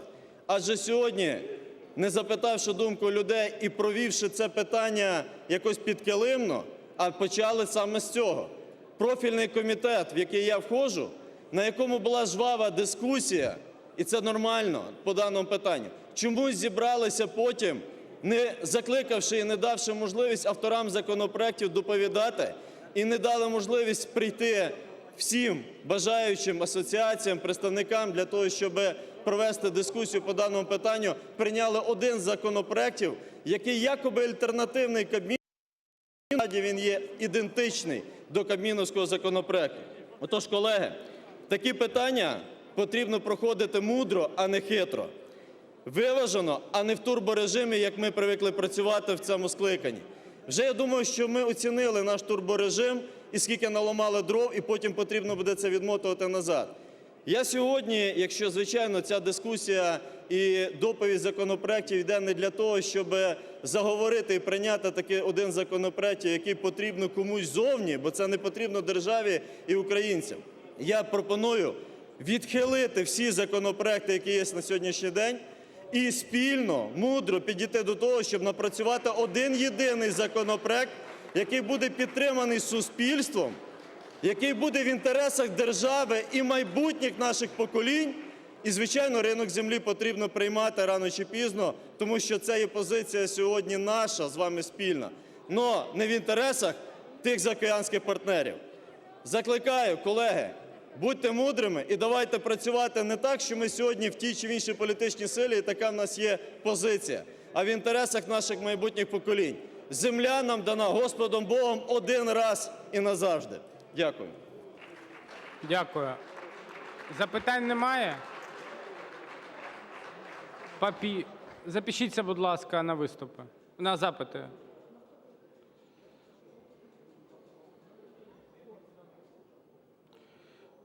Люшняк Микола Володимирович, вибачте. Дякую. Я по суті закону, комплексного закону, я так і не почув відповідь від міністерства, під скільки відсотків фермер буде мати кредит? 5, 6, 10, 15, 20? Друге. Яка процедура буде цього? Ми не отримали відповіді цього від міністерства. Друге питання. Чому сьогодні міністерство дає оцінку українській землі?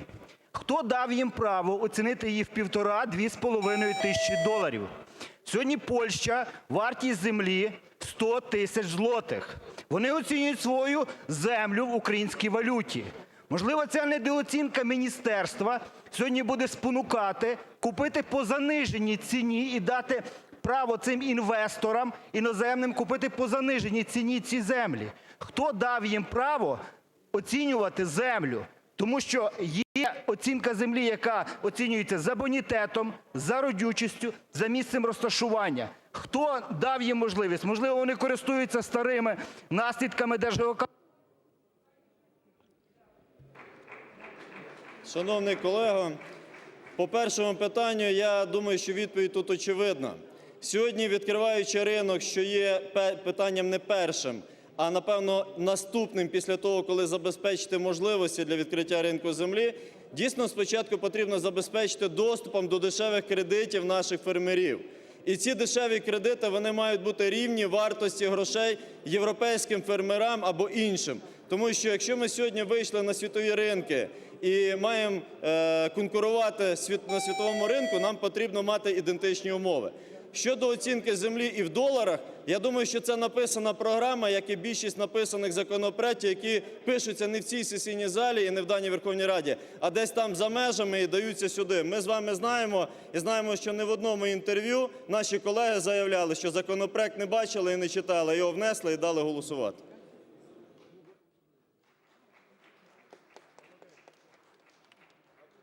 Кириленко Іван Григорович. Шановний Дмитро Олександрович, шановні колеги, "Батьківщина" продовжує формулювати те, що об'єднує зал. Як аргумент безвідпорний в залі звучить одне: не забирайте право у селян, які хочуть продати землю, щоб вони його реалізували. Окей, підтримуємо це право. Перший покупець – держава. Перший покупець – орган місцевого самоврядування, громада. Де взяти кошти? Кошти негайно створюємо селянський банк. Він є в кожній цивілізованій країні, яка дбає про сільське господарство. Там тільки державні кошти. Під 2-3% річних, як у всьому світі. Звідси беруться кошти, в тому числі на придбання, за справедливою ціною у тих, хто бажає продати. Оце вам ринок в національних інтересах, в інтересах кожного громадянина України. Яка проблема?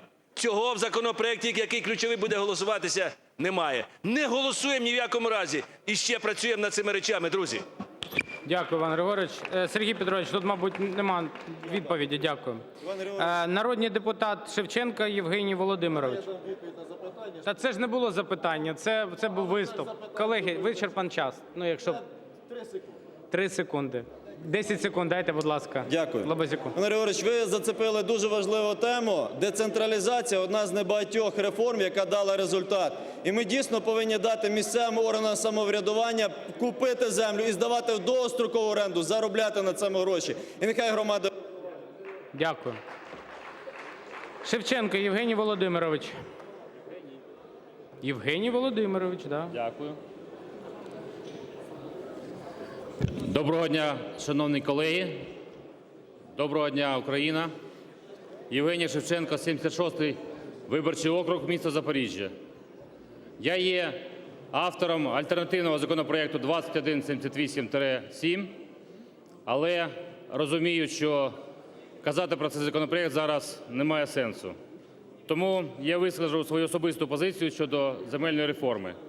З самого початку я особисто був проти того, щоб іноземці чи їх компанії мали право купувати українську землю сільськогосподарського призначення для товарного виробництва. Нарешті Президент і наша фракція усвідомили, що позицію, яку я відстоював та озвучував весь цей час, співпадає з думкою більшості громадян України. Та на сьогодні усі погодились з тим, що іноземці не можуть володіти сільськогосподарськими землями в Україні, бо Конституція України захищає право власності на землю саме громадян України. А внесення змін до статті 13 Конституції України можливі тільки за результатами проведення всеукраїнського референдуму. Зараз головне – мораторій – це зло. Зло, яке робить селян жебраками. Продовження мораторію на продаж землі – це продовження бідності в українському селі. Але великі агрохолдинги, які себе називають локомотивами аграрної галузі, після проходження яких через села сільська місцевість в соціальному розумінні перетворюється в пустелю. Без доріг, без шкіл та лікарень, без дітей, без майбутнього. Тому майбутнє українського села я бачу так. Це середнє господарство, в залежності від регіону, розташування та кліматичної зони, від 3 до 5 тисяч гектарів у Поліссі або 5-10 тисяч гектарів землі в зоні степу. В структурі виробництва котрих обов'язково буде тваринництво, бо земля повинна отримувати органічні добрива.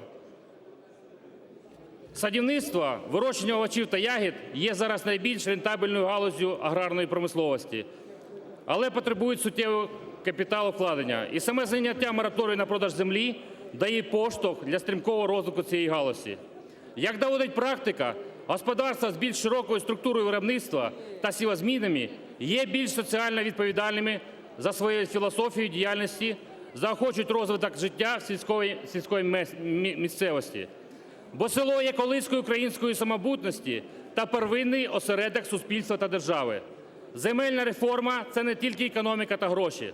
Це реформа, яка впливає на соціально-гуманітарну складову держави України, від якої залежить майбутнє життя українців на сторіччя вперед. Тому я особисто в першому читанні проголосую законопроект 2178-10. Але якщо до другого читання не будуть враховані поправки, які виключають право іноземців володіти сільськогосподарськими землями, про які нам говорив Президент, та не будуть враховані правки, якими буде обмежено право володіння однією особою до 20 тисяч гектарів, я особисто буду голосувати красною кнопкою. Ще скажу, у нас є така фракція «Сорос», яка підтримувала до цього земельну реформу, а коли узнали, що ми проти елементу іноземців, відмовляється голосувати. Тому, українці, зробіть висновки, на кого ця фракція робить – для українців або для іноземців. Дякую. Дякую. Запитання будуть до доповідача? Немає?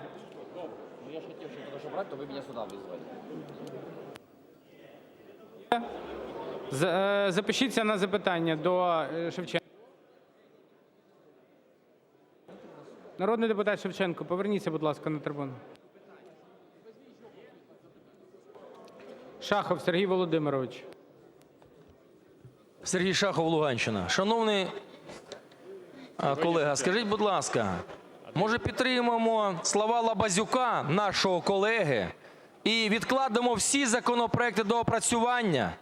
Може не будемо сьогодні наступати на одні ж ті граблі, коли з 91-го до 93-го року продали всі державні підприємства за ваучери, за сертифікати. На бумажці було написано 52 мільйони карбованців, коли долар коштував 2,50. Це 20 мільйонів доларів. Але людей ошукали, продаючи ваучери за $1 за булку хліба, коли людей кинули на призволяще. Те ж саме сьогодні буде з селянами, коли їм дали сьогодні сертифікат, в якому написано 135 тисяч гривень з 92-го року. А коли девальвація гривні відбулася з 300% до 25%, може спершу перерахувати на 5 разів їх землю до мільйона гривень, і люди не захочуть продавати свою землю взагалі, і будуть здавати нормальним фермерам за 2 тонни зерна, а не за 400 тонн зерна. Будь ласка, відповідайте. Шановний Сергій, усі пропозиції, які мають сенс, які мають здоровий глузд, можуть бути враховані на комітеті між першим та другим читанням. Я теж за те, я теж кажу, якщо не будуть враховані правки щодо обмеження права власності до 20 тисяч гектарів, якщо ми не виключаємо, щоб не було ніяких лазійок для іноземців, якщо ми не врахуємо землі на зрощенні, якщо ми не надаємо правовий статус земель на зрощенні, то буде у нас інша дискусія. Тому долучайтесь, будь ласка, будемо вас чекати. Дякую. Будь ласка, народний депутат Лубінець Дмитро Валерійович, депутатська група «За майбутнє». Крулько передаємо. Крулько. Передаємо слово Крулько. Слово Крульку, будь ласка. Крулько Іван Іванович. Іван Крулько, фракція «Батьківщина». Шановний доповідачу по законопроекту, у мене є до вас таке питання. Ми сьогодні чули, що уряд заклав в бюджеті на наступний рік програму по відшкодуванню відсоткової ставки, якщо люди будуть купляти землю. Мало того, що скасували всі програми для селян і для фермерів, всі програми, так навіть ця програма, яка стосується відшкодування відсоткової ставки, спрямована на підтримку комерційних банків, які будуть надавати ці кредити, а не на підтримку фермерів. А навпаки, ці всі речі будуть вимивати обігові кошти у фермерів, будуть спрямовані на те, щоб фермери не вкладали в землю, не купляли міндобрива, не купляли посівний матеріал, а будуть спрямовані на одне – на те, щоб забрати останні кошти від селян і щоб вони взагалі землю не могли обробити.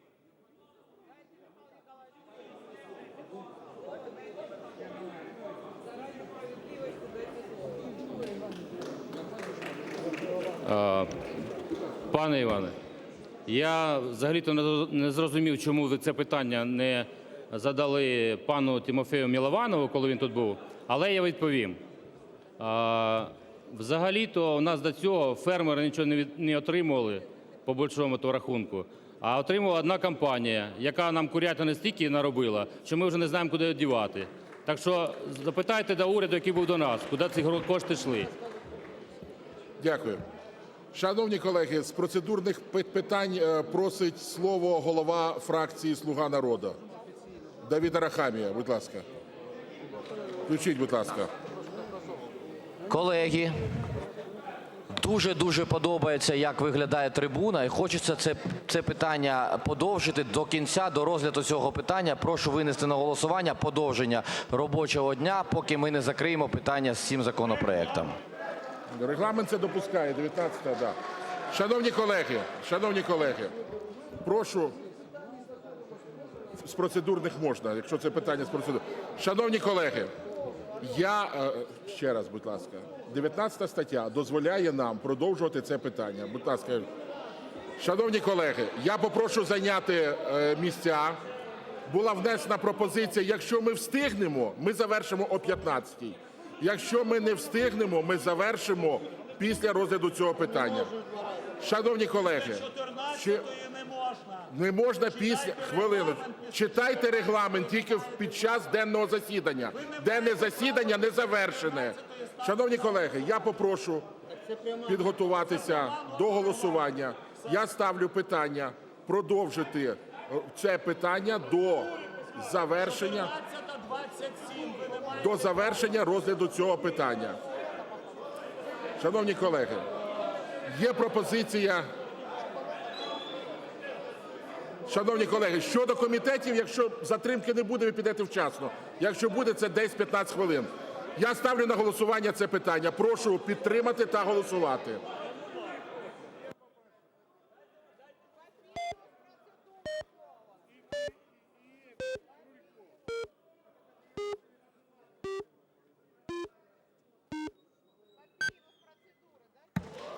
За 234 рішення прийнято. Продовжуємо розгляд цього питання.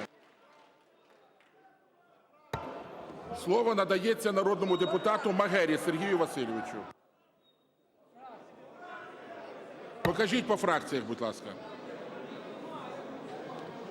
"Слуга народу" – 231, "Опозиційна платформа" – 0, "Європейська солідарність" – 0, "Батьківщина" – 0, "За майбутнє" – 0, "Голос" – 0, позафракційні – 3. Дякую. Рішення прийнято.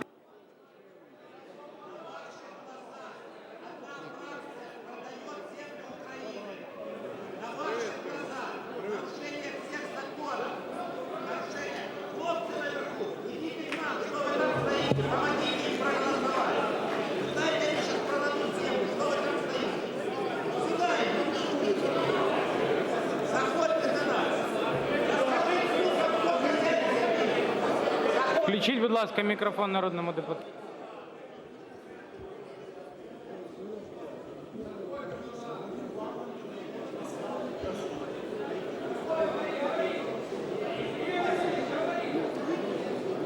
Шановні колеги, шановні виборці, сьогодні пристрасті просто зашкалюють. Однак, сподіваюся, що ніхто в цьому залі не буде сперечатися з тим, що будь-яка реформа приречена, якщо її не підтримують більшість.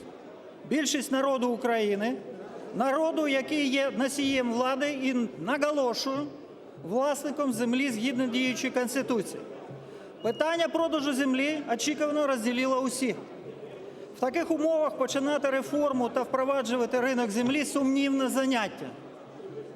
Тому групою народних депутатів України був підготовлений проект закону 2178-8, який я зараз і презентую. Основні положення внесеного нами проекту передбачають: по-перше, закріплення на рівні закону заборони на купівлю-продаж земель сільськогосподарського призначення до проведення всеукраїнського референдуму з цього питання.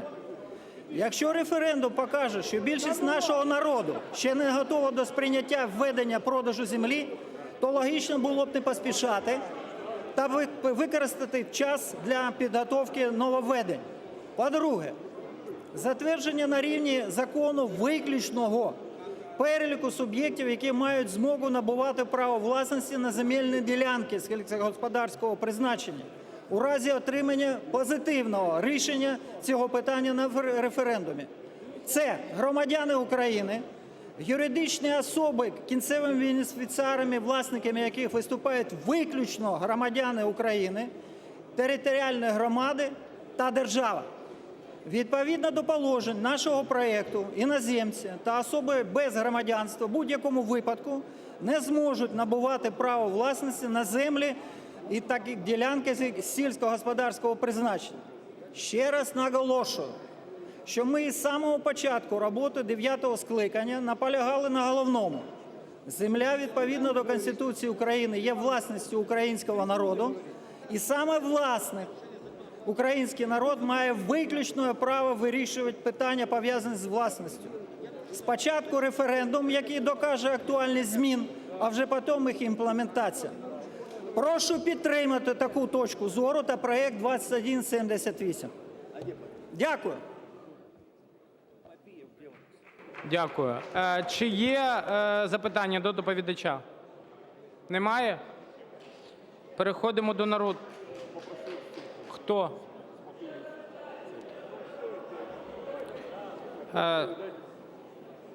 Сергій Васильович, якщо можна, поверніться, будь ласка, є запитання. Запишіться, будь ласка, на запитання.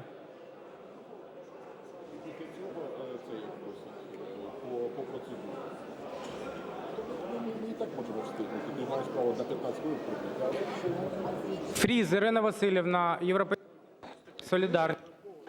Прошу передати слово Гончаренко. Гончаренко Олексій. В мене наступне питання. Ось ми всі з вами бачимо пропозиції від Зеленської команди, які передбачають неймовірну концентрацію землі в одних руках – більше 200 тисяч гектарів. Питання. В якій ще країні Європи є така концентрація, яка є припустимою? Візьмемо для прикладу Польщу – 500 гектарів. Візьмемо інші східноєвропейські країни. Там теж мова йде про сотні гектарів.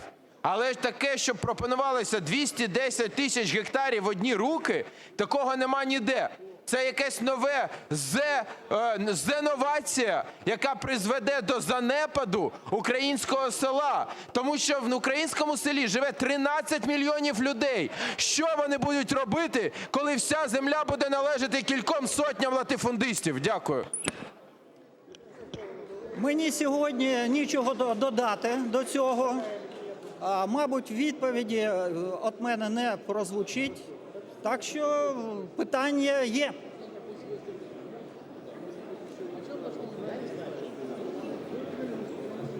Ще питання є? Головуючий, будь ласка.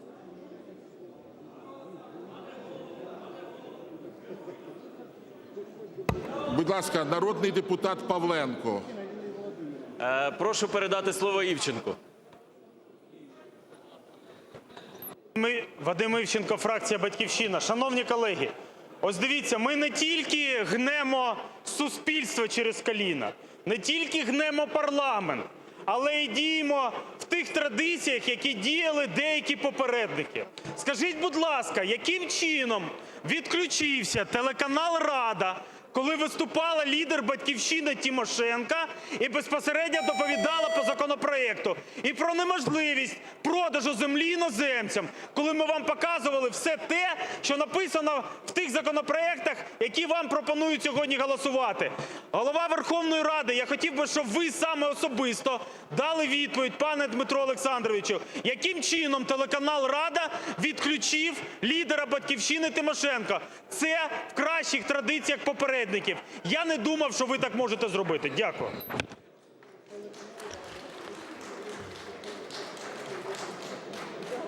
Мабуть, запитання не до мене. Да, я дам вам Вибачаю. Дякую. Ви не будете відповідати? Мабуть, питання не до мене. Я так Включіть, розумію. будь ласка, мікрофон тут. Сергій Васильович. Мабуть, питання не до мене. Вибачаюсь, я не відповім. До мене питання. Ну, коли я буду доповідати, я думаю, що я зразу зможу відповісти. Дякую. Я думаю, що буде некоректно, якщо я буду відповідати на запитання закону, автором якого не є я.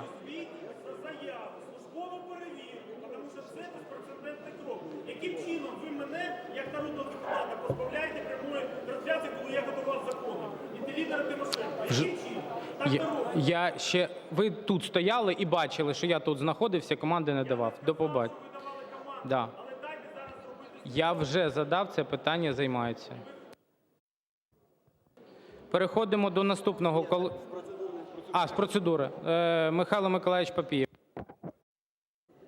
Шановні народні депутати України, шановні громадяни України, Я просив слово з процедурних питань, але мені зухвало його не давали. Чому? Перед голосуванням. Тому що я всім вам показую 19 статтю Регламенту.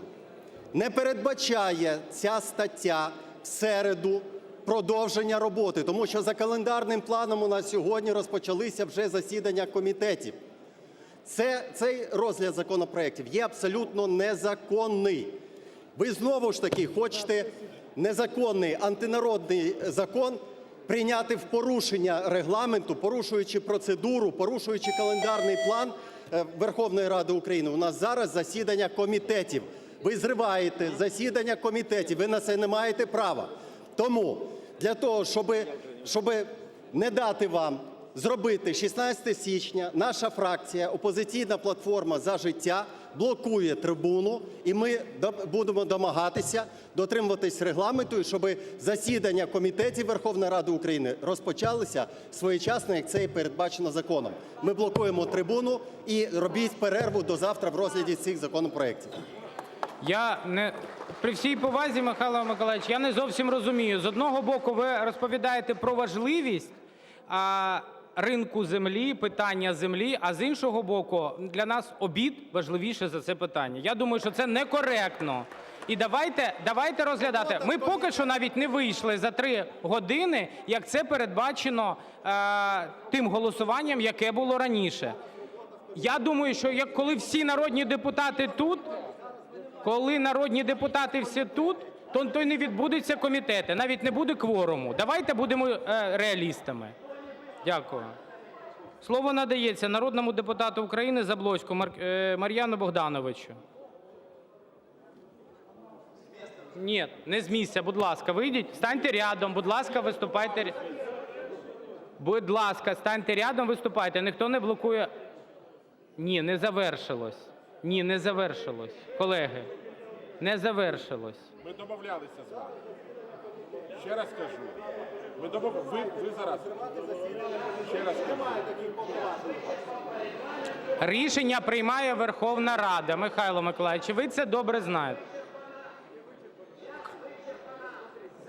Включіть, будь ласка, мікрофон Заблоцькому. Ви зараз затягуєте цей процес розгляду питання.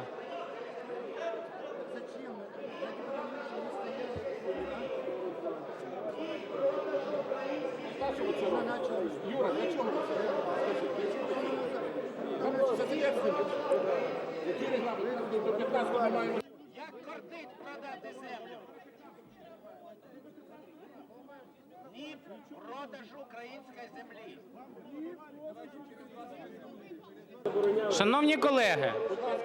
Шановні колеги, якщо ми говоримо про регламент, регламент не передбачає блокування трибуни. Регламент не передбачає таку дискусію. Тому, коли ми вимушені продовжувати засідання, це не тому, що ми не хочемо піти на комітети, а це тому, що деякі колеги з Верховної Ради України вважають, що такий формат дискусії більш зручний і звичний. Я сподіваюся, що все ж таки це не так. Дайте слово, будь ласка, Заблоцькому. Ви принципово блокуєте і не дотримуєтесь домовленостей, які були досягнуті? Включіть, будь ласка, мікрофон Заблоцькому з місця, значить.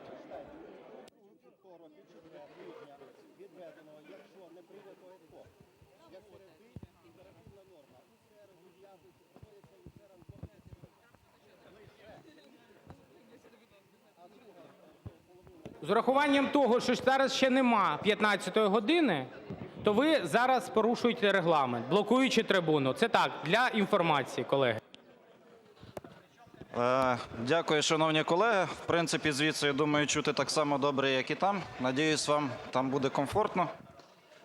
Шановні колеги, дійсно, перед нами зараз історичний момент, і ми говоримо про те, щоб 6 мільйонам 700 тисяч українцям, які мають мораторну землю в приватній власності, дозволити її продавати. З іншого боку, є приблизно 40-50 тисяч аграріїв, фермерів, які зможуть отримати право її купити. На превеликий жаль, 6 мільйонів 700 тисяч землевласників, вони недобре організовані, адже це найбідніші верстви населення. Вони не платять членських внесків, вони не мають медіабюджетів, вони не вкладаються в передвиборні кампанії депутатів, і вони не захищені. І в даному випадку ми говоримо про те, щоб дати можливість цим людям збути цю землю по нормальній ціні. На даний момент 6 мільйонів 700 тисяч землевласників мають в середньому по 4 гектари. Це переважно люди похилого віку. Їхня пенсія – 2 тисячі гривень. Продати цю землю вони спокійно зараз, навіть при поточних ринкових цінах, можуть десь за 200 тисяч гривень за ту земельну ділянку. Будь-яке обмеження, яке ми встановлюємо на продаж, будь-то кількість гектарів в руки чи то іноземці, воно обмежує ту ціну, яку вони можуть отримувати. Я розумію, що ми бачимо багато протестів аграріїв, але не слід також забувати про інтереси 6 мільйонів 700 тисяч землевласників. Вони заслуговують на те, щоб отримати справедливу ціну. І продовжуючи дану тему, хотів би також звернути увагу на лицемірство, те, яке відбувається зараз. Шановні виборці, шановні громадяни, як ви думаєте, серед тих, хто зараз блокує трибуну, скільки є земельних ділянок у їх власності? Якщо ви подивитесь уважно в декларації, спокійно купують землю, спокійно продають землю. І це дозволено, тому що ж мораторій не на все поширений. Виявляється, в нас купувати землю в Конча-Заспі – це правильно, на святих схилах Дніпра. А бабусі в селі продати земельну ділянку – це неправильно. Шановні народні депутати, я розумію, що ви бачите цифру, що 75% можливо би на референдумі виступило би проти скасування земельного мораторію, проти власності 6 мільйонів 700 тисяч громадян. Ви вважаєте нормальним виносити на референдум те і розпоряджатися чужою власністю? Тобто референдумом вирішувати приватну власність 6 мільйонів 700 тисяч людей, тому що це популярно. Шановні народні депутати, в мене є альтернативна навіть для вас пропозиція. А знаєте, що ще буде дуже популярно? Забрати всю землю, яка розкрадена у всіх колишніх депутатів всіх попередніх скликань. Як ви вважаєте, якщо я винесу таке питання на референдум, яка буде підтримка? 99% чи 100%? Якщо ви будете виносити на референдуми питання розпорядження чужою власністю в комплексі, ви самі ж можете на це попасти. Тому я виступаю за те, щоб ми нарешті перестали зневажати 6 мільйонів 700 тисяч літніх громадян переважно, таких самих людей, як ми, які мають приватні власності цю землю. Точно так само, як інші мільйони людей мають у власності присадибні земельні ділянки, землі під будівництво, під промисловість. Тому що якщо ні, не будуть поважати приватну власність інших людей. Дякую. Пропоную переходити далі до голосування. Дякую. Чи є запитання до Мар'яна Богдановича? Запишіться, будь ласка, на запитання.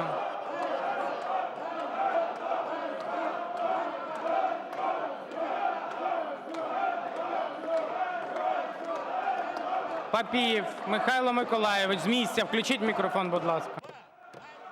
Шановні народні депутати України, шановні громадяни України, я ще раз під стенограму звертаюся до Голови Верховної Ради України.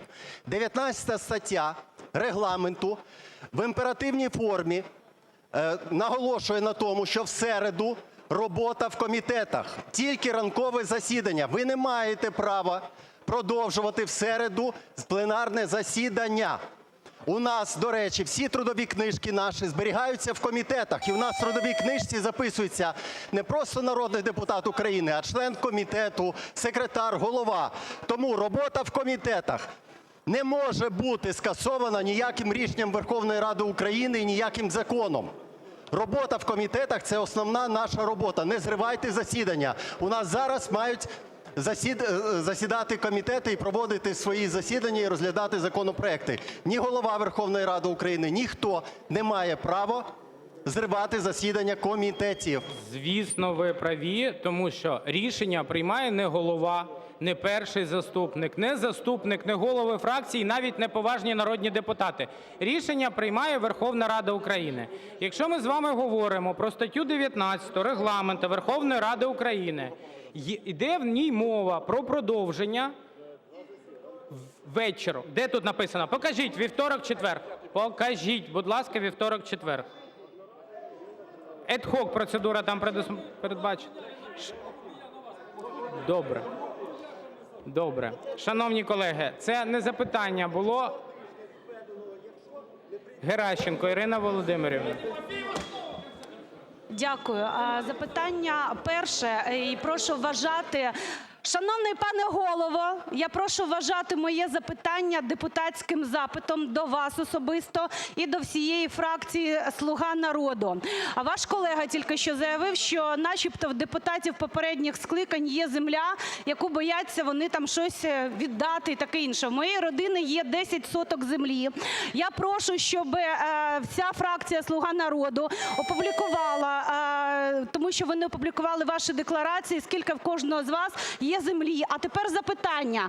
В інтересах якої латифундії автор цього законопроекту заклав межу мінімальну 200 тисяч гектарів землі може придбати один власник? Хто в Україні може придбати ці 200 тисяч гектарів землі? Друге питання. Чому у вашому законі не передбачено земельного кадастру? Третє. Чому там не передбачено мінімальної вартості землі? Ну і коли ви опублікуєте, скільки у вас, "Слуги", є землі, що ви отак от зараз намагаєтесь?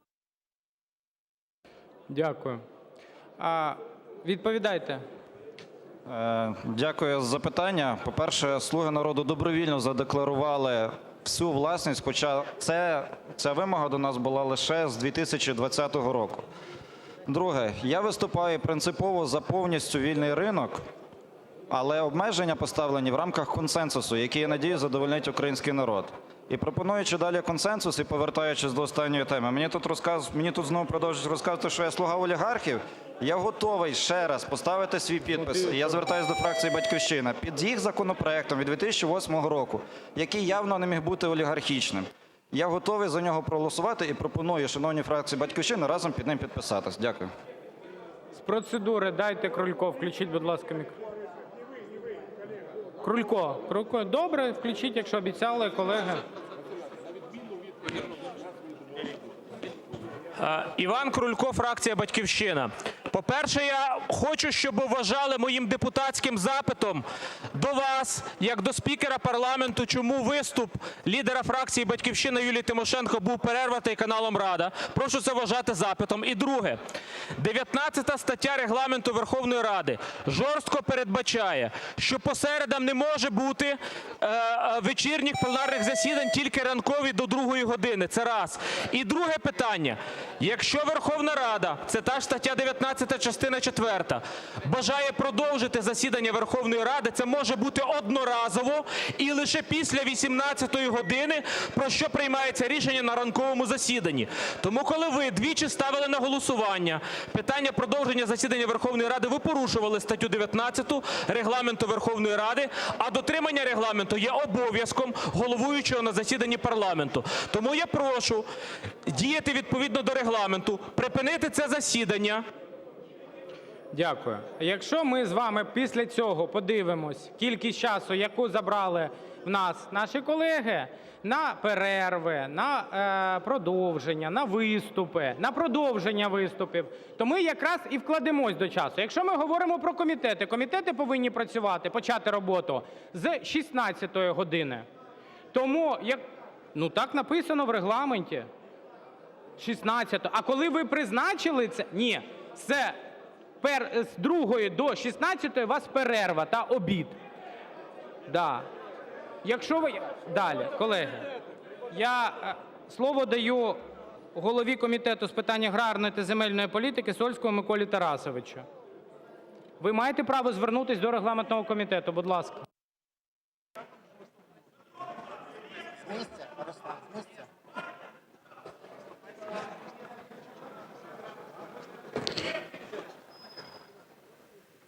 Пане головуючий, колеги, доброго дня. Я думаю, ні для кого не секрет, ні в цій залі, ні в країні, що ринок землі в нас насправді існує. У нас в країні розпайовано більше 27 мільйонів гектар, які є підмораторними. І приблизно 1 мільйон 200 тисяч гектар за останні 10-15 років у різні способи, в основному по договорах довгої оренди і емфітевзису, вже продані. Коли бабця підписує або дідусь-пайовик договір оренди на 49 років і одночасно бере за весь час оренду по нормативно-грошовій оцінці, ми всі розуміємо, що це прихований договір купівлі-продажу. Більше того, більшість таких договорів обставляються заповітами, договорами-дорученнями і іншими інструментами. Крім того, в нас в країні існує біля 4 мільйонів гектар сільськогосподарських земель, які належать громадянам, які ці землі передані в порядку ОСГ, де немає мораторію, і біля 1 мільйона гектар вже перепродано. Основне завдання законопроектів, які подані і які були розглянуті комітетом, це з сірого ринку зробити білий. Ніяких питань по стимулюванню цього ринку жодним чином не розглядається. Разом з тим, хотів би відзначити, що це тільки частина земельної реформи. Я абсолютно згідний з паном Кириленком Іваном Григоровичем, що повноваження по розпорядженню землями треба передати від кадастру до місцевих громад. Даний законопроект також на порядку денному, це інший законопроект, яким передбачається повністю передати ці повноваження. Ця передача розпочата, дякуючи попередньому уряду, і, дай Бог, буде закінчена. Крім того, є багато норм, які розвивають переважне право діючих орендарів. Також суттєво спрощується землеустрій. На моє особисте глибоке переконання, сівозміну кожного з фермерів повинна визначати не Верховна Рада. Вони краще за нас з цим справлялись і будуть справлятися. Дякую. Чи будуть... Все? Чи є запитання до доповідача? Прошу записатись на запитання.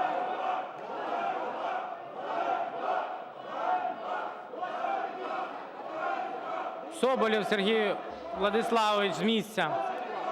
А можна. Пане Сольський, скажіть, будь ласка, для кого конкретно із 6 мільйонів 700 тисяч власників ви заклали норму 210 тисяч гектарів, які можна викупити в одні руки? Для кого ви заклали норму, що це може викупати іноземний громадянин? Для кого ви в своєму законопроекті заклали норму, що це може викуповувати компанія, яка зареєстрована в офшорній юрисдикції, не сплачуючи податки в Україні? Конкретні прізвища. 1, 2, 3. Я вас слухаю.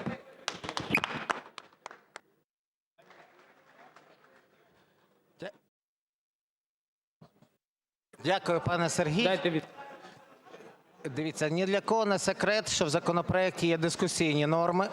Основна норма, яка дискусійна і яка вже позиція по ній озвучена Президентом, це пов'язано з тим, що будь-які іноземці в будь-якій формі, напряму чи як співзасновники будь-яких підприємств не зможуть брати участь у викупу землі. Тільки при умові затвердження такого рішення виключно референдумом. Ще раз я вам це підкреслюю. Саме ці правки будуть внесені. Вони публічно оголошені, підтримуються значною частиною комітету і мають, я так бачу, дуже сильну підтримку в залі. Коли ми говоримо про обмеження по країні, по областях і по ОТГ, я прошу вас звернути на декілька моментів. По-перше, знову ж таки, ці питання між першим і другим читанням не раз будуть ще обговорюватися. Більше того, я думаю, ви особисто, і не тільки ви, а весь зал, і вся країна чули Дайте завершити, будь ласка. окремих представників фракції "Слуга народу" з нашої фракції, які дотримуються іншої думки і настоюють на внесенні цих правок між першим і другим читанням. Дякую. Фріз Ірина Василівна. Прошу передати слово Вікторії Сюмар.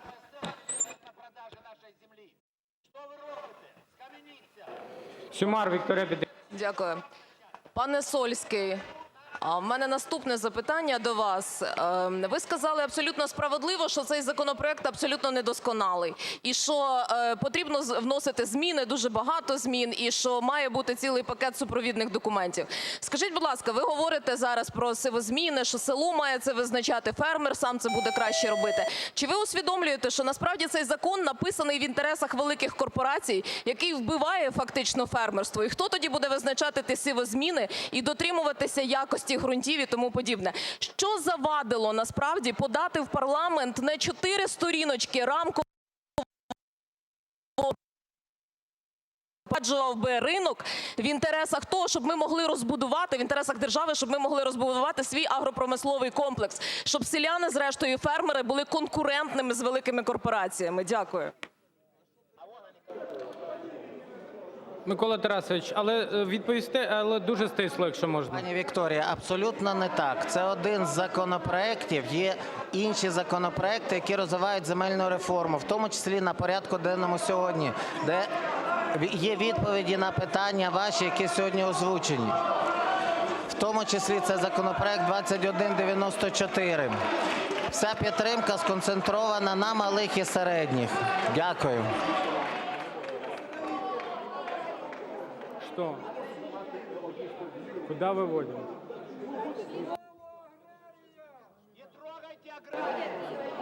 Шановні колеги, час для представлення законопроєктів та виступів від авторів закінчено. Прошу записатись по фракціям на виступи. Виступи з місця будуть відбуватись.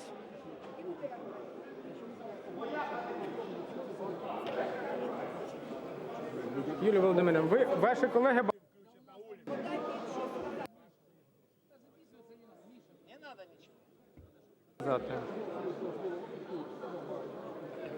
Крулько Іван Іванович. З місця включіть. Немає Крулька? Далі. Білозір Лариса Миколаївна. Прошу передати слово Батенку Тарасу Івановичу. Батенко Тарас Іванович, з місця, будь ласка, Тарас Іванович. А не пускаю, давайте з місця. Тарас Іванович, я вас дуже прошу, давайте з місця. Тому що зараз теж слово втратиться, воно буде негарно. Дякую. Прошу додати мені час на виступ, поки я йшов на трибуну, яка заблокована. Шановні друзі, шановні колеги, ми сьогодні дуже емоційно проводимо час в парламенті. Я хочу нагадати, тут нам нагадували історію. Я теж хочу нагадати, що ще років 20 назад була дискусія між лібералами і комуністами про те, що ліберали казали, що у нас з комуністами різниця тільки по одному питанню – це по земельному питанню. Вони думають, що ми повинні лежати в землі, а ми думаємо, що навпаки. Знаєте, комуністів вже давно немає в цьому залі, а ми досі не можемо знайти порозуміння і консолідацію суспільства в земельному питанні. Ви знаєте, я хочу пригадати вам ще один історичний факт, тому що питання землі сьогодні – це питання національного інтересу і стратегічного інтересу нації, національної безпеки. Коли всередині 19 століття, в час, коли Росія програла Кримську війну, вона продала Аляску за нещасних $5 мільйонів. Воно нам їм економічну ситуацію не поправило. І те, що ми бачимо в прогнозних показниках по бюджету 2020 року, $5 мільярдів надходжень з продажу землі, я вважаю, що це теж не ситуація, яка нам капітально поправить економіку надходжень і продажу землі.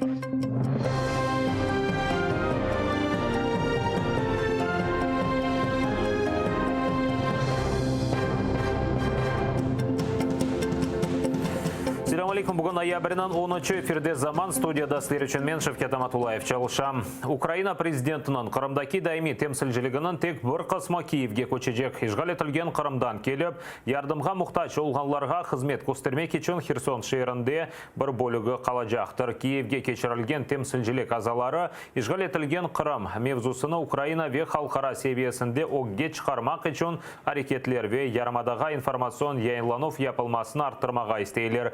Бұне бәрабер Украинада қырымларының ақлары қуветлештірілмесі ве ярмада реинтеграциясынан бағлы қанун лейхаларына азырланмасы мұйым олғанны қайдеттілер. Намагатимемося стати тим органом, який розробляє потрібні для Криму і кримчан законопроекти.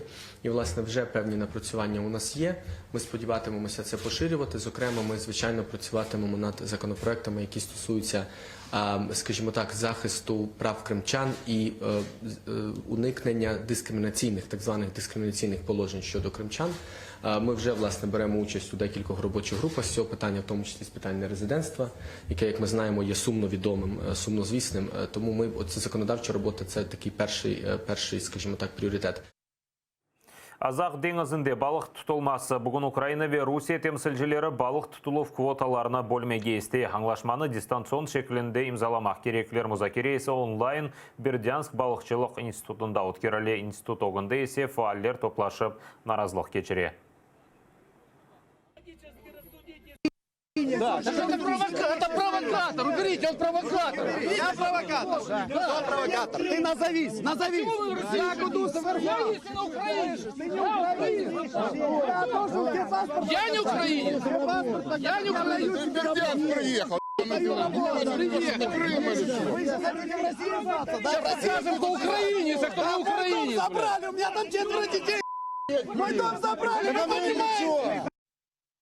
Перед лицом граждан Украины нарушается закон, сдается фактически национальная безопасность и акватория Азовского моря в угоду Российской Федерации.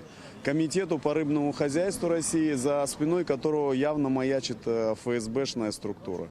Если мы не подпишем сейчас этот договор, мы не сможем выходить.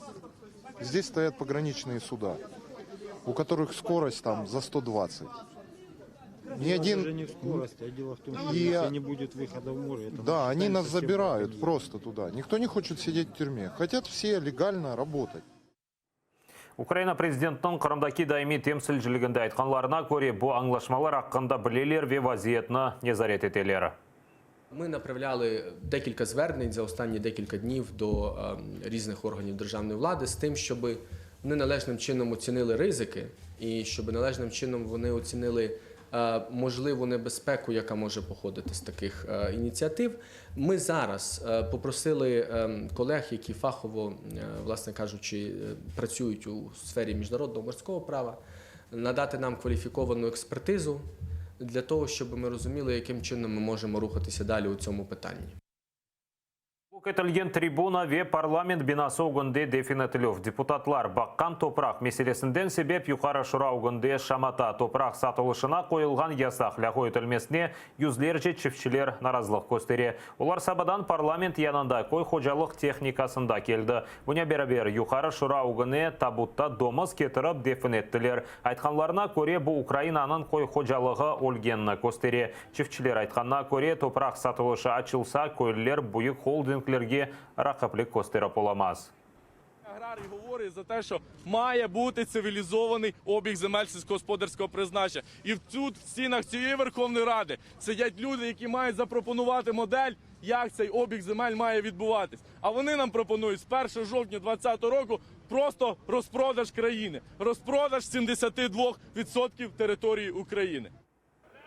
Юқары шурада есе оппозиционная платформа за життя. Темсілжілері Менбаны блок еті. Бірінші сефер Никита Парутаев чықыш япқаны вақыт, сонра есе Тимофей Миловановнан чықышы девамында. Иқтисадият инкишафы назира. Қайдеткенне көре қанун лихасы қабыл етілсе, топырақ базары чалышып, көйлерге ось топырағынен насыл істесе ойлы ешметілмеге фұрсат берер. Прошу реєструватись. Реєстрація кнопкою «За» відбувається. Нагадую.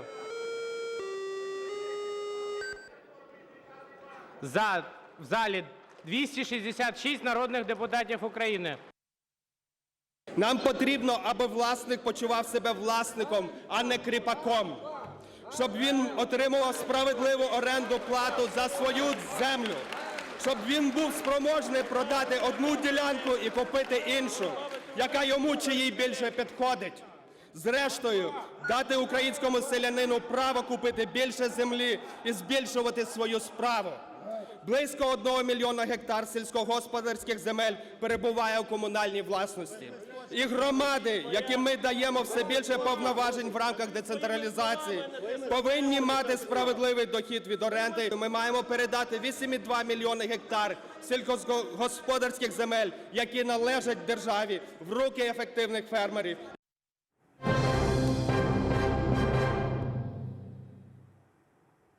Мустафа Джемилев 76 яшында, Қырымда 90 ярым яшында олғаны вақыт бұтын Қырым татар халқыне берабер Орта Азияға сүргін етілді. Генш олған вақытларындан берілі тоталитар режимінің басқысы алтында бұлына 15 ел хапсханеде кечірді. Ақсыздықларға қаршы 303 күн ачлық тұтты. Қырым татар халқының лидерінің тарихи қанда Невбете Келев қамыз. Если ты не будешь гореть, если я не буду гореть, а кто же позаботится о моем народе? Қырымда 90 о ярымаданы білмеді. Мустафа Джемилевнің қорантасы бебутын халқнен берабер советлер режимі 6 айлық олғанда сүргін етті. Қырымға севгіні ана бабасы ашылған. Яшылықтан Мустафаға білгіге интыла екен да 6 яшында олмаса да мектепке бармаға істеген. Забывал то портфель, то еще что-то. И еще вначале он не очень так хорошо учился. Когда его спрашивали, ну что, Мустафа, что сегодня получил? Ой, не спрашивайте. Я руки тянул. Меня вовремя не спросили. Когда все пятерки разобрали, мне досталась тройка. Говорил. Балалықтан Мустафаға дайыма китапларға сарылайды. Китапханеде о совет режиміне қаршылық көстерген диссидентлерінен көрішті. Мустафаға 18 ел девамында КГБ-нің незаретінде олған еді.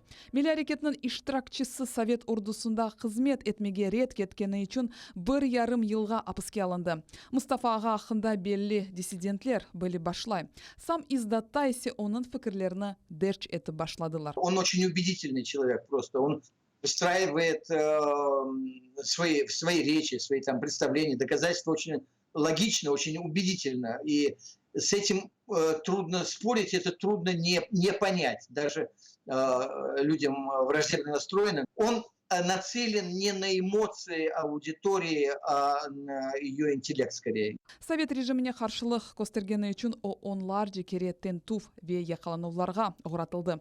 15 ел апсханеде кечірді.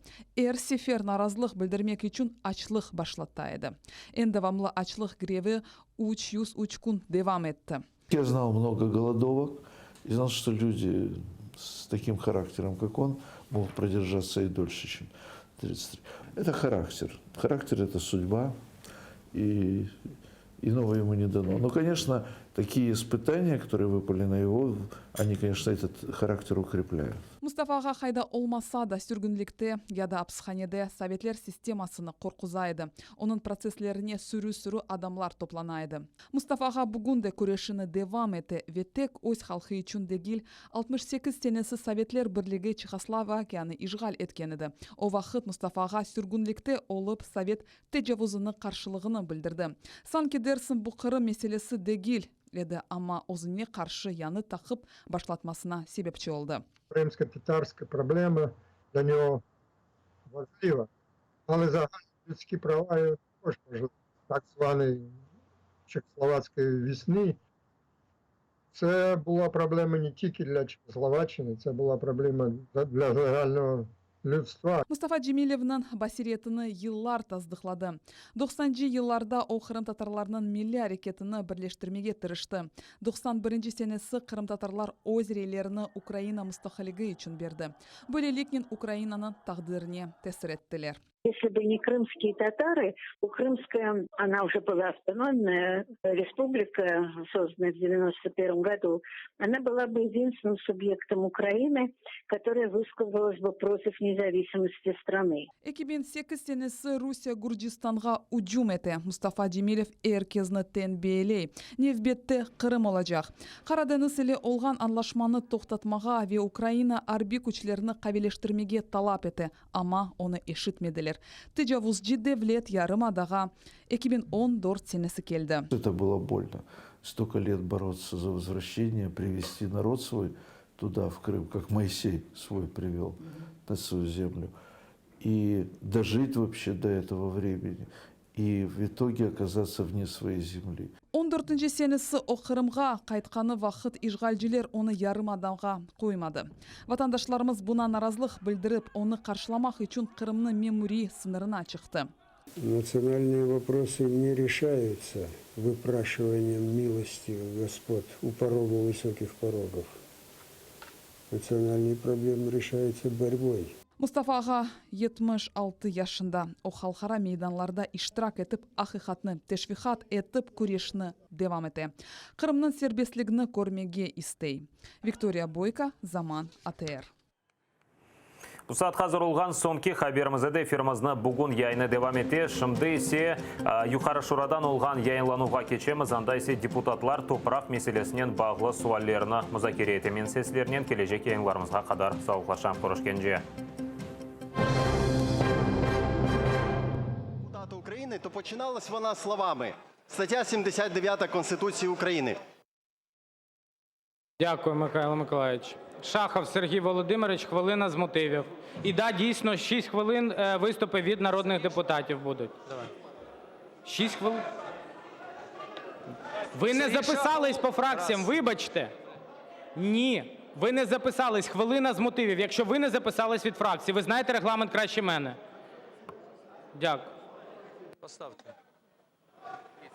Сергій Шахов, Луганщина. Шановні колеги, сьогодні ми розглядали 10 законопроєктів, які не поєднують суспільство, а роз'єднують. За кожного з нас голосували люди для того, щоб ми не просто думку суспільства, сьогодні тут за думку суспільства голосували, а за Україну. Тому наша команда пропонує сьогодні об'єднати всі законопроекти і відправити на доопрацювання в комітет, щоб не розгалужувати суспільство. Під час військових дій в 2013 році, 2014 році наша команда провела більше 22 круглих столів від Закарпаття, Львова, Одещини, Харківщини, Донеччини. І тому ми об'єднували суспільство. Прошу сьогодні згомонитися і відправити всі законопроекти на доопрацювання. Дякую. Тому що 25 мільйонів гектарів сьогодні не розпайовані на 35 мільйонів українців. Підніміть руку, у кого є 2 гектара землі. Шановні, у кого у людей є по 2 гектари? Дякую. Запишіться на виступи від народних депутатів. Регламент 6 хвилин, переходимо після цього на голосування.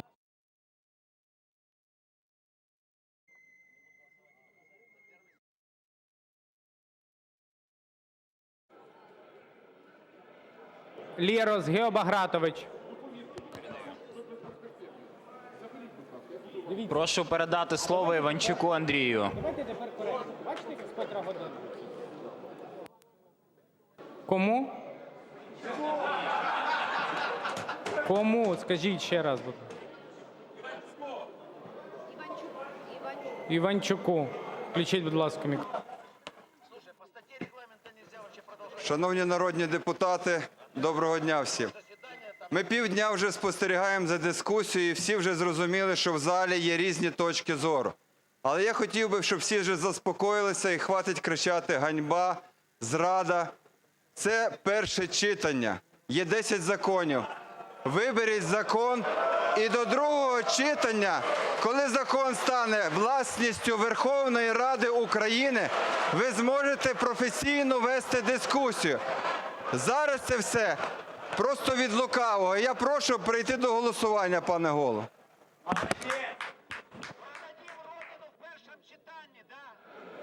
Дякую. Княжицький Микола Леонідович. Прошу передати слово колезі Гончаренку, північ Одещини. Гончаренко? Гончаренко Олексій Олексійович. Олексій Гончаренко, північ Одещини, Європейська солідарність. Шановні друзі, ви знаєте, прямо зараз на наших очах відбувається фактично розпродаж української землі. Це не ринок землі, що ви хочете ввести. Той закон, який ви написали. Проти того, щоб український власник земельного паю міг їм розпоряджатись, не виступає ніхто. Звичайно, що людина має розпоряджатись своїм майном. Хтось хоче виїхати з села, хтось хоче лікуватись, хтось хоче на освіту онуку. Але те, що ви пропонуєте, це абсолютно інша річ.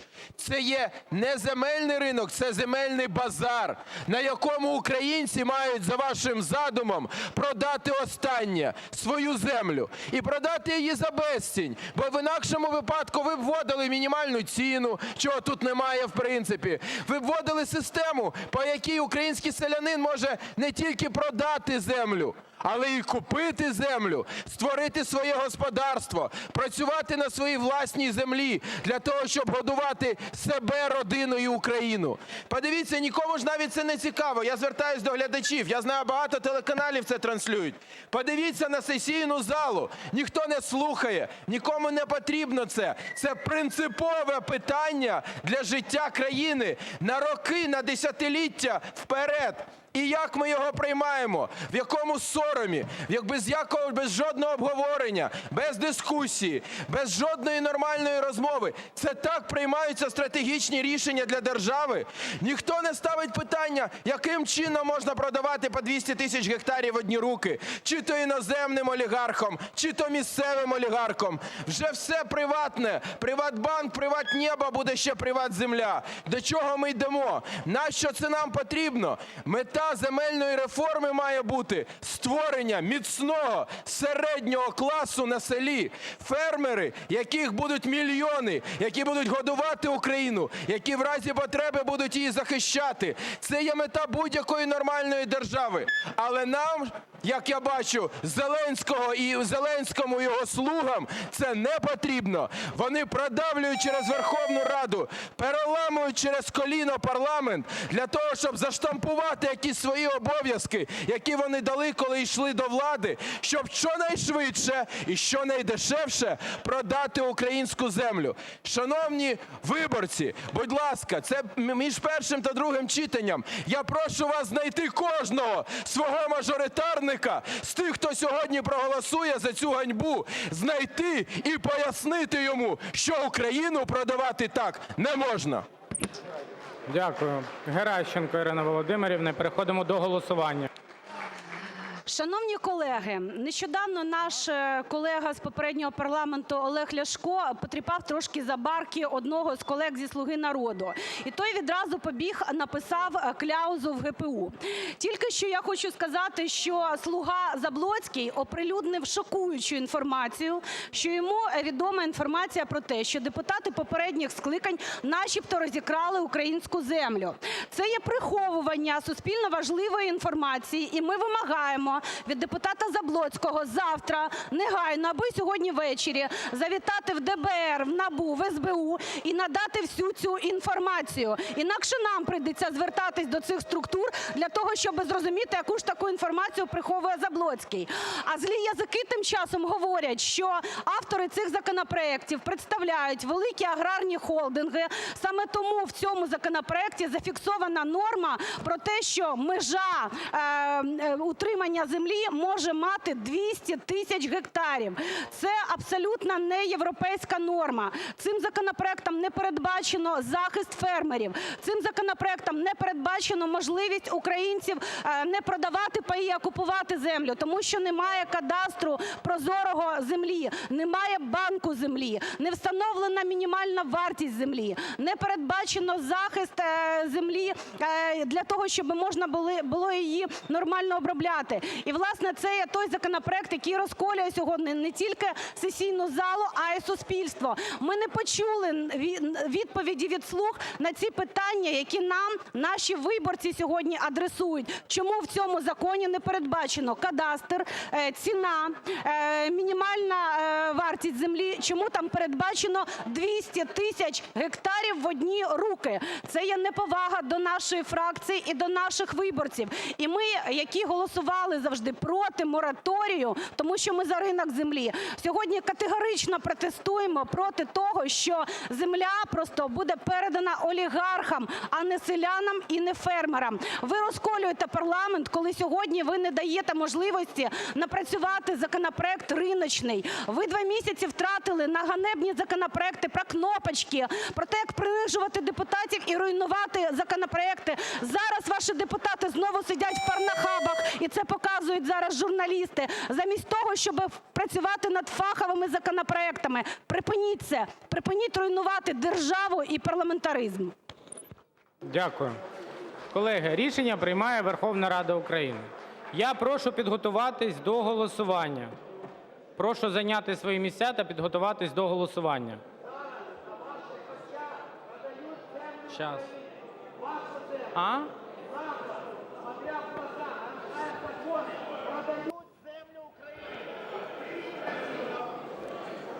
Будь ласка, займіть свої місця, підготуйтесь до голосування.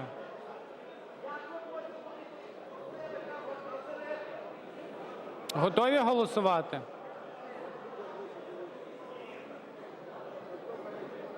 Шановні колеги, готові голосувати? Прошу підтримати та проголосувати.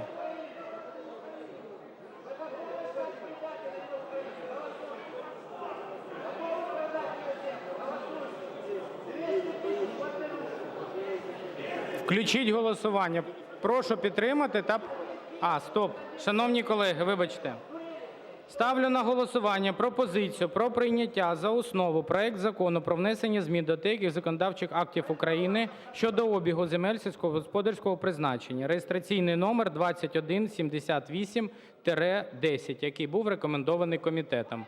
Прошу підтримати та проголосувати.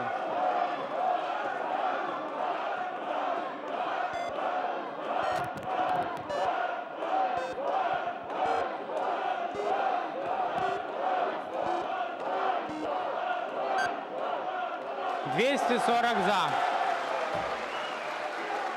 Рішення прийнято. Закон прийнятий в першому читанні за основу. По фракціям покажіть. "Слуга народу" – 227, позафракційні – 13. Рішення прийнято. Шановні колеги, повертаючись до питання регламенту.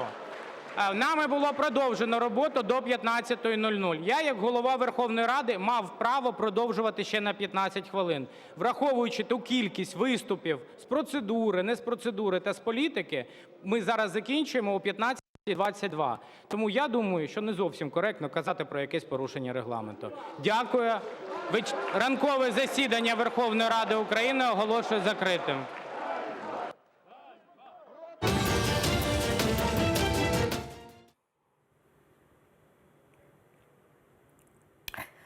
Вітаю!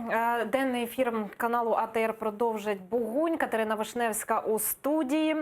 Щойно побачила, як Верховна Рада у першому читанні підтримала законопроект про землю. І я вітаю нашу гостю Євгенія Горюнова, політолог. Добрий день. Добрий день. Ну, звісно, щодо найгарячіших і найобговорюваніших сьогодні подій у Верховній Раді, біля неї, що загалом скажете про це засідання, про цю дискусію і про підтриманий законопроект?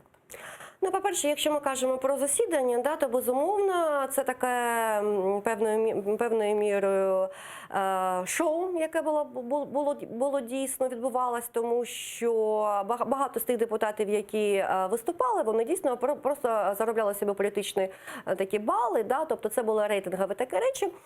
Що стосується порушення регламенту, я не юрист, але, здається, все ж таки голова Верховної Ради не може казати про те, що порушив, не може робити такі висновки, тому що дійсно там є зауваження. І знову ж таки, прийняття мене в цьому турборежимі хвилює тільки не питання, навіщо так поспішати? Ну давайте ви перенесете засідання на четвер, коли це можна буде зробити аналогічним чином, але без зауважень. Ні, потрібно сьогодні, саме ось як Папієв там казав, саме в той день, коли є робота в комітетах. У мене, до речі, теж виникло питання, коли Арахамія сказав вчора, що ми не встигнемо, тому перенесемо на завтра, але в середу передбачено, що після обіду депутати працюють у комітетах. Тобто, може для того це дійсно все робиться, щоб потім можна було все це повернути у зворотньому напрямку. Тобто ми прийняли, але ж з порушенням. І таких законів взагалі сьогодні приймається дуже багато. І це дуже насторожує. Навіщо ви приймаєте свідомо, фактично порушуючи регламент? Для того, щоб потім можна було все це скасувати? Тобто цей турборежим, навіщо він? Сподобатися кому сподобатися? Населенню, сподобатися президентові, взагалі. Бо дійсно багато питань. І якщо там буде, наприклад, через рік перевибори, а таке в нас теж дуже ймовірно, то нова рада може і все це скасовувати, тому що будуть певні там зауваження від Конституційного суду. Звертаються до Конституційного суду, скасовує і все. Невже ж не можна прийняти закон вже таким, щоб він був законом? Дійсно, чому? Монобільшість же є. Є монобільшість, перенесіть на завтра. Чому сьогодні потрібно? Але ні, потрібно.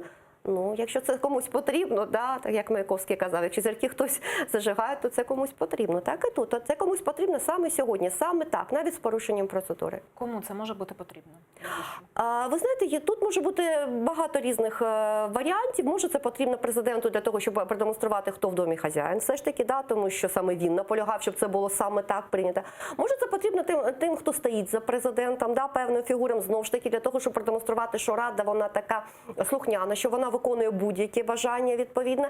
Тобто тут багато різних гравців, да, які зацікавлені саме в такому розвитку подій, щоб показати, що парламент, він фактично контрольований, повністю контрольований. Як на мене, то це дійсно ось такий спектакль, який демонструє вистава, яка демонструє цей підконтрольний парламент, на жаль. Ну, давайте від форми до змісту. Власне, що сьогодні ухвалила Верховна Рада? І дійсно, чи можна це вважати кроком до відкриття ринку землі?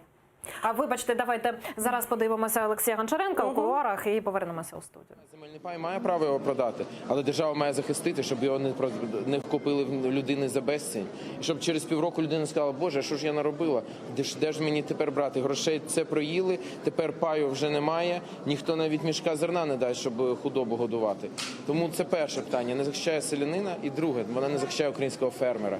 Бо фактично цей закон тільки, щоб українці пошвидше продали землю.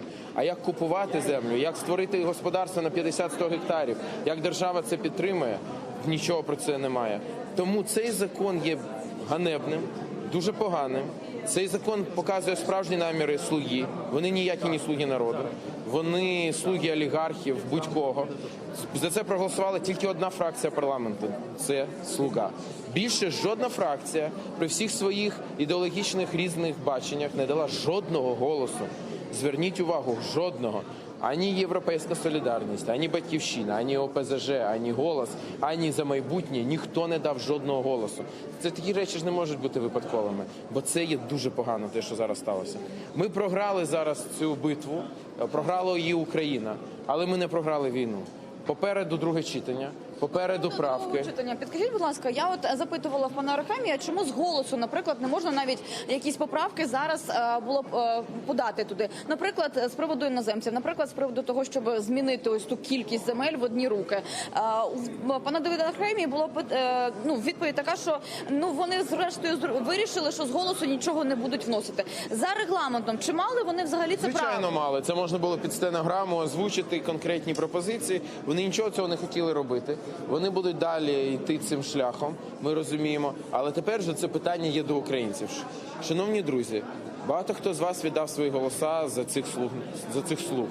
Якщо ви вважаєте, що те, що вони зараз роблять, коли український народ позбавляється останнього, саме української землі, якщо ви думаєте, що це є неправильно, попереду у вас є декілька тижнів для того, щоб знайти свого мажоритарника.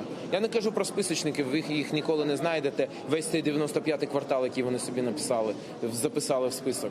Я кажу про мажоритарників. Це є люди, які завдяки вам вони тут знаходяться, і тільки завдяки вам. Знайдіть їх і поясніть їм, що те, що вони роблять, це є зрада України, це є знищення нашого майбутнього, це те, чого робити ні в якому разі не можна. І якщо ви зможете це зробити, це в ваших руках, ніхто тут вас не зможе замінити, то тоді, повірте, в них невеликий запас. 240 голосів – це невеликий запас. Достатньо 20 мажоритарників, які відчують, що це їм ніколи не простять люди, і які відчують всю ту ганьбу, яка буде на їхніх плечах. І тоді цей закон в тому вигляді, як вони його просувають, не пройде. Тож тепер це є завдання для всієї України. Пане Олексію, ще одна тема, досить резонансне питання. От нещодавно, буквально годину тому, з'явилася інформація, інтерв'ю пана Коломойському, New York Times. І там, власне, пропозиція взяти в Російської Федерації 100 мільярдів доларів, в принципі, і МВФ нам не потрібно. Це вже що в нас? Ну, зрозуміло. Знаєте, Кац предлагає здатися. Це ось як воно називається. Інше, цікаве інше. Ми ж розуміємо, що дуже часто, що у Коломойського на язиці, це в Зеленського в голові. І чи це не проба просто спробувати в суспільство катнути цей шар? І це інтерв'ю, яке ще треба розбирати і аналізувати, але хочу сказати, що вся ця ідея, дивіться, як все одне до одного складається. Продати всю землю, а ще продати фактично Крим означає, і частину Донбасу Росії за якісь мільярди доларів. Ну давайте все, це просто що? Це знищення нашої держави. Це просто на наших очах знищення нашої держави як такої. Чи цього очікували люди, коли думали, що ми обираємо якісь нові обличчя? І чи це нові обличчя, чи це просто знищення держави як такої? Дуже небезпечний час, дуже небезпечна ситуація, і дуже багато сьогодні залежить від людей. Так, почули Олексія Гончаренка, народного депутата від Європейської солідарності. І зараз з нами наживо є Сергій Шахов, народний депутат, теж один із авторів альтернативних законопроєктів. Пане Сергію, вітаю, як нас чути? Вітаю, чую. Пане Сергію, розкажіть, будь ласка, чи підтримували ви це голосування, яке було у Верховній Раді? 13 позафракційних, зокрема, на табло показало, що підтримали. І взагалі, які ваші враження від сьогоднішнього дня, від дискусії у парламенті? Наша команда була категорично проти продажу землі.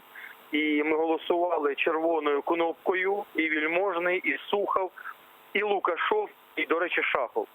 Я поясню чому. Тому що через 5 років після проголосування продажу землі українська земля може бути виснажена і стати як пустеля. Мій законопроект свідчив про те, що все-таки йде екологічна катастрофа, йде катастрофа техногенна в нашій державі, зашкалює. Захворювання людей на рак перебільшує навіть всі країни світу, саме в Україні.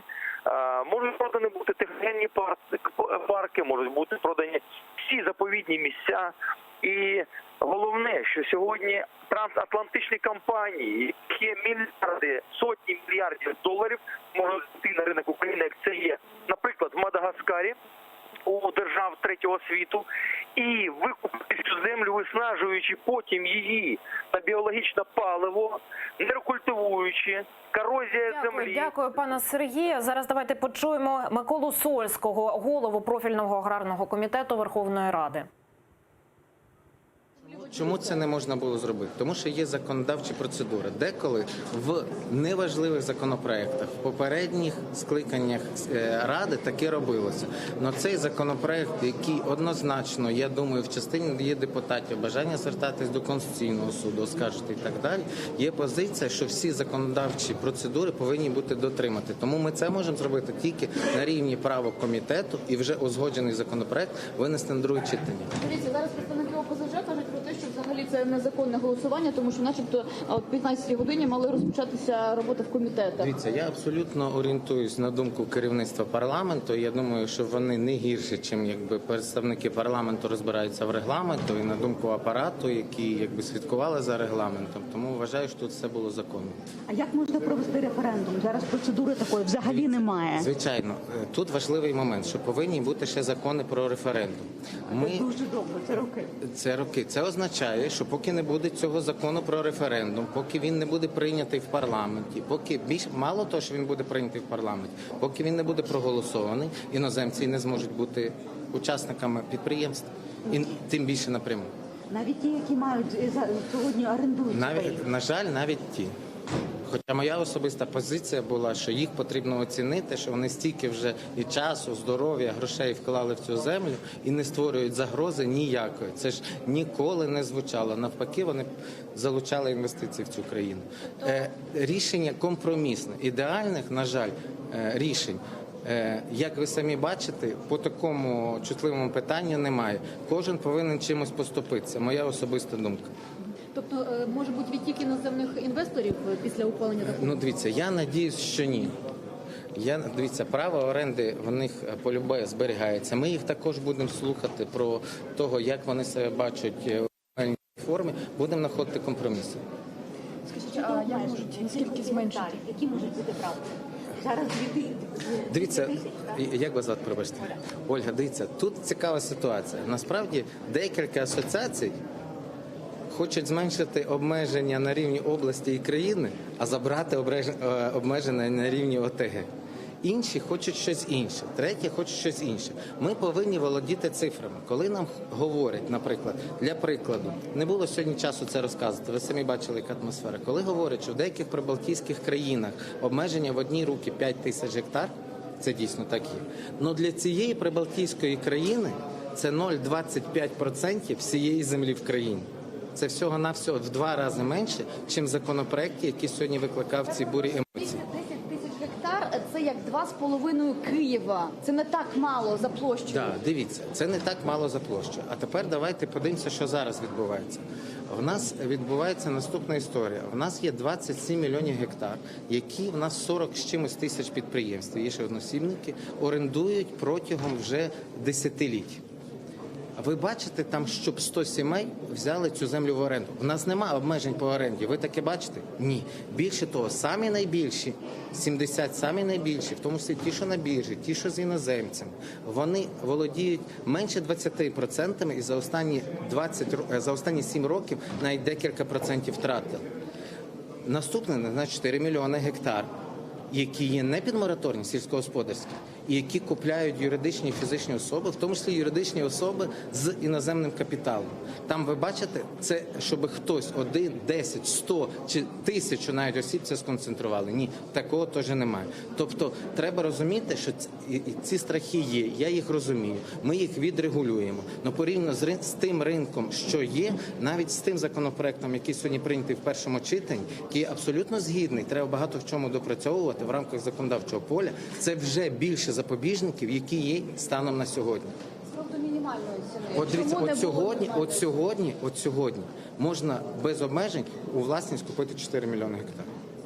От сьогодні, без цього законопроекту. А по цьому законопроекту 210. От відчуваєте вже, яка різниця? Дивіться, є від деяких фракцій побажання щодо того, що ми підняли ціну. Дивіться, тут треба чути всіх. В нас є ціна, кожен гектар в країні має ціну.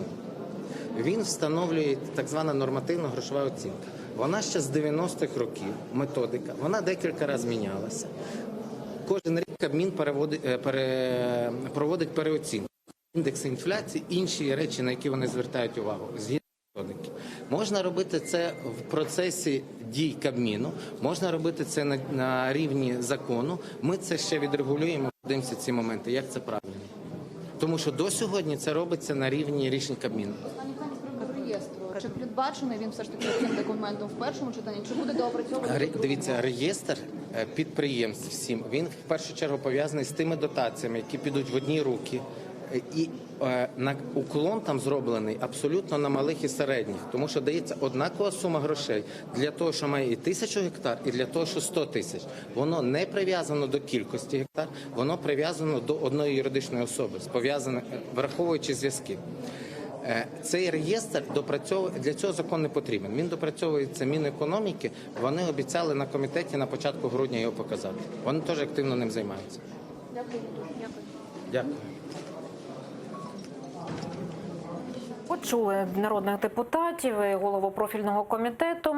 От щодо вище зазначеного, так, Гончаренко звернув увагу на дуже важливі речі. Дійсно, як бути з тією землею і взагалі з окупованими територіями.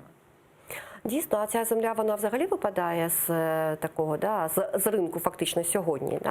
Це дійсно дуже важливий момент. І як, я так розумію, що фракція «Слуга народу» про це взагалі не думає. Що там і як. Пропозицій немає. У них немає, вони відверто кажуть, що у нас немає стратегії деокупації, ми не знаємо взагалі, що робити. Якось там розберемося, як воно буде, як воно піде, так воно і піде. Тобто зараз про окуповану територію взагалі ніхто нічого не каже. Тобто сьогодні потрібно розпродати оцю територію, яка, ще є українською територію.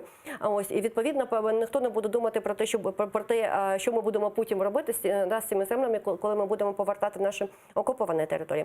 Але тут взагалі дуже цікаво, знову ж таки, моменти, коли каже голова профільного комітету, що нам потрібно допрацювати оце перелічує, там декілька питань. Я не розумію одного, а чому неможливо було це зробити спочатку, допрацювати, Каже, про реєстр він буде там на початку грудня.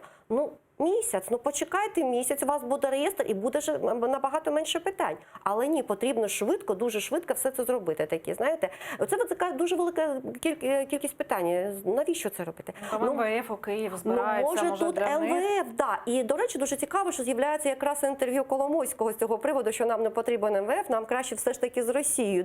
Може для того, щоб підштовхнути як краще, якщо не МВФ, це буде... Це одна з вимог МВФ. Безумовно, це одна з вимог МВФ, я все це розумію, що був прийнятий закон, хай недолугий, хай хоч якийсь, щоб він був, але ж, ми розуміємо, якщо ми будуємо Якщо ми будуємо цей ринок землі, ну не можна підходити так, отак. Прийшли, щось прийняли, потім допрацювали, доробили, а потім буде поправка Героса якась чергова, що ми зможемо там або росіянам продавати, ну вони ж не іноземці, вони ж фактично там наші там брати, у лапках, або щось інше. Тобто потрібно приймати вже такі закони, щоб вони дійсно були адаптовані, щоб вони працювали, а не ми доробляли, переробляли і потім мали казна що. Давайте послухаємо зараз представника «Голосу» Святослава Бакарчука у кулуарах, дає коментарі. Будь ласка. І ми за те, щоб будь-яка реформа захищала в першу чергу права українського селянина і права малого і середнього фермера в Україні. Ми за це послідовно виступали кожного дня.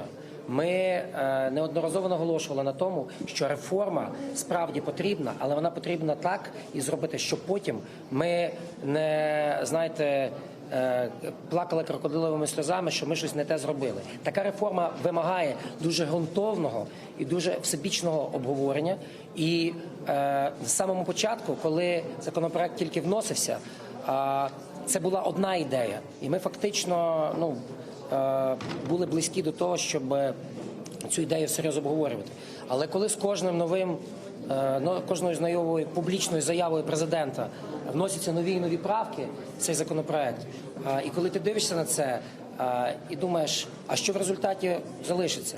І мені згадується реформа, прогресивна в лапках реформа 90-х років, коли ми хотіли вільний ринок, власне, в промисловості. І коли ми приватизовували, здавалось би, по правильним західним законам заводи і фабрики, і в результаті ми отримали декількох олігархів, від яких, як від явища, я підкреслюю, ми не можемо позбутися і до сьогодні, про що ми говоримо кожного дня. Тому дуже важливо, щоб за словами про гарний закон ми не прийняли те, що потім насправді не покращить життя селян, малих і середніх фермерів, але при цьому покращить життя декількох великих земельних латифундистів. Ми вважаємо, що, і ми пропонували, давайте дообговоримо.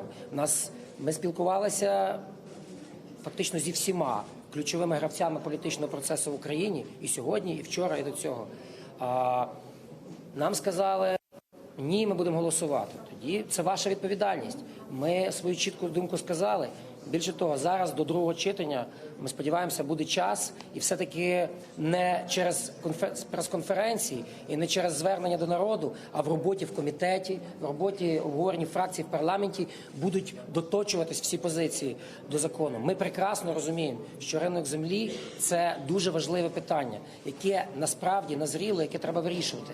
Але не так, як це відбувається зараз, не через коліно, не політизуючи це питання абсолютно і не розвертаючи свою позицію прямо через телебачення кардинально в одну чи іншу сторону. Це дуже серйозне питання. Це питання фактично нашого майбутнього, нашої незалежності, нашої економічної і політичної незалежності. Це таке ж серйозне питання, як і питання Сходу, і питання наших переговорів по закінченню війни. Воно не терпить популізму, воно вимагає чіткого, консолідованої позиції, яку підтримувала принаймні більшість політичного політикуму. А насправді є можливість і була можливість знайти консолідоване рішення, яке би підтримувала багато фракцій в парламенті. Деякі. Ви допускаєте, що якщо до другого читання буде нормальна дискусія, будуть зрозумілі правки, зрозумілі принципи, ви можете взяти участь в цьому обговоренні? Дивіться, обговорювати ми точно будемо, тому що це ключове питання для України. Ви подивіться, на вулиці вийшли люди, які протестують проти. На вулиці вийшли люди, які вимагають за. Це питання дражливе, яке хвилює людей. І наша задача сьогодні не розділити голосуванням суспільства, а навпаки його об'єднати. Тому що ті, хто насправді, але я хочу застерегти, щоб ви зрозуміли, що наша позиція кардинально відрізняється від тих, хто будь-яким ціною хоче замовчати і заговорити це питання, щоб воно взагалі не стояло на порядку денному.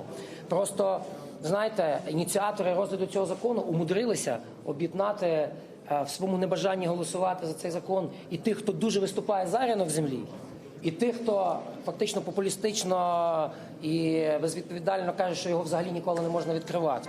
Розумієте, як це так проводити реформу, що люди з протилежними позиціями раптом опиняються в ситуації, коли вони однаково дивляться на цей закон. Дуже важливо, щоб ми далі не робили таких помилок, і друге читання має показати зрілість українського суспільства. Пан Коломойський в інтерв'ю New York Times заявив про те, що ми маємо відмовитися від співробітництва з МВФ і взяти в Російської Федерації $100 мільярдів.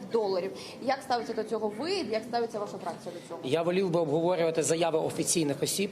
Пан Коломойський не уповноважений вести політику від імені української держави. І я сподіваюся, його слово не має вирішального значення для тих, хто веде цю політику. Я дуже на це сподіваюся. Дякую. Так, почули народного депутата від фракції «Голос» Святослава Вакарчука. Ну, загалом ходили кулуарами чутки, що от фракція «Голос» – це саме та фракція, яка в разі недостачі голосів у «Слузі народу» може підтримати це голосування.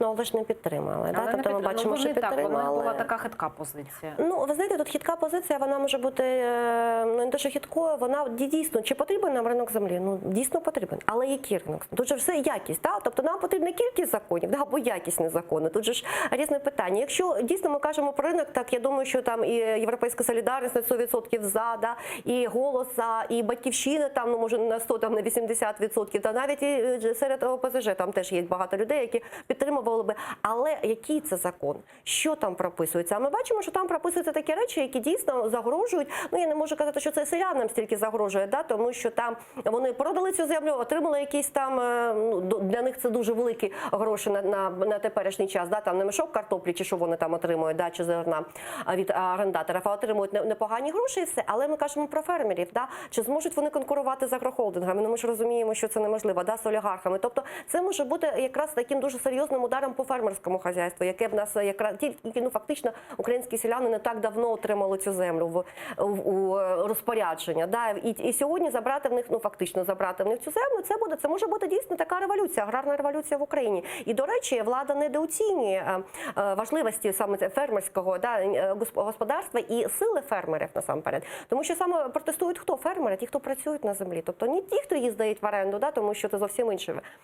І дуже ще одна така зауваження, що стосується пана Гончаренка, який казав, що він звертався до українців, до виборців. Мені здається, що якщо зараз будуть дійсно масштабні, потужні акції протесту Україною, то там буде дуже багато різних таких поправок, да, які змінять цей закон. Чому? Тому що можна буде і слуги народу сказати, що, вибачте, в нас населення, да, народ проти, тому ми потрібно навіть перед МВФ звітувати, що ми вимушені були, да, дослухатися до голосу народу, відповідно. Ну, а взагалі, якщо дійсно відкриють ринок землі, то скільки це може принести грошей і кому?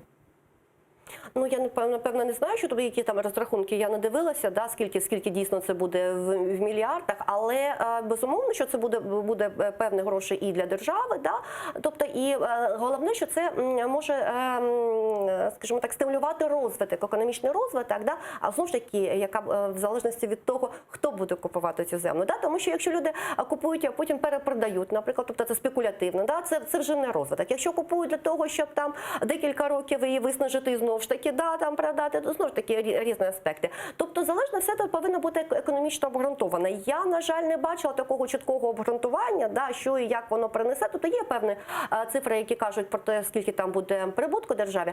Але головне тут, мені здається, не стільки прибуток, скільки дійсно це лібералізація, подальша лібералізація економіки, яку від нас чекають вже майже 30 років, а ми все якось гальмуємо її. От оскільки ми зачепили тему грошей, давайте зараз подивимося графіку, скільки коштує 1 гектар землі у Європі та скільки, ймовірно, коштуватиме в Україні. Найдешевша земля – латвійська. Там за гектар треба заплатити майже $1500. У Франції вартість 1 гектару землі становить $7,5 тисяч. У Швеції – майже 10. Щоб купити гектар землі у Великобританії, доведеться заплатити $31,5 тисячі. У Німеччині за такий шмат землі треба заплатити 32 тисячі. В Австрії – 42. Найдорожча земля у Швейцарії. Там за 1 гектар землі можна виручити цілих $70 тисяч. Після відкриття ринку землі, за приблизними попередніми оцінками, вартість 1 гектару в Україні не перевищуватиме $2200. Ось такі маємо прогнози від Міністерства економіки, принаймні щодо вартості української землі після відкриття ринку. Так, і там, до речі, також маленьке зауваження, що це буде в тому випадку, якщо іноземці зможуть купувати землю. Якщо не зможуть іноземці, тоді ціна буде нижчою, безумовно. Да? Там десь 1500, тобто на рівні Латвії фактично ми будемо, да? Ціна буде за землю. І саме цим також спекулює Міністерство економіки, воно міркує, да, про інтереси тих селян, які мають землю, безумовно, їм краще продати за 2000, ніж за $1500 власні гектари. Ну а взагалі, от щодо атмосфери, яка навколо цього питання, ми спостерігаємо вже третій день. Ну наскільки дійсно така картинка може вплинути на інвестиційний клімат, якщо дійсно іноземцям дозволять купувати українську землю? Ну, дійсно, українська земля, ми ж розуміємо, що українська чорнозема – це найкраще фактично сьогодні чорнозема в Європі, тому дійсно поможуть, якщо це, ми будемо брати зараз референдум, да, ці питання, якщо вони якось їх обійдуть, якщо прийдуть іноземці навіть під виглядом українських покупців і все інше, то дійсно це може принести дуже гарні інвестиції. Але ж, знову ж таки, ці інвестиції, вони можуть вбити українське селянство, українське фермерство насамперед. Да? Тому тут потрібно дуже такий детальний розрахунок, а що нам дійсно на перспективу, не сьогодні. Тобто ми можемо отримати гроші сьогодні, да? Можемо отримати певні інвестиції сьогодні. Чи буде це працювати на державу завтра, чи не буде? Чи завтра ми будемо мати величезну проблему з безробіттям, да? А це соціальні додаткові витрати і все інше. Чи оця продаж землі, вона перекроє, да? Чи навпаки вона створює до нас інші проблеми? Тобто все повинно бути детально розраховано. На жаль, я таких розрахунків не бачила. Окрім цієї вартості землі, це ж зовсім інші речі. Ну так, у Європейському Союзі, до речі, підтримали відкриття ринку землі в Україні. От давайте зараз подивимося на заяву представництва ЄС в Україні. Європейський Союз уважно оцінить умови, за яких ринок сільськогосподарських земель буде функціонувати і як контролюються заходи з безпеки під час впровадження земельної реформи. Малі фермери повинні стояти в центрі цієї реформи, зокрема ті, які ще не зареєстровані як юридичні особи, фізичні особи, які обробляють сільськогосподарські угіддя. Так, ось такий фрагмент заяви ЄС. Ну, щодо фермерів, взагалі, от як підтримувати їх треба і чи є у нас для цього ресурси? Ну, по-перше, що ми кажемо, якщо про фермерів, то, по-перше, не стільки підтримка, скільки обмежувальні заходи. Тобто, щоб не були ці конкуренти з великими кишенями, які можуть скуповувати землю, а фермери, вони стояли в сторонці і дивилися, як земля, яку вони там орендували, обробляли, вона зараз виходить. Тобто, по-перше, це аспект щодо кількості гектарів землі, яка може бути купована.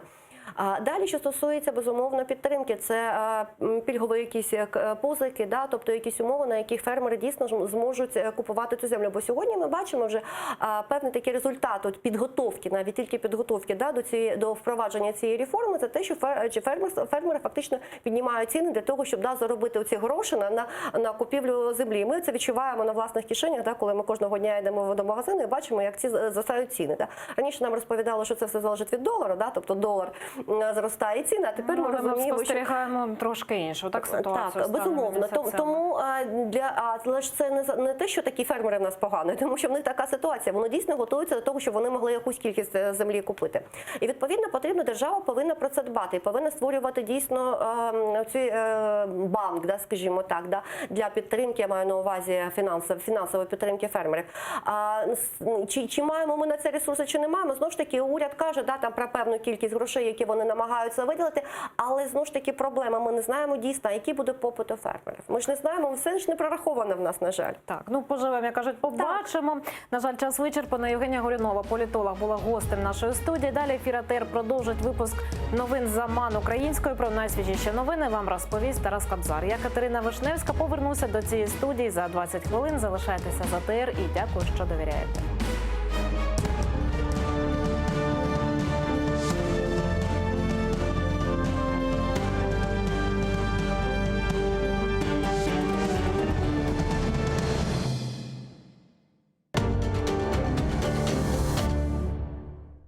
Міжнародний валютний фонд повертається в Україну. Місія почне свою роботу вже на цьому тижні. Європейський Союз підтримав запуск ринку землі в Україні. В Офісі президента спіймали на шахрайстві начальника департаменту. Що з цього приводу кажуть в головному офісі країни? Про це говоримо з народним депутатом 8-го скликання Ігорем Лапіним сьогодні в Бугунь на АТР.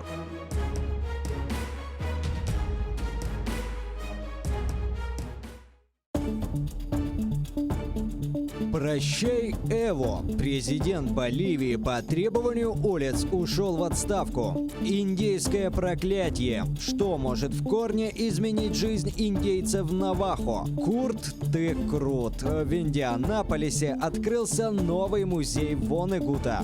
Угрозы и надежды, радости и потери. Какие уроки преподал нам мир за последнюю неделю? Сегодня в Прайма-Царский в 20:00 на телеканале АТР. Залізна завіса, два світи і боротьба за правду. Фактичність, теорія медіа та об'єктивність журналістики. Пропаганда Суркова. Як народилася кремлівська фабрика фейків. Семантична війна, конспірологія чи реальність. Дивіться у документальному фільмі «Фейк Ньюз» у суботу та неділю о 15:40 за Києвом і 16:40 за Кримом на телеканале АТР. Как складывались отношения Мухаммеда Герая с польским королем Сигизмундом? Почему этот прочный союз был нарушен и доведен до военного конфликта, апогеем которого стала битва под Сокалем? И кто встал на защиту общих интересов Кракова и Киркьера? Нельзя сказать, что назревший конфликт с польским королем возник только из-за колги Ахмеда Герая. Нет, его сумел уладить уже новый колга Бахадир Герай. К тому же Сигизмунд был потенциальным союзником Мухаммеда в борьбе с московским княжеством. Смотрите в программе «Алтын Девир» в новом цикле «История династии Гераев». В эту субботу, 16 ноября в 17:35 на телеканале АТР. Мухаммед Герай I. Собиратель земель. Часть 3. После 3 месяцев интенсивной работы в мае 1990 года правительственная комиссия под руководством Виталия Дагужиева приняла концепцию государственной программы возвращения крымских татар в Крымскую область.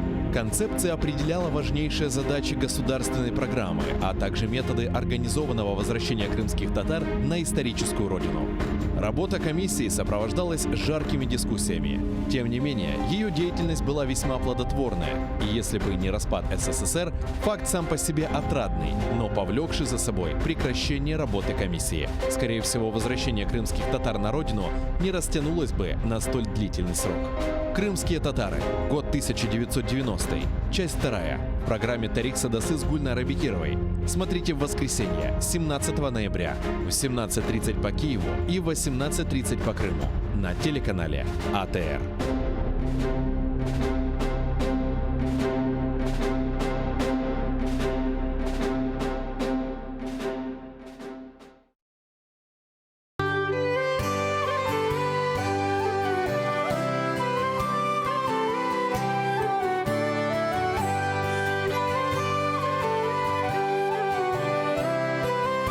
Продовження програми з відомим мультиінструменталістом та засновником гурту «Йогурт» Кирилом Бородіним в ефірі програми «Дженли Студіо» ви побачите цієї неділі за київським часом о 18:30, за кримським о 19:30 в ефірі телеканалу АТР.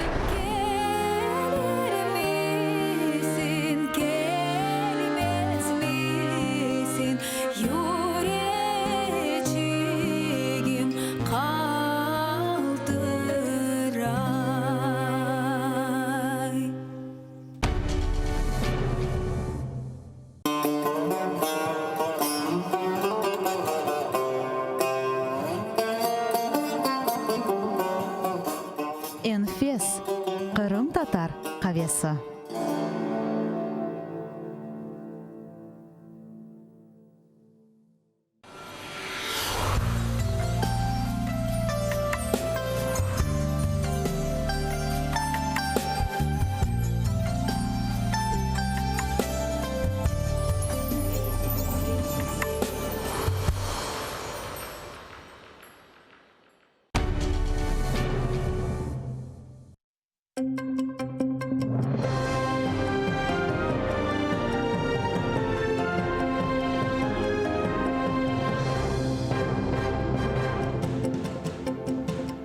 Середа, 13 листопада, 2092-й, день окупації Криму Росією. В ефірі інформаційний випуск «Заман». Я, Тарас Кобзар, вітаю вас. Верховна Рада схвалила закон про ринок землі у першому читанні при заблокованій трибуні та під крики «Ганьба». На переконання авторів законопроекту, його реалізація дасть можливість об'єктивно встановити вартість землі та реалізувати громадянам право на приватну власність. Спілкувався з фермерами, які власники цих паїв. Вони кажуть, мене не треба, щоб мене хтось захищав. Я сам в змозі себе захистити, ще вас зможу захистити. Я хочу просто мати право розпорядження вільного, але я побоююсь, що іноземці, якщо прийдуть, що я буду не в конкурентних умовах. Тому ми і зробили це виключення про іноземців виключно після референдуму. Ні, вони є достатньо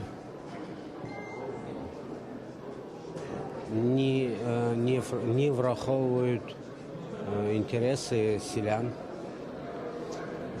Там у нас є маса зауважень, вони не готові їх взяти во внимание. Наприклад, це стоимость, кадастровая классификация земли и, конечно же, и вопросы, связанные с ограничением и ролью государства в этих процессах. Мораторію на продаж українських земель виступили сотні аграріїв. Вони з самого ранку під стінами парламенту сюди ж пригнали сільськогосподарську техніку, а ще влаштували символічні похорони. Люди кажуть, у разі запровадження вільного ринку землі селяни не зможуть конкурувати з великими агрохолдингами.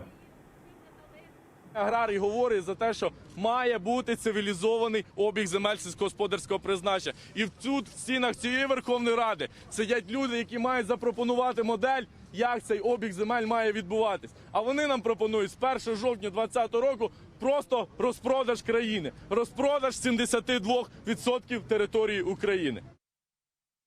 Війська й техніка відведені, почалося розмінування. З опівдня в районі Богданівки сапери почали розміновувати території. Водночас у моніторинговій місії ОБСЄ запевнили, ворожа сторона також відвела сили й техніку з Петрівського. Однак поза ділянками розведення російські окупанти не припиняють обстріли. Гатять протитанковими ракетами із гранатометів, працюють снайпери. Так, з початку доби бойовики 4 рази порушили режим тиші, стріляли поблизу Новотошківського та Оріхового, двічі обстріляли українські позиції біля Луганського. Втрат серед українських бійців немає. На передову з'єднань і частин 1-го та 2-го армійських корпусів Збройних сил Російської Федерації прибувають розвідувальні підрозділи, укомплектовані військовослужбовцями, більшість яких в цьому році пройшли підготовку в навчальних центрах на території Росії та мають досвід диверсійно-розвідувальної діяльності, у тому числі з мінування місцевості, підриву об'єктів та коректування артилерійського вогню. Представництво президента України в Автономній Республіці Крим переїздить до столиці лише частково. І це не позначиться на захисті прав кримсько-татарського народу. Про це заявила заступник постійного представника президента в Криму Таміла Ташева. За її словами, підрозділ, що опікуватиметься підтримкою людей з окупованої території, а саме наданням необхідних послуг, залишатиметься в Херсоні. Завдання ж частини представництва, яка переїздить до столиці – активне просування теми анексованого Криму на міжнародних майданчиках та посилення інформаційного мовлення на окуповані землі. Питання деокупації, воно не лежить в площині регіональної політики, а це питання, яке потрібно виносити на найвищий рівень. Тому, звісно, що ми вважаємо, що це не таке дуже сильне підсилення. Попри цей переїзд, це ніяк не вплине на захист наших громадян, які виїжджають з окупованої території. Серед завдань – підготовка законопроєктів щодо захисту прав кримчан в Україні та з реінтеграції півострова. Зокрема, законопроєкт про статус кримських татар як корінного народу. А ось питання кримсько-татарської автономії слід виносити на широке обговорення, заявив постійний представник президента в Криму Антон Кориневич. І зазначив, що цю тему опрацьовує експертна рада при представництві. Щодо самого питання автономії можливої, ви знаєте, у нас тут позиція така, що ми повинні це питання вивести на рівень якогось дискурсу більш широкого, ніж воно є наразі. Тобто для того, щоб суспільство розуміло, що насправді мається на увазі, що там немає загроз можливого сепаратизму чи ще чогось, бо наразі ми бачимо, що суспільство, очевидно, дійсно не дуже розуміє, про що це. Рибальство в Азовському морі. Сьогодні між представниками Росії та України планують підписати угоду про розподіл квот на вилов риби. Підписувати її будуть дистанційно. Обговорення триває онлайн в Бердянську в Інституті рибного господарства. Під стінами будівлі пікети. Одні називають себе місцевими рибалками і кажуть, якщо договір не підпишуть, вони не зможуть виходити в море. Решта – активісти та учасники бойових дій. Можливі підписання вони називають здачею Азовського моря. Да, это провокатор, уберите, он провокатор. Я провокатор. Да, провокатор. Ты назовись. Я буду совершенно на Украине. Я не украинец. Я не украинец. Приехал. Расскажем, кто украинец, а кто не украинец. Забрали, у меня там 4 детей. Мой дом забрали, вы понимаете? Если мы не подпишем сейчас этот договор, мы не сможем выходить. Здесь стоят пограничные суда, у которых скорость там за 120. Ни один... Уже не скорость, а дело в том, что если не будет выхода в море... Да, они нас забирают просто туда. Никто не хочет сидеть в тюрьме. Хотят все легально работать. Перед лицом граждан Украины нарушается закон, сдается фактически национальная безопасность и акватория Азовского моря в угоду Российской Федерации. Комитету по рыбному хозяйству России, за спиной которого явно маячит ФСБшная структура. В постійному представництві президента в Криму кажуть, про проблему знають і тримають ситуацію під контролем. Ми направляли декілька звернень за останні декілька днів до різних органів державної влади з тим, щоб вони належним чином оцінили ризики і щоб належним чином вони оцінили можливу небезпеку, яка може походити з таких ініціатив. Ми зараз попросили колег, які фахово, власне кажучи, працюють у сфері міжнародного морського права, надати нам кваліфіковану експертизу для того, щоб ми розуміли, яким чином ми можемо рухатися далі у цьому питанні.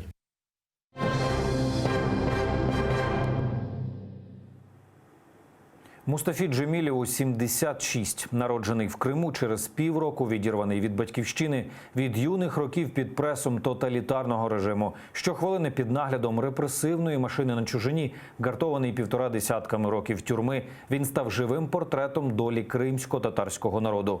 Він таки повернувся на батьківщину, привів за собою додому цілий народ, знесилений, розчарований і втомлений, але з твердою вірою.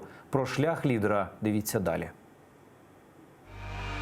Если ты не будешь гореть, если я не буду гореть, а кто же позаботится о моем народе? Народився у Криму, та його не знав. Мустафу Джемілєва депортували з рідними у віці 6 місяців. Всю любов до Криму передали батьки. Змалку Мустафа прагнув до навчання. До школи напросився сам, коли не мав ще й 6 років. Забывал то портфель, то еще что-то. И еще вначале он не очень так хорошо учился. Когда его спрашивали, ну что, Мустафа, что сегодня получил? Ой, не спрашивайте, я руки тянул, меня вовремя не спросили, когда все 5 разобрали, мне досталось 3. Говорив. З дитинства Мустафу не відірвати від книжок. Саме в бібліотеці згодом зустріне членів своєї першої групи опору радянському режиму. В полі зору КДБ Мустафа вже у 18 років. Перший арешт у 22, як учасника національного руху. І за відмову від армії перші 1,5 роки тюрми.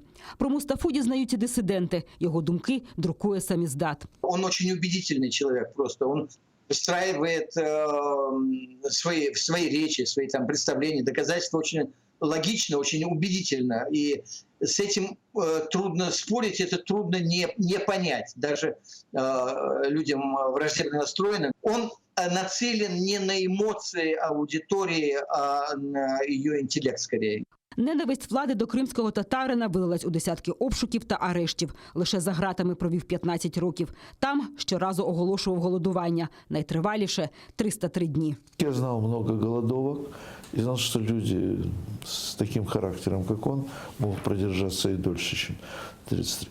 Это характер. Характер – это судьба, и иного ему не дано. Но, конечно, такие испытания, которые выпали на его, они, конечно, этот характер укрепляют. Де б не перебував Мустафа – у засланні чи колоніях, радянську систему лякали не стільки його дії, як його слова. На його процеси йшли натовпи людей.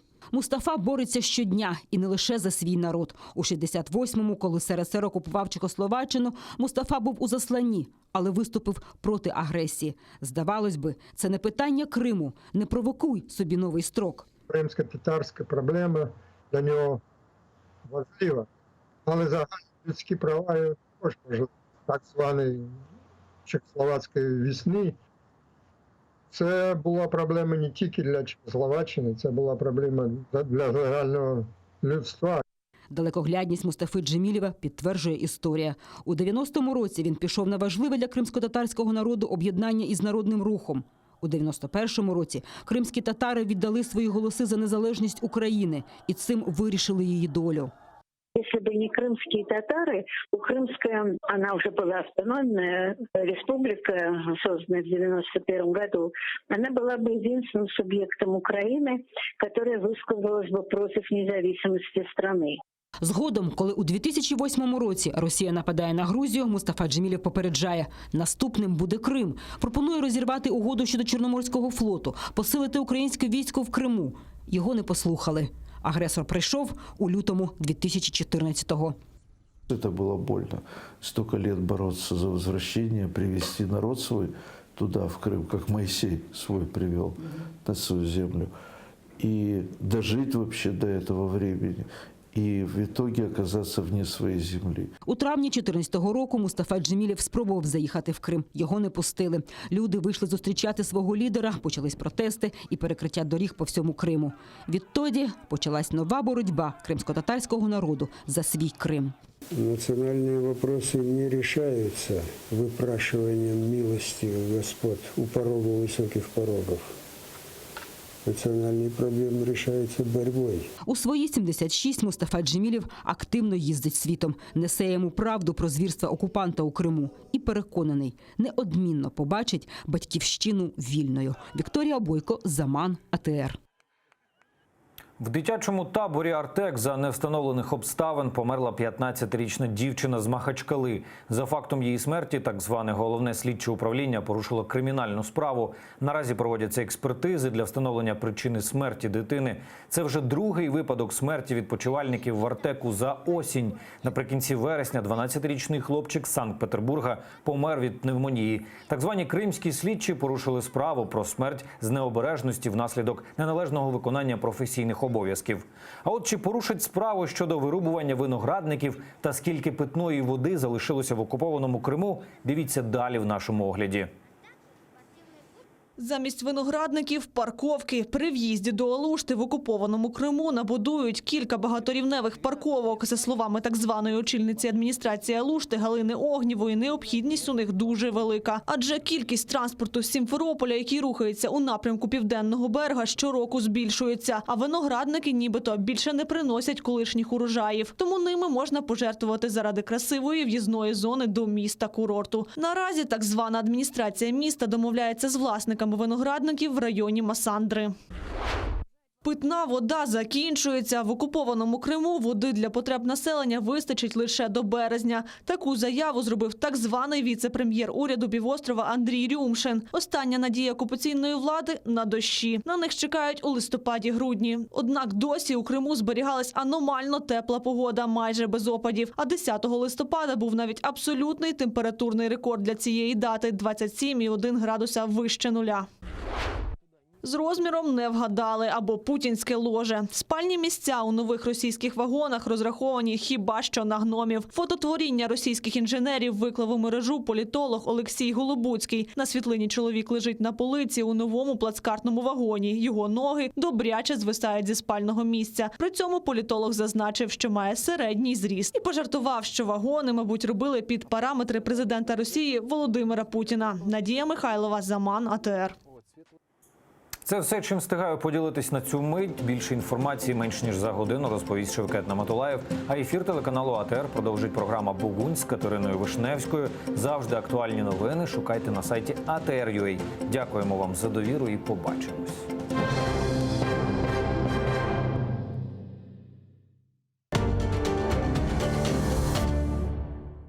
Міжнародний валютний фонд повертається в Україну. Місія почне свою роботу вже на цьому тижні. Європейський Союз підтримав запуск ринку землі в Україні. В Офісі президента спіймали на шахрайстві начальника департаменту. Що з цього приводу кажуть в головному офісі країни. Про це говоримо з народним депутатом 8-го скликання Ігорем Лапіним сьогодні в Бугунь на АТР.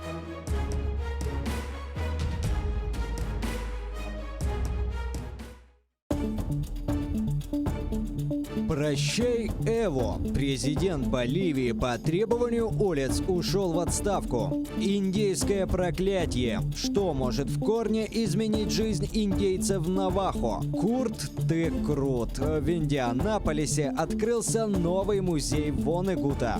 Угрозы и надежды, радости и потери. Какие уроки преподал нам мир за последнюю неделю? Сегодня в Прайма Царский в 20:00 на телеканале АТР.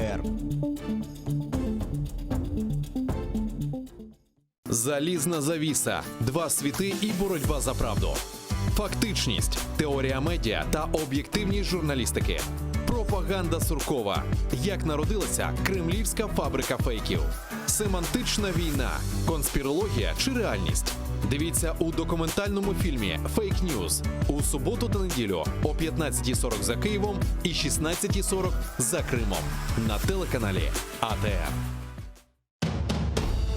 Как складывались отношения Мухаммеда Герая с польским королем Сигизмундом? Почему этот прочный союз был нарушен и доведен до военного конфликта, апогеем которого стала битва под Сокалем? И кто встал на защиту общих интересов Кракова и Киркьера? Нельзя сказать, что назревший конфликт с польским королем возник только из-за колги Ахмеда Герая. Нет, его сумел уладить уже новый колга Бахадир Герай. К тому же Сигизмунд был потенциальным союзником Мухаммеда в борьбе с московским княжеством. Смотрите в программе «Алтын Девир» в новом цикле «История династии Гераев». В эту субботу, 16 ноября в 17:35 на телеканале АТР. Мухаммед Герай I. Собиратель земель. Часть 3.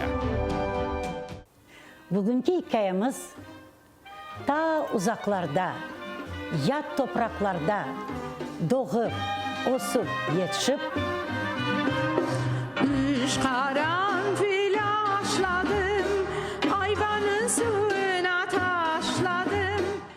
halkımızın istidatlı evladı, ak hukukçu, yırıcı, Bahçelerde kestane dökülür tane tane.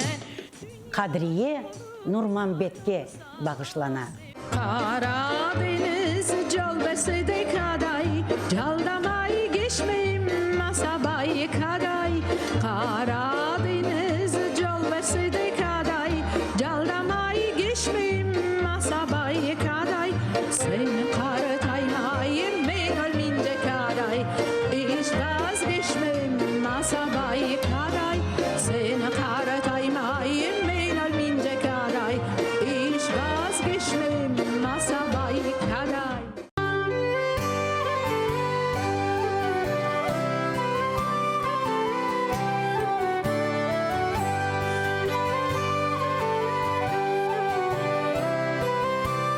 Продовження програми з відомим мультиінструменталістом та засновником гурту «Йогурт» Кирилом Бородіним в ефірі програми «Дженли Студіо» ви побачите цієї неділі за київським часом о 18:30, за кримським о 19:30 в ефірі телеканалу АТР.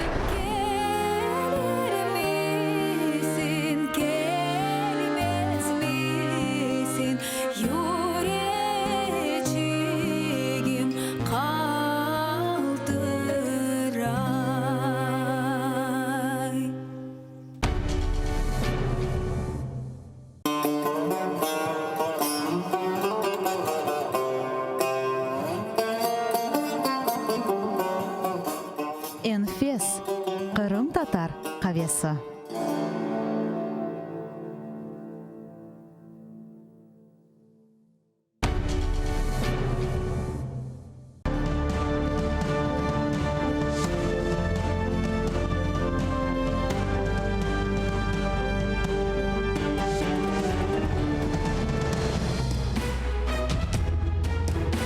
Ефір АТР триває. У студії Катерина Вишневська. І найближчу годину будемо говорити наживо про найгарячіші події. Звичайно, про те, що відбувалося у Верховній Раді та біля неї. Залишайтеся з АТР, робіть гучніше. Ми починаємо.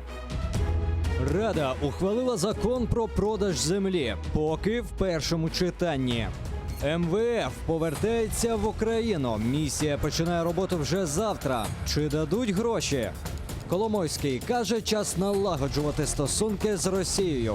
Олігарх каже про ймовірний 100-мільярдний кредит від РФ. Вітаю всіх, хто долучився до прямого ефіру телеканалу АТР. Катерина Вишневська разом із вами задля обговорення найактуальніших тем. Я вітаю нашого гостя Олексій Кошель, політичний експерт. Добрий вечір. Доброго вечора. Розпочнемо з найгарячішої, найобговорюванішої події. Ухвалено закон про продаж землі у першому читанні. Відповідне рішення було прийнято на засіданні Верховної Ради. Підтримали законопроект 240 народних депутатів. Давайте подивимося, як це було. Прошу підтримати та проголосувати.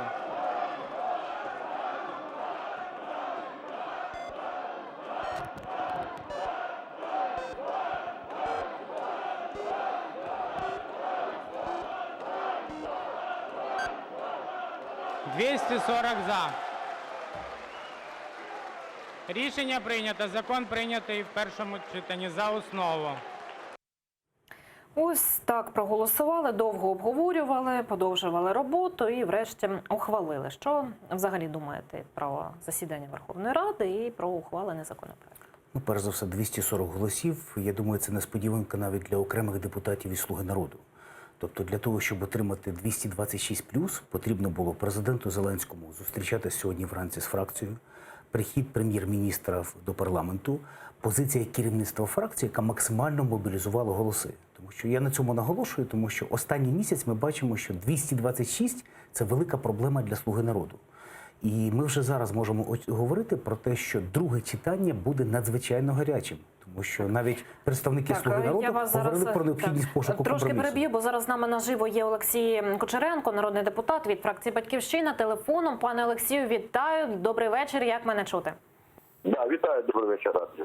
Пане Олексію, розкажіть, будь ласка, загалом ваші враження від сьогоднішнього дня у Верховній Раді і от прокоментуйте, будь ласка, реакцію вашої фракції на ухвалення законопроекту у першому читанні. Враження таке, ще більше, яке і 2,5 місяці накопичувалось. Тобто під правильними гаслами.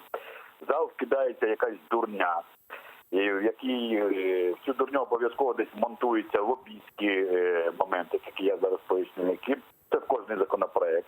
Потім під гаслами ринкових перетворень та тим, що всі до них були дурні, попередники всі дурні, всі не це робили, а вони нові, молоді, білі, пухнасті прийшли, і вони роблять зміни, гасла ринкові, лібералістичні, наслідки незрозумілі, по аналізам там і моделюванням ніхто не займається, це вже сьогодні очевидь для мене. Як для фахівця це моя спеціальність, і перша, і друга. Думаю, що скоро швидко і українці розберуться, що там, окрім таких і спонтанних рухів, ніякого аналізу і моделювання наслідків не відбувається.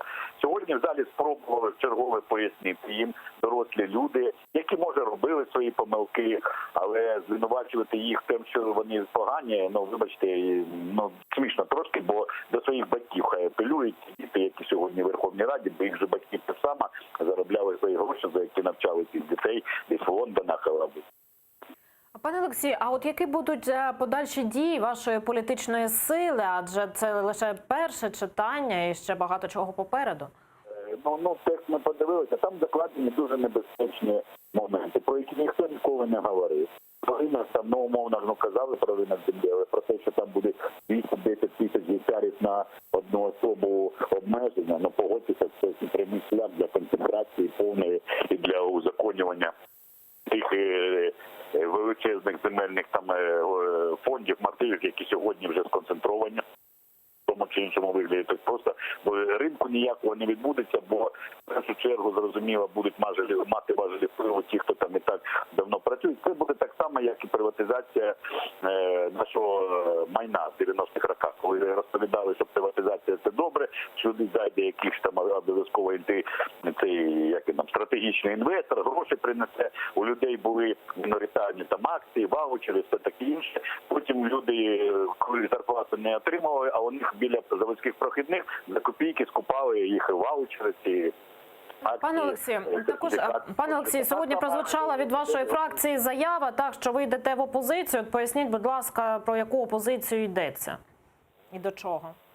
Про якусь правильну опозицію. Ну, це політична заява партії і фракції, відповідно. Я хоч людина і безпартійна, але однозначно я субординуюся і буду підтримувати це рішення фракції. Я підтримую це рішення політичних там колег, оскільки я не бачу більше можливості знаходити компроміс. Розумієте, сидять, мовби, президії, молоді хлопці, розумні, юристи, там симпатичні, але вони не досухаються абсолютно аргументів. Я дивлюся, як вони відносяться до газових проблем, до тарифних проблем, до енергетичного ринку, до земельних проблем. Ну, про що можна говорити, якщо вони кивають головою, да-да-да, так, а потім просто через коліна ламають і шахрайським шляхом вони про ті чи інші. Дякую. Дякую Олексію Кучеренку, народному депутату від фракції «Батьківщина».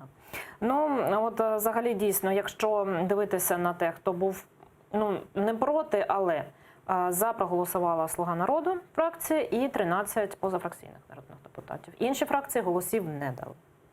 Не просто не дали голосів, вони зайняли надзвичайно активну позицію. Тобто сьогодні в Україні народилася активна опозиція. І очевидно, що період до другого читання, я думаю, що те, що не говорив пан Кучеренко, але очевидно ми побачимо реакцію місцевих органів влади, тобто місцевих рад, і районних, і обласних рад. Тобто опозиція буде максимально нарощувати свою роботу.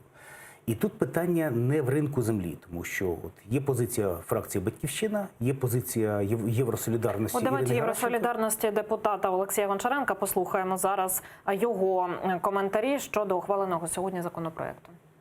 Цей закон не захищає ані селянина, який захоче продати землю, на що він має право. Людина, яка має земельний пай, має право його продати, але держава має захистити, щоб його не вкупили в людини за безцінь.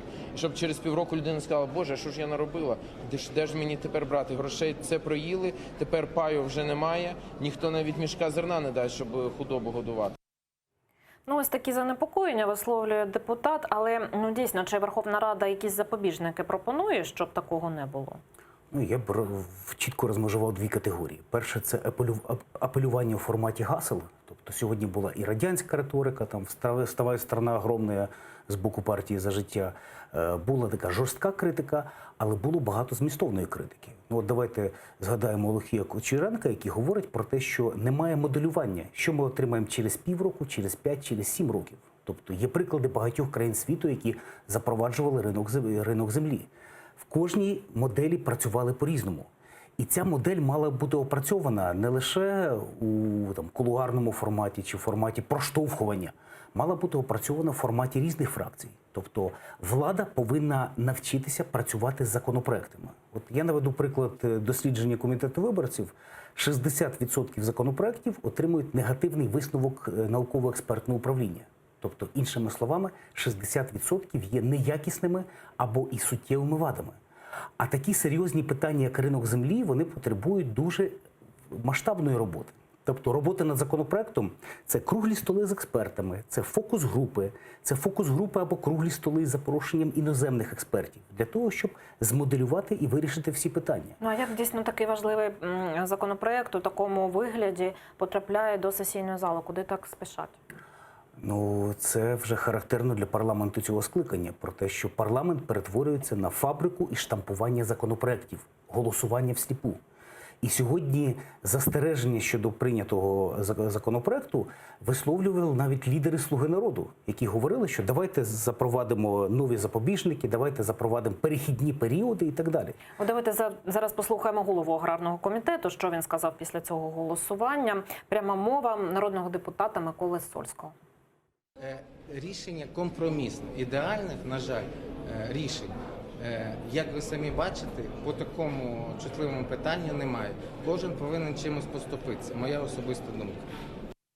От така думка у голови профільного комітету. Вона співпадає з думкою фракції? Ну, чесно кажучи, я не побачив думки особливої, я побачив просто слова, що ідеального рішення немає. Тобто це можна говорити щодо будь-якого законопроекту, щодо будь-якого рішення українського парламенту.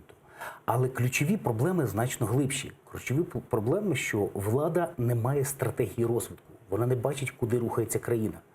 Тобто немає плану Україна 2030, немає плану Україна 2040, немає плану, який ми робимо пріоритети. Тобто якщо ми зараз запускаємо ринок землі, то ми вже мали в бюджеті на 2020 рік передбачити низку видатків на збільшення фінансування аграрних вузів, завтра принаймні очікується розгляд у другому читанні державного бюджету. Я думаю, що ми не побачимо. Так, а тим часом Олексій Устенко, народний депутат від фракції «Слуги народу», з нами на зв'язку телефоном. Пане Олексію, добрий вечір. Вітаю. Як нас чути? Добрий вечір. А пане Олексію, скажіть, будь ласка, чи голосували ви, чи підтримали сьогодні законопроект щодо ринку землі? І які взагалі настрої і враження від сьогоднішнього засідання у Верховній Раді? Так, безумовно, я голосував за ринок землі. Я вважаю це дуже важливим законом, тому що люди мають право розпоряджатися своєю землею так, як вони хочуть. Ми дійсно забрали в людей можливість. І, в принципі, мораторію мало не бути ще дуже давно. Сьогодні ми розуміємо, що людина, яка хоче займатися садівництвом, ягідним, чим, вона не може їй економічно неефективно цим займатися, бо землю там вона не хазяїн цієї ділянки, там через 7-10 років, чи коли договір оренди скінчиться, вона вже не буде хазяйнувати на цій землі. Тобто є дуже багато проблем, і я не розумію, як не підтримувати так, як в цивілізованих країнах світу, він ніж чи розвинуті країни, тим більш ліберальний ринок землі. Наприклад, А от скажіть, будь ласка, щодо окупованих територій на Донбасі, Криму, чи прописано це, чи є пропозиції? Якщо я не помиляюся, то так. Якщо ні, то це буде до другого читання 100%, що, безумовно, земля не продається не в Криму, не на Донбасі, не на Луганщині, ті, які знаходяться в тимчасовій окупації Російської Федерації. Це у законопроекті написано ухваленому?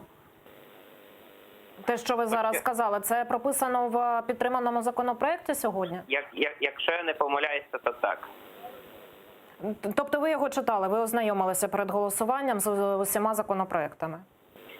Безумовно, я ознайомлений саме з 10-м законопроектом, який подавався від «Слуги народу», тому що я приймав активну участь у написанні цього законопроекту. І для нас основним питанням тут є багато ще спірних моментів. Це, наприклад, обмеження в одні руки. Безумовно, я вважаю, що 200 тисяч – це забагато.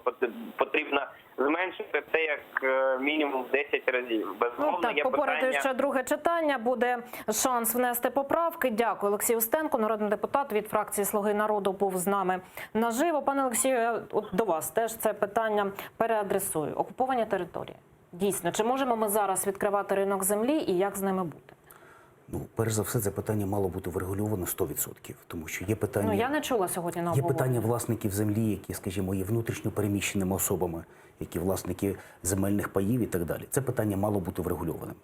Але інша справа, що я переконаний, що це стосується не лише сьогоднішнього прийнятого законопроекту, а всіх інших. 2/3 правлячої фракції їх не читає.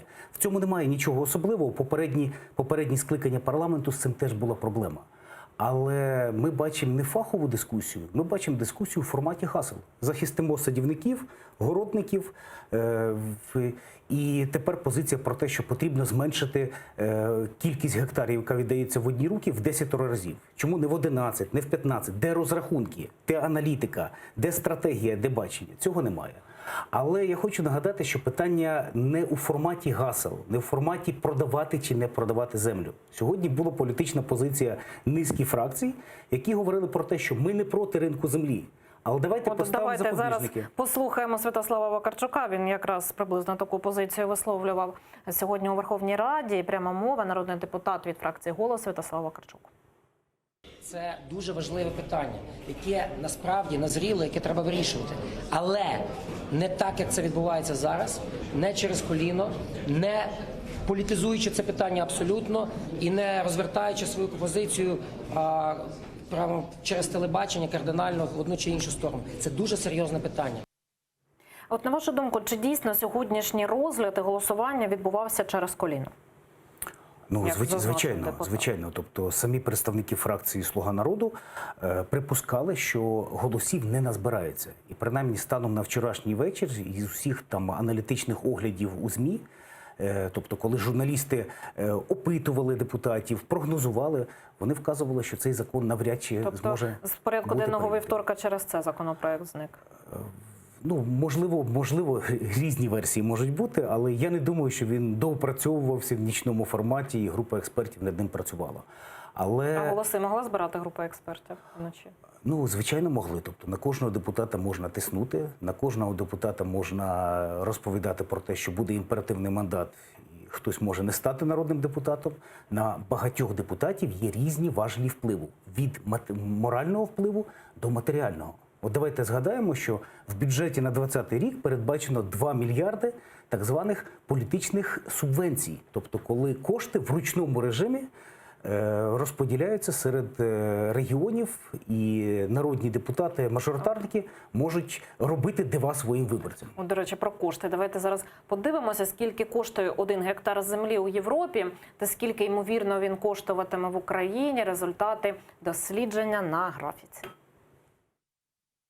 Найдешевша земля – латвійська. Там за гектар треба заплатити майже $1500. У Франції вартість 1 гектару землі становить $7,500. У Швеції – майже 10. Щоб купити гектар землі у Великобританії, доведеться заплатити $31,5 тисячі. В Німеччині за такий шмат землі треба заплатити 32 тисячі. В Австрії – 42. Найдорожча земля у Швейцарії. Там за 1 гектар землі можна виручити цілих $70 тисяч. Після відкриття ринку землі, за приблизними попередніми оцінками, вартість 1 гектару в Україні не перевищуватиме $2200. Ось такі прогнози від Міністерства економіки. Дуже гарна інфографіка. Єдине, що не зовсім коректно, мені здається, із Латвією порівнювати, тому що там зовсім інша якість земель. І не зовсім коректно порівнювати Швейцарію, тому що, наскільки я вчив географію, це гірська країна, і тому не аграрна країна, тому цілком природні зовсім інша вартість. Але для мене здивування, звідки взялись розрахунки $2,2 тисяч за 1 гектар. Тобто, знову ж таки, є питання північних земель, болотистих земель, є питання південних чорноземів, є низка інших питань, тобто, які комунікації знаходяться, яка якість дорожнього покриття і так далі.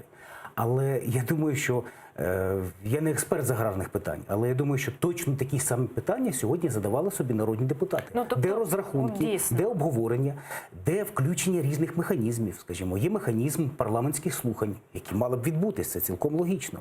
Є механізми експертних заходів, круглих столів в парламенті, міжнародних експертів.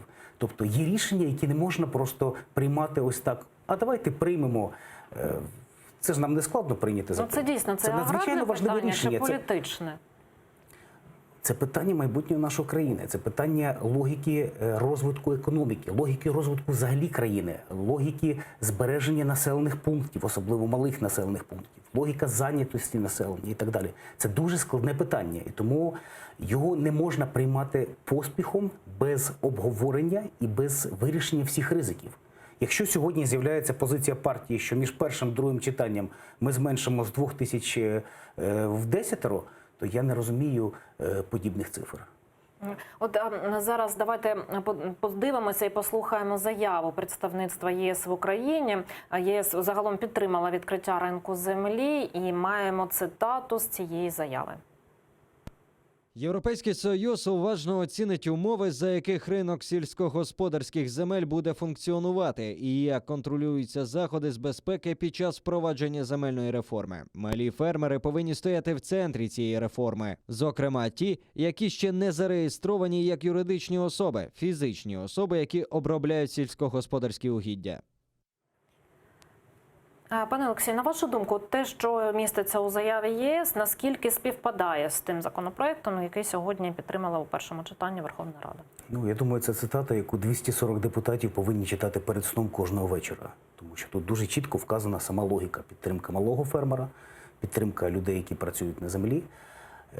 Але давайте подивимося взагалі еволюція розгляду цього законопроекту. Спочатку ми отримали інформацію від влади про те, що вільно, фактично вільно можуть купувати землю іноземці. Достатньо велика кількість. Пізніше ця логіка змінюється, тобто немає цілісної позиції. І взагалі в подібних питаннях головним центром розробки законопроєктів має бути Кабінет міністрів, має бути уряд, який повинен працювати з парламентом як одне ціле. Якщо ми хочемо бачити ефект роботи з влади, ця співпраця має бути цілісною. От навіть міжнародні партнери нам радили, група Петера Кокса, що потрібно уніфікувати кількість парламентських комітетів і кількість міністерств. Це парламентська реформа, яку ще минулого скликання. А в багатьох країнах навіть є спільні програми парламенту і уряду, спільні плани законодавчої роботи.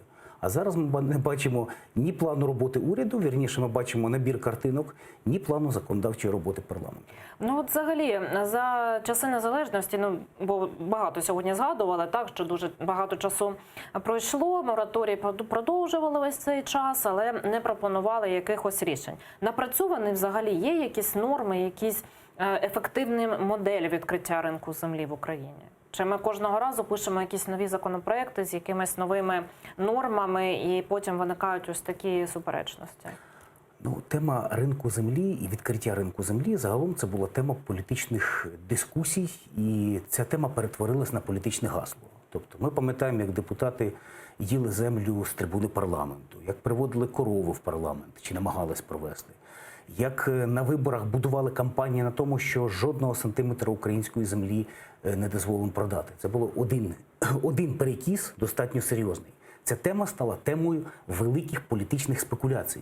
І тому, що б зараз не робила влада, дуже великий відсоток виборців, я думаю, половина виборців, вони живуть у тому форматі інформаційної картини, яку для них за багато років сформували політики. Але будь-яка влада саме для того і є і владою, для того, щоб вона приймала рішення, не виходячи з того, подобається виборцям це рішення чи не подобається, а виходячи з того, яку країну ми будуємо, який наш план, яка наша стратегія роботи. Але сьогодні влада стала об'єктом критики, і справедливої критики, насамперед через не зовсім якісний проект рішення, який розкритикували всі. І навіть ті фракції, які виступають за відкриття ринку землі, вони просто розкритикували через те, що є низка проблемних моментів в самому законопроекті. Друге, подібні законопроекти потрібно готувати. Не в форматі заяв, що гектар буде коштувати стільки або стільки, а просто проводити роботу, роз'яснювати. Є така проста версія, дійсно, що так спішили народні депутати, бо місія МВФ повертається в Україну і вже завтра в Києві. В фонді сподіваються на швидке завершення переговорів. Про це «Голосом Америки» розповів директор управління МВФ з питань Європи Пол Томпсон. Він вказав і на найбільшу проблему України. Україна не так добре просувається у структурних реформах. Можна сказати, що протягом останніх років розвиток подій тут розчаровував. Нас особливо непокоять питання корупції та управління. І я гадаю, що новий уряд має посилити зусилля в цій сфері. А от скільки Україна має виплатити коштів за обслуговування державного боргу у 2020 році, зараз побачимо. Платежі за державним боргом у 2020 році складуть понад 141,5 мільярдів гривень. Ця сума в 100-гривневих купюрах важитиме майже 1,5 тонни. Такої суми грошей вистачить, аби вщент забити 36 контейнерів. І все це Україна має виплатити лише в 2020 році. Так, це обслуговування державного боргу. Ну і загалом відкриття ринку землі – це було однією з вимог МВФ. Наскільки дійсно зараз можуть ці перетинатися теми і повернення місії в Україну, і те, що ми маємо віддавати величезні кошти, і де їх брати, продати землю? Ні, ну вони прямо перетинаються, і я думаю, що український уряд багато в чому розраховує саме на кошти Міжнародного валютного фонду, з яким вони встигли вже посваритися. Але, власне, прийняття компромісного ринку компромісного рішення по відкриттю ринку землі могло б принести Україні достатньо серйозні ресурси з боку МВФ. І тут йдеться не про мільярд, і про 2. Йдеться про в десятки разів більше кошти. Тут, принаймні, я опираюсь на позицію багатьох українських експертів із цих питань. І тому небажанням співпрацювати з МВФ, небажання погоджувати формати рішень, небажання, і це стосується не лише Міжнародного валютного фонду, це грає достатньо серйозний мінус для наших перспектив. І це вказує про те, що влада не до кінця розуміє логіку дій і дивиться, мені здається, швидше до кінця року, а не на кілька років вперед. Ну, а якщо відкрити ринок землі і почати цей продаж, скільки можна за це отримати і, власне, куди йдуть ці гроші, хто їх отримає? Ну, якщо приймати якісне законодавство і не думати лише про те, яким чином наповнити бюджет із продажу державних земель, то в будь-якому разі відкриття цього ринку дасть значно серйозні плюси у майбутньому. Тобто це з'явиться більш ефективний власник, який буде, отримає можливість, там, скажімо, заставляти землю в банк, отримувати кредити. Тобто це складне рішення. Якщо ми хочемо отримати ефект, то це не лише просто прийняли рішення, відкрили ринок земель і все. Для цього потрібна надзвичайно серйозна система державних стимулів, державних дотацій, підтримки фермерів, а в нас є дешевших ресурси кредитів. для підтримки фермерів? Ну, тісна співпраця з Міжнародним валютним фондом могла б нам ці ресурси принести. А окрім неї? Ну, я наведу вам один із прикладів. Це остання кількаденна війна із одним з найбільших агрохолдингів в Україні, Укрфармлендинг, пана Бахматюка, який заявив про свій про готовність компромісу, готовність погасити борги, реструктуризацію боргів і так далі. І принаймні вони вказували про те, що вони дають в Україну 1% ВВП. Якщо надалі будемо воювати із земельними власниками, замість пошуку компромісів, замість пом'якшення, замість зменшення ризиків для економіки, то результативність буде невеликою. От, до речі, щодо аграріїв, фермерів, під Верховною Радою сьогодні також були протести і передували розгляду законопроекту. Теж протести, перекриття трас. Люди, які висловлюються проти аграрії. Проти чого вони? Чому для них от край можливо ця, коротко, будь ласка, ця дуже складно говорити, тому що коли ми говоримо про позицію політичних партій, які пікетують парламент, це одна історія. Коли ми говоримо про нові аграрні організації, ми до кінця не можемо мати своєї чіткої позиції, тому що з'явилась низка інформповідомлень про можливість там зацікавлення Коломойського в акціях протесту. От давайте щодо Коломойського.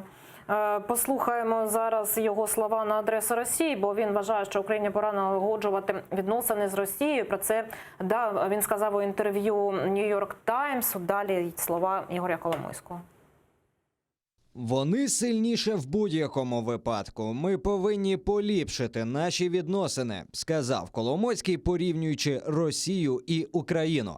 Люди хочуть миру, доброго життя. Вони не хочуть воювати. А ви, Америка, змушуєте нас воювати і навіть не даєте нам грошей на це, цитує видання «Олігарха». Коломойський заявив, що відновлення зв'язків з Росією стало необхідним для економічного виживання України. Він вважає, що рана війни заживе. Дайте їй 5-10 років і кров буде забута, сказав Коломойський. У 2014 році я показав, що не хочу бути з Росією. Я об'єктивно описую те, що бачу і куди все рухається, додав він. Ми візьмемо $100 мільярдів у росіян. Я думаю, що вони із задоволенням дали б їх нам сьогодні, сказав Коломойський. Який найшвидший спосіб вирішити проблеми і відновити стосунки? Тільки гроші, додав він. Ну, попередній спікер, от наша гостя, висловила думку, що не дарма саме сьогодні з'явилася ця новина і це інтерв'ю. На вашу думку, про що каже Коломойський? Ну, от якщо емоційно оцінювати, то заява має, і інтерв'ю New York Times має всі ознаки неадекватності. Але я хочу нагадати, що кілька місяців тому Коломойський теж наговорив про те, що в Україні є громадянська війна, а не війна з Росією. І зробив досить багато заяв, після чого його стали чітко асоціювати як проросійського олігарха. І це достатньо серйозні заяви. Я думаю, що все досить просто. Людина любить грошові знаки, людина хоче повернути частину свого банку або отримати достатньо велику компенсацію. І я думаю, що зараз ця людина перейшла повністю в формат проросійських політиків. От Олексій Гончаренко, народний депутат від «Європейської солідарності», коментуючи після ухвалення законопроекту в кулуарах, власне, там питання, і в тому числі і це, сказав, що те, що у Коломойського на язиці, в голові у Володимира Зеленського. Що про цю заяву і думку Олексія Гончаренка можете сказати?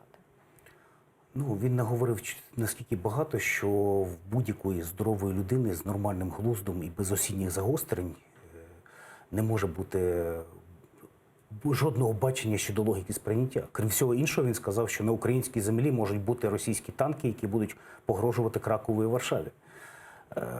Я думаю, що просто... Це ви Коломойського маєте на увазі? Так. Ну, це не пряма цитата, але зміст був саме такий. Природні, що взаємозв'язок Коломойський-Зеленський є, він досить чіткий. Все-таки Зеленський мав в розпорядженні кілька років телевізійний канал, один з найбільш рейтингових, мав можливість транслювати свої серіали, і багато в чому його надзвичайно високий рівень впізнаваності і загалом виборча кампанія була пов'язана із цим телеканалом.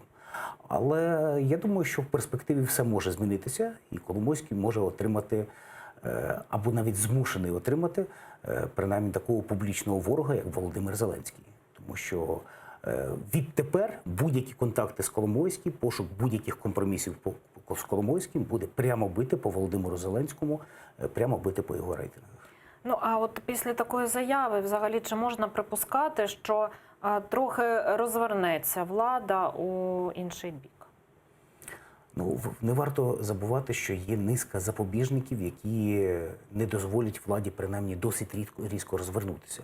Тобто ми вже сьогодні бачили український парламент наелектризований. Ми бачимо, що починає займатися опозиція. Не забуваємо, що є низка авторитетних політиків, які знаходяться поза межами парламенту. Ну і треба забувати, що зниження рейтингу або довіри до Зеленського і до «Слуги народу» буде прямо пропорційно грати на користь української опозиції. Знову ж таки, запобіжником є досить серйозним – це активне громадянське суспільство, насамперед ті громадяни України, які активно захищали Батьківщину. Так, небагато часу у нас залишається. Ще одна тема хотіла з вами обговорити. Рибальство у Азовському морі. Сьогодні між представниками Росії та України планують підписати угоду про розподіл квот на вилов риби. Підписувати будуть дистанційно. Обговорення триває онлайн у Бердянську в Інституті рибного господарства. Далі давайте слухати коментар з цього приводу громадського діяча Ірфана Кудусова.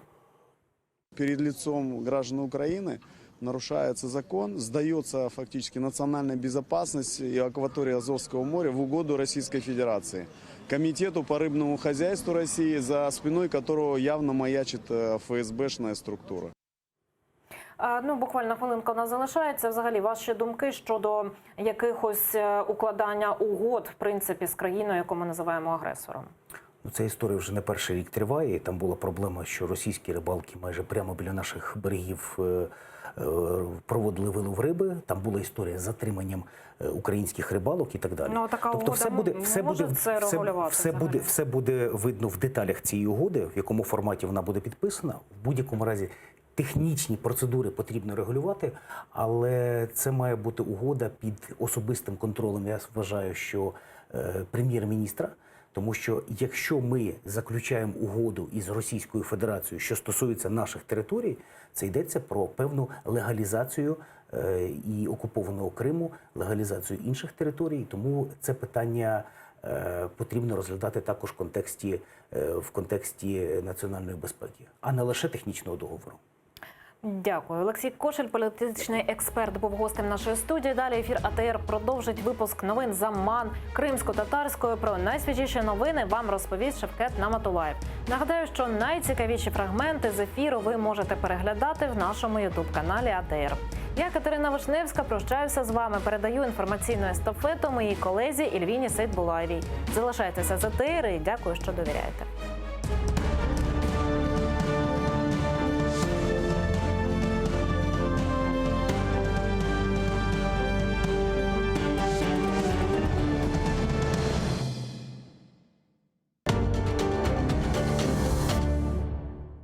Час налагоджувати відносини. Коломойський запропонував відвернутися від Заходу і почати дружити з Росією. У Раді проходить засідання з продажу землі. До чого прийдуть нардепи і як поведуть себе аграрії. У Зеленського хочуть обговорити кримсько-татарську автономію з українським суспільством. Про це говоримо з екс-депутатом Держдуми Ілею Пономарьовим сьогодні на АТР.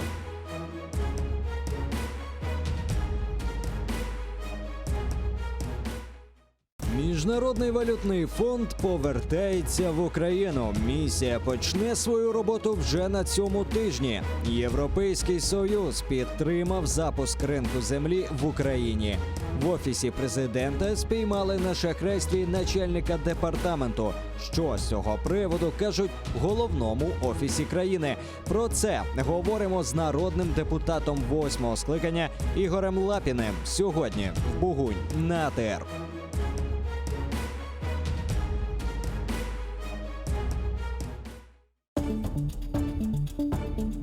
Прощай, Эво. Президент Боливии по требованию Олец ушел в отставку. Индейское проклятие. Что может в корне изменить жизнь индейцев Навахо? Курт, ты крут. В Индианаполисе открылся новый музей Вонегута. Угрозы и надежды, радости и потери. Какие уроки преподал нам мир за последнюю неделю? Сегодня в Прайма-Царский в 20:00 на телеканале АТР.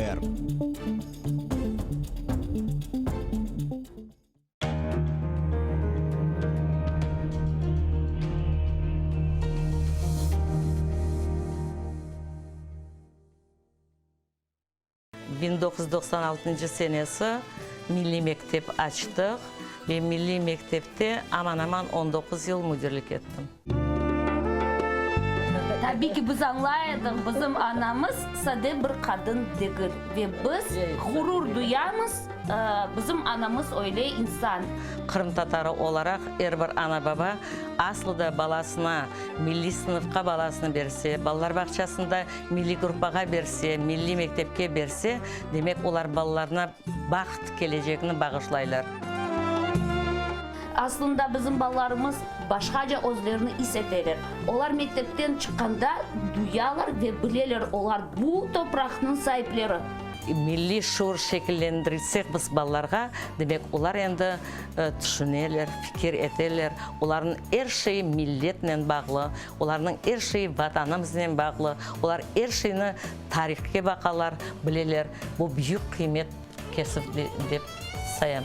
Eң muhimi birinchiden inson olmak, demek merhametli, saygı, hürmet etmek büyüklerine ve elbette milli duygular aşılamak üstünde çalışamız. Bugün gördüğünüz gibi biz eski Kırım şehrindemiz. Aynı mında Milli Mektep'nin açılımında büyük hissesini koşkan ve ilk günlerinden müdürlük vazifesini eda etken Ayşe Hanım Çabanova bugün bizlerini evine davet etti. Kettik.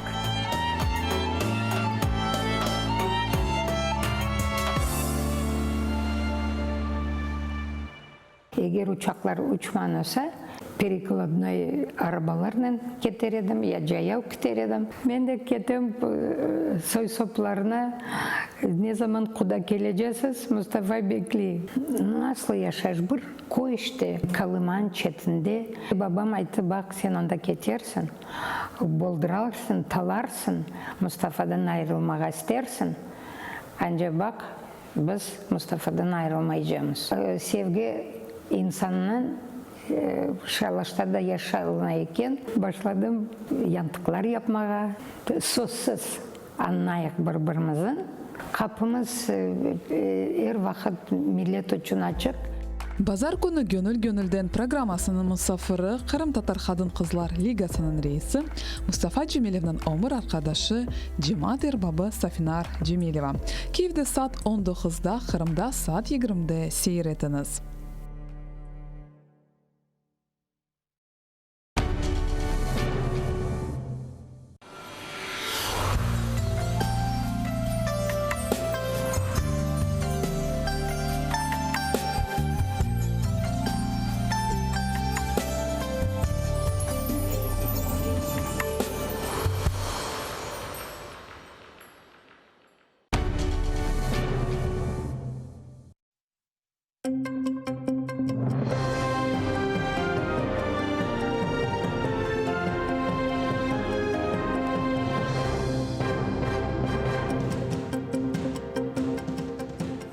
Assalamu alaikum. Бүгін ноябрьнің 10-ы эфирде заман студияда сіздер үшін мен Шевкет Аматулаев чалышам. Март айында Ахмеджетте тұтылып Хизбут Тахрирге алақасы бар деп қабатланған Сейран Муртаза келешектене февральның 15-не қадар апсте қалдырылды. Бөле қарарына Русияның Таганрог район махкемесі шығарды. Санкедерсін тақиқат екунленмеген ве мабус апсте тұтылмалы. Азат етілсе есе Санкедерсін қачажақ екен. Махкеме топлашығы не мабусның анасы ве омыр арқадашы кечіргенлер. Я спрашивала у него по поводу ходатайства, о нарушении его прав, когда по питанию, то, что должно СИЗО обеспечивать. То есть он сегодня был без завтрака, и, соответственно, только его увезли, из суда, из здания суда. Обед тоже пропустит. Я спрашивала у него, говорю, может, заявим? Как скажете. Но он сказал, что не надо. От сухпайка он отказался. Русия апсханесінде тұтылған Қырым бірдемлік әрекетінің фуалі Владлен Абдулкадыров юллаған мектубінде қол тұтқанларға тешеккүрлер білдіре. Ойымен қанунсыз апске ташланғанлар мұтлаққа азат етілежек. Оақ Қорчеладжы журналист ве лақайт олмаған инсанларны адалет үшін күрешіні тоқтатмамаға чағырды. Нас вывезли в Ростов, думая, что нам никто не будет помогать, так как мы далеко. Но мы знали, что наш джимат не оставляет тех, кто ни в чем не виноват. В Ростов и в другие города приехали столько людей, что мы не смогли их всех разглядеть. Это так воодушевило, и дрожь пробежала по коже. Украина президентінің Қырымдаки даими темсілжілігінің бір қысмы Киевге көчежек ишғал етілген Қырымдан келіп, ярдымға мұқтаж олғанларға қызмет көстермек үшін бөлік Херсон шерінде қалажақ. Киевге кечірілген темсілжілік азалары ишғал етілген Қырым мевзусыны Украина ве халқара севиесінде оңге шығармақ үшін әрекетлер ве ярмадаға информацион яйынланов япылмасыны арттырмаға істейлер.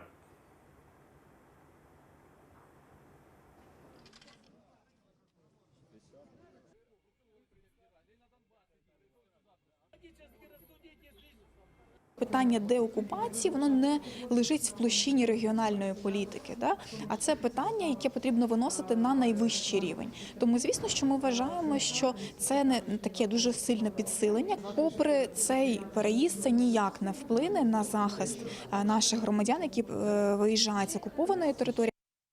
Бүгін бербер Украинада қырымлыларының ақлары құветлештірілмесі ве ярмада реинтеграциясынан бағлы қанун лейхалары hazırlanması мұйым олғанына қайдеттілер. Президентінің темсілжісі Антон Кариневич айтқанына көре қырым татар мұқтариеті тешкіл етілмесі меселе жемиетте музакире етілмелі.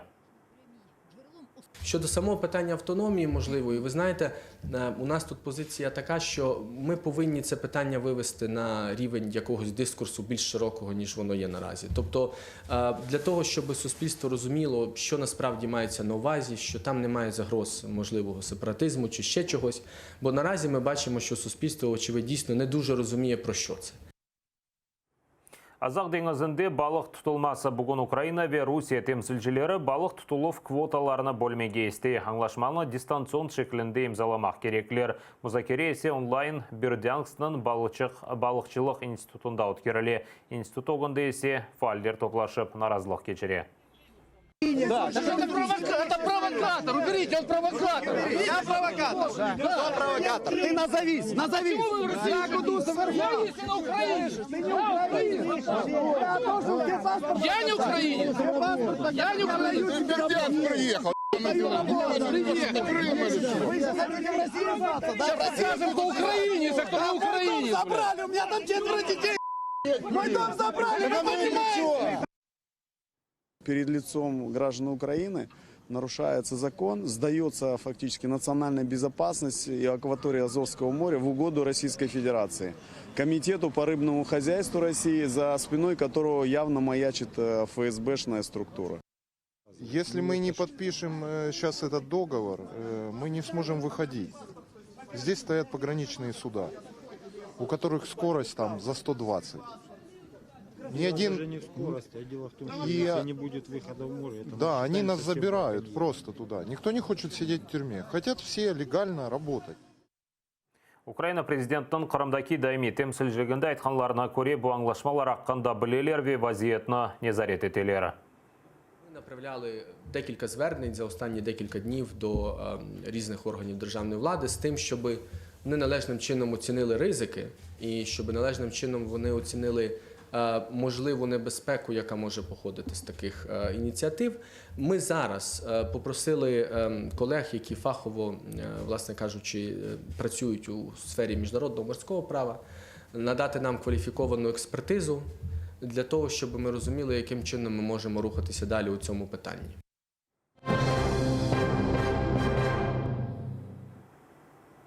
Юқары Шура бірінші оқuvda топрақ базары қанунны қабыл етті. Бұл вақыт менба блок етілген еді, салонда есе масқара шиарлары яңғырайды. Қанун лейхасының мөйліфлерінден бірі қайдеткеніне көре енді топрақ сайыплері топрақ фиатыны өзлері белгілеп кираға бере білежеклері.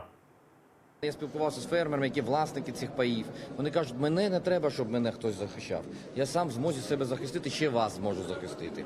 Я хочу просто мати право розпорядження вільного, але я побоююсь, що іноземці, якщо прийдуть, що я буду не в конкурентних умовах. Тому ми і зробили це виключення про іноземців виключно після референдуму. Ми неодноразово наголошували на тому, що реформа справді потрібна, але вона потрібна так і зробити, щоб потім ми не, знаєте, плакали крокодиловими сльозами, що ми щось не те зробили. Така реформа вимагає дуже ґрунтовного і дуже всебічного обговорення. І мені згадується реформа, прогресивна в лапках реформа 90-х років, коли ми хотіли вільний ринок, власне, в промисловості. І коли ми приватизовували, здавалось би, по правильним західним законам заводи і фабрики, і в результаті ми отримали декількох олігархів, від яких, як від явища, я підкреслюю, ми не можемо позбутися і до сьогодні.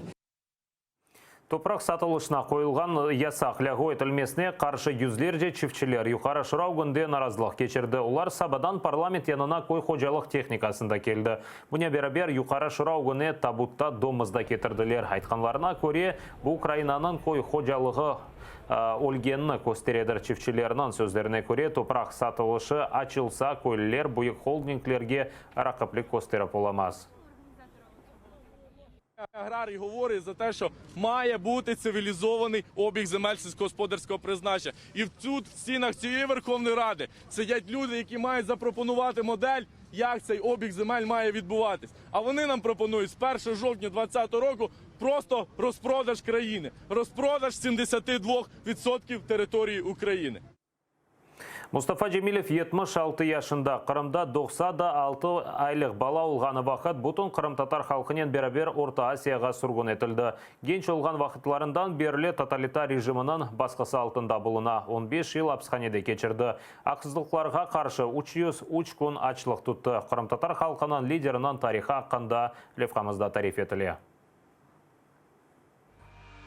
Если ты не будешь гореть, если я не буду гореть, а кто же позаботится о моем народе?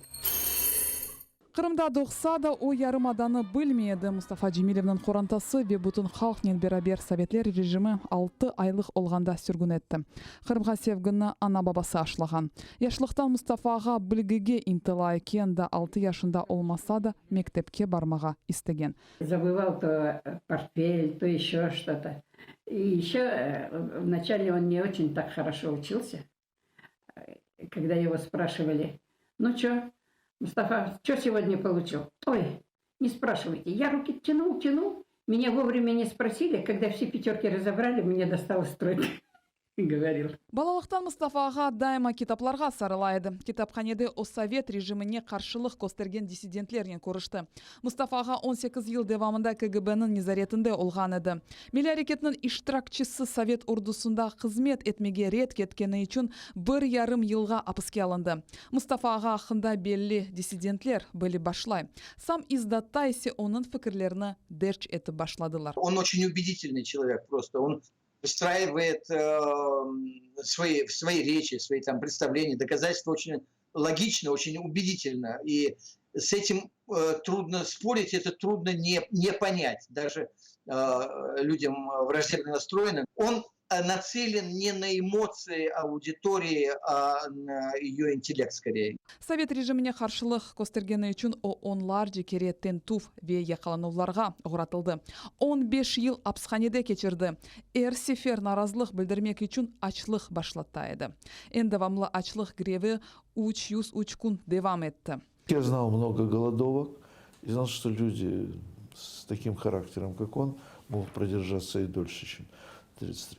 Это характер. Характер – это судьба, и иного ему не дано. Но, конечно, такие испытания, которые выпали на его, они, конечно, этот характер укрепляют. Mustafa'ga hayda olmasa da sürgünlükte ya da hapishanede Sovetler sistemasını korkuzaydı. Onun proseslerine sürü adamlar toplanaydı.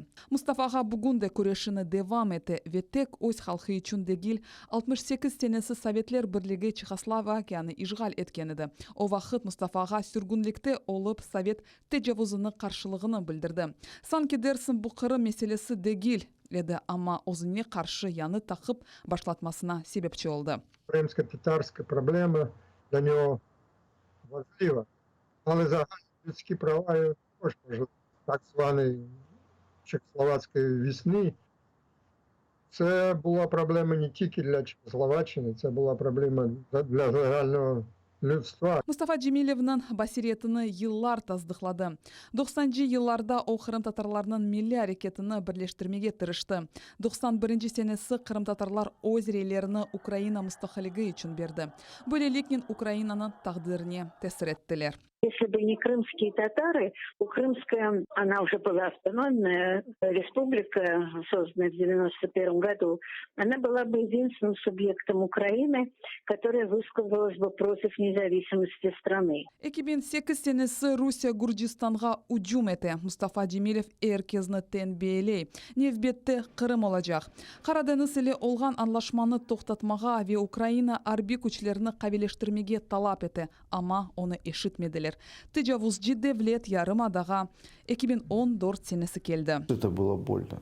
Столько лет бороться за возвращение, привести народ свой туда, в Крым, как Моисей свой привел на свою землю. И дожить вообще до этого времени. И в итоге оказаться вне своей земли. 14 senesi o Kırım'a qaytqanı vaqt işgalciler onu yarım adamga koymadı.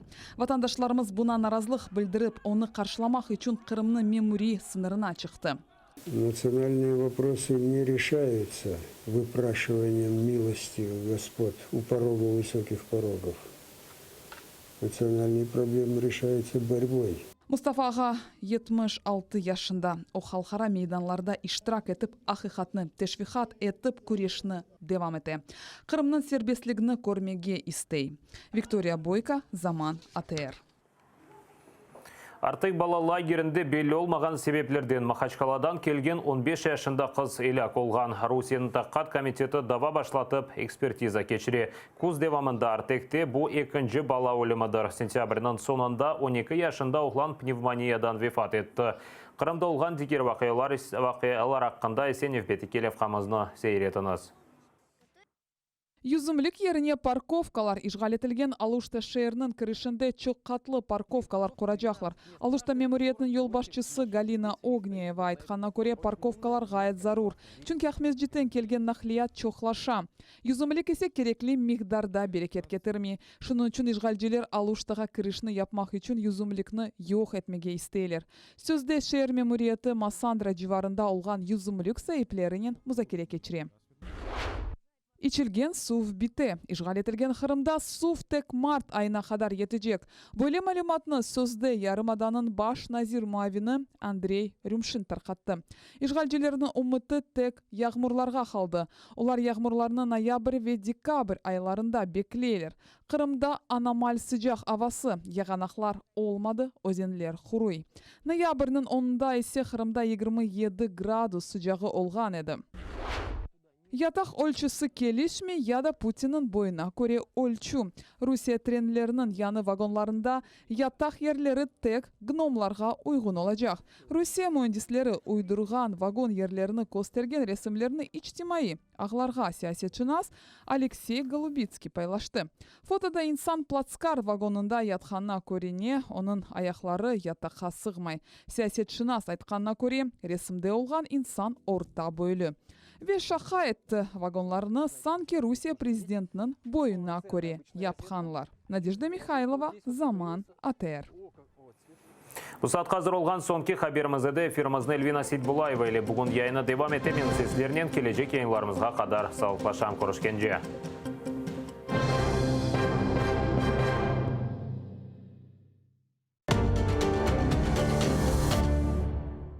Час налагоджувати відносини. Коломойський запропонував відвернутися від Заходу і почати дружити з Росією.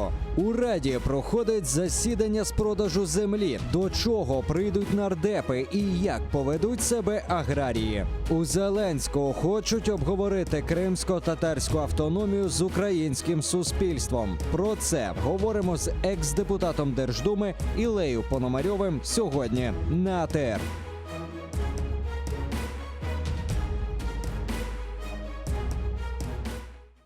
Міжнародний валютний фонд повертається в Україну. Місія почне свою роботу вже на цьому тижні. Європейський Союз підтримав запуск ринку землі в Україні. В Офісі президента спіймали на шахрайстві начальника департаменту. Що з цього приводу кажуть в головному офісі країни. Про це говоримо з народним депутатом 8-го скликання Ігорем Лапіним сьогодні в Бугунь на АТР.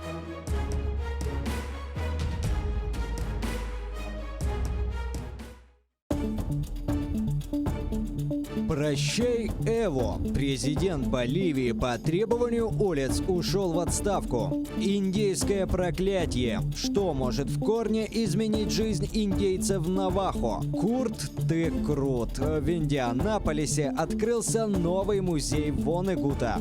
Угрозы и надежды, радости и потери. Какие уроки преподал нам мир за последнюю неделю? Сегодня в Прайма Царский в 20:00 на телеканале АТР. Залізна завіса, два світи і боротьба за правду. Фактичність, теорія медіа та об'єктивність журналістики. Пропаганда Суркова. Як народилася кремлівська фабрика фейків. Семантична війна, конспірологія чи реальність. Дивіться у документальному фільмі «Фейк Ньюз» у суботу та неділю о 15:40 за Києвом і 16:40 за Кримом на телеканале АТР. Как складывались отношения Мухаммеда Герая с польским королем Сигизмундом? Почему этот прочный союз был нарушен и доведен до военного конфликта, апогеем которого стала битва под Сокалем? И кто встал на защиту общих интересов Кракова и Киркьера? Нельзя сказать, что назревший конфликт с польским королем возник только из-за колги Ахмеда Герая. Нет, его сумел уладить уже новый колга Бахадир Герай. К тому же Сигизмунд был потенциальным союзником Мухаммеда в борьбе с московским княжеством. Смотрите в программе «Алтын Девир» в новом цикле «История династии Гераев». В эту субботу, 16 ноября в 17:35 на телеканале АТР. Мухаммед Герай I. Собиратель земель. Часть 3. После 3 месяцев интенсивной работы в мае 1990 года правительственная комиссия под руководством Виталия Дагужиева приняла концепцию государственной программы возвращения крымских татар в Крымскую область. Концепция определяла важнейшие задачи государственной программы, а также методы организованного возвращения крымских татар на историческую родину.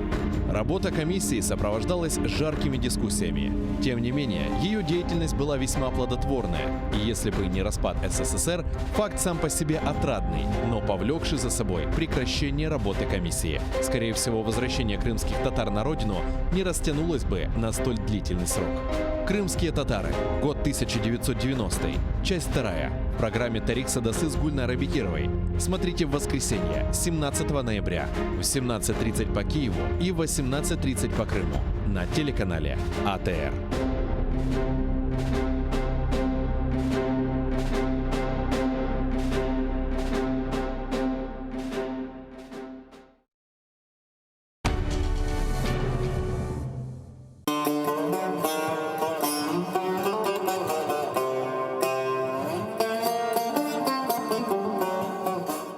Энфес.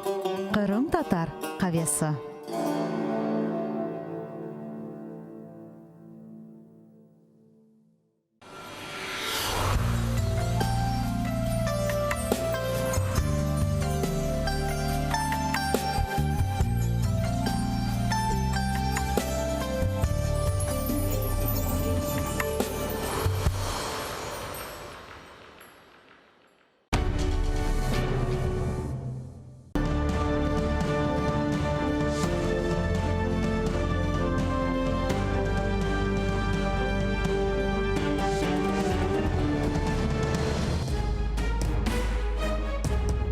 Ефір АТР триває. Я, Альвіна Цидбулаєва, приймаю естафету від своєї колеги Катерини Вишневської і говоритиме наживо про найактуальніші події, які відбуваються в нашій країні. Залишайтеся з нами.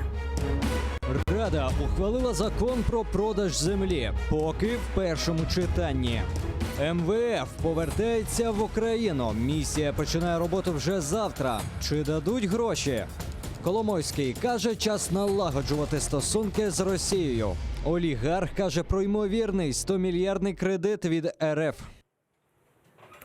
І я вітаю всіх, хто долучився до прямого ефіру. Вже рада представити нашого гостя Володимир Яворівський, народний депутат України першого шостого скликань. Доброго вечора. Першого, другого, четвертого, п'ятого, шостого. Окей. І ось перейдемо щодо роботи Верховної Ради. Там проголосували за законопроєкт комітету про ринок землі в першому читанні. Давайте дивимося, як це було. Прошу підтримати та проголосувати.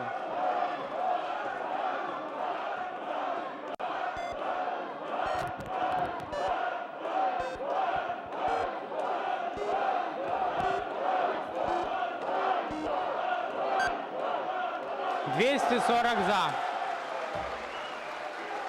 Рішення прийнято. Закон прийнятий в першому читанні за основу. І, власне, що саме передбачає цей законопроєкт? Давайте дивитися разом. Набувати право власності на земельні ділянки сільськогосподарського призначення можуть громадяни України, юридичні особи України, створені за законодавством України, територіальні громади, держава. Іноземці та особи без громадянства можуть набувати право власності на земельні ділянки сільськогосподарського призначення в порядку спадкування за законом. Сукупна площа земельних ділянок сільськогосподарського призначення у власності громадянина юридичної особи в межах однієї об'єднаної територіальної громади не повинна перевищувати 35% земель сільськогосподарського призначення такої громади. В межах однієї області або Автономної Республіки Крим не повинна перевищувати 8% земель сільськогосподарського призначення, а також не повинна перевищувати 0,5% земель сільськогосподарського призначення України. І ось ми вже побачили, як голосували депутати і що передбачає цей законопроект. Як вам такі результати? Маючи таку нагоду, маючи ваш ефір, я хотів би передусім привітати Мустафу Джемілєва з його днем народження. Це, звичайно, жива легенда. Я дуже радий, що я з ним знайомий, і добре знайомий. Їздили якось разом навіть у Туреччину, і я бачив, як його навіть інші країни приймають як національного героя. Це дивовижно. Я просто дозвольте мені, я хочу нагадати про те, що це людина, яка була позбавлена своєї батьківщини, тобто тоді, коли була депортація із Криму. Маленьким хлопчиком він виїхав з Криму, і коли прийшов вік його призвати до війська, і він сказав, я не піду служити. Питають його, а почому? Він каже, тому що ви в мене немає батьківщини, ви в мене мою батьківщину взяли. І він сидів в тюрмі разом із Чорноволом і таке інше. Я просто, Мустафа, я вітаю вас, Мустафа Ага, я вітаю вас і зичу вам довгого здоров'я. Ви є, і я переконаний в тому, що легше буде здобувати кримським татарам свою батьківщину, свою незалежність і свою кореневу землю, з якої вже друга трагедія в житті. А тепер уже до вашого запитання. Те, що сьогодні відбулося, це відбулася якась така авантюра, я би інакше цього не назвав. Я багато років був народним депутатом і останнім депутатом СССР. І я пригадую, звичайно, у нашому парламенті були такі подібні, не такі, а подібні ситуації. Це тоді, коли приймався закон про мови. Пане Володимире, хотілося б спитати, ви за ринок землі чи ні?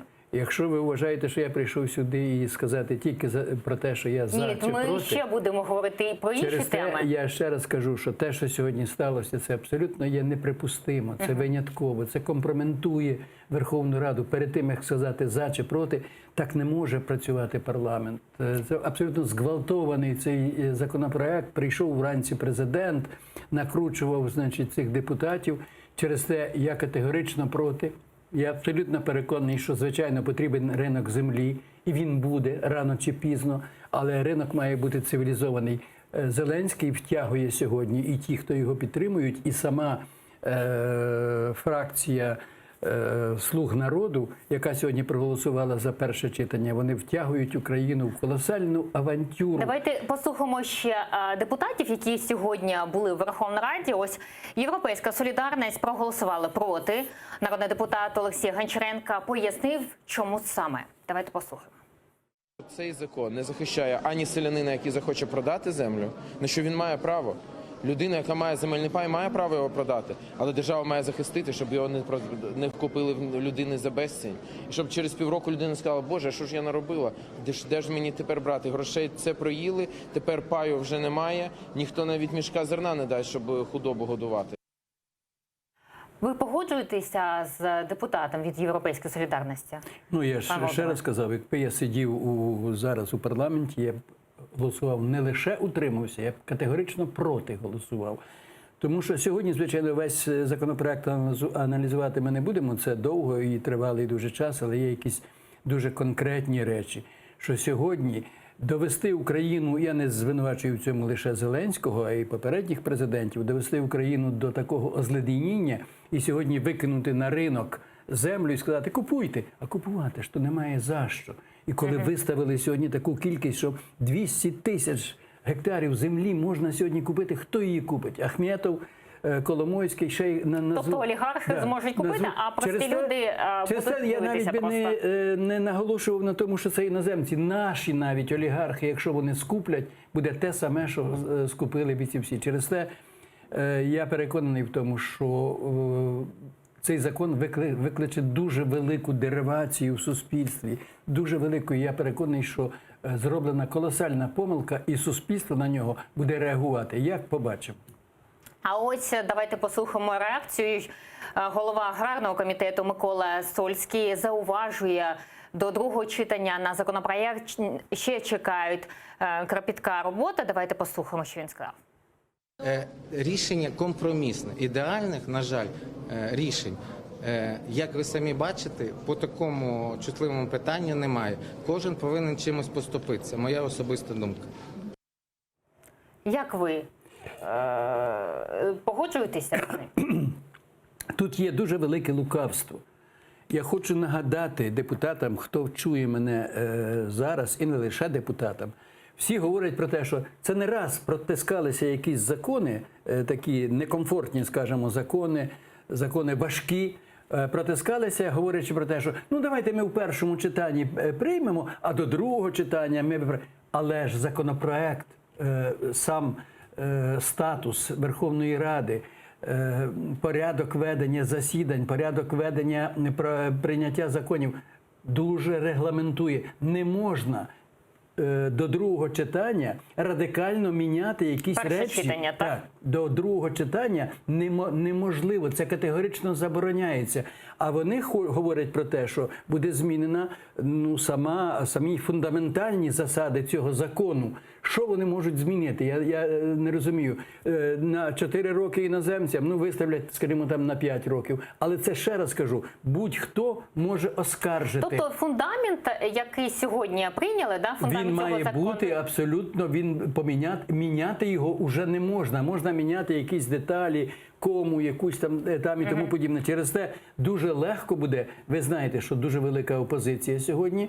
Опозиція дуже різношерстна. І Юлія Тимошенко, і «За майбутнє», і бачимо, «Європейська солідарність» і «За життя» дуже різні. Вони абсолютно не об'єднані нічим, але вони виступили абсолютно одним цим фронтом, і у них залишається бажання буде передавати абсолютно до суду через те, що так закони не приймаються, як приймалися сьогодні. Тим більше такий фундаментальний закон. Я хочу нагадати, була зроблена помилка, в якій і я брав участь, і я теж винен. Це тоді, коли ми голосували за приватизацію промисловості. Щодо промисловості ми обов'язково сьогодні поговоримо. Давайте послухаємо Святослава Вакарчука, який запевняє, що в «Голосі реформи» підтримують, але роботою в комітеті не задоволені. Це дуже важливе питання, яке насправді назріло, яке треба вирішувати. Але не так, як це відбувається зараз, не через коліно, не політизуючи це питання абсолютно і не розвертаючи свою позицію прямо через телебачення кардинально в одну чи іншу сторону. Це дуже серйозне питання. Ось ми почули Вакарчука. Як ви гадаєте, наскільки у нього, скажімо, у цій фракції так більше важелі, аби якось змінити? Важелі в них дуже маленькі, бо у них маленька фракція, і це абсолютно є очевидним, але те, що вона абсолютно одноголосно проголосувала проти, я, їдучи до вас, дивився сьогодні цю таблицю голосування, «Голос» проголосував проти, і я думаю, що за ними є рація. Одначе, як бачите, голосів вистачило, ще кілька людей, значить... Там були позафракційні? Так, були позафракційні, кілька голосів, не буду їх поіменовувати, але, звичайно, головне, що проголосувала «Слуги народів». Кому вони служать? Я просто не знаю. Коли весь народ, суспільство двиготить сьогодні, селяни перекривають траси, перекривають дороги, і отак нахрапом цей закон тягнути, що хіба не можна було справді провести дискусію, обговорити якісь вузлові, фундаментальні питання цього закону, знайти спільну мову. І тоді, ясна річ, що можна було би прийняти цей закон. Може вони знають, що вони монобільшості, тому навіщо їм з кимось спілкуватися? Це дуже небезпечно. Це дуже небезпечно. До чого може привести ринок землі? Може привести до абсолютного зубожіння України, тому що якщо, скажімо, землю скуплять наші олігархи, Я не вірю, що вони так розкошеляться і будуть відразу платити, а потім виставляють мізерну ціну сьогодні золотої української землі. В Європі ніде фактично немає таких земель, як має їх Україна. І за такі мізерні суми стартова ціна 2, а хтось там ще запропонував, ще накинув ще $200. Це тоді, коли у Польщі, в якій земля набагато гірша, бо це Примор'я, я завершую, а в них, звичайно, 7-8 тисяч сьогодні. Це така найнижча ціна, яка тільки є. І українці раптом викидають. Ясна річ, що цю землю ви швидко сказали скуплять. щодо зубожіння. Давайте послухаємо фракцію «Батьківщина». Ось вони оголосили про перехід в опозицію. Слухаємо лідерку фракції Юлію Тимошенко, що сказала. Наша команда заявляє про перехід партії «Батьківщина» в опозицію. В опозицію до політики знищення України, опозицію до політики продовження епохи бідності. Ми оголошуємо опозицію.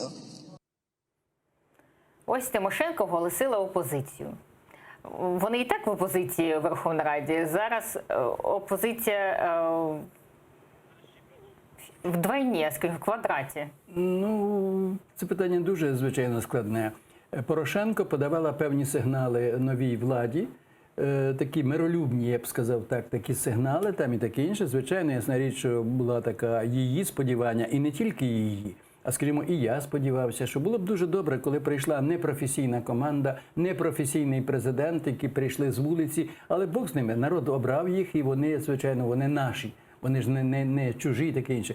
Через те мені здавалося, що найкраще це був, якби сів у крісло прем'єр-міністра і сів за кермо держави виконавчої влади, якби сіла Юлія Тимошенко, яка має колосальний, звичайно, досвід, вона двічі обиралася, завжди її заважали провести якісь реформи. І якби тут, і звичайно, і від цього виграли б тільки «Слуги народу», і сам Зеленський би виграв. Цього не сталося.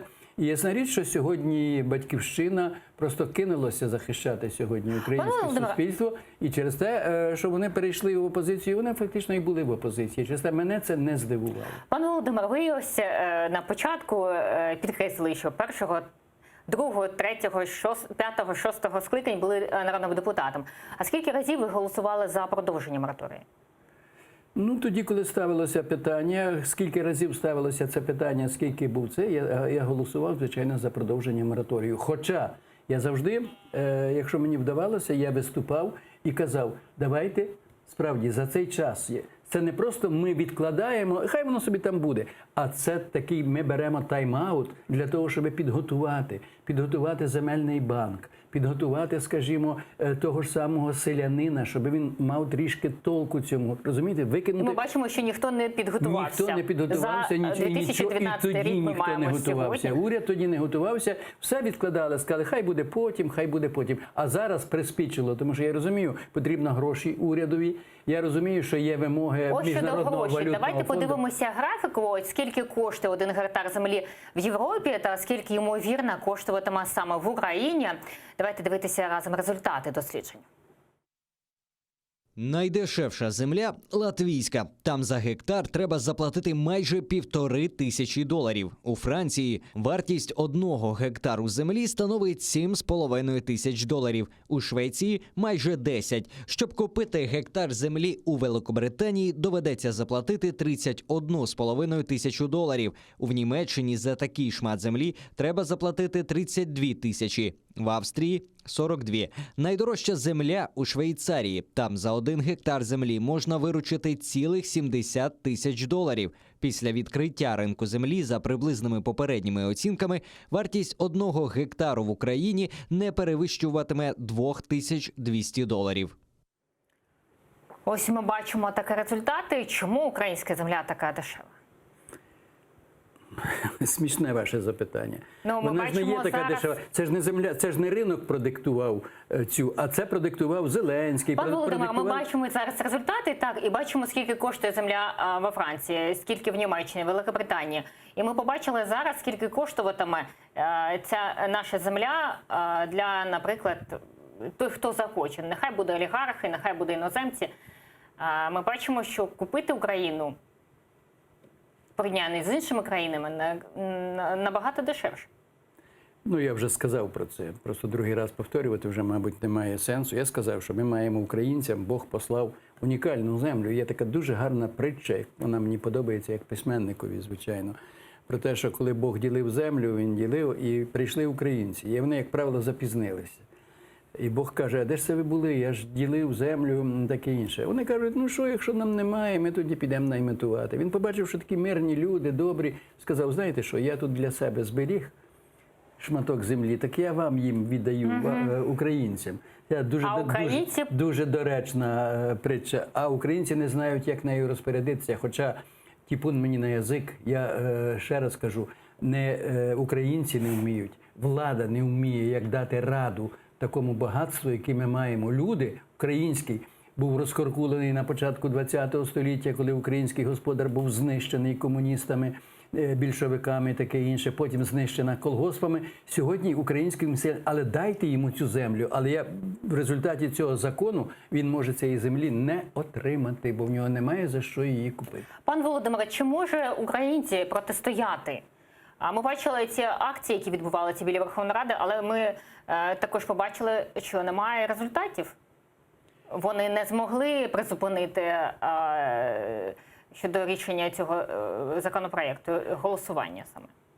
Хто б що не говорив, але в Україні все-таки вже народилося, хай в такому ембріональному варіанті, але народжується українське громадянське суспільство. Ми мали 2 майдани, де люди виходили і відстоювали. Інше питання, що результати після цього вийшли на Майдан, і розійшлися, це звичайно. А споживають результати цього, споживають не ті, хто, скажімо, виходив на ці майдани, а хто десь там за рогу. Я це дуже добре знаю. Ось. Через те я переконаний, що суспільство цього не потерпить. Це, очевидно, воно до українців дійде, побачить цей закон. Ось і ми з вами про це говоримо, і нас, мабуть, дехто слухає. І через те я переконаний в тому, що суспільство українське просто так сліпо не віддасть. Бо це останнє, що можна віддати, це найдорожче, що є, це земля. Промисловість, про яку ми говорили, і ви сказали, що ми потім перенесемо. Але дозвольте мені сказати про те, що якщо заводи ми можемо побудувати нові, це не проблема. Це потрібні, звичайно, кошти і таке інше. Землю, якщо ми її віддамо в чужі руки, вона вже до українців не повернеться. І давайте ще поговоримо. Ось Європейський Союз підтримує відкриття ринку землі в Україні. Дивимось заяву представництва ЄС в Україні. Україна не так добре просувається у структурних реформах. Можна сказати, що протягом останніх років розвиток подій тут розчаровував. Нас особливо непокоять питання корупції та управління. І я гадаю, що новий уряд має посилити зусилля в цій сфері. Ось ми почули представника. Ну, тут фактично нічого про землю немає. Він дорікає українській владі в тому, чому ми, громадяни України, чому ми її дорікаємо. Про те, що колосальний розгул корупції, і він сьогодні вже є. І виявляється, що коли люди голосували за нову цю команду, сьогодні вже повилізали оці виразки їхні. Сьогодні, скажімо, я прочитав, я не знаю, чи ви читали, чи прочитали сьогодні в інтернеті Дубинського розбірка, який має, скажімо, там десь десятки квартир, дачі. Мама має унікальні це все. Я рядовий журналіст. Я працював більшу частину свого життя, я працював у пресі, в молодості, там і таке інше. І що сьогодні може заробити журналіст? Ну, якщо вас запитати, я не маю ні квартири, ні машини. Купити сьогодні таке, це все. І він і так зверхньо, коли його журналістка питала, я бачив це відео, коли вона його питала і таке інше. І це той журналіст, якби просто журналіст, який прийшов з якоїсь там тіньової, а він же сам був автором на 1+1, він був сам автором оцих схем, там він це все, як він критикував цих усіх. Виявляється, сьогодні вилізло таке. Я вже не кажу про цього голову міжнародного. Повертаючись до нашої теми щодо землі, пан Володимир, як гадаєте, кому вигідний ринок землі? Він мусив був би бути вигідний, якби це було нормальне обговорення, а можливо навіть і референдум, він був би вигідний, звичайно, українському селянинові. Про чому нього сьогодні потрібно народні дбати. депутати Ми не так повинні поспішали? переживати. Ми не повинні переживати за Коломойського. Коломойський виживе і так на Приватбанку, на заводах, яких він має, таке інше. Ахметова, я за них не хочу переживати, бо вони і так є. Але найголовніше, щоб земля, ринок землі підняв українського селянина, наше село українське. Я народився в селі, у маленькому цьому селі. Я його дуже добре знаю. Пан Володимир, ви згадали щодо Коломойського. Ось Коломойський вважає, що Україні пора налагоджувати відносини з Росією. Про це український олігарх сказав у інтерв'ю New York Times. Далі його слова на адресу Росії. Вони сильніше в будь-якому випадку. Ми повинні поліпшити наші відносини, сказав Коломойський, порівнюючи Росію і Україну. Люди хочуть миру, доброго життя. Вони не хочуть воювати. А ви, Америка, змушуєте нас воювати і навіть не даєте нам грошей на це, цитує видання олігарха. Коломойський заявив, що відновлення зв'язків з Росією стало необхідним для економічного виживання України. Він вважає, що рана війни заживе. Дайте їй 5-10 років і кров буде забута, сказав Коломойський. У 2014 році я показав, що не хочу бути з Росією. Я об'єктивно описую те, що бачу і куди все рухається, додав він. Ми візьмемо $100 мільярдів у росіян. Я думаю, що вони із задоволенням дали б їх нам сьогодні, сказав Коломойський. Який найшвидший спосіб вирішити проблеми і відновити стосунки? Тільки гроші, додав він.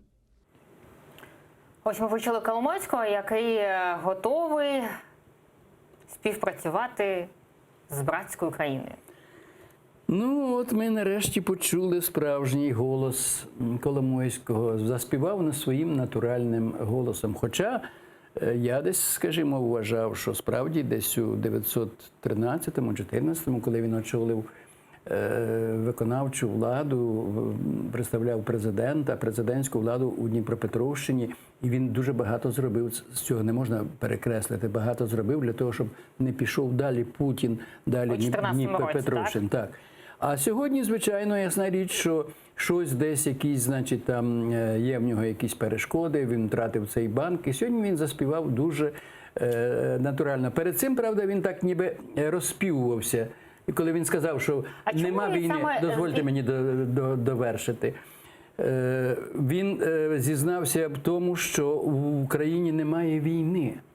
Війни немає в Україні. Це внутрішній конфлікт. Це він сказав, Коломойський. Але сьогодні вже він сказав абсолютно прямо: давайте дружити з Москвою, тому що це інтерес не українського народу, це не інтерес рядового українця, це інтерес Коломойського. Це його бізнес, він хоче розростатися. Йому десь Росія його обрізала, його бізнес. І це все. Ось, будь ласка, ось українські бізнесмени, українські олігархи, про яких ми говорили. І вони куплять землю, і ми будемо мати те, що Україна взагалі можна купити, навіть не купувати всю українську землю. Росія може купити по кордону, купити землю і відразу сказати: це наше, до побачення і будьте здорові. І тоді про Крим треба забути. Кримські татари повинні забути про те, що їхня батьківщина – це є Крим там і тому подібне. Будуть вічними вигнанцями із своєї батьківщини. Ось до чого ведеться. Через це має якось влада реагувати, але в одному, якщо він вихованець і він підтримував президента Зеленського, і якщо Зеленський це промовчить... Ми зв'язки Коломойського і Зеленського. Чи ми не побачимо подальшому таку, скажімо, налагоджування відношень з Росією, якщо там завтра-післязавтра заяви і Зеленський про це? Ну, звичайно, якщо тоді ми будемо абсолютно розуміти, вже не можна буде приховувати стосунків Зеленського і впливу на Зеленського, самого ж того Коломойського, про якого ми говоримо, але говоримо так у півсили там і таке інше. Якщо його підтримає, якщо цю тезу підтримає президент, вже все стане на свої місця і все буде зрозуміло. І тоді для України колосальна небезпека. І продажа землі, і продажа фактично України. Ви ж бачите, що він знову хоче дружити з Росією. Ви можете собі уявити, яка буде помста Путіна Україні за те, що вона зробила кроки до самостійності, що вона хотіла все-таки реформувати, хай не вдало, але хотіла реформувати. Люди добрі, схаменімося. Але, знаєте, не тільки Коломойський хоче відновити відношення з Росією, а й держава теж. Ось сьогодні між представниками... Що ви маєте на увазі держава? Зараз я вам розкажу, що я маю на увазі.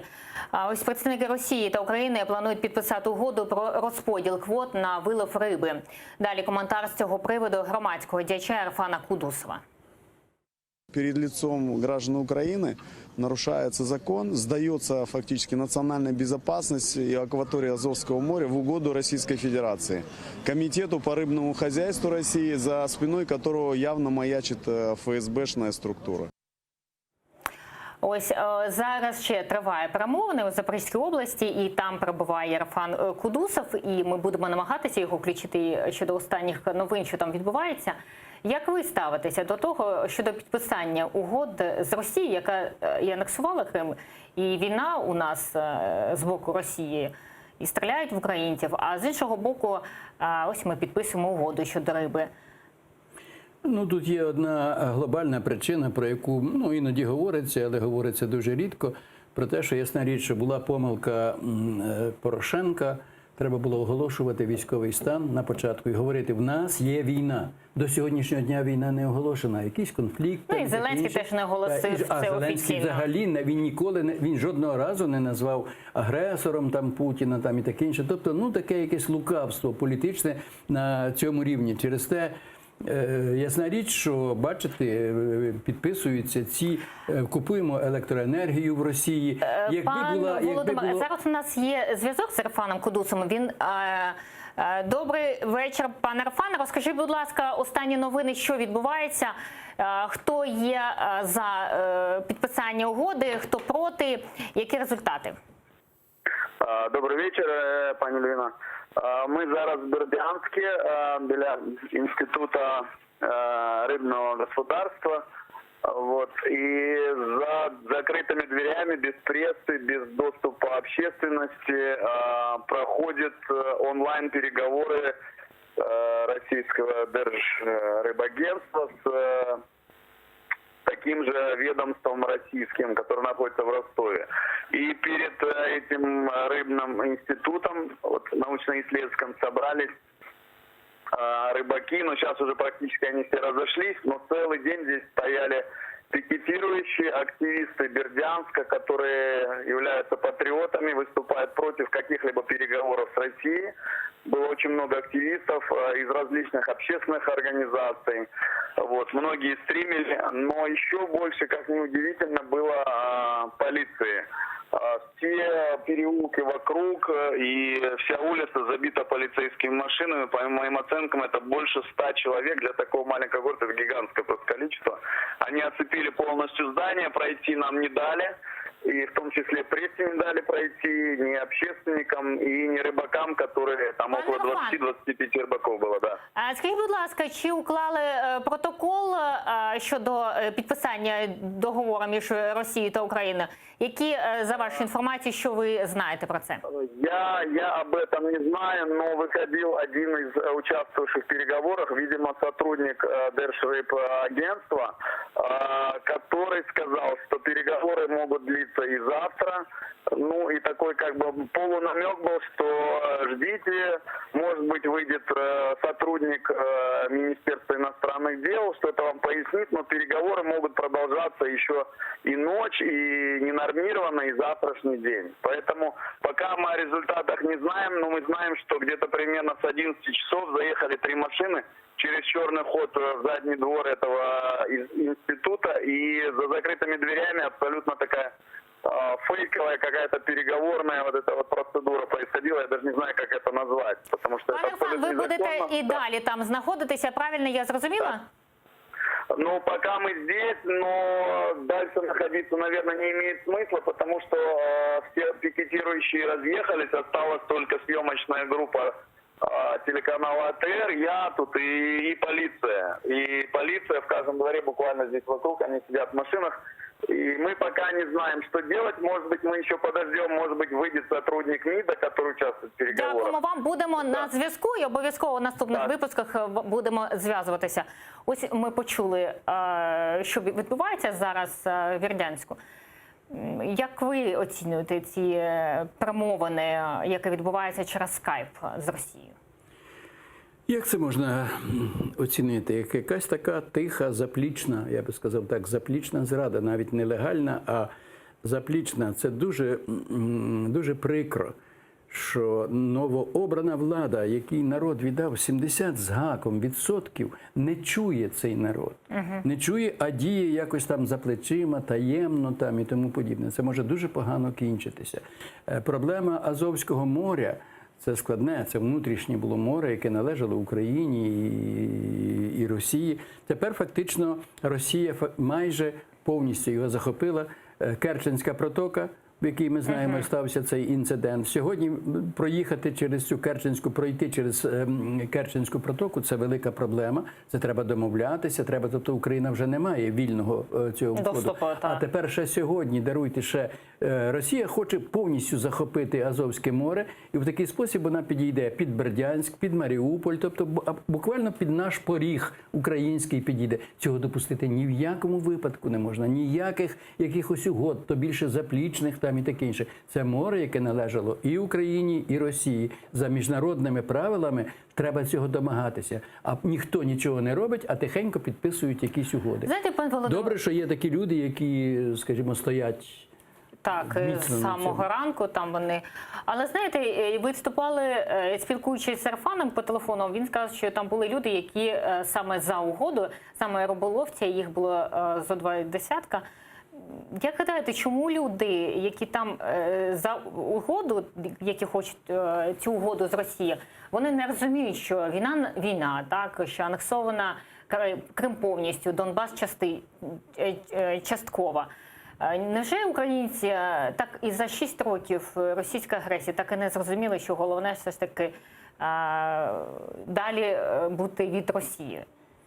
Все набагато простіше. З моєї точки зору, звичайно, я не кажу, що моя абсолютна точка зору, що я правий, але я переконаний в тому, Росія кидає велетенські кошти на те, щоб робити все, виконується через гроші. Через те, ну що таке рибалкам цим кинути з російського стола, згорнути якісь там копійки і сказати, хлопці, робіть ось те-то, а ми вам після цього дамо право там нас там рибалити і таке інше. Все набагато, тут якоїсь великої політики навіть немає. Це звичайне шахрайство, звичайно, підкуп. Просто, але якби ці люди були патріотичними і сильними, стрижним, патріотичним, вони би на це не пішли. А так, ну, звичайно... Це проблема українців. Ми маємо зараз таку ситуацію. Володимир Яворівський, народний депутат України 1-го, 2-го, 3-го, 4-го і 6-го скликань. Дякуємо, що були з нами. Далі ефір продовжить Заман українською. Тарас Кавзар підведе підсумки дня, а ми з вами зустрінемося через 20 хвилин. Будьте з нами.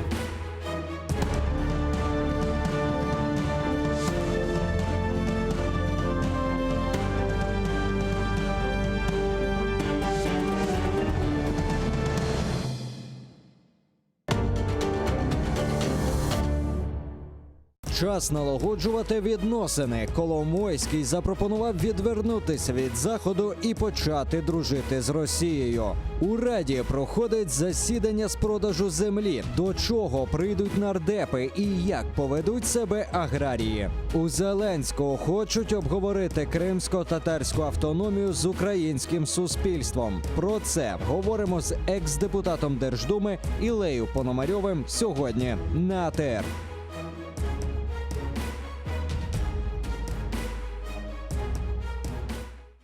Міжнародний валютний фонд повертається в Україну. Місія почне свою роботу вже на цьому тижні. Європейський Союз підтримав запуск ринку землі в Україні.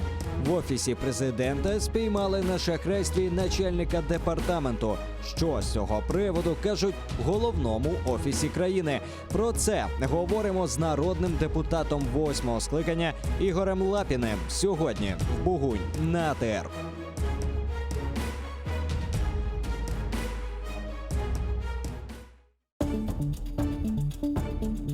Прощай, Эво. Президент Боливии по требованию Олец ушел в отставку. Индейское проклятие. Что может в корне изменить жизнь индейцев Навахо? Курт, ты крут. В Индианаполисе открылся новый музей Вонегута. Угрозы и надежды, радости и потери. Какие уроки преподал нам мир за последнюю неделю? Сегодня в Прайма Царский в 20:00 на телеканале АТР. Залізна завіса, два світи і боротьба за правду. Фактичність, теорія медіа та об'єктивність журналістики. Пропаганда Суркова. Як народилася кремлівська фабрика фейків. Семантична війна, конспірологія чи реальність. Дивіться у документальному фільмі «Фейк Ньюз» у суботу та неділю о 15:40 за Києвом і 16:40 за Кримом на телеканале АТР. После 3 месяцев интенсивной работы в мае 1990 года правительственная комиссия под руководством Виталия Дагужиева приняла концепцию государственной программы возвращения крымских татар в Крымскую область. Концепция определяла важнейшие задачи государственной программы, а также методы организованного возвращения крымских татар на историческую родину.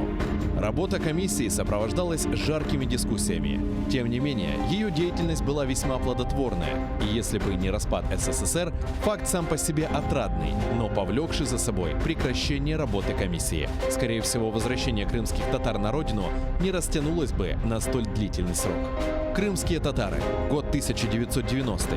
Часть 2. В программе Тарик Садасы с Гульнарой Бекировой. Смотрите в воскресенье, 17 ноября, в 17:30 по Киеву и в 18:30 по Крыму на телеканале АТР.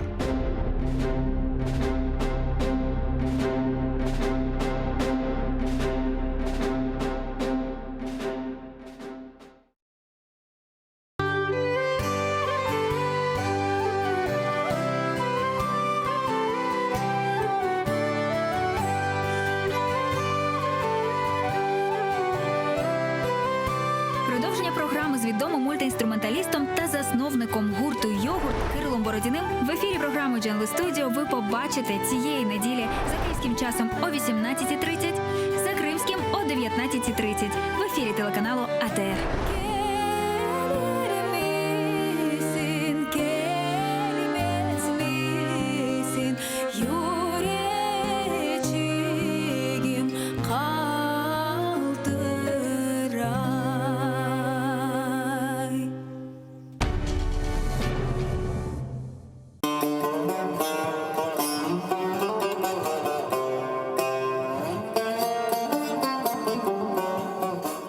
Энфес. Кырым-татар кавесы.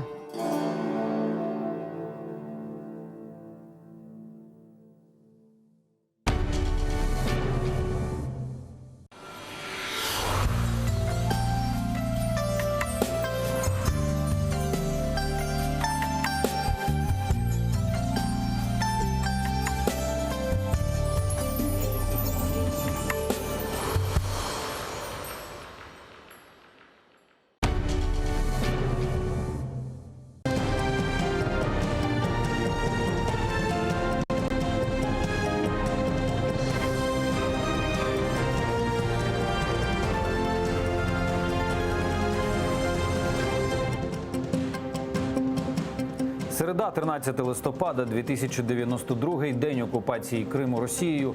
В ефірі інформаційна служба «Заман». Я Тарас Кобзар. Вітаю вас. Дивіться сьогодні в нашому випуску. Частина представництва президента України в Криму переїжджає в Київ. В столиці буде просувати тему анексованого півострова та лобіювати законопроект про статус кримських татар як корінного народу.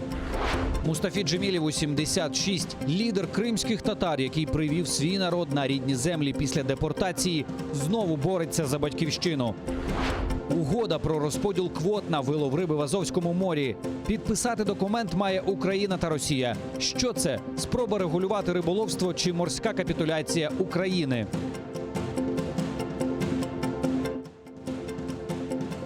Війська і техніка відведені, почалося розмінування. З опівдня в районі Богданівки сапери почали розміновувати території. Водночас у моніторинговій місії ОБСЄ запевнили, ворожа сторона також відвела сили і техніку з Петрівського. Однак поза ділянками розведення російські окупанти не припиняють обстріли, гатять протитанковими ракетами із гранатометів, працюють снайпери. Так, з початку доби бойовики 4 рази порушили режим тиші, стріляли поблизу Новотошківського та Оріхового, двічі обстріляли українські позиції біля Луганського. Втрат серед українських бійців немає. На передову з'єднань і частин 1-го та 2-го армійських корпусів Збройних сил Російської Федерації прибувають розвідувальні підрозділи, укомплектовані військовослужбовцями, більшість яких в цьому році пройшли підготовку в навчальних центрах на території Росії та мають досвід диверсійно-розвідувальної діяльності, у тому числі з мінування місцевості, підриву об'єктів та коректування артилерійського вогню. Підготовка законопроєктів щодо захисту прав кримчан в Україні та з реінтеграції півострова – одне з основних завдань постійного представництва президента в Автономній Республіці Крим. Попри те, що воно частково переїздить до столиці і надалі опікуватиметься проблемами людей з анексованого Криму. Зокрема, обіцяють, питання кримських татар не зникне з порядку денного. Про все це докладніше Олена Стецюк розповість. Крим – це насправді неймовірна краса. Я хочу, щоб і наші кримчани, і всі кримчани могли насолоджуватися цією красою без загроз з боку держави-окупанта. Оновлений склад постійного представництва президента в Криму вперше перед журналістами разом. До столиці представництво переїхало частково, тож переконують, це не позначиться на захисті прав кримсько-татарського народу. За словами заступника постійного представника президента в Криму Таміли Ташевої, підрозділ, який надаватиме послуги людям з окупованої території, залишатиметься у Херсоні. Завдання ж частини представництва, що переїздить до столиці, активне просування теми анексованого Криму на міжнародних майданчиках. Також опікуватиметься посиленням інформаційного мовлення на окуповані землі. Питання деокупації, воно не лежить в площині регіональної політики, а це питання, яке потрібно виносити на найвищий рівень. Тому, звісно, що ми вважаємо, що це не таке дуже сильне підсилення. Попри цей переїзд, це ніяк не вплине на захист наших громадян, які виїжджають з окупованої території. Серед завдань представництва – підготовка законопроєктів щодо захисту прав кримчан в Україні та з реінтеграції півострова. Зокрема, законопроєкт про статус кримських татар як корінного народу. На фінішній прямій проект закону щодо захисту і державної допомоги політв'язням і полоненим. Він визначатиме категорії осіб, які можуть претендувати на таку допомогу, тобто особи, які були незаконно позбавлені свободи в рамках цієї збройної агресії. Це є щорічна грошова допомога на час позбавлення волі, це і питання допомоги після звільнення разової для відновлення і реабілітації особи, це питання медичної допомоги. А ось питання кримсько-татарської національно-територіальної автономії у складі України слід винести на широке обговорення, заявив постійний представник президента в Криму Антон Кориневич і зазначив, що цю тему опрацьовує експертна рада при представництві. Ми повинні це питання вивести на рівень якогось дискурсу більш широкого, ніж воно є наразі. Тобто для того, щоб суспільство розуміло, що насправді мається на увазі, що там немає загроз можливого сепаратизму чи ще чогось, бо наразі ми бачимо, що суспільство, очевидно, дійсно не дуже розуміє, про що це. Не оминули у представництві і тему репресій проти кримських татар. Українська сторона засуджує вирок російського суду 6 особам у справі Хізбут-Тахрір. Антон Кориневич назвав його воєнним злочином. Сприяємо належному документуванню таких фактів і, відповідно, направленню відповідних повідомлень в той же самий Міжнародний кримінальний суд. І це може бути, до речі, дуже цікаво для Міжнародного кримінального суду. Ще ніколи, по суті, в своїй практиці вони не говорили про саме незабезпечення права на справедливий суд як воєнний злочин. А ще у представництві президента в Криму заявили чітку позицію і надалі не постачати воду на території анексованого Криму. Олена Стецюк, Асан Емінов, Заман, АТР. Верховна Рада схвалила закон про ринок землі в першому читанні при заблокованій трибуні та під крики «Ганьба». На переконання авторів законопроекту, його реалізація дасть можливість об'єктивно встановити вартість землі та громадянам реалізувати своє право на приватну власність. З фермерами, які власники цих паїв, вони кажуть, мене не треба, щоб мене хтось захищав. Я сам в змозі себе захистити, ще вас зможу захистити. Я хочу просто мати право розпорядження вільного, але я побоююсь, що іноземці, якщо прийдуть, що я буду не в конкурентних умовах. Тому ми і зробили це виключення про іноземців виключно після референдуму. Ми неодноразово наголошували на тому, що реформа справді потрібна, але вона потрібна так і зробити, щоб потім ми не, знаєте, плакали крокодиловими сльозами, що ми щось не те зробили. Така реформа вимагає дуже ґрунтовного і дуже всебічного обговорення. І мені згадується реформа, прогресивна в лапках реформа 90-х років, коли ми хотіли вільний ринок, власне, в промисловості. І коли ми приватизовували, здавалось би, по правильним західним законам заводи і фабрики, і в результаті ми отримали декількох олігархів, від яких, як від явища, я підкреслюю, ми не можемо позбутися і до сьогодні.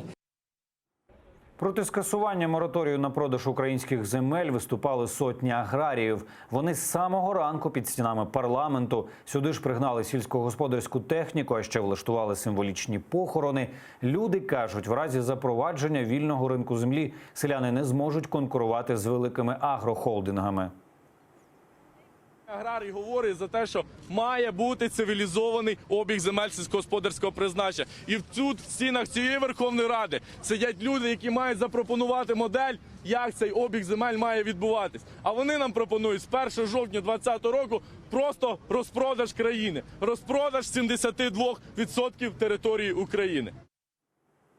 Доля рибальства в Азовському морі. Сьогодні між представниками Росії та України планують підписати угоду про розподіл квот на вилов риби. Підписувати його мають дистанційно. Обговорення тривало онлайн в Бердянську в Інституті рибного господарства. Під стінами будівлі пікети. Одні називають себе місцевими рибалками і кажуть, якщо договір не підпишуть, вони не зможуть виходити в море. Решта, можливе підписання, називають здачею Азовського моря. До того ж, від цих перемовин залежить доля 90 підприємств, що здійснюють промисловий вилов та переробку риби, і де працює 4 тисячі рибалок. Як в Бердянську Азов ділили та що залишилось за дужками перемовин, розкаже Владислав Стужук. 9 ранку в Інституті рибного господарства у Бердянську вирішується доля рибальства в Азовському морі. На відеозв'язку з українськими урядниками росіяни. Разом мають поділити квоти на вилов тюльки і бичка. Під дверима кордон поліції і місцевих рибалок. Щойно кримські активісти починають з ними розмову про зраду, зчиняється сутичка. Да, это провокатор, уберите, он провокатор. Я провокатор. Да. Кто провокатор? Ты назовись. Я Гудусов, я на Украине. Ты не украинец. Я не украинец. Я не украинец. Приехал. Вы сейчас хотите в России остаться, да? Расскажем, кто украинец, а кто не украинец. Забрали, у меня там 4 детей. Мой дом забрали, вы понимаете? Нас не пропустили, что является незаконно абсолютно, потому что это не режимный объект. Вот. Мы хотели встретиться с комиссией, которая тоже не является секретной. Вот. Никаких предписаний секретности ни в постановлении Кабмина, ни в тех заданиях Министерства иностранных дел на ведение переговоров нет. Така таємничість, прикриття зради національних інтересів, переконаний Кудусов. Бо в разі підписання договору право рибного промислу в Азові отримують не просто російські компанії, а їх маріонетки з окупованого Криму. Перед лицом граждан Украины нарушается закон, сдается фактически национальная безопасность и акватория Азовского моря в угоду Российской Федерации. Комитету по рыбному хозяйству России, за спиной которого явно маячит ФСБшная структура. Рибалки говорять неохоче. Їх аргумент – необхідна робота. Кажуть, якщо перемовини зірвуть і договір не підпишуть, то їх буцімто вважатимуть браконьєрами. Тоді, бояться рибалки, за ними почнуть полювати російські кораблі. Если мы не подпишем сейчас этот договор, мы не сможем выходить. Здесь стоят пограничные суда, у которых скорость там за 120. Ни один... Уже не скорость, а дело в том, что если не будет выхода в море... Да, они нас забирают просто туда. Никто не хочет сидеть в тюрьме. Хотят все легально работать. Ну вы, допустим, на машине без техпаспорта ж не ездите. То есть есть какие-то правила. Ну, согласно правил, значит, если так установлено, надо же, значит, переговоры и все остальное. У постійному представництві президента в Криму кажуть, про проблему знають і тримають ситуацію під контролем. Ми направляли декілька звернень за останні декілька днів до різних органів державної влади з тим, щоб вони належним чином оцінили ризики і щоб належним чином вони оцінили можливу небезпеку, яка може походити з таких ініціатив. Ми зараз попросили колег, які фахово, власне кажучи, працюють у сфері міжнародного морського права, надати нам кваліфіковану експертизу для того, щоб ми розуміли, яким чином ми можемо рухатися далі у цьому питанні. Ріана Алієва, Владислав Стужук, Максим Кондратенко, Заман, АТР.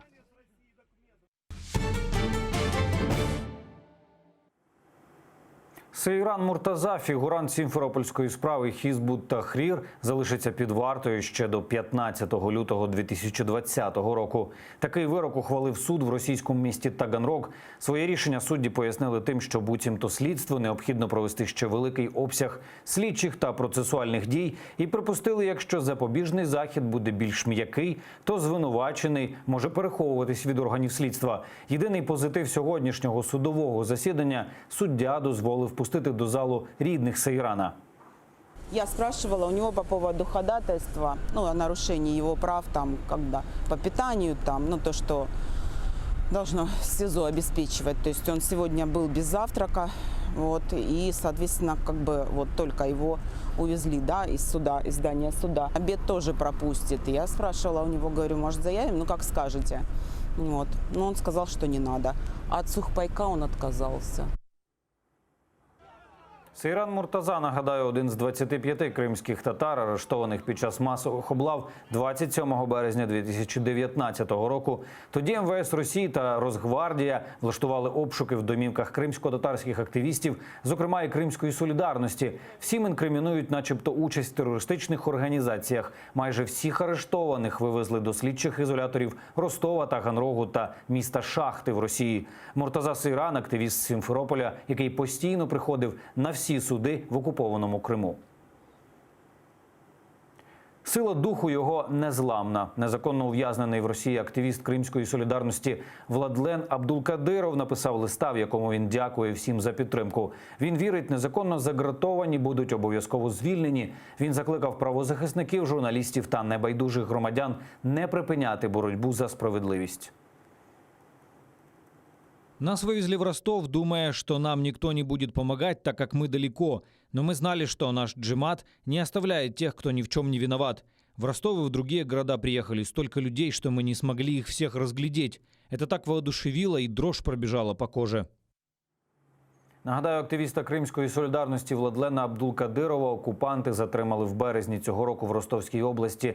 Його та ще двох активістів Ремзі Бекірова та Османа Арифмеметова звинувачують буцімто в тероризмі та участі в діяльності забороненої в Росії релігійної організації Хізбут Тахрір.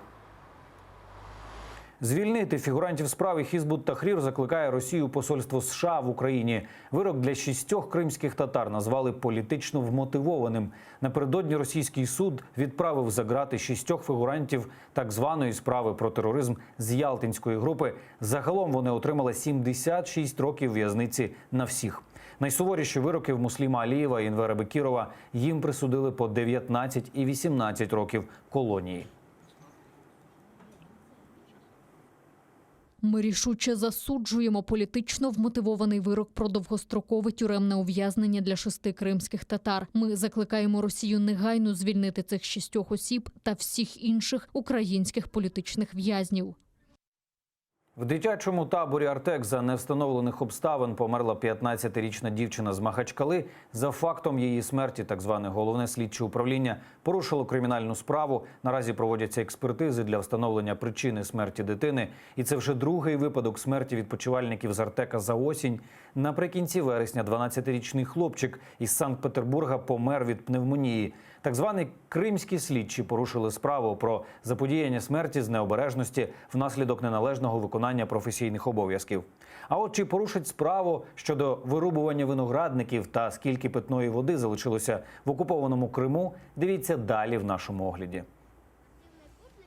Замість виноградників – парковки. При в'їзді до Алушти в окупованому Криму набудують кілька багаторівневих парковок. За словами так званої очільниці адміністрації Алушти Галини Огнєвої, необхідність у них дуже велика. Адже кількість транспорту з Сімферополя, який рухається у напрямку Південного берега, щороку збільшується. А виноградники нібито більше не приносять колишніх урожаїв. Тому ними можна пожертвувати заради красивої в'їзної зони до міста-курорту. Наразі так звана адміністрація міста домовляється з власниками виноградників в районі Масандри. Питна вода закінчується. В окупованому Криму води для потреб населення вистачить лише до березня. Таку заяву зробив так званий віце-прем'єр уряду півострова Андрій Рюмшин. Остання надія окупаційної влади – на дощі. На них чекають у листопаді-грудні. Однак досі у Криму зберігалась аномально тепла погода, майже без опадів. А 10 листопада був навіть абсолютний температурний рекорд для цієї дати – 27,1 градуса вище нуля. З розміром не вгадали, або путінське ложе. Спальні місця у нових російських вагонах розраховані хіба що на гномів. Фототворіння російських інженерів виклав у мережу політолог Олексій Голобуцький. На світлині чоловік лежить на полиці у новому плацкартному вагоні. Його ноги добряче звисають зі спального місця. При цьому політолог зазначив, що має середній зріст. І пожартував, що вагони, мабуть, робили під параметри президента Росії Володимира Путіна. Надія Михайлова, Заман, АТР.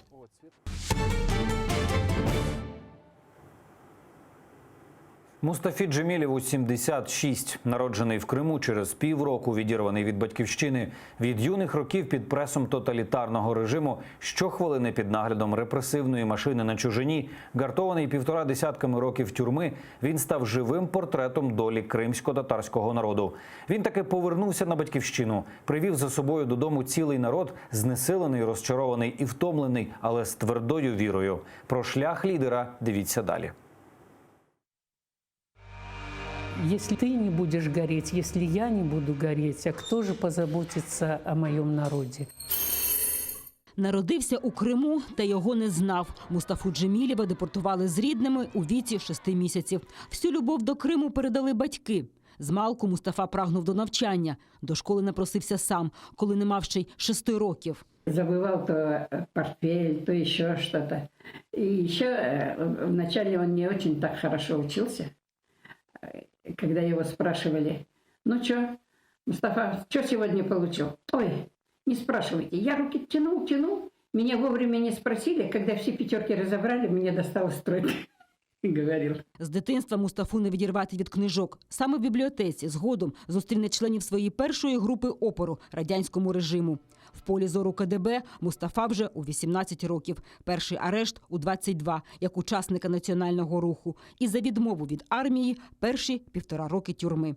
Про Мустафу дізнаються дисиденти. Його думки друкує саміздат. Он очень убедительный человек просто. Он выстраивает свои речи, свои там представления, доказательства очень логично, очень убедительно. И с этим трудно спорить, это трудно не понять даже людям враждебно настроенным. Он нацелен не на эмоции аудитории, а на ее интеллект скорее. Ненависть влади до кримського татарина вилилась у десятки обшуків та арештів. Лише за ґратами провів 15 років. Там щоразу оголошував голодування. Найтриваліше – 303 дні. Я знал много голодовок и знал, что люди с таким характером, как он, могут продержаться и дольше, чем 33. Это характер. Характер – это судьба, и иного ему не дано. Но, конечно, такие испытания, которые выпали на его, они, конечно, этот характер укрепляют. Де б не перебував Мустафа – у засланні чи колоніях, радянську систему лякали не стільки його дії, як його слова. На його процеси йшли натовпи людей. Мустафа бореться щодня і не лише за свій народ. У 68-му, коли СРСР окупував Чехословаччину, Мустафа був у засланні, але виступив проти агресії. Здавалось би, це не питання Криму. Не провокуй собі новий строк. Кримсько-татарська проблема для нього важлива, але загальні людські права його також важливі. Так званої чехословацької весни. Це була проблема не тільки для Чехословаччини, це була проблема для загального людства. Далекоглядність Мустафи Джемілєва підтверджує історія. У 90-му році він пішов на важливе для кримсько-татарського народу об'єднання із народним рухом. У 91-му році кримські татари віддали свої голоси за незалежність України і цим вирішили її долю. Если бы не крымские татары, Крымская, она уже была автономная республика, созданная в 1991 году, она была бы единственным субъектом Украины, которая высказалась бы против независимости страны. Згодом, коли у 2008 році Росія нападає на Грузію, Мустафа Джемілєв попереджає – наступним буде Крим. Пропонує розірвати угоду щодо Чорноморського флоту, посилити українське військо в Криму. Його не послухали. Агресор прийшов у лютому 2014-го. Это было больно. Столько лет бороться за возвращение, привести народ свой туда, в Крым, как Моисей свой привел на свою землю. И дожить вообще до этого времени. І в итоге оказатися вне своєї землі. У травні 2014 року Мустафа Джемілєв спробував заїхати в Крим. Його не пустили. Люди вийшли зустрічати свого лідера, почались протести і перекриття доріг по всьому Криму. Відтоді почалась нова боротьба кримсько-татарського народу за свій Крим. Национальные вопросы не решаются выпрашиванием милости господ у порога высоких порогов. Національні проблеми рішаються боротьбою. У свої 76 Мустафа Джемілєв активно їздить світом, несе йому правду про звірства окупанта у Криму і переконаний, неодмінно побачить батьківщину вільною. Вікторія Бойко, Заман, АТР. Тепер небажана. В Росії заборонили чеську організацію «Людина в скруті», що допомагала жителям окупованого Донбасу. До чорного списку її відправило Міністерство юстиції, вважаючи, що благодійники порушували права росіян. Перелік небажаних запровадили у 2015-му і відтоді внесли туди 19 організацій. Їм заборонено працювати на території Росії, а всіх, хто бодай якось допомагатиме їм, каратимуть в'язницею. Організація «Людина у скруті» майже 3 десятиліття надає гуманітарну допомогу жителям територій, де точиться війна. З 2014 по 2016 працювала в окупованому Донбасі, допоки бойовики не змусили чехів згорнути свою роботу і не вигнали їх. Більше про події у світі дивіться в нашому огляді. Слухання у справі про імпічмент виходять в публічну площину. Справу Трампа нині вперше обговорюють в Конгресі відкрито. Свідчити до Комітету з питань розвідки покликали тимчасового повіреного США в Україні Вільяма Тейлора та посадовця Держдепартаменту Джорджа Кента. А вже за 2 дні відповідати на питання конгресменів буде колишній посол Штатів в Україні Марій Йованович. Президентське крісло під Дональдом Трампом розхиталося після розмови з Володимиром Зеленським влітку цього року. Демократи заявили, американський лідер тиснув на свого українського колегу, щоб той розпочав в Україні розслідування проти родини Джо Байдена, головного конкурента Трампа на майбутніх виборах. Угода на 100 мільярдів замість російських ракетних систем. Дональд Трамп пропонує Туреччині не брати на озброєння комплекси С-400. Натомість обіцяє торгову угоду на кругленьку суму, а на додачу Анкара зможе уникнути санкцій. Відповідного листа надіслав президенту Реджепу Таїпу Ердогану минулого тижня, пише The Washington Post. Наймовірніше, саме про це лідери й говоритимуть нині під час зустрічі. Літак турецького президента на литовищі в Вашингтоні приземлився зранку. Першу партію російських ракетних комплексів С-400 Туреччина отримала влітку цього року, після чого Штати відмовилися продавати їй свої новітні винищувачі F-35. Антитерористична операція на південному сході Туреччини в 3 провінціях – Ван, Хаккярі та Ширнак – розгорнули боротьбу проти місцевих курдів. В регіон відрядили 150 оперативних груп, вони прочісуватимуть сільську місцевість. Це 6-й етап операції «Кіран», яка розпочалася всередині серпня. Офіційна Анкара хоче послабити позиції робітничої партії Курдистану, яку вважає терористичною. За даними влади, за останні 4 роки через атаки курдів загинуло 5000 мирних жителів і 800 силовиків. Анна Макаренко, Заман, АТР. Це все, чим встигаю поділитись. Більше інформації менш ніж за годину розповість Шевкет Намотолаєв. Ефір телеканалу АТР продовжить програма «Бугунь» з Ельвіною Сітбулаєвою. Завжди актуальні новини ви знайдете на сайті ATR.ua. Дякую вам за довіру і побачимось.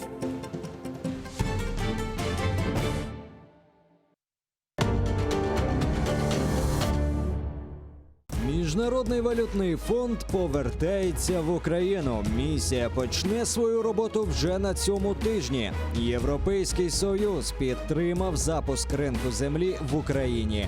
В офісі президента спіймали на шахрайстві начальника департаменту. Що з цього приводу кажуть в головному офісі країни?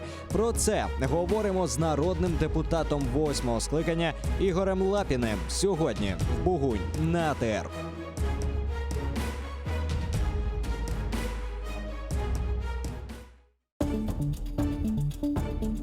Прощай, Эво. Президент Боливии по требованию улиц ушел в отставку. Индейское проклятие. Что может в корне изменить жизнь индейцев Навахо? Курт, ты крут. В Индианаполисе открылся новый музей Вонегута.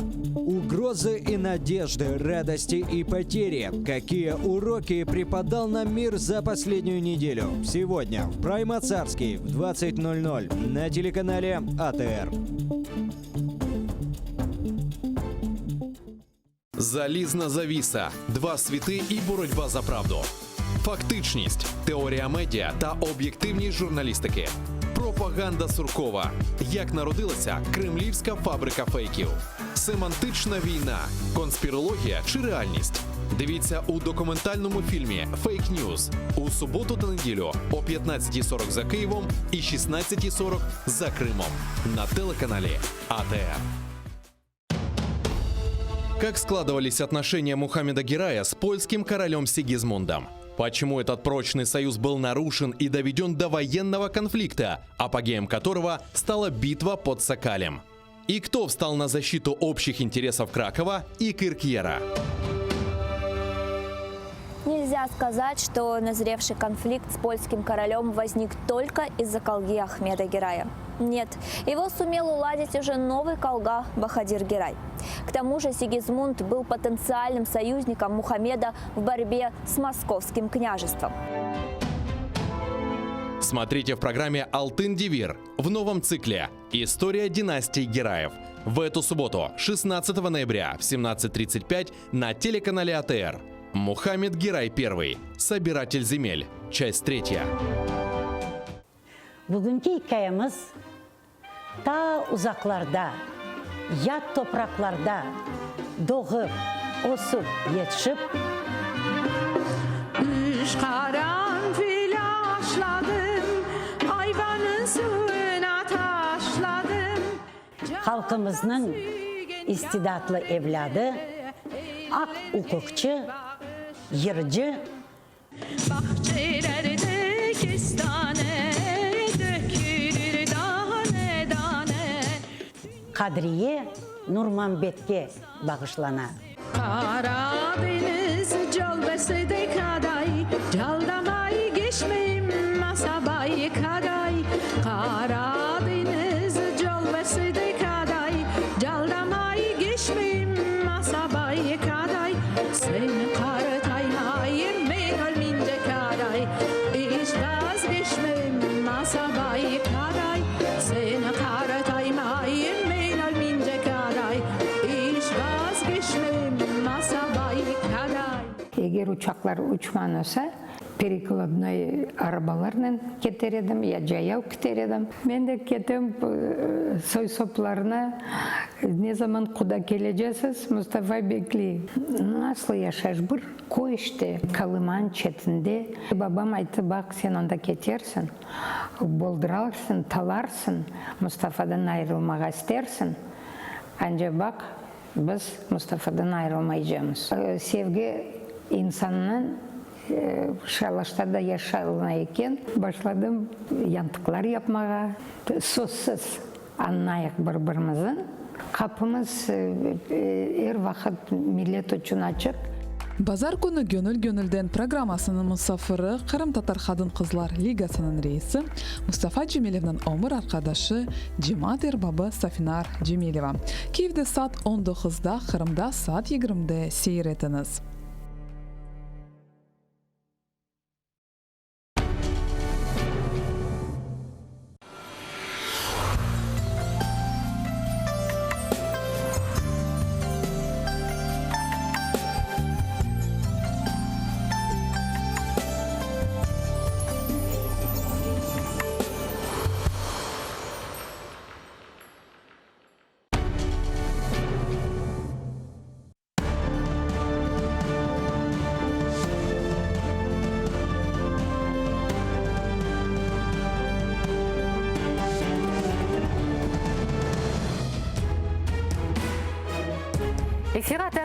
Я Альвіна Сидбулаєва. Говоритиме наживо про найцікавіші, найактуальніші події, які відбуваються в нашій країні. Залишайтеся з нами. Представник президента в Автономній Республіці Крим розповів, що влада думає про кримсько-татарську автономію. Україна хоче укласти з Росією новий протокол. Про що йдеться? Коломойський каже, час налагоджувати стосунки з Росією. Олігарх каже про ймовірний 100-мільярдний кредит від РФ. І я вітаю всіх, хто долучився до прямого ефіру. Вже рада представити нашого гостя. Ілля Пономарьов, політичний діяч, екс-депутат Держдуми Російської Федерації. Доброго вечора. Доброго вечора. І почнемо від засідань, які відбувалися сьогодні в Верховній Раді. Там проголосували за законопроєкт Комітет про ринок землі. В першому читанні давайте дивитися, як це все було. Прошу підтримати та проголосувати.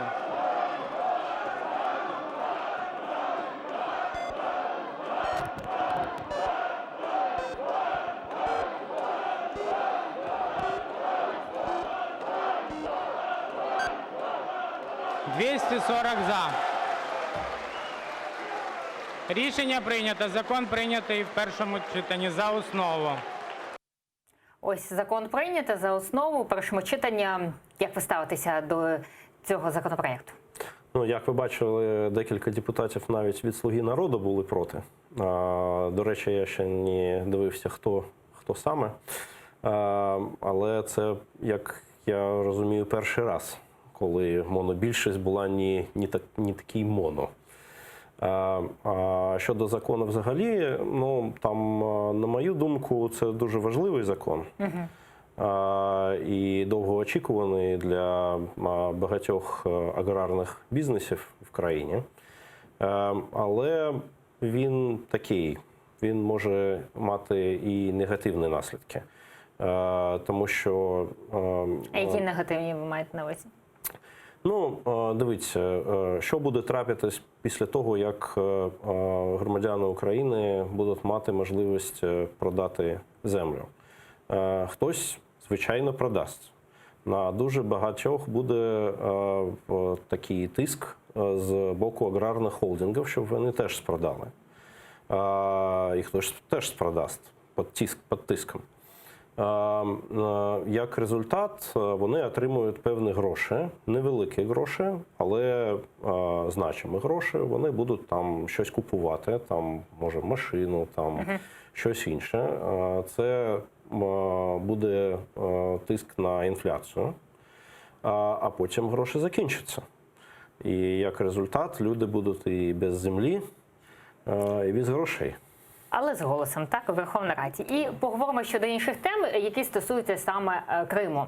Ось представник президента в Криму Антон Криневич розповів про пріоритети роботи представництва. Давайте слухати, що планує робити Криневич разом зі своєю командою стосовно деокупації Криму. І це справді дуже важливо піднімати тему Криму як у наших національних ЗМІ, так і, безумовно, впливати і бути доступними на тимчасово окупованій території. Але тут є ще один важливий аспект, що ми, по суті, розуміємо, що громадяни старшого віку пам'ятають Україну і знають Україну, і мають зв'язок з Україною. Вже йде 6-й рік окупації, і ми розуміємо, що є в Криму, скажімо, діти, які вже можуть не знати, що таке Україна, що це. Ось так вважає Криневич. Як ви гадаєте, є люди, які не знають, ну, діти так, про Україну? Ну, він правий, але у нас є приклад стран Балтії, де окупація тривала, скільки, 45 років чи щось таке, і нічого. І молодь теж знала, що це була окупація і була з боку своїх країн, а не з боку Російської Федерації. Тоді що має зробити Україна, аби українці в окупованому Криму знали про державу? Ну, просто розповідати про це. І це наш обов'язок усіх, хто є патріотом України і хто ще залишається у Криму, розповідати про це, щоб була пам'ять і щоб ця пам'ять спрацювала, коли буде момент звільнення. Щодо звільнення, знаєте, кримські татари чекають кримсько-татарську автономію. Давайте от представник президента в Криму. Антон Криневич розповів, що влада думає про кримсько-татарську автономію. Давайте послухаємо разом. Щодо самого питання автономії можливої, ви знаєте, у нас тут позиція така, що ми повинні це питання вивести на рівень якогось дискурсу більш широкого, ніж воно є наразі. Тобто для того, щоб суспільство розуміло, що насправді мається на увазі, що там немає загроз можливого сепаратизму чи ще чогось, бо наразі ми бачимо, що суспільство, очевидно, дійсно не дуже розуміє, про що це. Знаєте, про суспільство казали і загроза сепаратизму під час окупації. Це лунає, це дуже смішно. За період Порошенка дуже переживали, і інформаційно ніхто нічого не знає. Чому саме держава Україна все ж таки не може прийняти цей законопроєкт, зміни до 10 Конституції, яка в апріорі, так, знаючи, що Крим під окупацією, вона сьогодні ніяк не може вплинути на Крим? Ну, певна частина української еліти вважає, що там може бути проблема через те, що там сьогодні кримсько-татарська автономія, а завтра автономія там Закарпаття і Донбасу, звичайно. І усі але у кримських татар, крім Криму, немає іншої історичної батьківщини. І тому невже українці все ж таки за цей період життя в Україні так і не зрозуміли кримських татар? Ні, ну звичайно. Я ж вважаю, що ця автономія потрібна. І я на 100% підтримую, щоб вона була. Будь-яким чином, там, врешті-решт, в Російській Федерації це багато різних автономій і багато різних національних республік. І це не означає, що там це загроза для цільності країни і все таке. Так що я вважаю, що нічого такого страшного в цьому немає, якщо буде автономія, і навпаки. Якщо автономія буде, це відзначає, що Україна пам'ятає по кримських татар, що Україна їх не кидає, що Україна їх підтримує, і що коли Крим повернеться, ця автономія буде триватись. А чому, як гадаєте, не проголосували саме за період Порошенка і зараз дуже обережно ставиться до цього питання? Ну, як я і казав, є певна частина еліти, яка не хоче цього. І чим більш вона така націоналістична за своїм настроєм, тим більш вона цього і не хоче. Але, на мою думку, це помилка, і треба це зробити. Зараз так, ну, на 100% Україна нічим не ризикує. Якщо це буде зроблено, це тільки підтримка процесу повернення. Знаєте, коли був Порошенко ще президентом, ми неодноразово питали у нього, він казав, що може зробити це сам, внести ці зміни у Верховну Раду, запропонувати. Як думаєте, чому Порошенко так не зробив? Враховуючи те, що там його фракції, так, його команді є лідер кримських татар Мустафа Джемілєв. На той час був Рафат Чубаров. Він все ж таки не почув бажання лідера кримських татар. Ну, та влада взагалі була така нерішуча. І в Верховній Раді попереднього скликання, як ми розуміємо, не було більшості взагалі. Не то, що монобільшості, а жодної більшості не було. Ну, але мали президента Порошенка. Ну, президента ми мали, але ж потрібно, щоб Верховна Рада за це проголосувала. Як набрати потрібну кількість голосів, це було велике питання. Зараз це є. І якщо зараз президент Зеленський це питання буде вирішувати, ну, як я розумію, він взагалі хоче це зробити. Але, ну, ви бачите, там є питання щодо там землі, є інші питання. Ну, напевно, вони мають більш пріоритетне значення зараз. А як гадаєте, нова влада буде приділяти більшу увагу Криму? Ну, я вважаю, що так, тому що президенту Порошенка не було такої потрібності додатково довести до суспільства його патріотичний настрій. до чинної влади, таке питання є. І для них, я вважаю, що це було б дуже корисно, якщо б вони це робили. Але це зроблять вони, поки ви теж не можете пропустити. Я вважаю, що вони зроблять це. І тут потрібен теж такий певний рівень дипломатії з боку кримсько-татарської спільноти. І теж ви ж згадали приклад Мустафи Джемілєва, який ж є Джемілєва, що він ж є частиною фракції Петра Порошенка. І це теж там, для Зеленського це така незручність. Тобто він же опонент. Але я вважаю, що в питанні кримських татар не повинно бути цих політичних розділів. Побачимо, як Зеленський буде вирішувати питання щодо кримсько-татарської автономії, а ще побачили, яка була реакція щодо Порошенка. Продовжуючи тему щодо Росії, ось сьогодні між представниками Росії та України планують підписати угоду про розподіл квот на вилов риби. Громадський діяч Ерфан Кудусов в ефірі АТР розповів, чи підписали вже цю угоду. Давайте послухаємо. Переговоры могут продолжаться еще и ночь, и ненормированно, и завтрашний день. Поэтому пока мы о результатах не знаем, но мы знаем, что где-то примерно с 11 часов заехали 3 машины через черный ход в задний двор этого института, и за закрытыми дверями абсолютно такая фейковая какая-то переговорная вот эта вот процедура происходила, я даже не знаю, как это назвать. Як ви ставитеся до того, що з одного боку ми бачимо частину Донбасу, там війна, Крим окупований, а з іншого боку ми домовляємося з Росією про риби, нам не вистачає риби? Ми можемо не домовлятися, але тоді буде проблема з господарською діяльністю щодо лову риби, щодо рибальства. І тому це насправді таке дуже складне питання. Будь-яка угода з Росією по цьому питанню – це, як ми трошечки там визнаємо, анексію.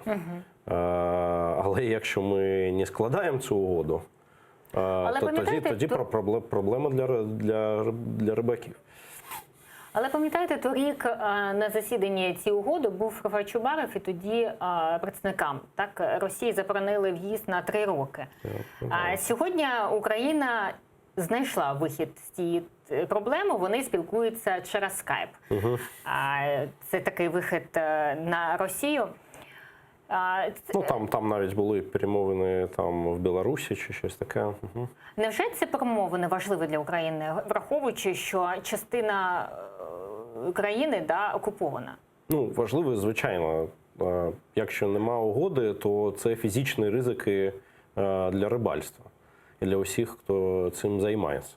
Тобто просто ми ж бачили прикордонників російських. Рибаки не можуть полювати на риб, скажімо, з боку України, яка належить з Азовського моря, так, з Маріуполя. Невже їм потрібно плити далі? Чи це така зв'язь з Росією хочуть мати вони? Ні, там суда, вони ж, навіть Азовське море, воно юридично є не міжнародним морем, а таким внутрішнім морем між Росією і Україною. Тобто потрібен спільний режим його використання. А якщо до Чорного моря, там навіть більш різних питань. І навіть та частина Чорного моря, яка зліва з Криму, близь Одеси, навіть частина є таким прикладом багато проблем. Наприклад, там нафтогазові родовища, які там існують, вони зараз експлуатуються Чорноморнафтогазом, який був анексований з Криму. І тобто там на чисто українській частині Чорноморського шельфу є російські військові і військові кораблі.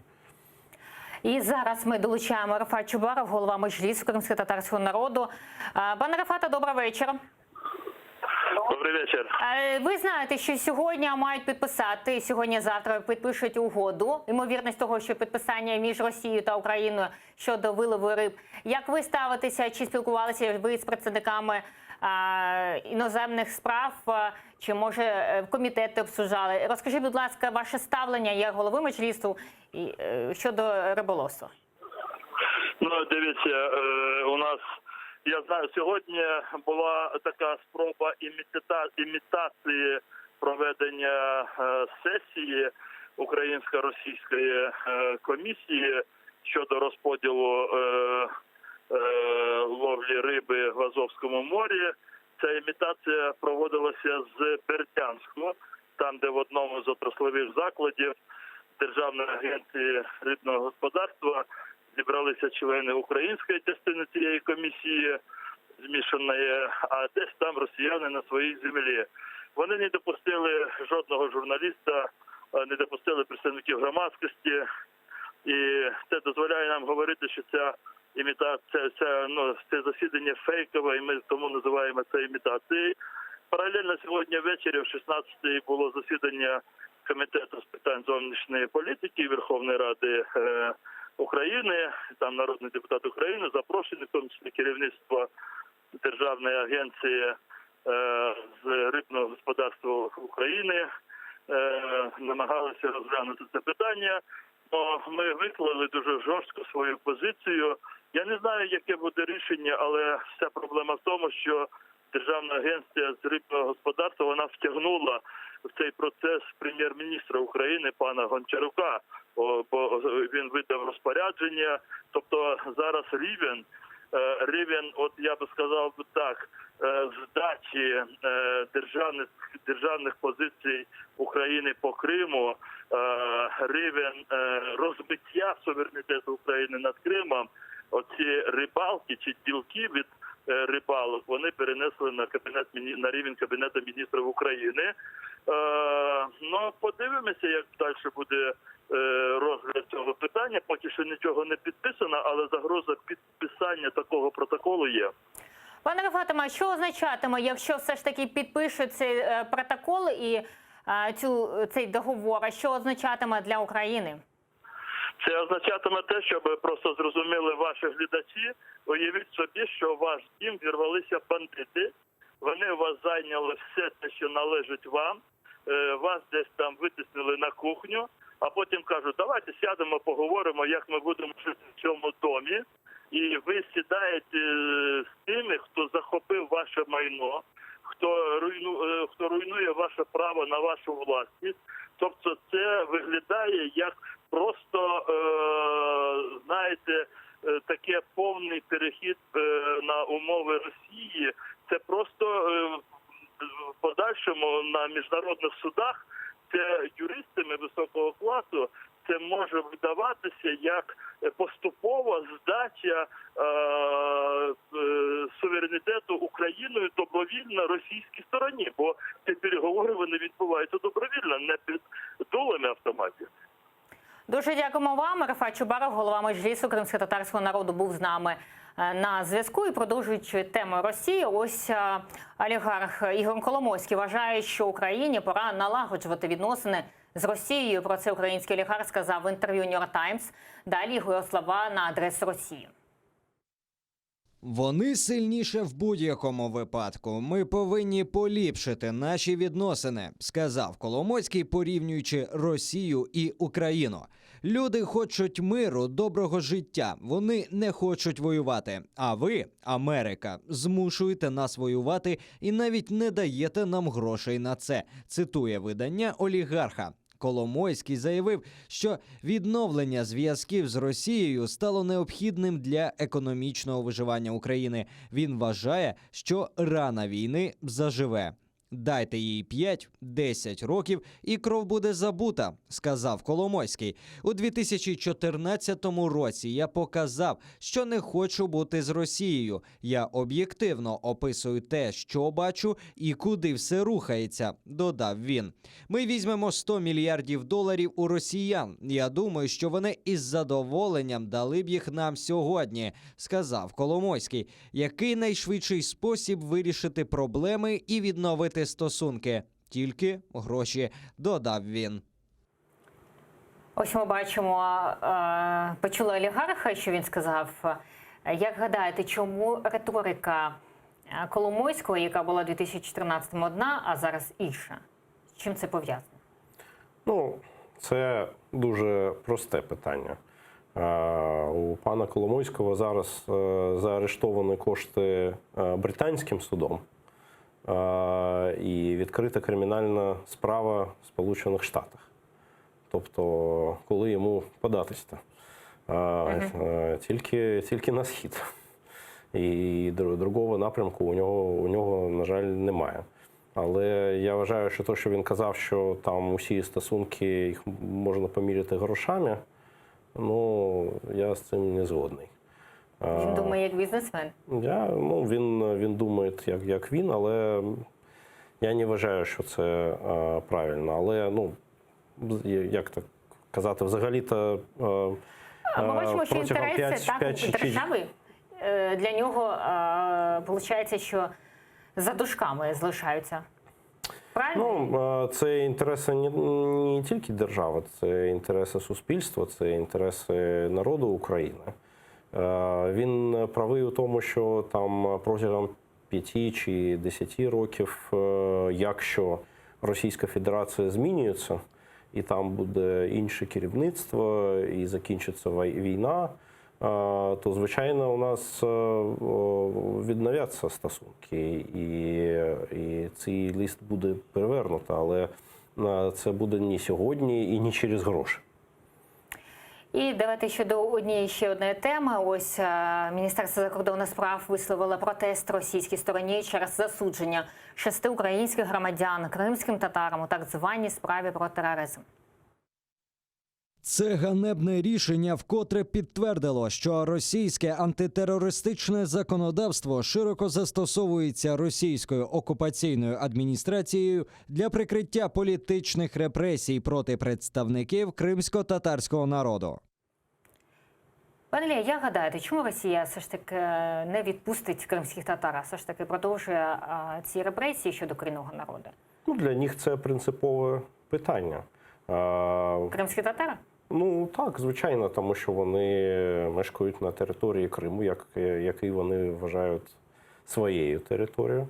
І вони будуть робити все, що можливо, щоб частина кримсько-татарського суспільства у Криму підтримувала б окупаційну владу і демонструють, що ось ці кримські татари правильні кримські татари, і вони підтримують. Є певні отщепенці, екстремісти, агенти міжнародного впливу, міжнародних терористичних організацій, і вони проти. І вони будуть порівнювати тих, які залишаються на патріотичній проукраїнській позиції, з агентами міжнародного тероризму. Так що але ж ми бачимо, що вони ніякі там не терористи, так? Той же Мерсін Куку, він правозахисник. Інші вони люди такі прості, які живуть в селі. Це ми знаємо, але... Путін їх боїться, думаєте?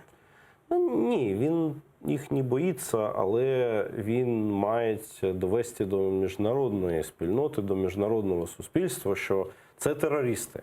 І там те ж саме американці і інші, вони ж розуміють загрозу, яка існує з боку міжнародного тероризму, і він хоче їх порівнювати.